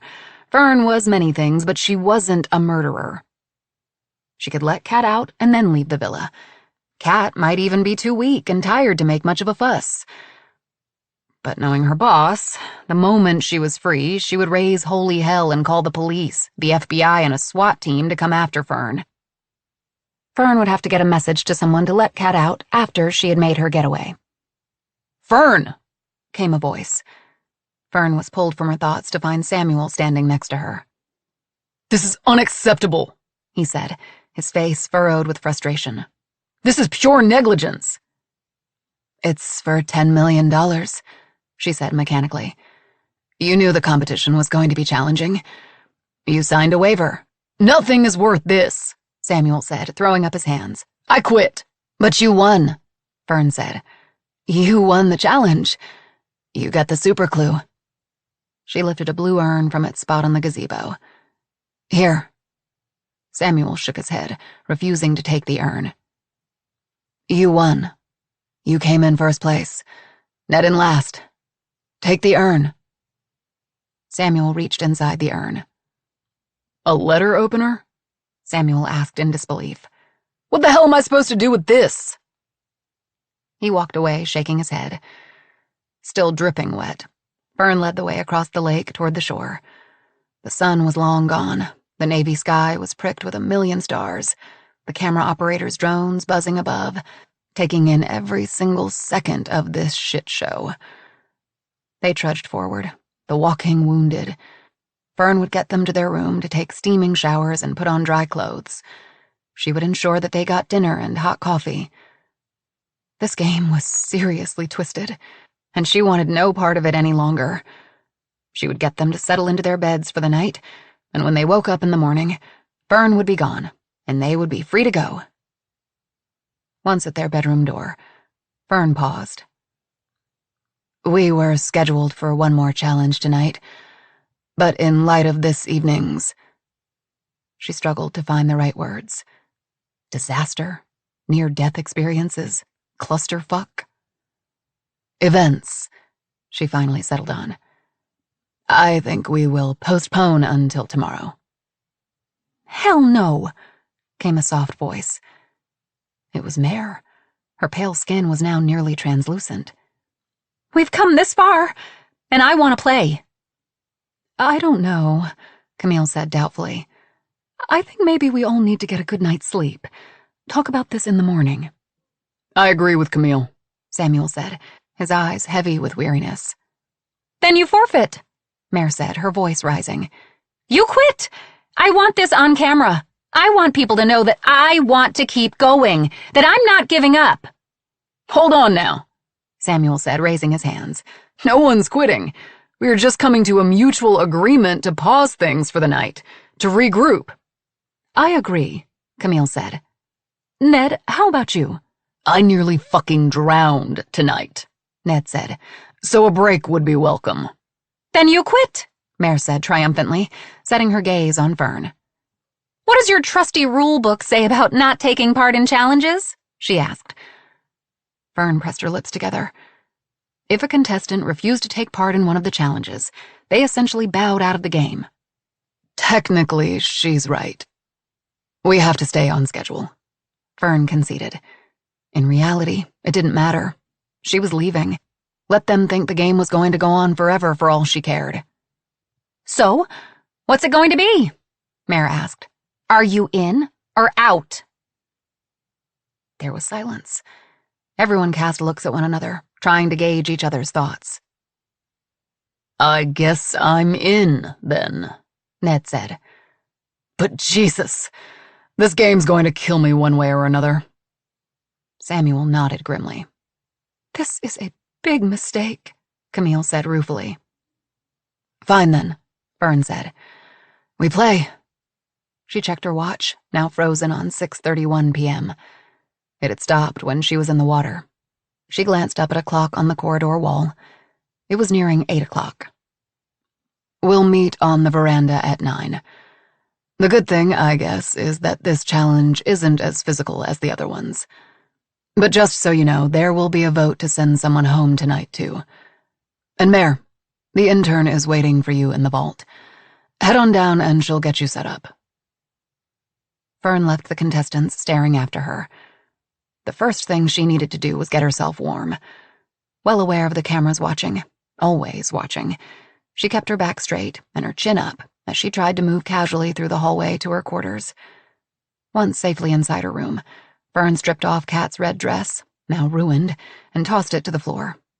She ignored both cell phones, lighting up with alerts, and stepped into the shower, letting the hot water roll over her skin. As Fern washed the lake water from her hair, she realized that her life as she knew it was over. Skin red and pleasantly aching from the hot water, Fern reluctantly turned off the spray. She needed to keep moving. She wrapped her hair in a towel, riffled through her suitcase, and threw on a pair of wide-legged black jeans, a gray turtleneck, and her favorite Converse shoes. She sat on the edge of her bed and scrolled to the security camera app on her phone. Kat was lying face down on the stone floor, covered in the insulated blanket. A fist of panic struck Fern in the chest. Why wasn't she moving? Fern poked at the intercom button on her phone. "Kat?" she called out. "Kat, wake up! Are you okay?" She was crying now, hot tears of regret. How had things gone so completely out of hand? "Please wake up," she pleaded. I'm so sorry. Fern was crying so hard she almost missed the twitch of Kat's fingers. Oh, thank God, Fern breathed. Don't worry, Kat, she said. I'll get you out of there. There's something wrong with the lock, she lied. I'm working on it. Kat lifted her head from the stone floor and looked up. She struggled to a sitting position, and Fern could feel her desperation through the camera. Kat cleared her throat, and a sound like fingernails against sandpaper emerged. Why are you doing this? She rasped. After everything I've done for you. I'm so sorry, Fern said, wiping the moisture from her face. You're sorry? Kat repeated, getting to her feet and coming closer to the camera, her eyes blazing with anger. If you're so sorry, then get me the fuck out of here. Okay, Fern cried, unable to stop the tears. I'll be right there, I promise. Fern turned off the camera. She had betrayed the one person who had come to her defense. Kat could have left Fern to contend with Ned Bennett in that executive office 10 years ago, but she didn't. Kat had understood that Fern was in danger, in need of help, and she had stepped in with no regard for herself. Kat had walked away from a great job and took Fern with her. Fern had been blinded by her own ambition. But no more. She would put an end to all of this. She would let Kat out of the cellar and take care of her like she had taken care of Fern. The game could wait one more night. Once Kat got something to eat, had showered and slept in her own bed, Fern would hand back the reins of one lucky winner to the rightful person. Relief flooded through her. It was going to be okay. Kat would make things okay again. Fern's phone vibrated again, and she glanced at the screen, anxious to keep moving. It was Alfonso. Have you seen the Reach yet? He asked. Reach? It took a moment for Fern to understand what Alfonso was talking about. Fern's stomach dropped. Record-breaking, Alfonso texted. 16 million viewers and growing. Fern froze. 16 million? People are watching. Millions of people. It's all anyone is talking about. I've texted Kat, but I haven't heard from her at all. Where is she? Fern paused. This changed everything. 16 million, and she had been the one to do it. Fern had brought the viewers. A few more hours in the cellar wouldn't hurt Kat, would it? She had to tread carefully here. She couldn't claim to know where Kat was at this moment in time, and then feign ignorance about her whereabouts later. Fern needed a story, and had to stick to it no matter what Kat said when she came out of the cellar. I just talked to her. She's locked away in her office working on the next press release. If you see her, tell her congrats. This is huge. And congrats to you too, Fern. You're famous. Fern felt her face grow warm. Famous. She had never dreamed that the show would be seen by so many people. Everyone was watching now. Everyone. Maybe there was a way out of this after all. Maybe she wouldn't have to leave the country.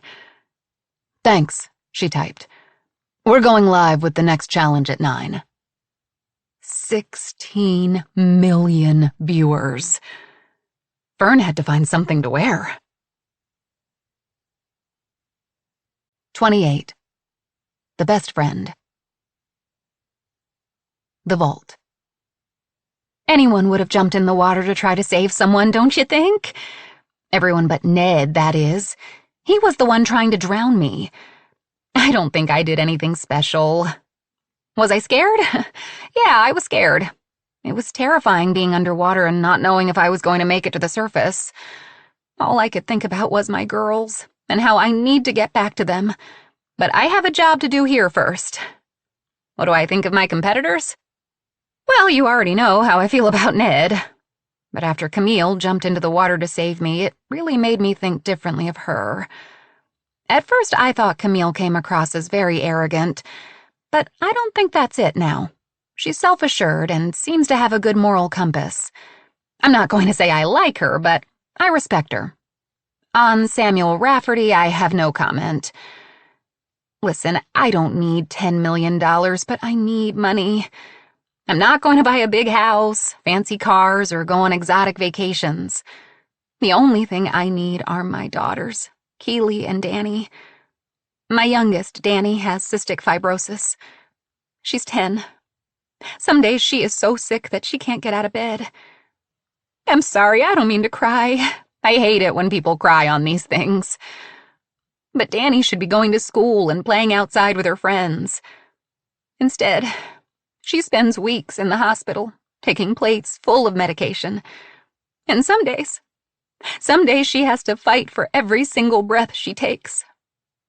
No, I don't need $10 million, but I need to be able to pay for Danny's medications, the hospital stays, the nebulizers, the pancreatic enzyme replacement therapies, the blood tests, the bone density tests, the ultrasounds, the chest CTs, the x-rays, the lung biopsies, and eventually, most likely, a lung transplant.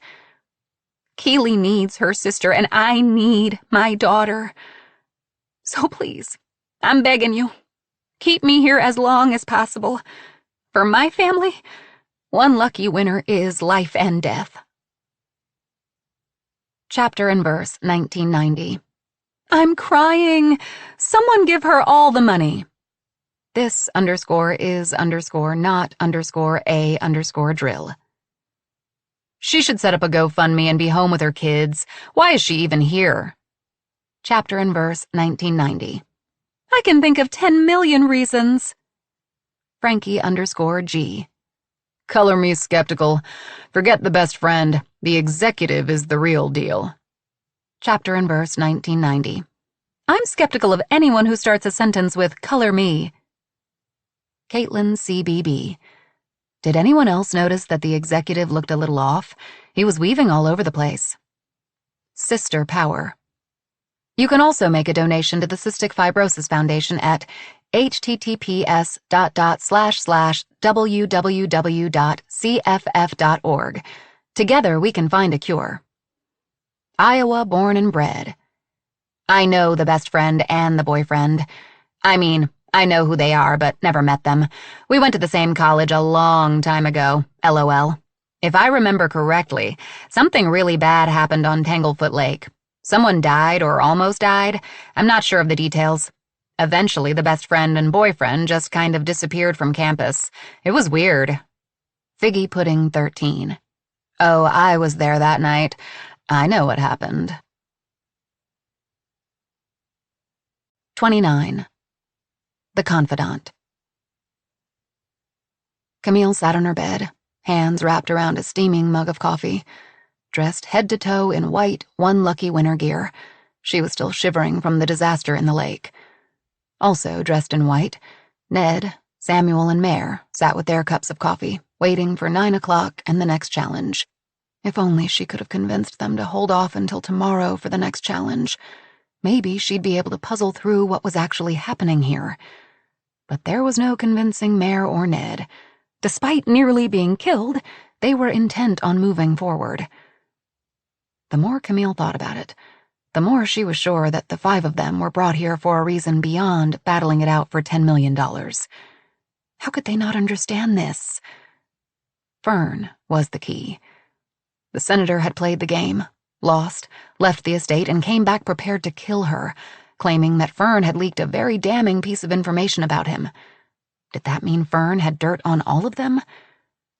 Camille was pretty sure that all Fern could know about her was the debt that she'd accrued over the years. So what? Big deal. Lots of people maxed out their credit cards or mortgaged their homes to the hilt. Fern couldn't possibly know about the patients she saw off the books and didn't keep records on. And she definitely didn't know about Wingo. Camille was certain that Fern was Nan, her former patient who said she worked with some truly awful people who needed to pay for what they had done. Were she and the other 4 contestants these awful people? It had to be the case.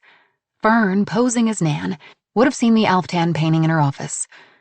She felt lightheaded at the thought of her misdeeds splashed all over the news. I wish you would rethink things, Camille said. We need to talk things through. Figure out what's really happening here. Drop it, Mare snapped. We're playing. Maybe it's best we don't talk to each other, Ned said from his spot next to the window. Just shut up and let's get through tonight. Easy to say for the guy who tried to kill me, Mare said, shooting Ned a dirty look. Who tried to kill who? I'm the guy who ended up needing CPR, Ned snarled. You swallowed a little water, Mare sniped back. You were going to be just fine no matter what. Stop, Samuel said, rising from the edge of his bed. Just stop! It's our own fault we're in this situation. It's a brutal game. What did you expect for $10 million? Did you really think it would be a walk in the park? Let's just all agree it's not worth dying over, okay? Whoever wins needs to win fairly. I don't think anyone is going to win, Camille said softly. What was that? Ned asked. Out of the four of them, he looked the most wrecked. Despite his awful behavior, Camille had to wince at the sight of his broken nose and bruised face. I said, I don't think anyone is going to win, Camille repeated. I think it's a setup. I think Fern brought us all here for a very specific reason. A setup? Ned asked. But why? Because the senator said so? Nah. Ned shook his head. He was just looking for someone to blame for his own bad behavior. Why in the world would she want to set me up? Camille didn't know how much to reveal about her theory. Even to her own ears, it sounded unhinged. Never mind, she said. I'm tired and cold. Just ignore me. I'm not making any sense. I think we can all agree on that, Ned said, standing up. It's almost 9. I'm going downstairs. Camille watched as he limped from the room. That man needs to go home. Tonight, Mare said, walking over to Camille. Every single close call was his fault. Think about it. He plays dirty. He cut my rope and almost drowned all of us. The only way to make that happen is to make sure he doesn't win the next challenge, Samuel said, rubbing his eyes and heading toward the exit. Fern said it wasn't a physical game. Thank God. Yes, but simply beating him won't be enough, Mare insisted. He has to be voted out. Ned is famous and popular. That's a hard combination to beat. The audience rules in this game. You don't think the audience sees Ned for what he is? Camille asked. You don't think they see how he plays dirty? They either don't see it or don't care, Mare said, with a rueful little laugh. I don't understand. But if I lose to that son of a bitch... Mare got to her feet and slammed her coffee cup on a side table. This was not going to end well. Wait, Camille said, getting to her feet. Let's just lay it all on the line. What did you do? Mare looked back at her blankly, but she thought she saw a spark of fear in Samuel's eyes. Listen, I know her. I know Fern, and she's not who she says she is. Mare crossed her arms over her chest. What do you mean? You said earlier you didn't know who she was. You said you never met her. Camille held up a hand. I know, but I wasn't sure then. I am now.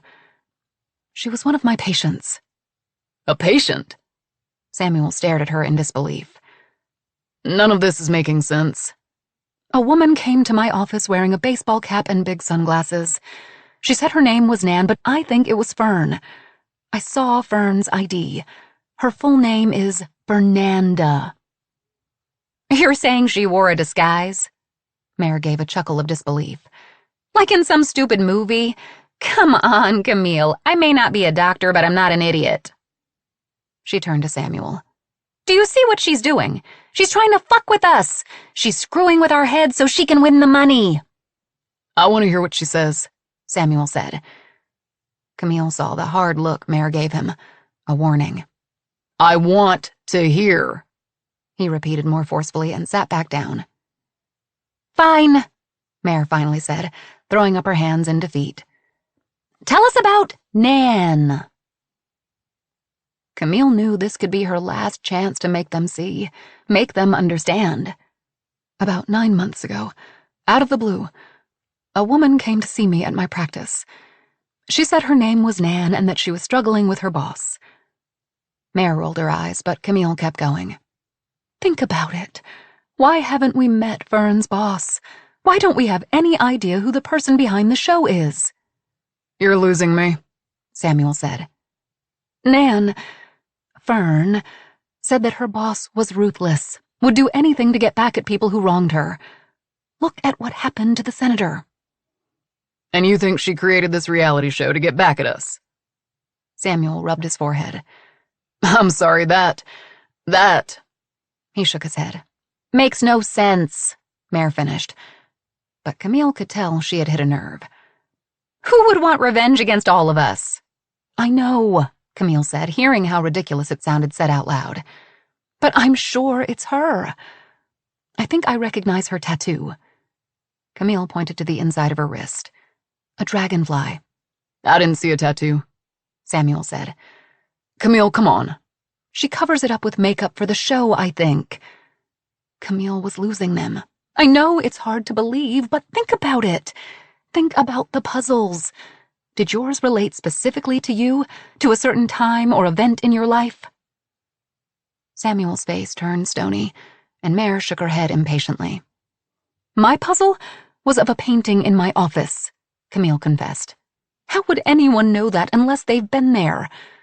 Fern was there, I know it.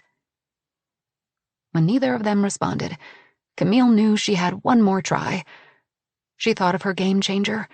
She had 2 more statements to utter in front of the cameras, and she was sure they related in some way to Mare and Samuel. Have you ever experienced the thrill of laying down in the middle of the road and waiting for a car to come speeding toward you? Camille asked softly. Samuel froze like an animal caught in the crosshairs of a rifle. What did you say? Mare asked, her eyes narrowing. Camille knew they had heard her loud and clear. But have you ever been kissed in the woods, next to a frozen lake by a boy that didn't belong to you? Camille said, keeping her eyes on Mare. This is bullshit, Mare said, shaking her head. You're playing head games. I'm going now. $10 million is waiting. Mare stormed from the room, slamming the bedroom door behind her. We better go, Samuel said, looking at the floor. We're late. She had lost him for now. It was time to go. The next challenge was about to begin.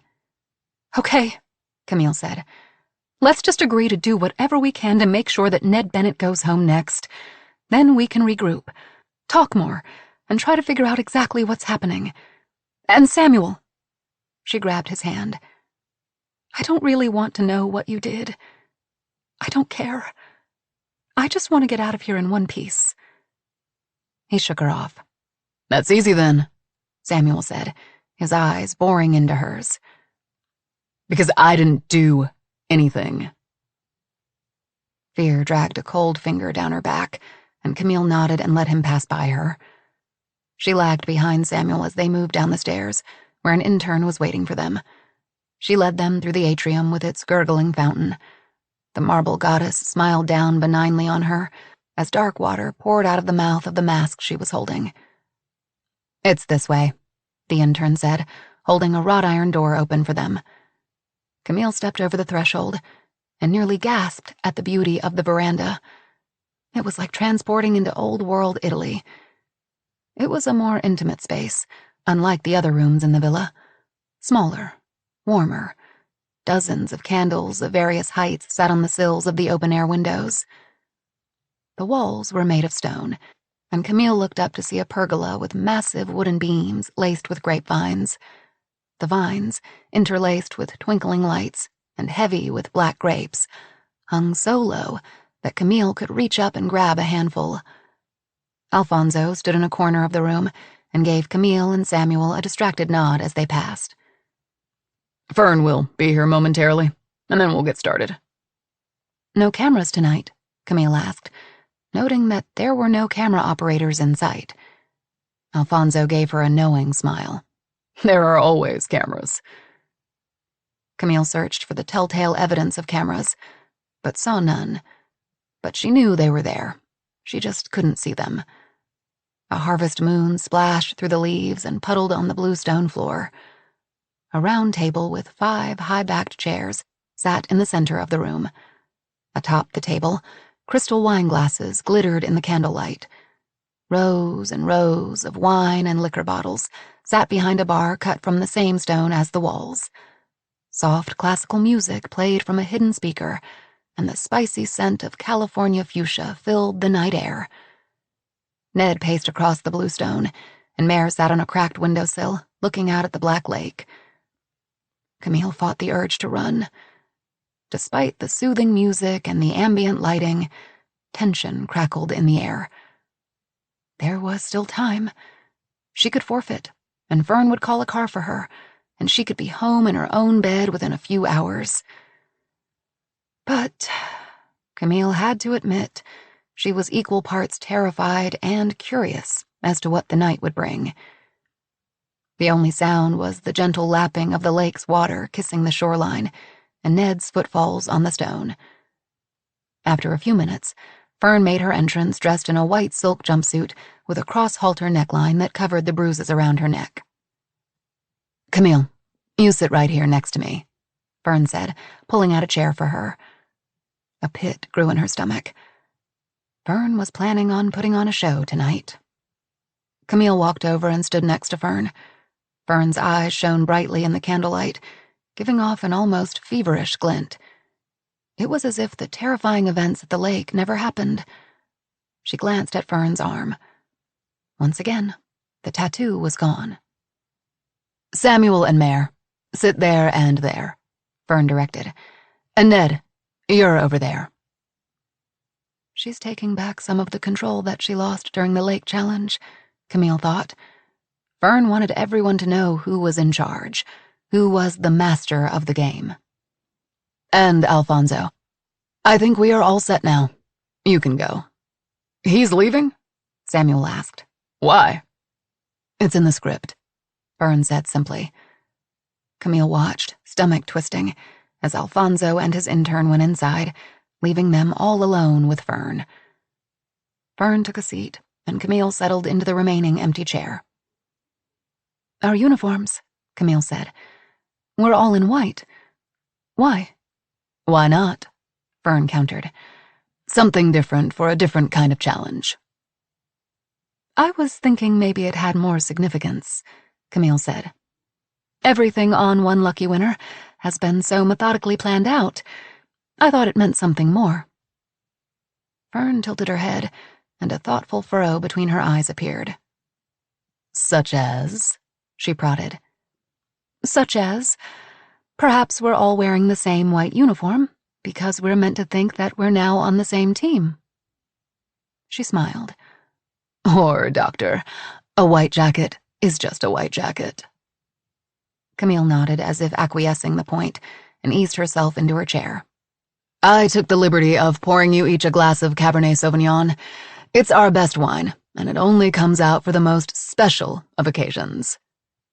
Fern picked up her glass and looked at them expectantly. Mare followed suit and reached for her glass and took a sip of the deep red wine. "Do you taste the vanilla?" Fern asked. "It comes from oak aging." "I taste it," Ned agreed, taking another thoughtful sip.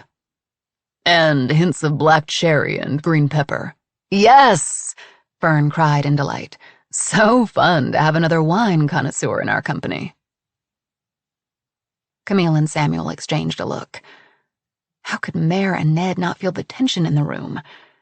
Or maybe they did and were just playing the game better than she and Samuel were. "Shall we get started?" Fern asked. "Like I promised, this challenge does not have the physical element that the others had. But you will need to be mentally sharp and make split-second decisions. This is a game of wits." Camille released an internal sigh of relief.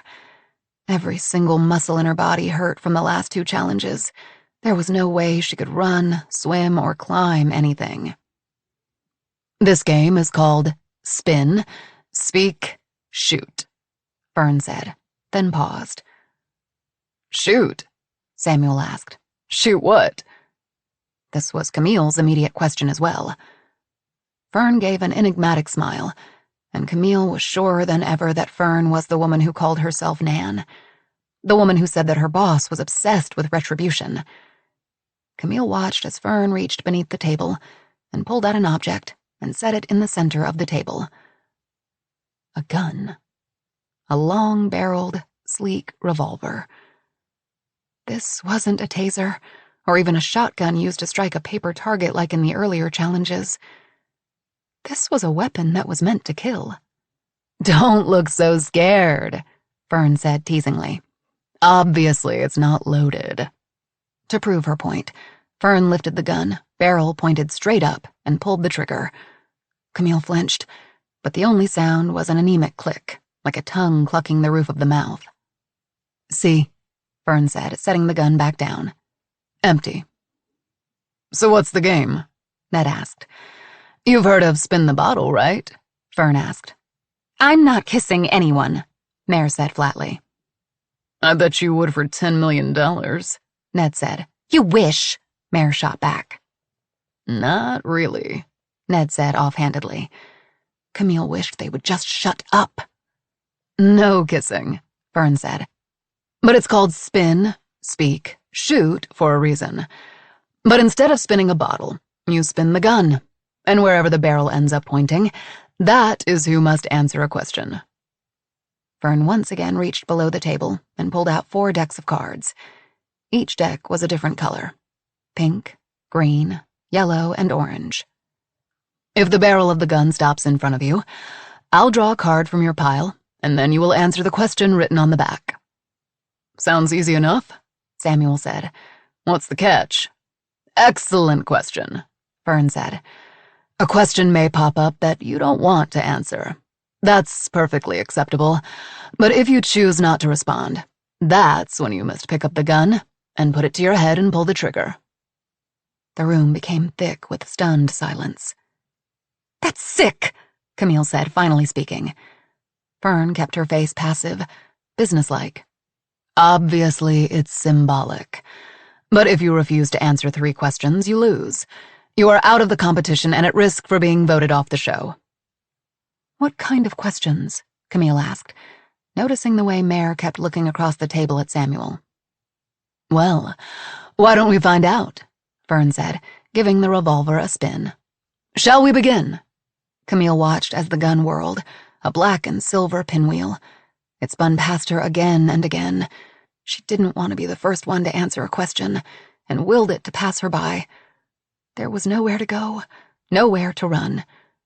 The gun flew past Ned, Fern, and Mare before beginning to slow. At first, she was sure it was going to stop in front of Samuel, but it crept past him and came to rest right in front of Mare, its barrel pointing directly at her. Mare! Fern said with delight. You are the lucky one. I'll draw a card from your deck. Read it, and you'll decide whether or not you'd like to speak or shoot.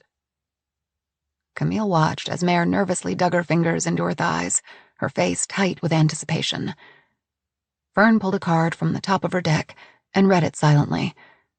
Fern glanced from the card to Mare and back to the card, building the suspense. So tell us, Mare, where did you go to college? Camille breathed a sigh of relief. She hoped all the questions would be this easy. There was really no reason that Mare shouldn't answer it, Camille thought. But if she didn't, she would have 1 strike against her. Mare was hesitating for too long. What will it be, Mare? Speak or shoot? Fern prodded. Speak, Mare said. I went to Tanglefoot in Iowa. I was an art student there. See? Fern said, looking at each of them in turn. Easy, right? Mare released a breath. Okay, Mare, your turn to give it a spin. Using her thumb and index finger, Mare gave the gun a spin. It was an awkward attempt, and the gun only rotated around the table twice before stopping in front of Ned. Camille felt some of the tension leach from her body.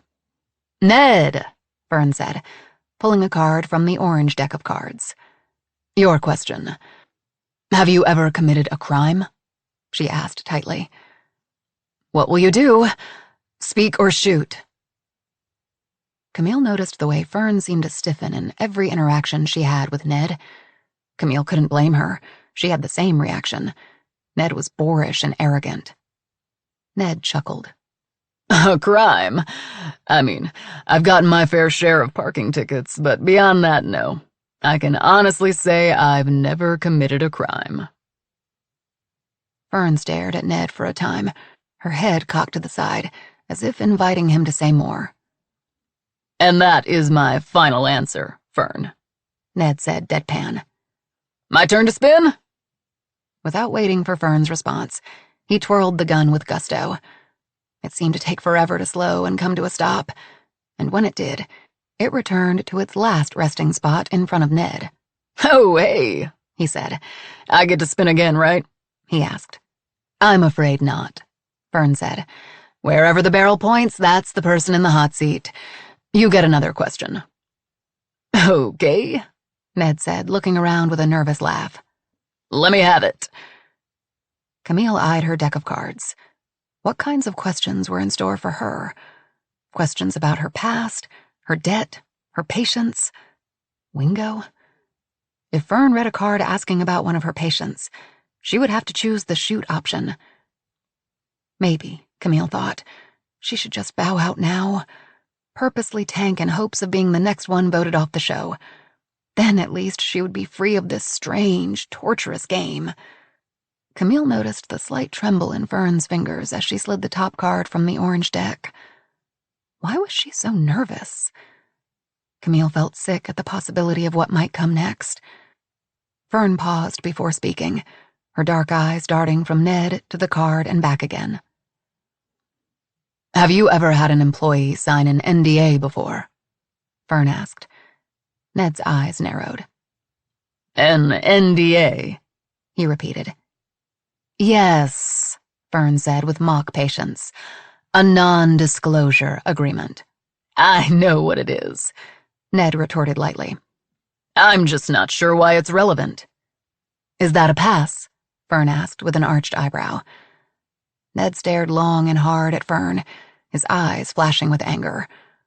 Alarm bells began clanging in Camille's head. We need to get out of here, she wanted to scream. She wanted to sweep her arm across the table, knocking the candles, the wine, and the decks of cards to the floor. She looked at the twinkling lights above her, and there it was, a small red light.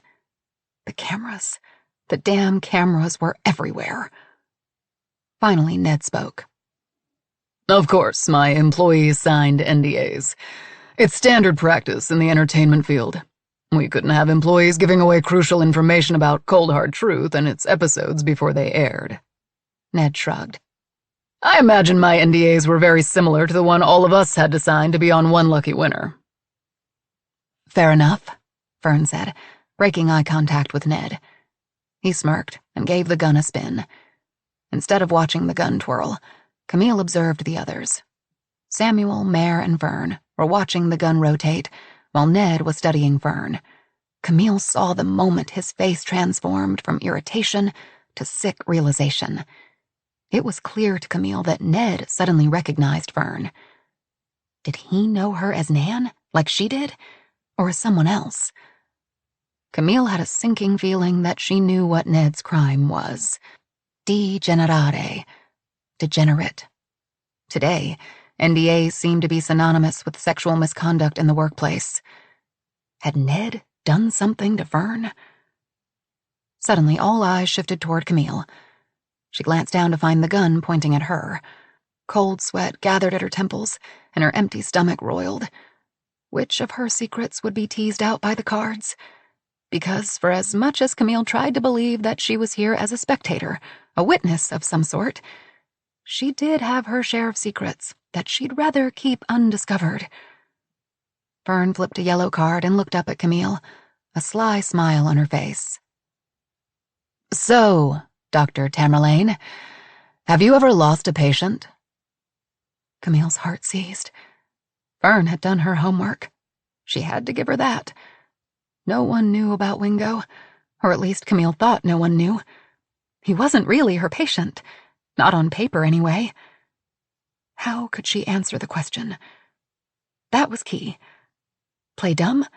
Pretend that Wingo never existed? Or was it better to answer in a vague, offhand way? No, don't acknowledge, don't evade. Just don't answer. I'm afraid that confidentiality prevents me from answering any questions pertaining to the work I do, Camille said, feeling her lips tremble. Would Fern notice?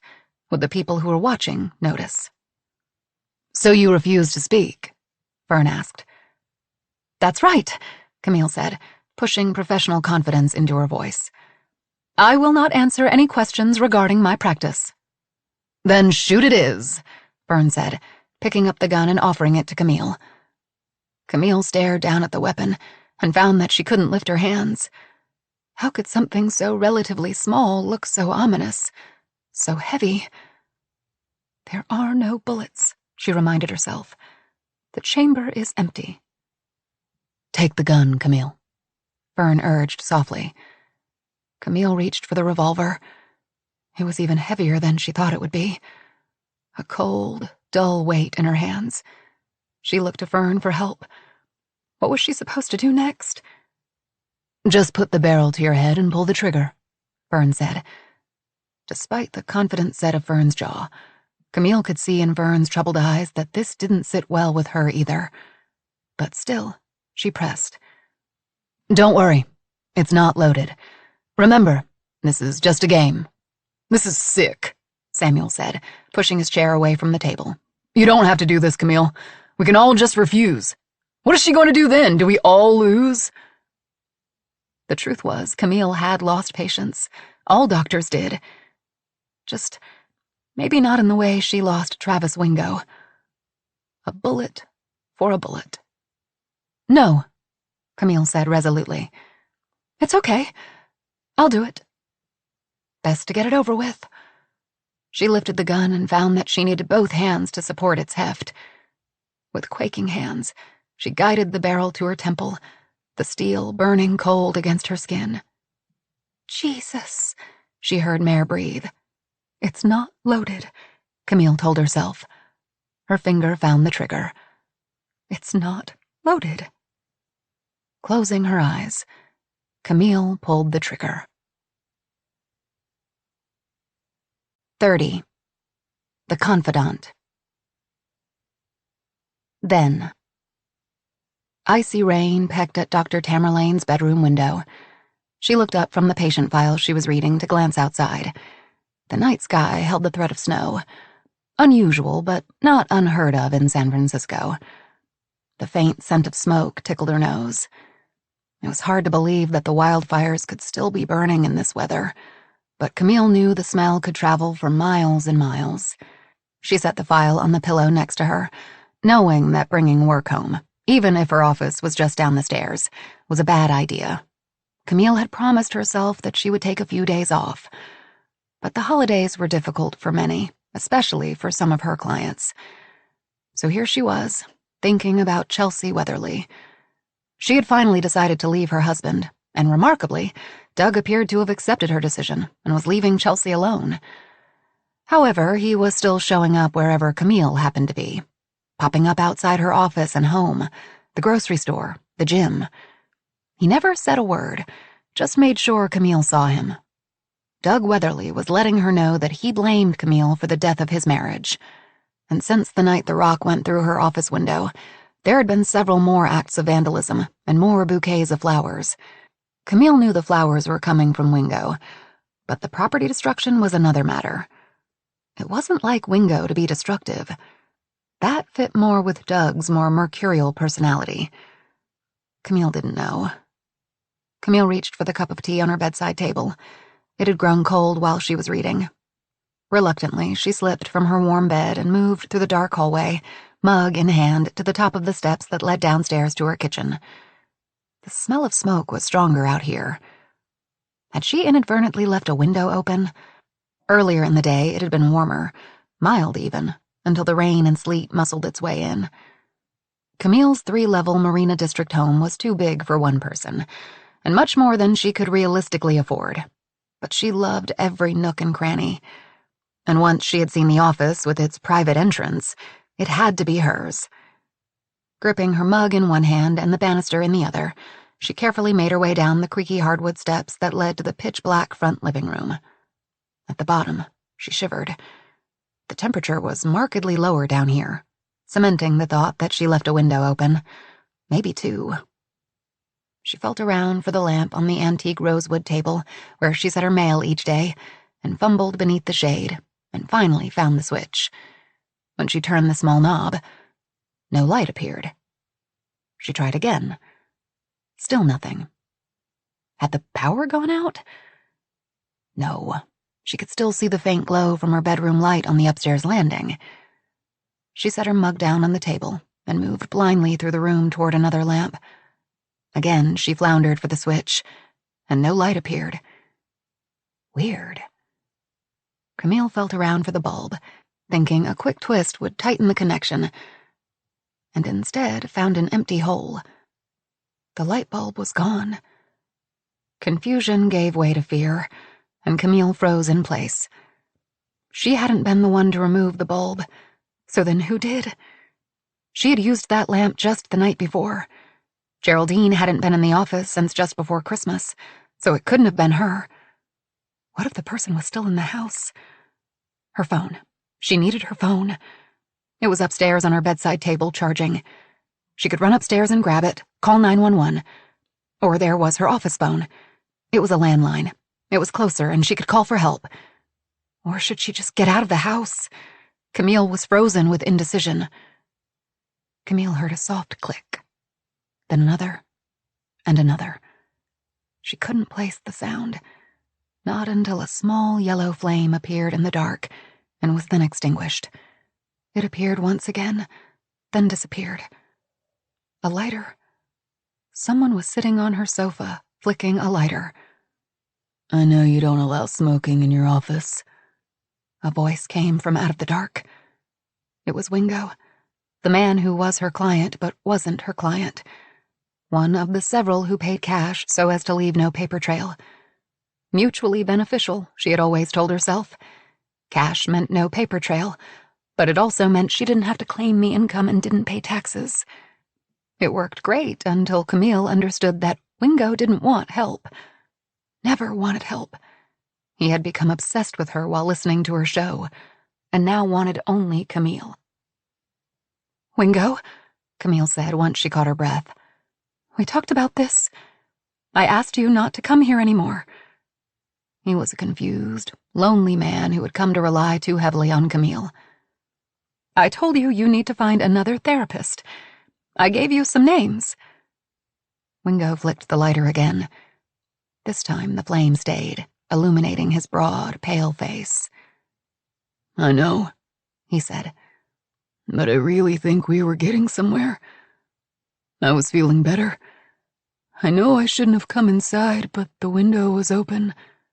"No, Wingo," Camille said, her voice impatient. "You shouldn't have come in. That's against the law. You need to be invited in." I know. I'm sorry, he said. The flame went out. Are you going to call the police? He asked miserably. "No, I'm not," Camille said, taking a seat next to him on the sofa. "But this has got to stop. You need to go home." What if I promise to call first and make an appointment? Will you start seeing me again? "No, Wingo, I can't. We talked about this." She could almost feel the despair coming off him in the dark. "Are you thinking about hurting yourself, Wingo?" No, he said. I just want to talk. Good. I'm glad to hear that. But there are better ways to ask for help. Go home. Call one of the other therapists. They'll be able to help you." Wingo didn't answer. "Why did you remove the light bulbs?" she asked. She felt him shrug next to her. I didn't want you looking at me. I knew you'd be mad. She sighed. "I'm not mad, Wingo. Just concerned. You're not my client. I thought I made that clear." In the distance came the wail of a siren. "Needing help is nothing to be ashamed about," Camille told him for what must have been the 100th time. "We all need to talk to someone at one time or another." The sirens were growing closer. She could see the flash of red lights just outside her living room windows. Her neighbors must have seen Wingo crawling through the window and called the police. Damn it, she thought. This only complicated things. I don't want to talk to anyone else. Only you. But I can pay you. I promise I can get the money. My dad said he would give it to me. Wingo said, his voice taking on a note of hope. Alarm bells sounded in her head. She heard the sound of a car door being slammed. No, Wingo, she said tightly. We talked about this, remember? You can't tell anyone about our arrangement. I was doing it to help you. I could get in trouble for seeing you after hours, for not keeping an official file on our visits. You wanted it that way, remember? Yeah, but you said I shouldn't feel bad about asking for help, Wingo said, getting to his feet. You need to call one of the other therapists that I referred you to, Wingo, Camille said. They will be able to help you, and that's what we all want, for you to feel better. Is that the police? Wingo asked. Why did you call the police? No, it wasn't me. Probably a neighbor, Camille said, trying to think fast. How was she going to explain Wingo's presence in her home this late at night? Wingo's father was a local judge. If he found out that Camille was seeing his son off the books, he could ruin her. There would be an investigation, an audit of her practice. She could lose her license, or worse. What had happened to her? Camille wondered. Somewhere along the way, she had traded her professionalism for self-preservation. We'll just tell them you were confused, Camille said, that you came in here by accident. You just have to remember we don't know each other. There was a rap on the front door. Police! Came a deep voice. Everything okay in there, Dr. Tamerlane? But I wasn't confused, Wingo whispered. You have to tell them you're my doctor. Otherwise they'll arrest me. Just a moment, Camille called out. Her voice shook with fear, but it wasn't Wingo that she was afraid of. It was of the world finding out she was unethical, a thief. I can't do that, Wingo, Camille said. Your dad is a judge. He'll help you. Just say you're sorry, that you came in the house by mistake, that we don't know each other. I promise I won't press charges. There was more pounding on the door. Dr. Tamerlane, the officer repeated. Please open the door. We got a call that someone broke into your house. We need to know that you're safe. Are you safe? Wingo flicked on the lighter so she could see his face. Tell them you're safe, he whispered, his eyes begging. Tell them you know me. She couldn't do it. This was her career, her life. Panic filled his face. He dropped the lighter and it clattered to the floor, and the room went black. I'm not safe, Camille called out shrilly. Please help! He's somewhere in the house and I think he has a gun! 31. The Best Friend. Mare flinched as Camille pulled the trigger, expecting to hear a loud bang, expecting to see an explosion of blood and brain matter. But there was nothing but a whispered click. With shaking hands, Camille returned the gun to the center of the table. She looked so small, so defeated. This game was cruel, sadistic, and it was becoming clearer that perhaps there wasn't really $10 million at the end of this twisted rainbow. But if there was one iota, one sliver of a chance that the money was real, Mare wanted to be the one to grab it. Okay then, Fern said, her voice shaking. We have 1 strike against Camille. And remember, 3 strikes and you're out. Go ahead and give it a spin, Camille. Camille didn't move, just sat there, face and shoulders slack. Camille, Fern repeated, but still Camille didn't reach for the gun. Instead, she gave a slight shake of her head. No, I'm done.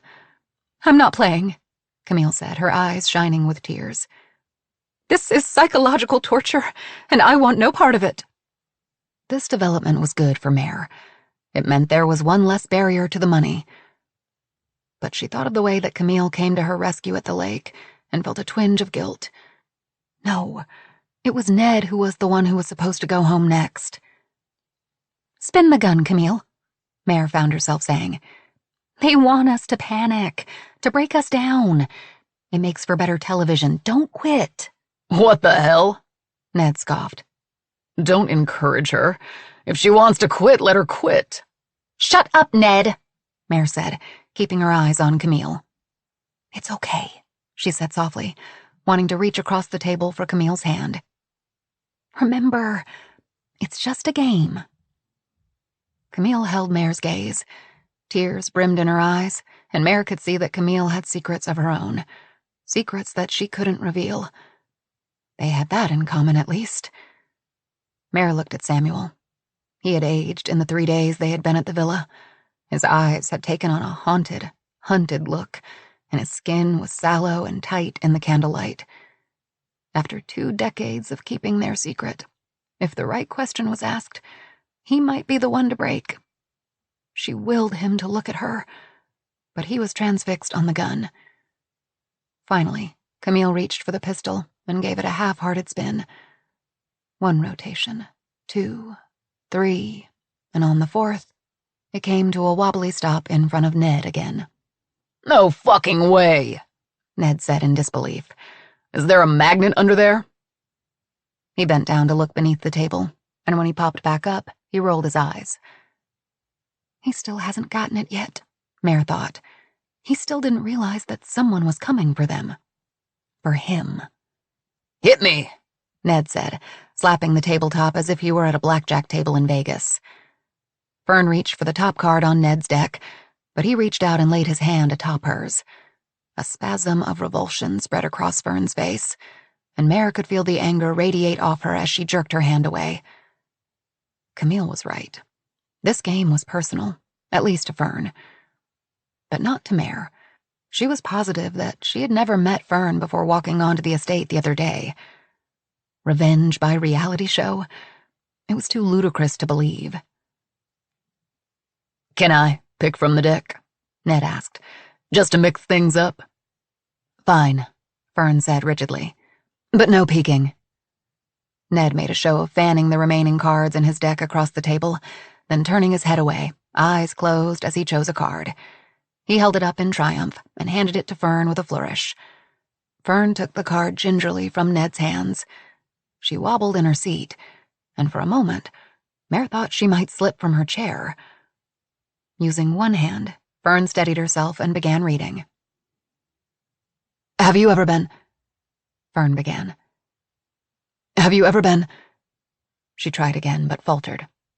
Spit it out, Ned said. In some twisted way, he was enjoying this. Ned was a powerful man who was probably used to not having to be accountable for the way he treated people. Hadn't he shown that over and over during the competition? He had no problem trying to knock Mare from the climbing wall, cutting her rope, or letting her drown in the lake. Have you ever been accused of sexual misconduct in the workplace? Fern asked, her voice cracking. No, Ned said, staring back at Fern defiantly. My spin. He moved to give the gun a turn, but this time, Fern held her hand up to stop him. Wait. That was only part of the question. There's more to it, Fern said. She paused to take a sip of her wine. When she spoke again, her voice was stronger, steadier. Have you ever held a subordinate against a wall? No, Ned said. And have you ever taken a letter opener? Ned's eyes squinted in suspicion. No, I haven't. But Mare could see that the word struck a chord with him. This is getting ridiculous, he said, looking at the others for support. No one met his gaze. Samuel rubbed his hand across his scalp. Camille couldn't take her eyes away from Fern's face. Mare watched, a shroud of dread settling over her. Fern forged on as if in a trance. And ran that letter opener along her thigh, drawing blood, and using that letter opener to cut a subordinate's underwear from her body. No! Ned shouted, his face reddening. You better shut your mouth right now. This is defamation. I'll fucking sue you. He slammed his fist against the table, sending ripples through the wine in their glasses. But Fern raised her voice to match Ned's.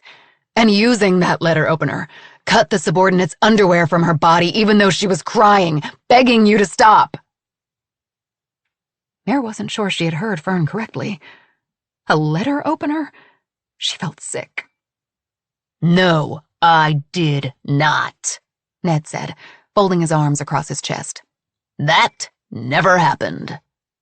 This needs to stop, Mare heard Camille whisper. Fern leaned forward in her seat, her eyes pinned to Ned. Are you sure? Is that your final answer? The room went quiet. The only sound was the desperate quickening of breath.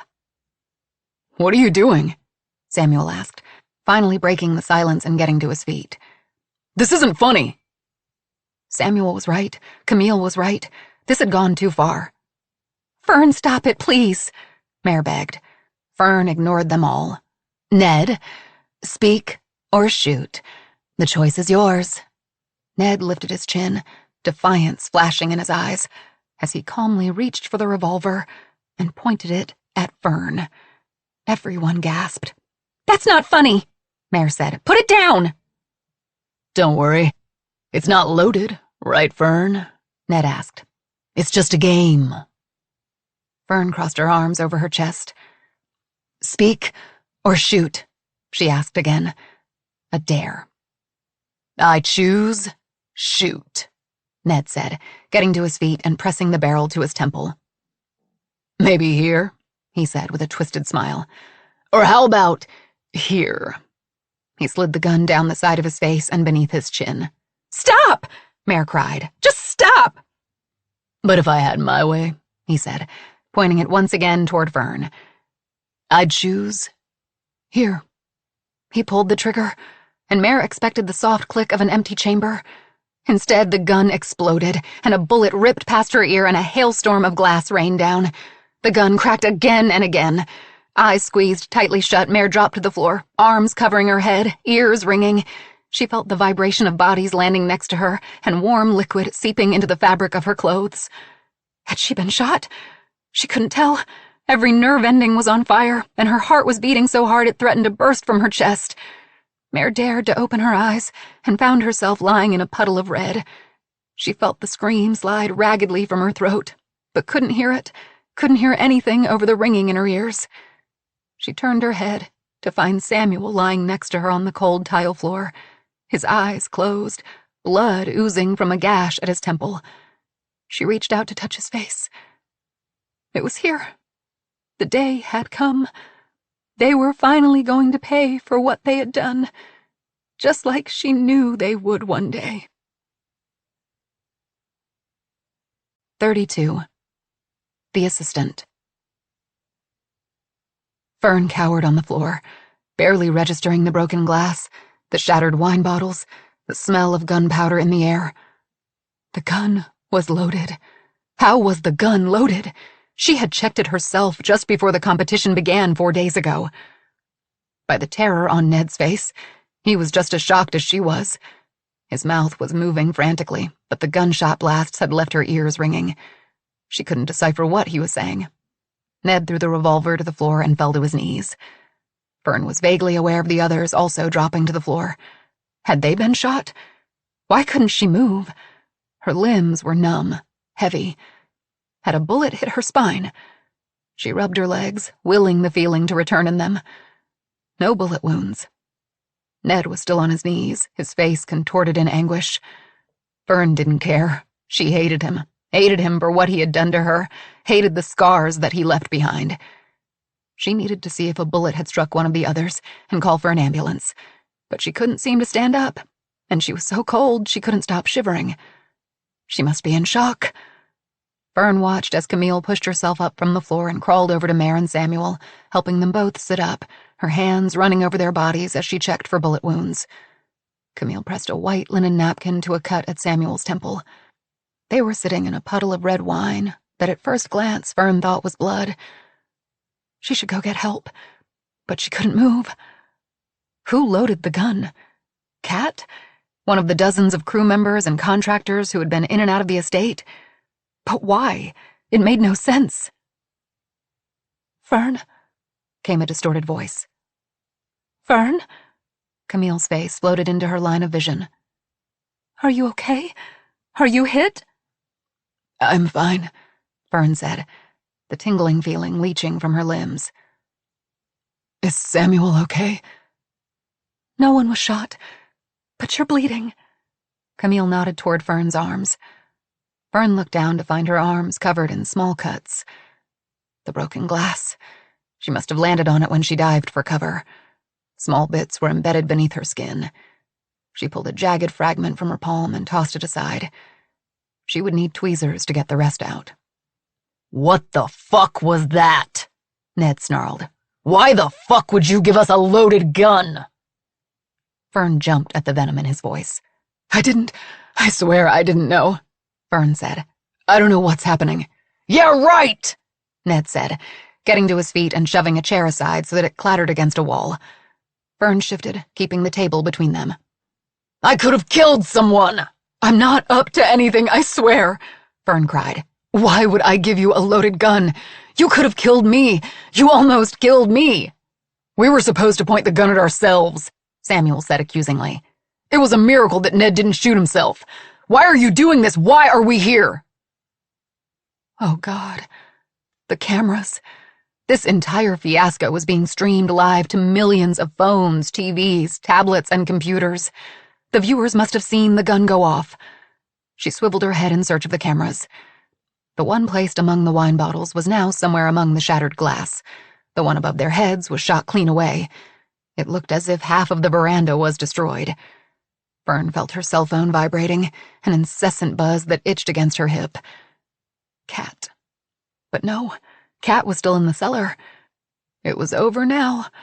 Her chance to show Kat that she could host, produce, manage a hit show. It wouldn't matter that millions of people watched, that advertisers were clamoring to place their products with one lucky winner. A shooting on set would be the death knell for the show. For Fern. This isn't a game, Ned said. Not anymore. Nothing is worth this amount of money. Nothing.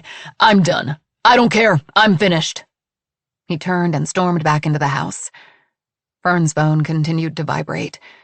In frustration, she pulled it from her pocket. A dozen missed calls and texts from Alfonso. Of course, he was too much of a coward to come out to the veranda himself to see what was happening.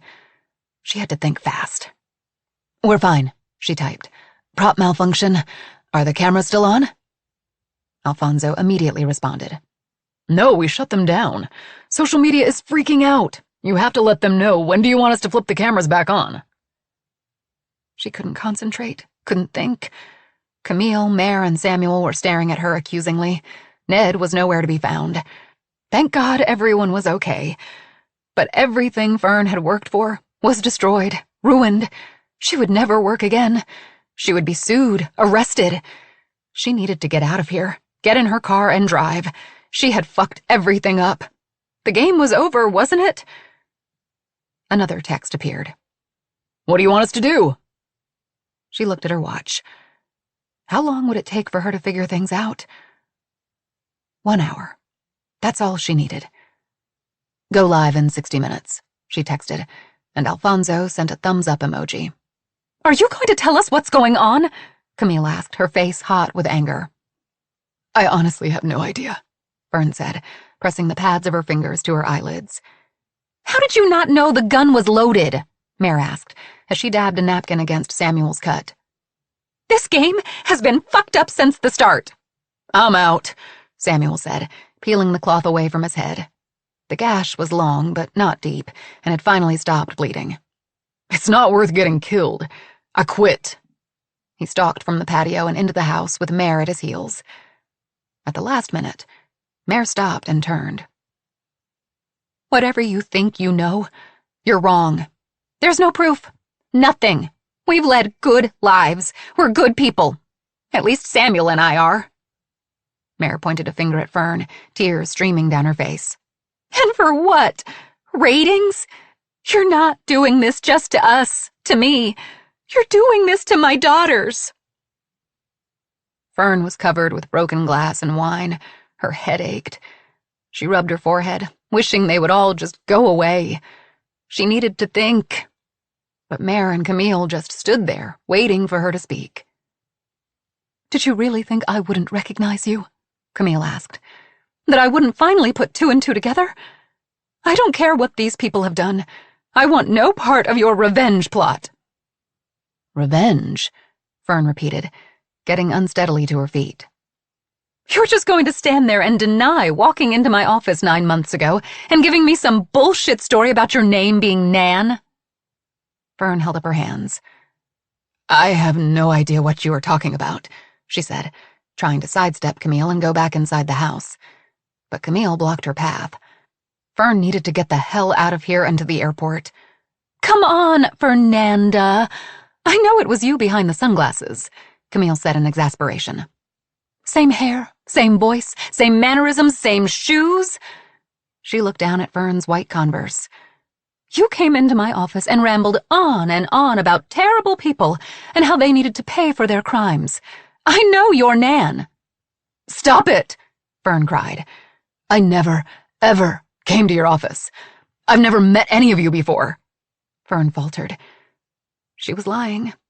Could they tell?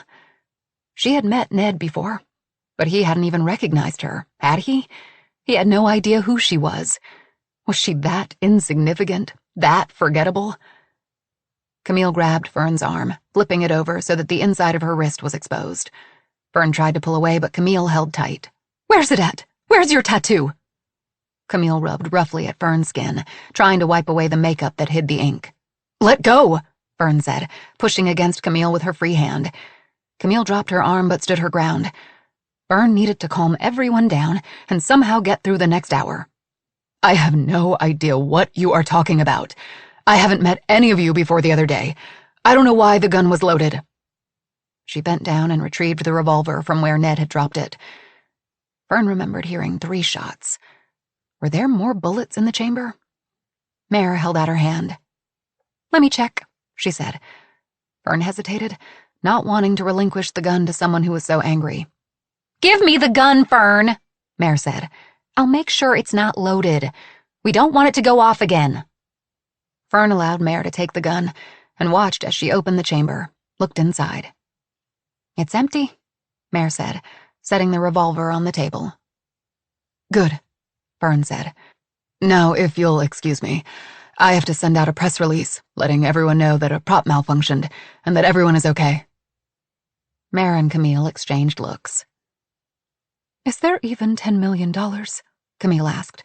Is any of this real? And while you're at it, why don't you tell us who your boss is? Fern gave a sharp laugh. Of course it is. Look around you. Look at this estate.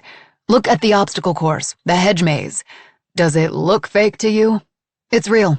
Every bit of it. Look at what people are saying about the show. Fern began reading from her phone.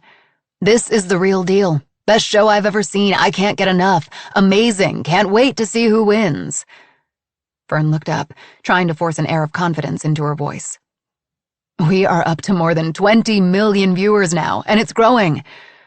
It's up to you, but the last person standing wins the $10 million. We'll meet in the library in 1 hour. Stay, go, I don't care. The cameras go back on in 1 hour, with or without you. With that, Fern pushed past Camille and Mare and entered the house. Heart-pounding, she rushed past Ned, who was sitting on the floor in the corridor with his back against the wall and his face in his hands. She couldn't worry about him now. Let him wallow in the knowledge that he could have killed someone. Let him suffer. By the time they figured out she'd left, she'd be long gone. 33. The Confidant.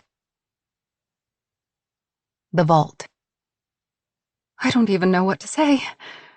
The fact that I'm sitting in this room talking to millions of people after nearly being shot should say enough. Yes, everyone is okay. No one was seriously hurt. But having an unsecured, loaded weapon on the set should have never happened. Never. Was it an accident? I hope so.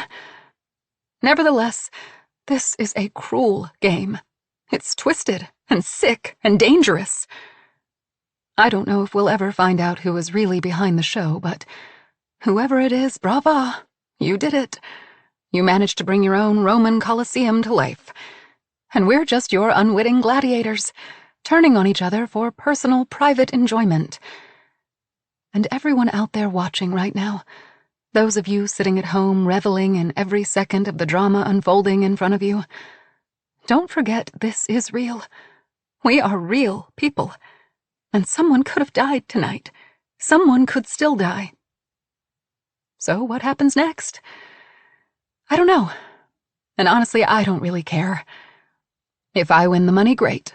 I'll use it to support mental health and wellness for the disadvantaged. If I don't win, fine. I just want it all to be over. That's it. I have nothing else to say. I'm done. Blah, blah, blah, 1000. Wow, dramatic much? Black Licorice Baby. Dramatic? She was nearly shot. I can't believe the show hasn't been shut down yet. Bourbon, baubles, and birthday cake. I have no sympathy. They all signed up for this. It's $10 million. What did they expect? If she wants to go home, I say we send her ass home. Pickleball Queen 65.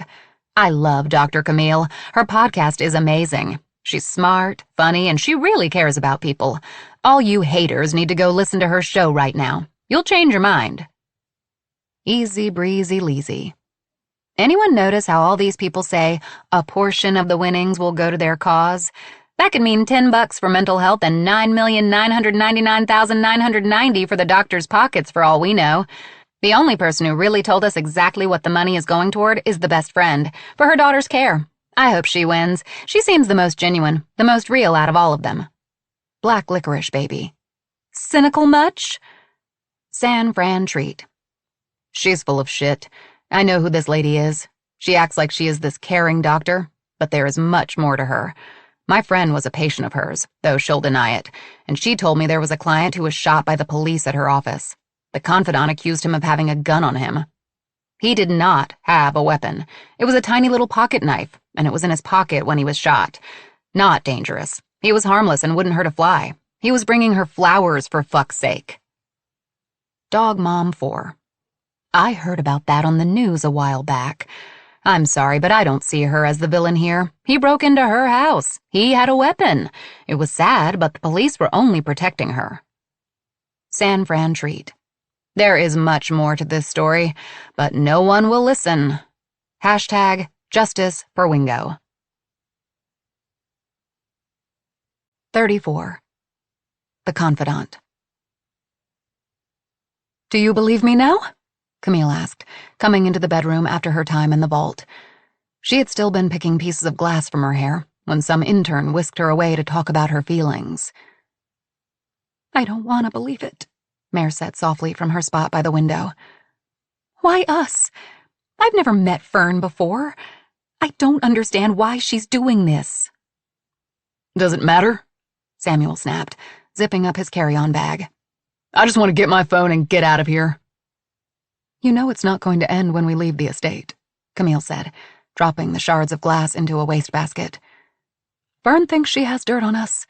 She has to have files somewhere. But what about the money? Mare asked, still looking out the window. Camille came to her side. Maybe Mare was ready to listen to her. I really needed that money, Mare said, and Camille could see the sadness in her eyes, the desperation.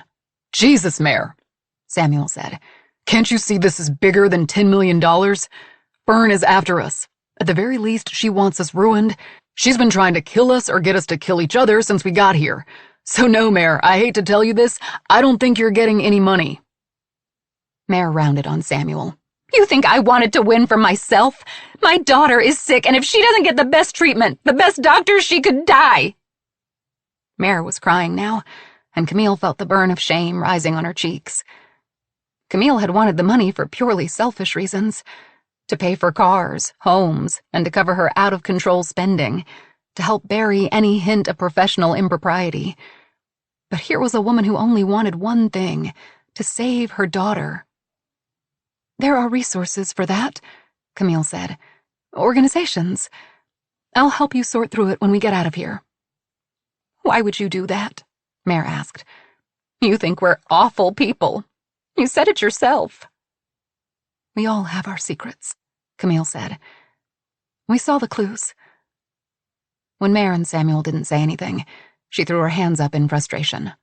How many times do I have to tell you I don't care what you did? It doesn't matter to me. Let's just lay it all on the line, go through all the clues. If it has something to do with you, don't say anything. I don't care. But if you found a clue that relates to me, I want to know.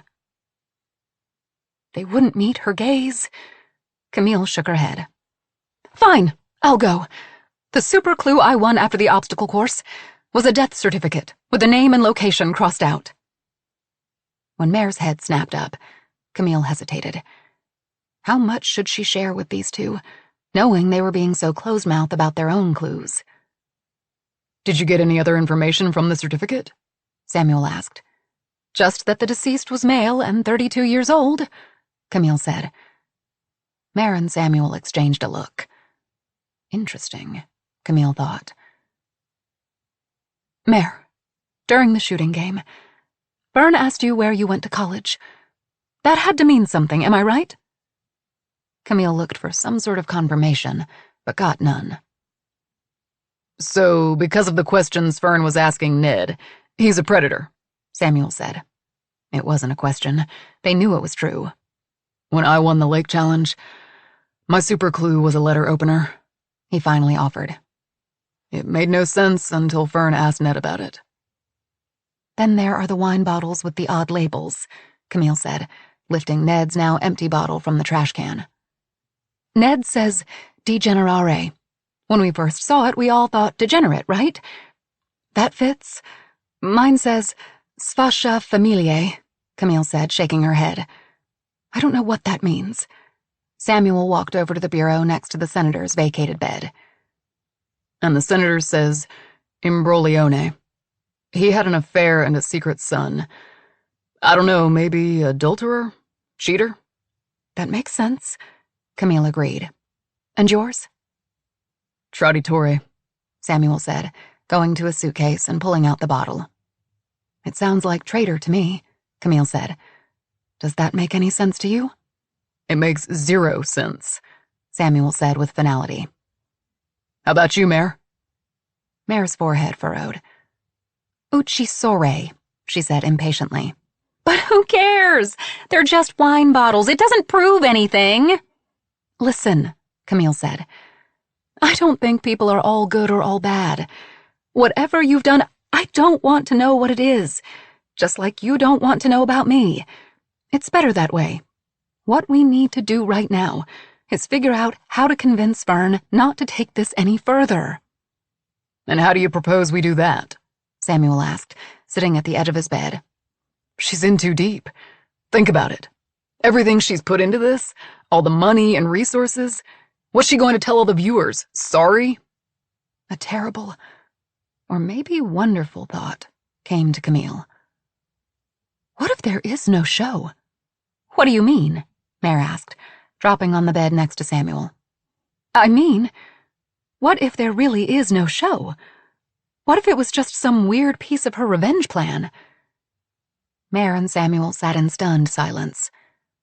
But the comments on the show, Mare said weakly. Fern read some of them to us.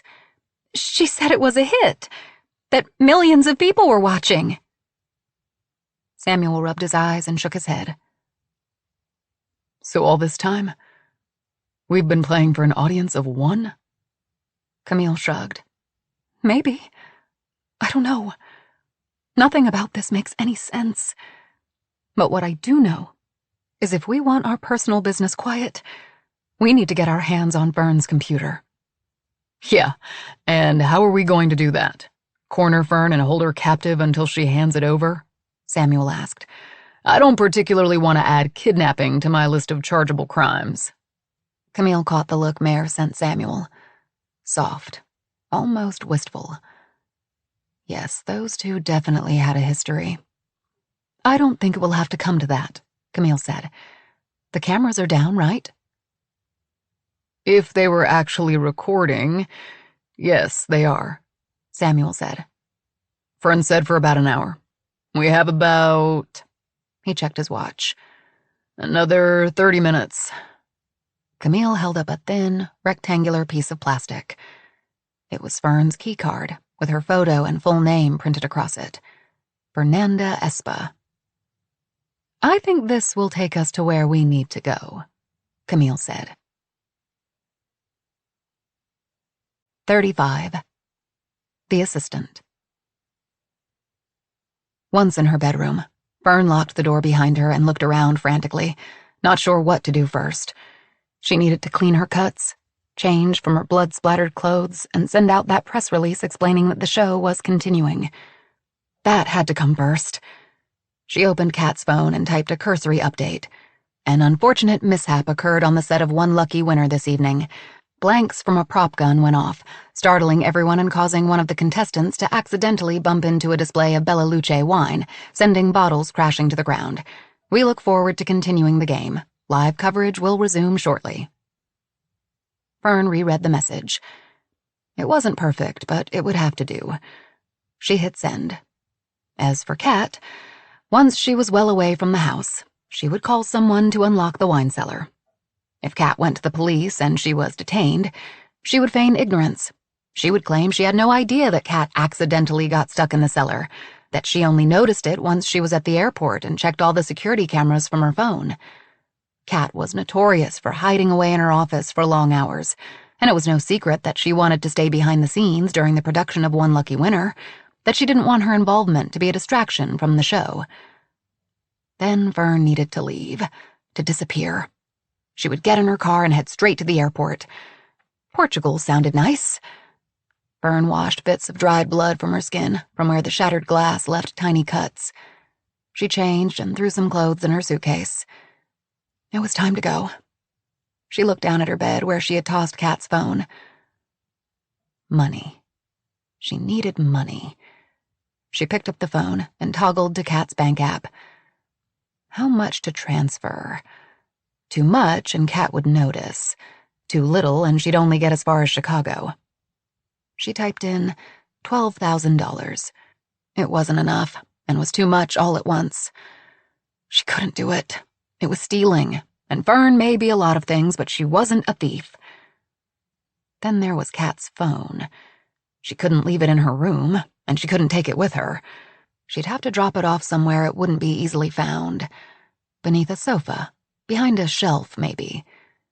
She slowly opened her bedroom door and peeked up and down the corridor. It was empty. Pulling her suitcase behind her, Fern headed toward the back staircase, the scent of dead flowers in the air. In the hecticness of the game, she had neglected to put fresh flowers in the vases. Both phones suddenly started vibrating. Probably Alfonso again. Fern opened the narrow door that led to the back staircase. She flipped the light switch and paused atop the iron spiral staircase that would take her downward in a tight corkscrew. Here. This is where she would leave Kat's phone. It would take her forever to find it. Fern shut down the phone and used her shirt to wipe any prints, then set it on the top step. Her head pounded. It was all so surreal. She carefully navigated the winding staircase, her feet echoing on the iron steps, certain that everyone in the house could hear. At the bottom, a door opened to the laundry room that was adjacent to the kitchen. She gathered her breath. Think, Fern told herself. Did she have everything she needed? She would never be coming back here again. Ever. Her passport was back at her apartment. She would have to make a stop there and grab a few other items as well. The necklace that once belonged to her mother, a few photos. She didn't have much. Then she thought of Kat's laptop sitting on her desk in the office. That laptop held Kat's entire life. Her emails, her files, her secrets. And maybe it would hold the answers to One Lucky Winner, and how it had gone entirely off the rails. Fern wanted that laptop. Fern left her suitcase by the back door and quietly made her way through the kitchen to the corridor. She searched for any evidence that Alfonso had already turned the cameras back on, but found none. The house was hushed and dark. The remaining crew gathered on the veranda, cleaning up the mess. She had just about 20 minutes until they were back online. All she needed to do was get to Kat's office, grab the laptop, get in her car, and then be on her way. Where were the others? Back in their rooms? Lurking around a corner? Maybe they had left already, scaling the wall and flagging down rides. She couldn't blame them. Moonlight shone through the windows, casting distorted shadows across the floor as she crept slowly down the hallway. She could hear the drip drip, drip of water coming from somewhere. Just turn around, she told herself. Go back to the kitchen. Go out the back door and don't look back. But she wanted that laptop. If anything, it would be insurance. If Kat threatened to have her arrested, Fern could pull up a few documents and reveal that she had found a few of Kat's own dirty little secrets that were worth staying buried. Just a little farther to go.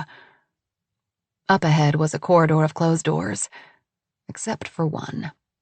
It was Kat's husband's old office. The door was ajar.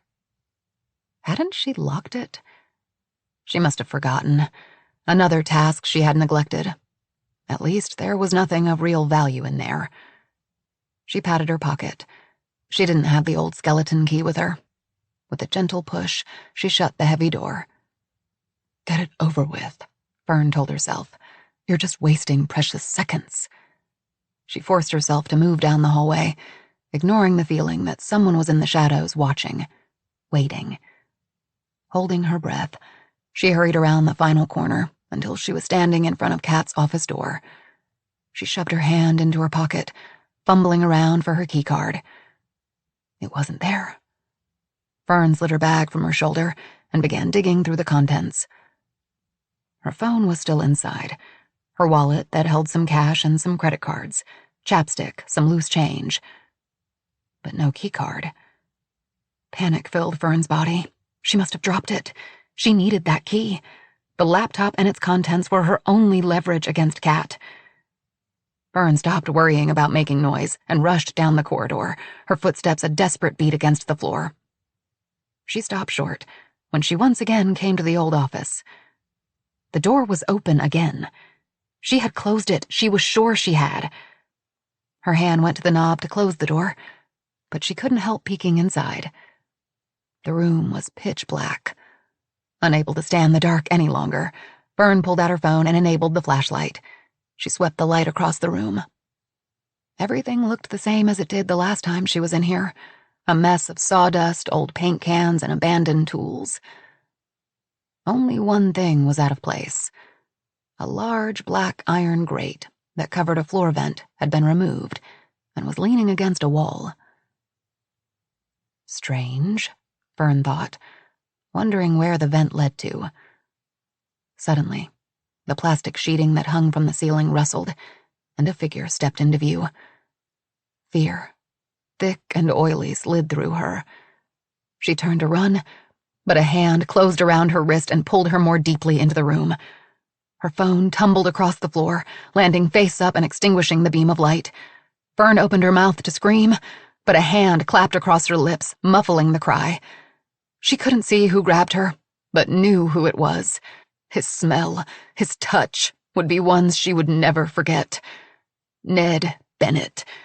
He'd always wanted to get her alone, and this time, Kat was nowhere around to save her.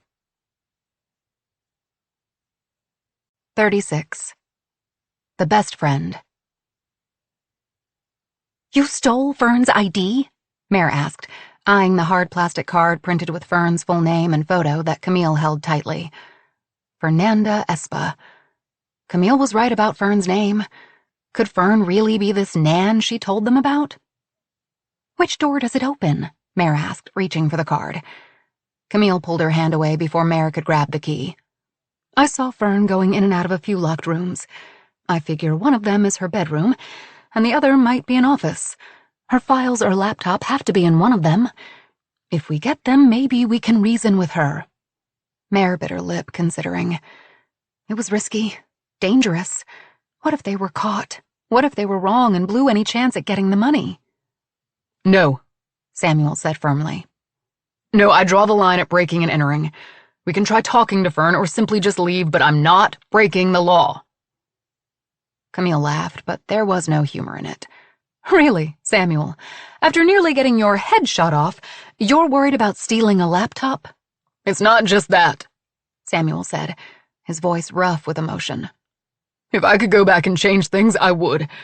We would never have. Samuel? Mare said sharply, and he stopped speaking. Camille was staring at them, her eyes hungry for more details. A terrible thought came to her. Maybe Camille was in on it. Maybe this was all one big double cross. Camille always seemed to be 2 steps ahead of everyone else, and she was the one who kept planting the seeds of doubt in their minds. She needed to get Samuel alone and make sure he stuck to their story. "Like I said," Camille said, holding up her hands, "I don't want to know any details. Let's just go look for the laptop and files and go from there. We have to hurry." "Why don't you two go look for the laptop, and I'll look for Fern," Samuel said. "Maybe I can talk some sense into her. She could go to prison for extortion." "No, we all stay together," Mare interjected. She needed to keep Samuel close, if only to make sure he kept his mouth shut. They needed to be a united front. "And we should find Ned," Mare added. "God knows what he's up to." "No," Camille said. "I say we forget about him. He's poison. You saw the questions Fern was asking him about sexual assault and NDAs. We already know he's dangerous. Let's focus on the laptop for now." Mare had to admit that Camille was right. It was probably better to have Ned off on his own somewhere right now. He was too unpredictable, too volatile. She glanced at Samuel. He simply nodded, and the 3 of them moved into the hallway. They all looked around in search of the red lights of the cameras. They weren't being filmed. For now. Camille led the way down the dark corridor and stopped in front of a door with a keycard entry. "I've seen Fern go in and out of here. I think it's her room," she whispered. She tapped the card against the entry panel, but the indicator light glowed red. The key didn't work. "Where now?" Mare asked, her heart thudding. She was only supposed to come here, play this stupid game, win as many challenges as she could, and go home with enough money to pay Danny's medical bills. Seeing Samuel, she hadn't expected that. Hadn't expected the stir of old emotions. He wasn't a bad man, just like she wasn't a bad woman. They had just made some really bad decisions that haunted them through the years. Old ghosts looking for retribution. "Downstairs," Camille said softly. "There's another room I saw Fern going in and out of. Let's try that." The group moved swiftly but quietly down the marble steps, pausing when they heard the murmur of voices. Mare was sure they would be caught. Then what? Would the whole world learn what she and Samuel had done? She thought of Keeley and Danny.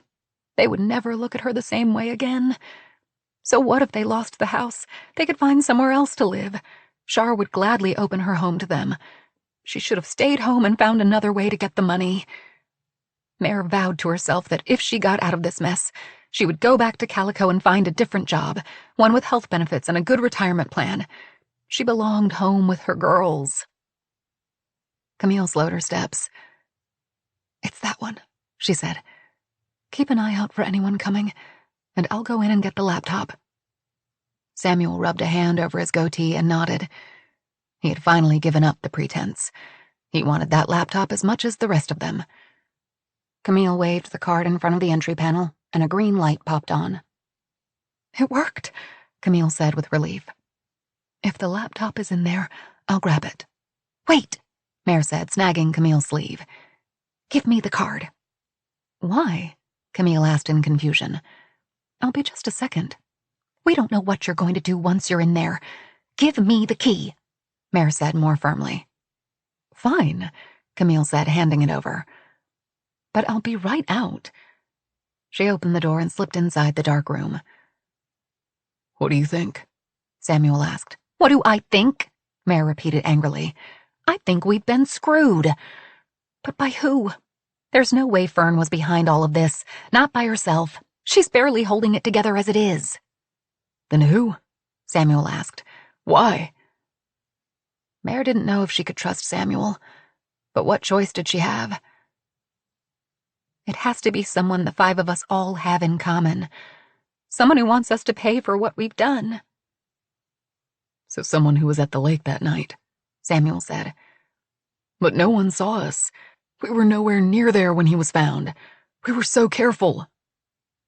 "No," Mare said. We weren't. We weren't careful at all. And I think it might be too late. We're already dead." "You think you know who it is?" Samuel said. "Who?" He grabbed Mare roughly by the arm. Come on, tell me. Think about it, Samuel. It can only be one person, Mare said sadly. No, Samuel said, shaking his head. No way. Mare opened her mouth to argue, but a cry pierced the air. Fern, Mare said instead. That has to be Fern. 37. The Best Friend. Then. Mare's feet slipped on the slick ice and she went down hard, ripping the knee of her jean, but Samuel was right there and yanked her back to her feet. Keep going, he huffed. The man they had run off the road was coming after them. But how? He had died right in front of them. But somehow he had gotten to his feet and was coming after them with a pipe. She had been so stupid, so reckless, dragging Samuel into the middle of the road and waiting for an unsuspecting car. She was trying to show off, trying to prove to Samuel that she knew how to have fun. If they kept going, maybe they could outrun him and he'd give up. Mare clutched more tightly to Samuel's hand. She had lost her mittens along the way, and the weight from Damon's flask was gone, but she didn't care. They needed to keep running. The stars above were quickly being overtaken by snow clouds, snuffing out the little light they had. She felt the ice below her feet creak and moan. Would it hold them? They were nearing the middle of the lake, and the water beneath the ice had to be at least 30 feet deep and bitterly cold. They had to keep running and get to the other side and up to the bonfire where the others were. The cold air burned her lungs and her legs felt like concrete. Was the man still behind them? I can't, Mare gasped. I can't. She slowed, half expecting the man to strike her in the back of the head with the pipe. She needed to try to reason with him, beg for forgiveness. You go ahead, she told Samuel. Keep going. Samuel slowed right along with her. I'm not leaving you, he said. Mare dared a glance over her shoulder and nearly stumbled. The man was gaining on them. Samuel grasped her hand, urging her forward, but it was no use. He was going to catch them. I'm sorry, Mare said, coming to an abrupt stop and turning to face their pursuer. We didn't mean it. Cold air whistled through Mare's chest as she bent forward, hands on her knees, trying to catch her breath, struggling to speak. It was an accident. In front of her, the shadowy figure slowed to a jog, and as he came closer, Mare registered that something wasn't quite right. The man from the wrecked car was broad-chested. The one in front of her was taller, leaner, and wore a stocking cap. It was Damon, breathing hard, eyes wide. What the hell? He gasped. Mare could smell the alcohol on his breath. You thought no one would find out? No, Samuel said weakly. It wasn't like that. I saw you, Damon said with disgust. His gaze flicked between Samuel and Mare. You are so dead. It was an accident, Damon. We didn't mean for it to happen, Mare began. We tried. Accident, Damon repeated in disbelief. You called that an accident? Lena won't believe this. I'm going to tell. Damon would go to the police. They would be arrested. Samuel would never get into law school. Mare would never get into art school. Their lives were ruined. But they had killed a man. They were going to get what they deserved. No, Samuel said in a rush, hands up in supplication. Just wait. We can explain. We were just playing around. Things got out of hand and he crashed. We were going to get help, but it was too late. He was already dead. Damon looked back and forth between Mare and Samuel, his forehead wrinkled in confusion. Dead, he repeated. Who's dead? Mare's head was spinning. Damon hadn't seen the crash and what caused it. Hadn't seen the man stumble from the wreckage and collapse. Then what was he going on about, and what had he seen? You're telling me there's a dead body back there? Damon asked, turning to look back across the lake. You fucking killed a man? I thought you were just screwing around on Lena. But she could see the fear on Samuel's face, the realization that Damon hadn't seen anything, and they had just told on themselves. They'd been caught. Shh, Samuel said sharply. Listen. Mare cocked her ear, but all she could hear was the wind. A soft snow started to fall, drifting down in lazy circles. Then Samuel's face shifted from fear to panic. Hold still, Samuel said, grabbing her hand. Don't move. Damon was still prattling on. How the mighty have fallen. Wait until everyone finds out you two killed a guy. Shut up! Mare cried, and gave Damon a shove. He stumbled back a few steps, his arms windmilling. When he regained his balance, he still had that smug, hateful look on his face. Ouch, Mare, he said, rubbing his shoulder. I think you can add assault to cheating and murder on your list of fuck-ups for tonight. Be quiet, Samuel ordered, his voice low, frightened. Something is happening. Then she heard it. A mournful moan beneath their feet. Spidery cracks shot out toward them, and then Damon was gone, dropping into the lake with only the slightest of splashes. It was as if a trap door had opened. He just disappeared. Mare looked down into the jagged black hole, hoping to see Damon's gloved hand reach up or the top of his burgundy tanglefoot stocking cap. But there was nothing. He was just gone. Oh my God, Mare whispered. Do you see him? What do we do? I don't know, Samuel said, still clutching her hand.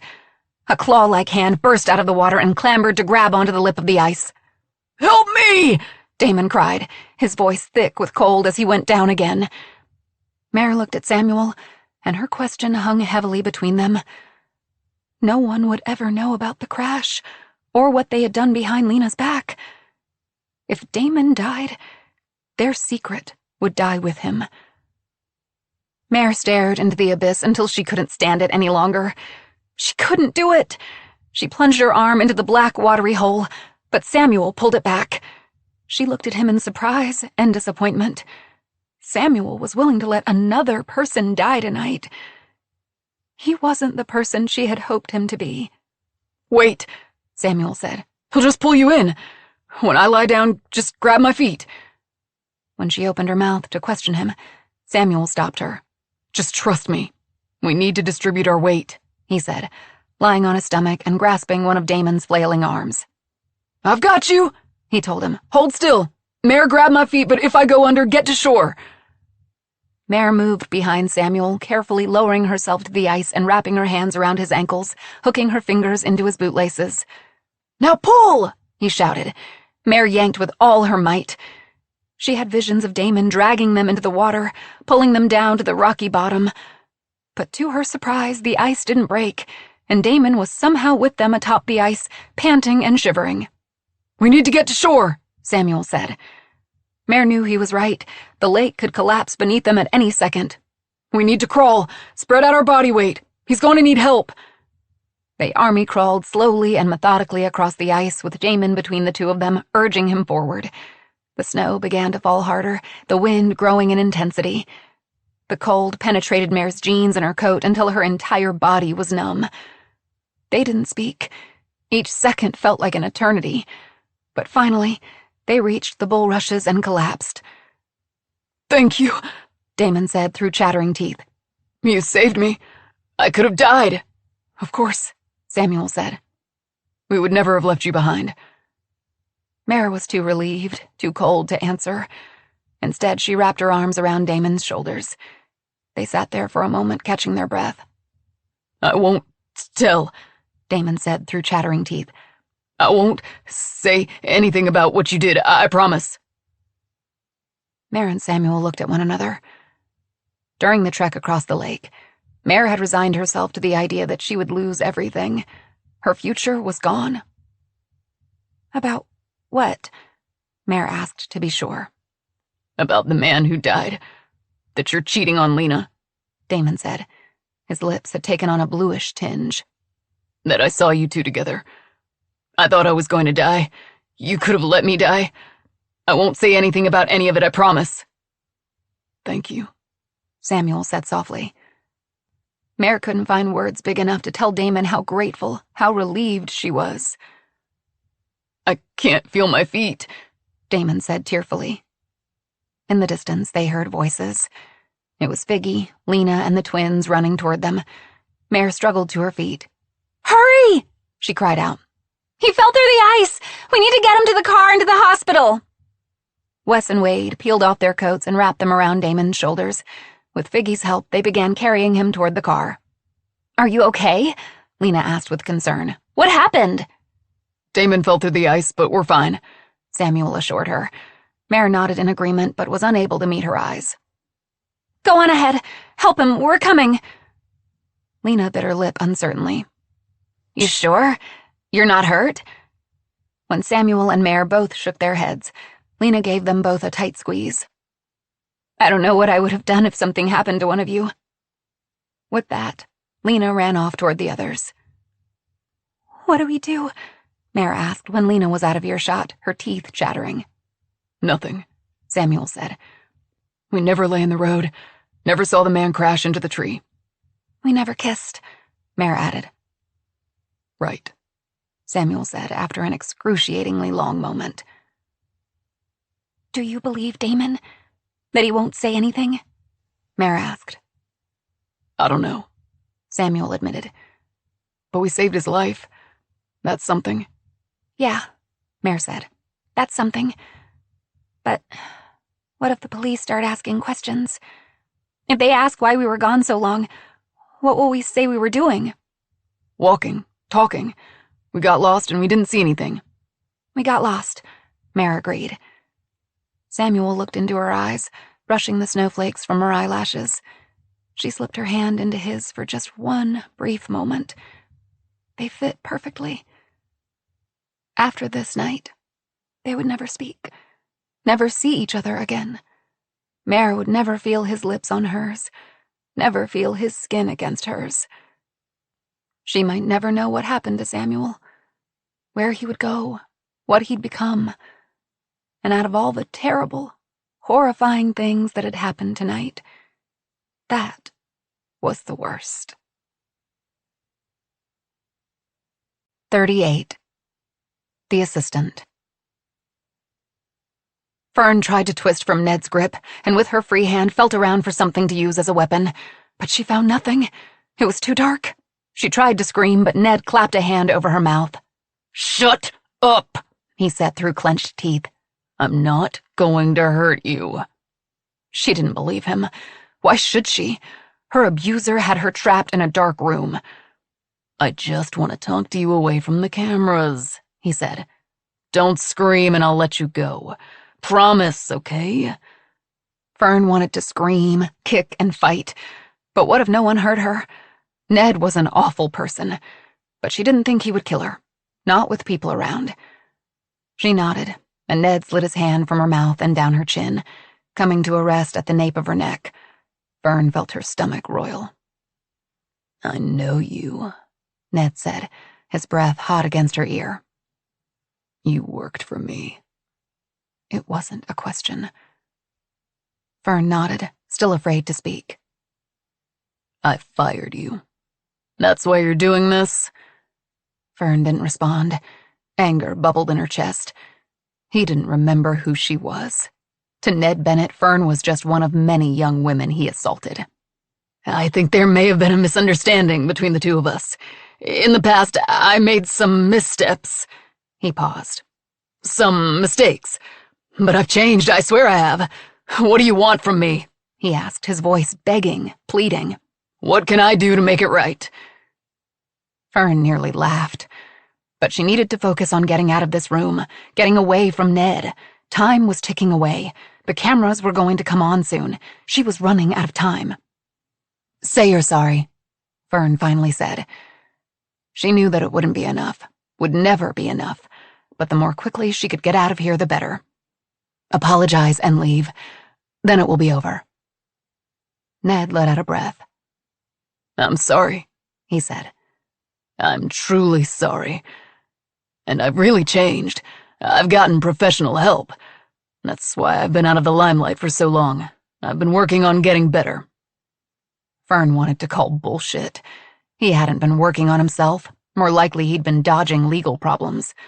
She couldn't worry about that now. She just needed to get rid of him so she could leave. I'm sorry, he repeated, sounding more desperate than contrite.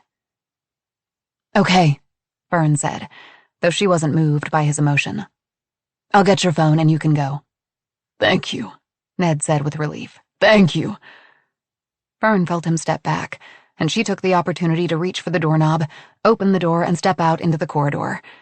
Now she could leave. She still needed the key card to the office. That's where the phones and the laptop were. She looked toward the end of the hallway and saw Mare and Samuel standing in front of Kat's office. What were they doing? Then she saw it. Mare was holding the key card. Without waiting for Ned, Fern hurried down the corridor and reached to snatch the card from Mare's hand, but she pulled it away.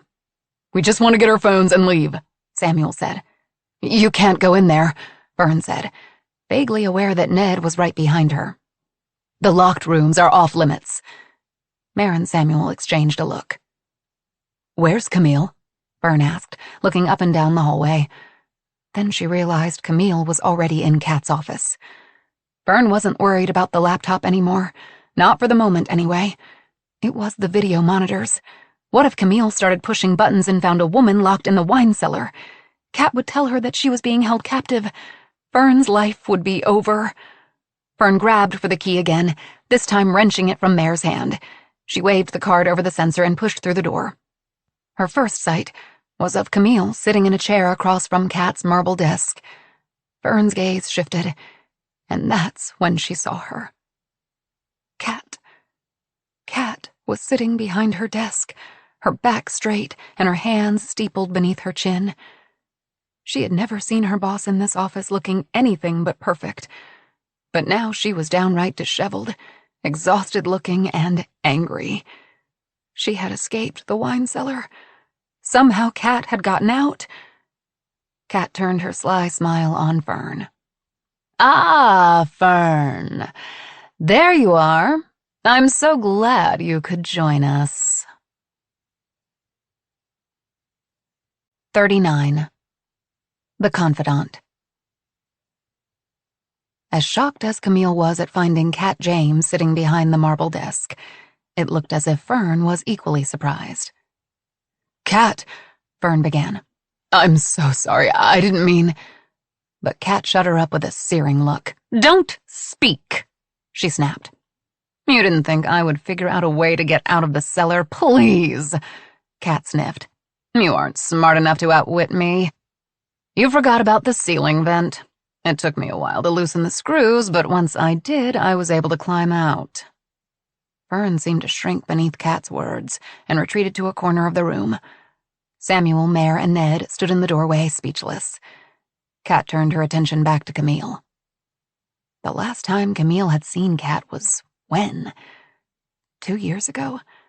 They had been in Camille's office, sitting across from each other, much like this, but on that occasion, Kat's husband Jack was with them.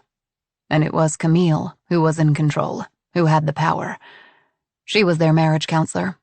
Week after week, Camille had sat in sessions with Kat and watched the way she berated and humiliated the man, the way she took absolutely zero ownership in the state of her crumbling marriage. Kat would go on tirade after tirade until Camille cut her off and turned her attention to Jack, Kat's husband. She told him to walk away, to get out. Camille told him that there was nothing healthy or redeemable about the relationship with his wife. "Run," she told him. And Jack had.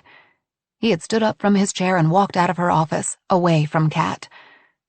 Camille saw news of the divorce on X. Good, she thought. Kat James was toxic. "Svasha familie," Kat said. "Home wrecker." The wine bottles. So that was what they were for, to label each contestant based on their crime. So all this, the game, one lucky winner. Camille nodded toward the bank of video screens on the wall. Was all some big charade to, what, get back at me because you feel I betrayed you? "You destroyed my marriage. The minute that last session was over, Jack packed his bags and left. I never heard from him again except through attorneys." "Well, this is all well and good, Kat," Camille said, getting to her feet. "But I'm afraid I'm not your therapist any longer, so I don't have to sit here and listen to this." "Kat James?" Ned asked, and Camille froze. Ned knew her too. "Ned Bennett," Kat said smoothly. "Degenerare, degenerate." Ned looked at Kat in confusion. Then his eyes darted to Fern. "You two quit the same day. The two of you are in this together? You wanted to come for me after all these years? Please, Kat said snidely. There's no way Fern could have pulled this off.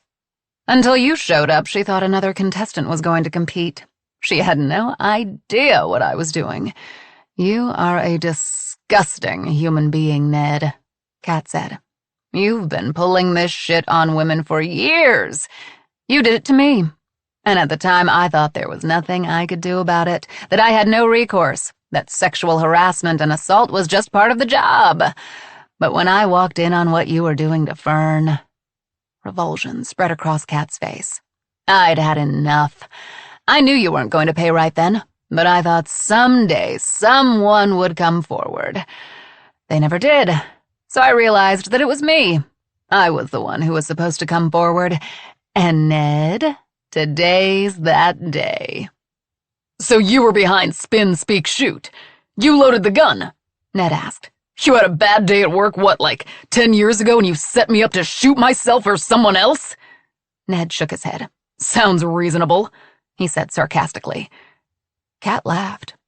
Men always think they can do whatever they want, and there are no consequences.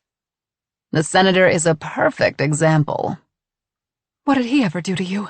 Camille asked. Despite not being a fan of Crowley's politics, she didn't think he deserved to have his personal life splashed all over the news. What did the senator do to me? Kat asked. Well, let's see. You may not know this, but I got my start as a journalist in D.C. I worked my ass off and found out some interesting information about the senator. Found out his side chick was none other than a young woman named Shayna, who just happened to be a high-end escort. I confronted him, asked him if he wanted to offer a response for the article. He did not.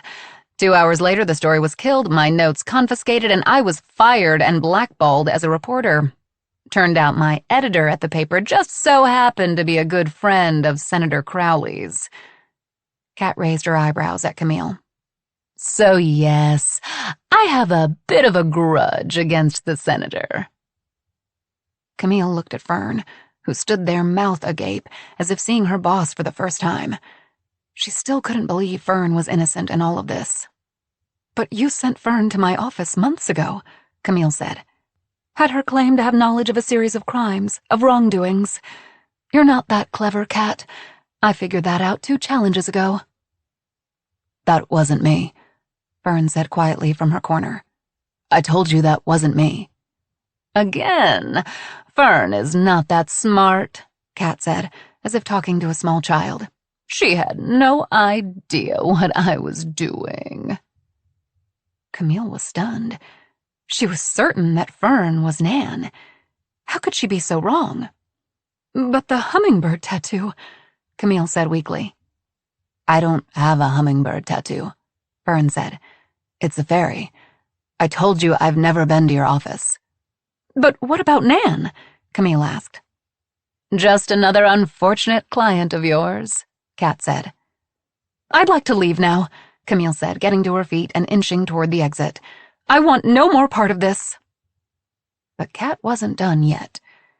You didn't just betray me, though, did you, Doctor? Kat leaned forward, elbows on her desk. These people came to you for help, and you made them feel like you could help them, like you were the only one who could. But when you grew bored or when they ran out of money, you left them high and dry. You don't know what you're talking about, Camille said. How could Kat possibly know about the cash, about the tax evasion? Kat read the question in Camille's expression. Your receptionist has been very helpful. Kat leaned back in her chair and smirked. You really should pay her more. Geraldine? Camille thought. Reliable, discreet Geraldine? Camille couldn't believe it. Geraldine would know about the Alftan painting, would know about the clients who paid under the table, the tax evasion, would have known about Travis Wingo. Don't try to deny it, Camille, Kat said, opening a drawer, pulling out a file folder, and dropping it on the desk in front of her. At the top of the folder was a tab that read, Wingo, Travis. Camille's heart thumped. Somehow Kat knew about Wingo. But how much? Did she know how he had formed an unhealthy attachment to her? Did she know that he had broken into her house and that her lies about him had gotten him killed? Did she know that he paid her off the books so Camille could pocket the cash? Camille lowered herself back into her chair, her legs unable to hold her any longer. Geraldine, her receptionist. Kat must have paid her handsomely to dig up dirt on Camille, and there was plenty of it. It was over. Her career. She would never practice again. Kat had gotten the final word, just like she always did. 40. The Best Friend. Mare couldn't stand by silently any longer. Kat? That's what you call yourself now? It was Lena. Catalina, her best friend and Samuel's girlfriend. Kat turned her eyes to Mare, then to Samuel. Traditore, uccisore, betrayer, killer. She knew. Somehow she knew what had happened on the road that night. It wasn't like that, Mare said. It was an accident. Kat gave a hard little laugh. An accident you caused. We would have helped him if we could, Mare said, the tears she had been holding back finally falling. He was dead. There was nothing we could do. Kat pursed her lips together. I'm afraid that man's family wouldn't quite view it the same way. You let him lay there in the snow like garbage. It wasn't like that, Mare began, but faltered. What could she possibly say? Damon told you, Samuel said. He was the only other person who knew what happened. Kat nodded. Though I'm a little pissed that it took him nearly 20 years to tell me. He was in town for a work thing and we got together, had a few drinks. Turns out Damon hasn't changed much since college. Still can't keep his mouth shut when he's drunk. Mare shouldn't have been surprised that Damon didn't keep his promise. Yes, she and Samuel saved Damon from drowning, but it was a big secret to keep. I thought Damon couldn't tell me anything worse than that, but he had more, Kat said wistfully. For the first time during this odd reunion, Mare thought Kat looked sad. I needed you, Mare, Kat said. After the night at the lake, Samuel dumped me with no explanation, and you were just gone. I was devastated. It took me years to get over you, both of you. Mare, you were my best friend, and Samuel, you were my first love. After Damon told me that he saw the two of you together, it made more sense. You killed a man, and then sealed it with a sweet kiss. No, Mare protested. It wasn't like that. Please, Lena, I have daughters. They need me. She doesn't care, Samuel said, still holding on to Mare's arm. She's not going to listen. He set his dark eyes on Kat. So what are you going to do? Well, I had planned to release the truth as each one of you were voted off the show. Kat shook her head sadly at Mare. But the game is obviously over, so we can't go out with the big bang I had originally planned. But this might be even better. I can still hit send on the emails. Kat lifted the lid on her laptop. A few clicks and the world will know exactly the truly awful people that you are. Finally, you are all going to get what you deserve. Mare looked at Samuel. Do something, she wanted to scream. Don't let this happen. She had Danny and Keeley to think about. She didn't care about the money anymore. She just wanted to get home to her girls. Samuel seemed to read her thoughts and lunged for the laptop, but Kat was faster. She slammed the lid shut, held it to her chest, and got to her feet. Now, if you'll excuse me, I think we're done here, Kat said. You can't just blow our lives up like this and walk away, Mare cried, trying to block the exit. Please, Lena, we can talk this through. The time for talking is long over, Kat said. Now step aside, Mare. Mare turned to Fern. You can't be okay with this. It's emotional blackmail. I think Fern is just fine with things, Ned snapped. She's complicit in every single sick moment of this so-called game. Sick? Fern whispered. After what you did to me, you're calling me sick? Yeah, Ned said. That's exactly what I'm saying. He held out his hand to Kat. Now give me the fucking laptop. You'll have to catch me first, Kat said, ducking around Ned and running from the room. 41. Figgy Pudding 13 stared at her phone, willing the cameras to come back on. She received the update that no one was hurt in the mishap on set and that the tech team was working on getting the show back on air ASAP, but she could barely stand the suspense. She wanted more spin, speak, shoot. It was brutal in all the best ways. And it didn't hurt that she knew the boyfriend and the best friend. They had gone to college together, and Figgy wasn't a big fan of either of them. They were in the same friend group. She and Mare were even close at one point, but everything had fallen apart after Damon nearly drowned at the lake. She hadn't talked to Samuel or Mare since that night. Figgy couldn't wait to find out who was going to be voted off next. Her bet was on Mare, but she figured she would end up quitting before she got voted out. Mare was good at quitting. Besides, she couldn't stand it if Mare went home with all that money. Already, social media was buzzing with rumors about the executive. Dozens of women were coming forward claiming that Ned Bennett had sexually assaulted them in the exact same way Fern had described. He had gotten them alone in his office, forced them against a wall, pulled out a letter opener. It was awful, but Figgy wanted more. Did that make her a bad person? Probably. Finally, the live stream started. Figgy practically squealed in excitement. At first, nothing was happening. The camera kept switching from empty room to empty room.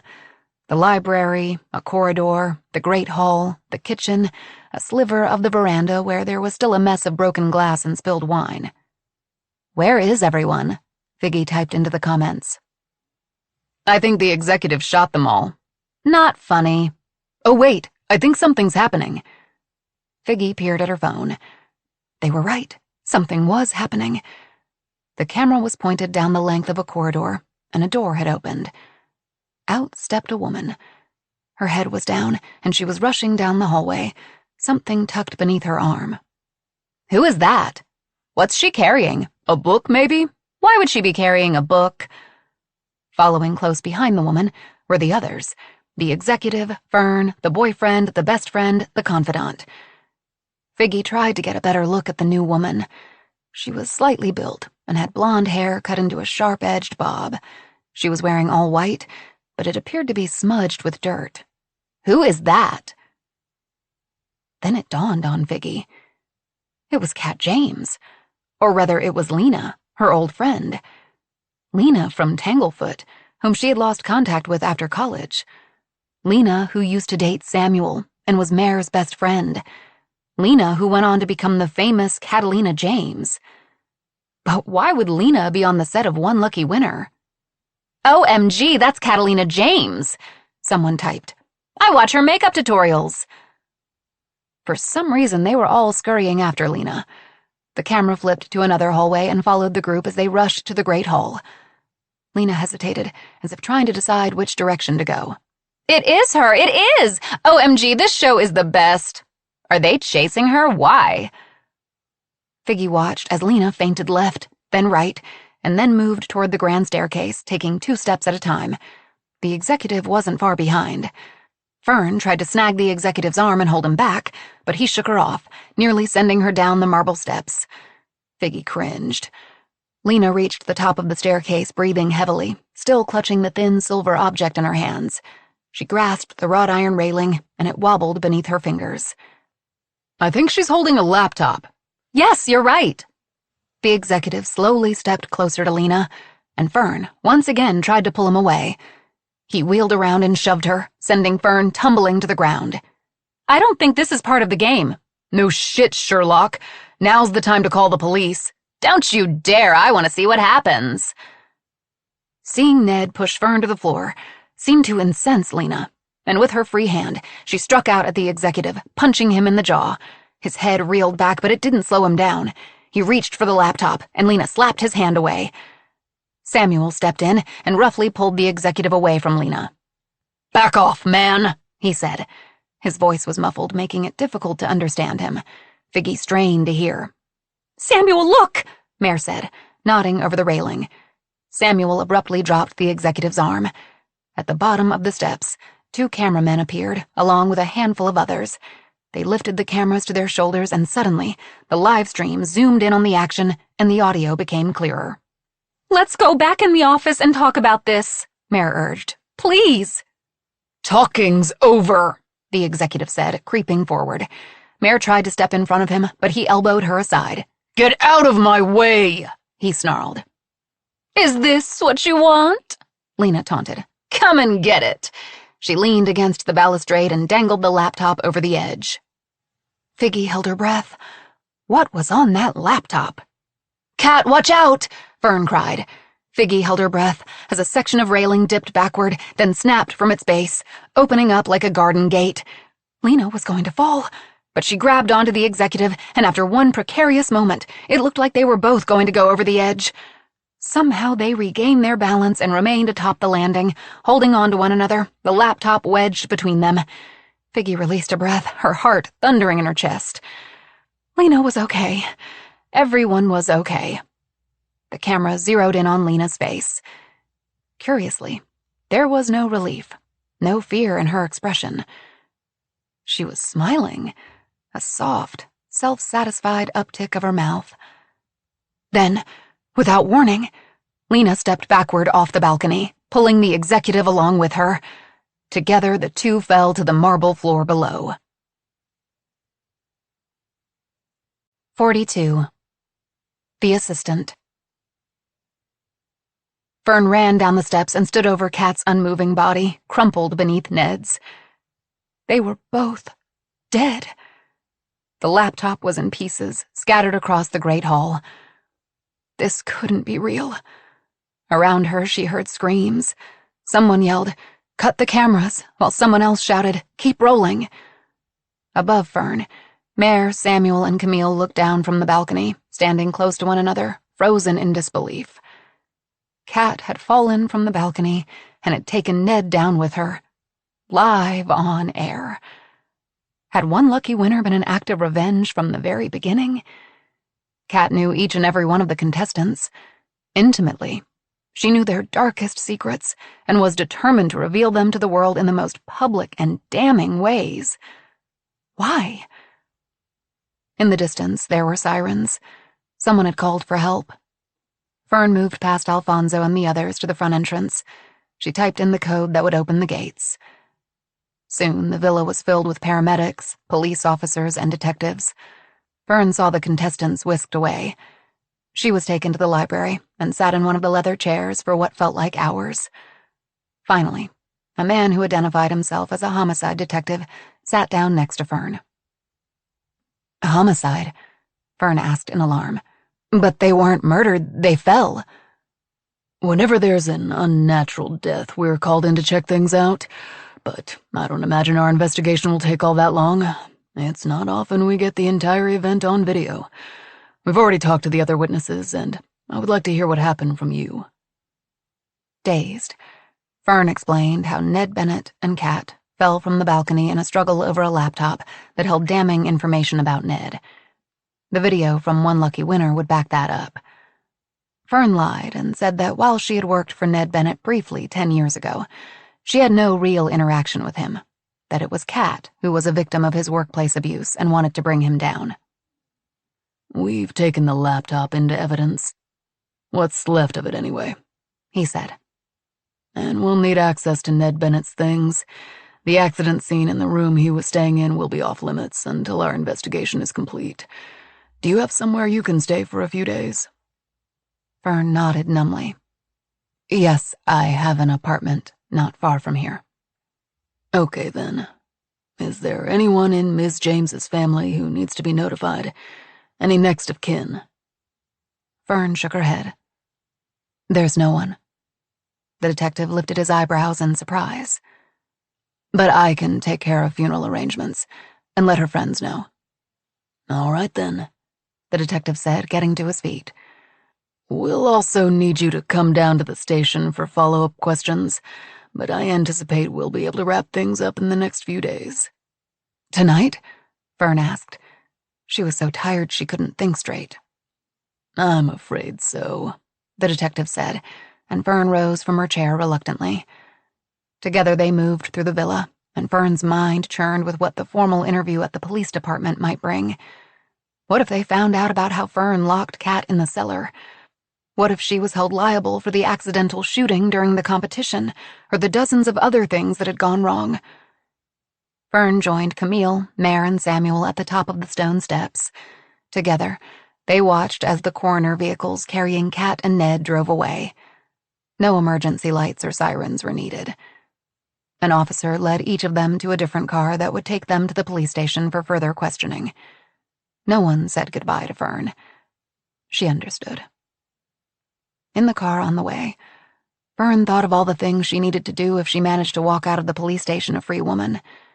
She needed to call the funeral home and Kat's attorney. And then there was the show. Fern knew she needed to make a statement of some sort.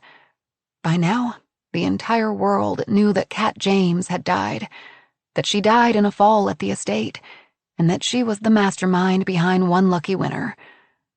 Fern didn't want to find out what people were saying about her, but imagined it wouldn't be too kind. They never finished the game. There was no winner.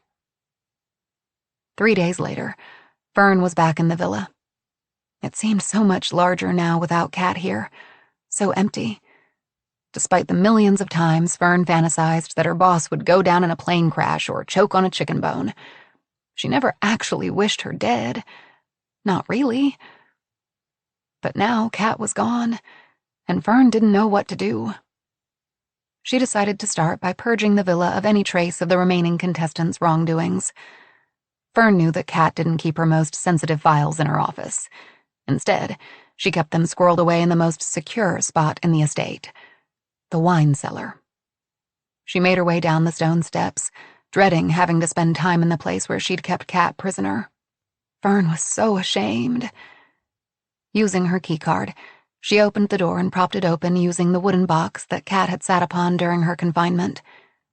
The files were hidden away in a secret storage space, camouflaged to blend into the stone walls.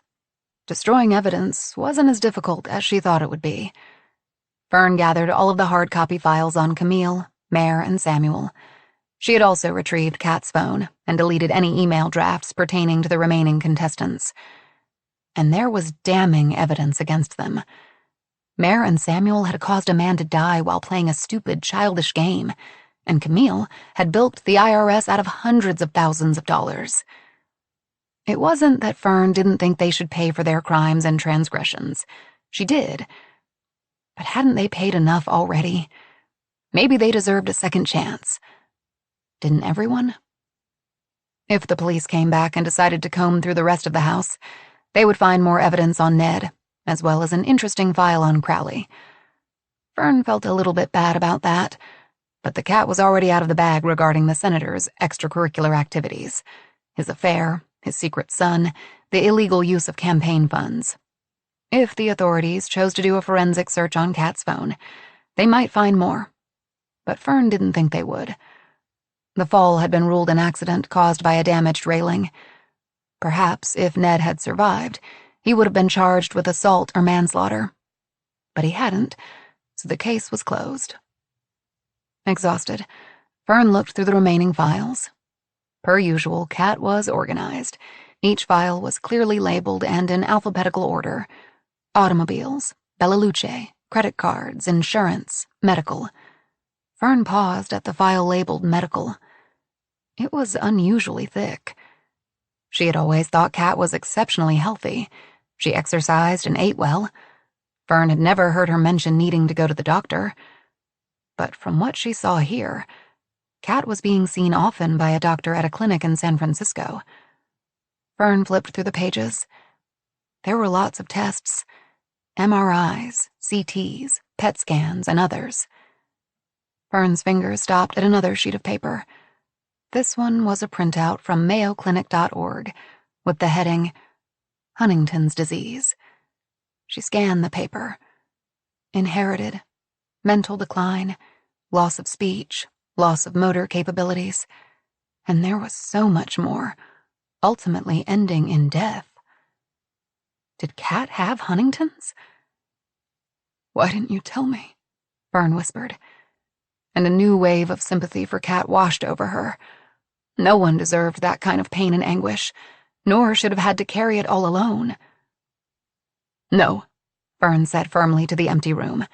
She brushed away her tears. She would not feel sorry for Kat.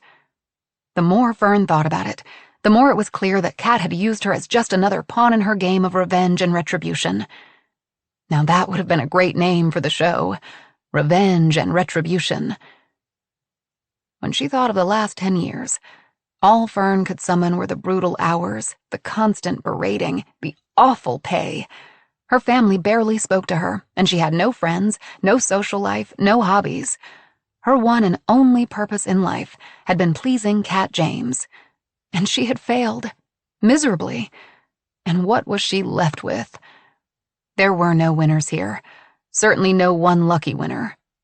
Ned and Kat were dead. Camille, Mare, and Samuel had to go back to their own lives with the knowledge that someone knew their deepest secrets.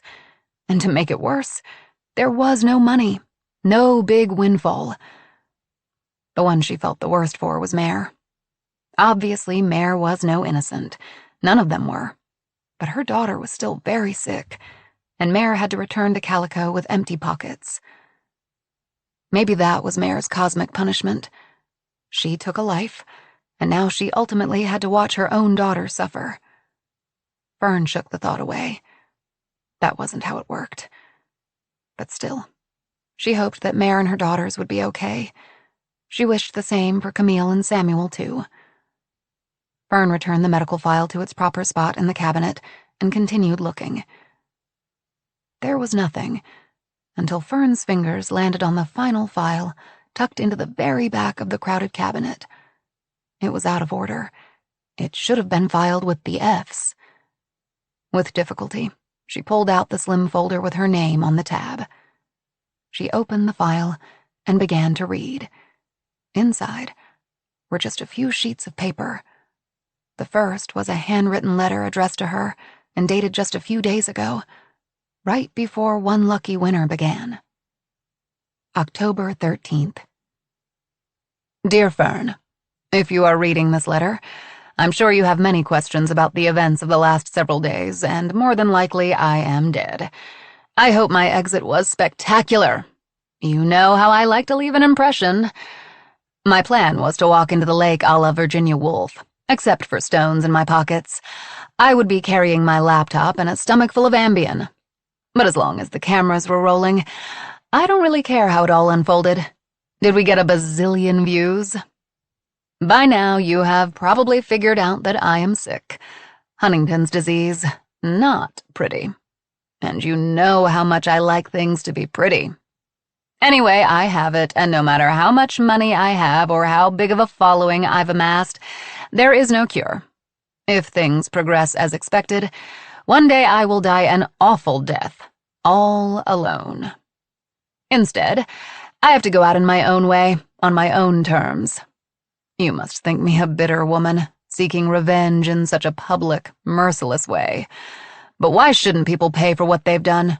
Why should people like Mare, Samuel, Camille, Ned, and the Senator be able to go through life with zero consequences? It isn't right. Sure, I could have just given the pertinent information to the police and the people impacted, but this was so much more fun, don't you think? I wasn't always this way. Once I was just as doe-eyed and loyal and ambitious as you are. I was just a girl who fell in love with a boy and wanted to be a journalist. We all know how that turned out. I know I've worked you too hard, was too critical, too demanding, but you've always risen to the occasion. Well done. Now that I'm gone, I want you to go on and start thinking about your own dreams, your own hopes for the future. Whatever you decide to do, be true to yourself, be bold, and don't back down. It's always served me well. I've left a little something for you to get you started. Use it wisely. Sincerely, Kat. Fern set the letter aside. Catalina had a terminal illness and planned the entire One Lucky Winner fiasco as her final swan song. It was unbelievable, but also so like Kat. Fern swiped away the tears and lifted the second sheet of paper from the folder. I, Catalina James, being of full age and sound mind and memory, do make, publish, and declare this to be my last will and testament, hereby revoking and annulling any and all last will and testaments or codicils at any time heretofore made by me. It was Kat's will. Fern recognized the executor as Kat's personal attorney, who would have been charged with seeing to all the details. I direct that all my just debts, secured and unsecured, be paid as soon as reasonable after my death. All the rest and residue of my property, real and personal, of every kind and description and whatsoever situate, which I may own or have the right to dispose of at the time of my death, I give, devise, and bequeath in total to my hard-working, loyal assistant. Fern's heart skipped a beat. Fernanda Elizabeth Espa. She must have read it wrong. She started at the beginning, slowing down, taking in each word and phrase. Fern's name was the only beneficiary listed. It was Kat's signature at the bottom of the document, and it had been signed and dated by 2 witnesses several days ago. It was official. Kat had left her everything.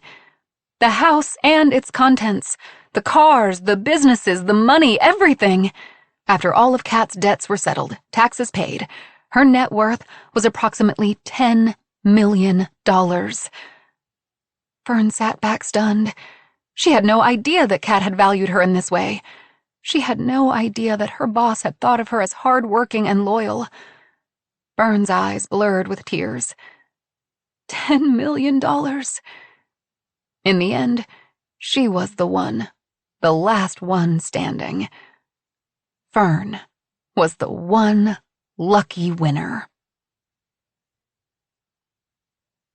43. The Best Friend. 6 months later. Mare quietly closed the door to Danny's room and stepped into the bright lights of the hospital corridor where her ex-mother-in-law was waiting.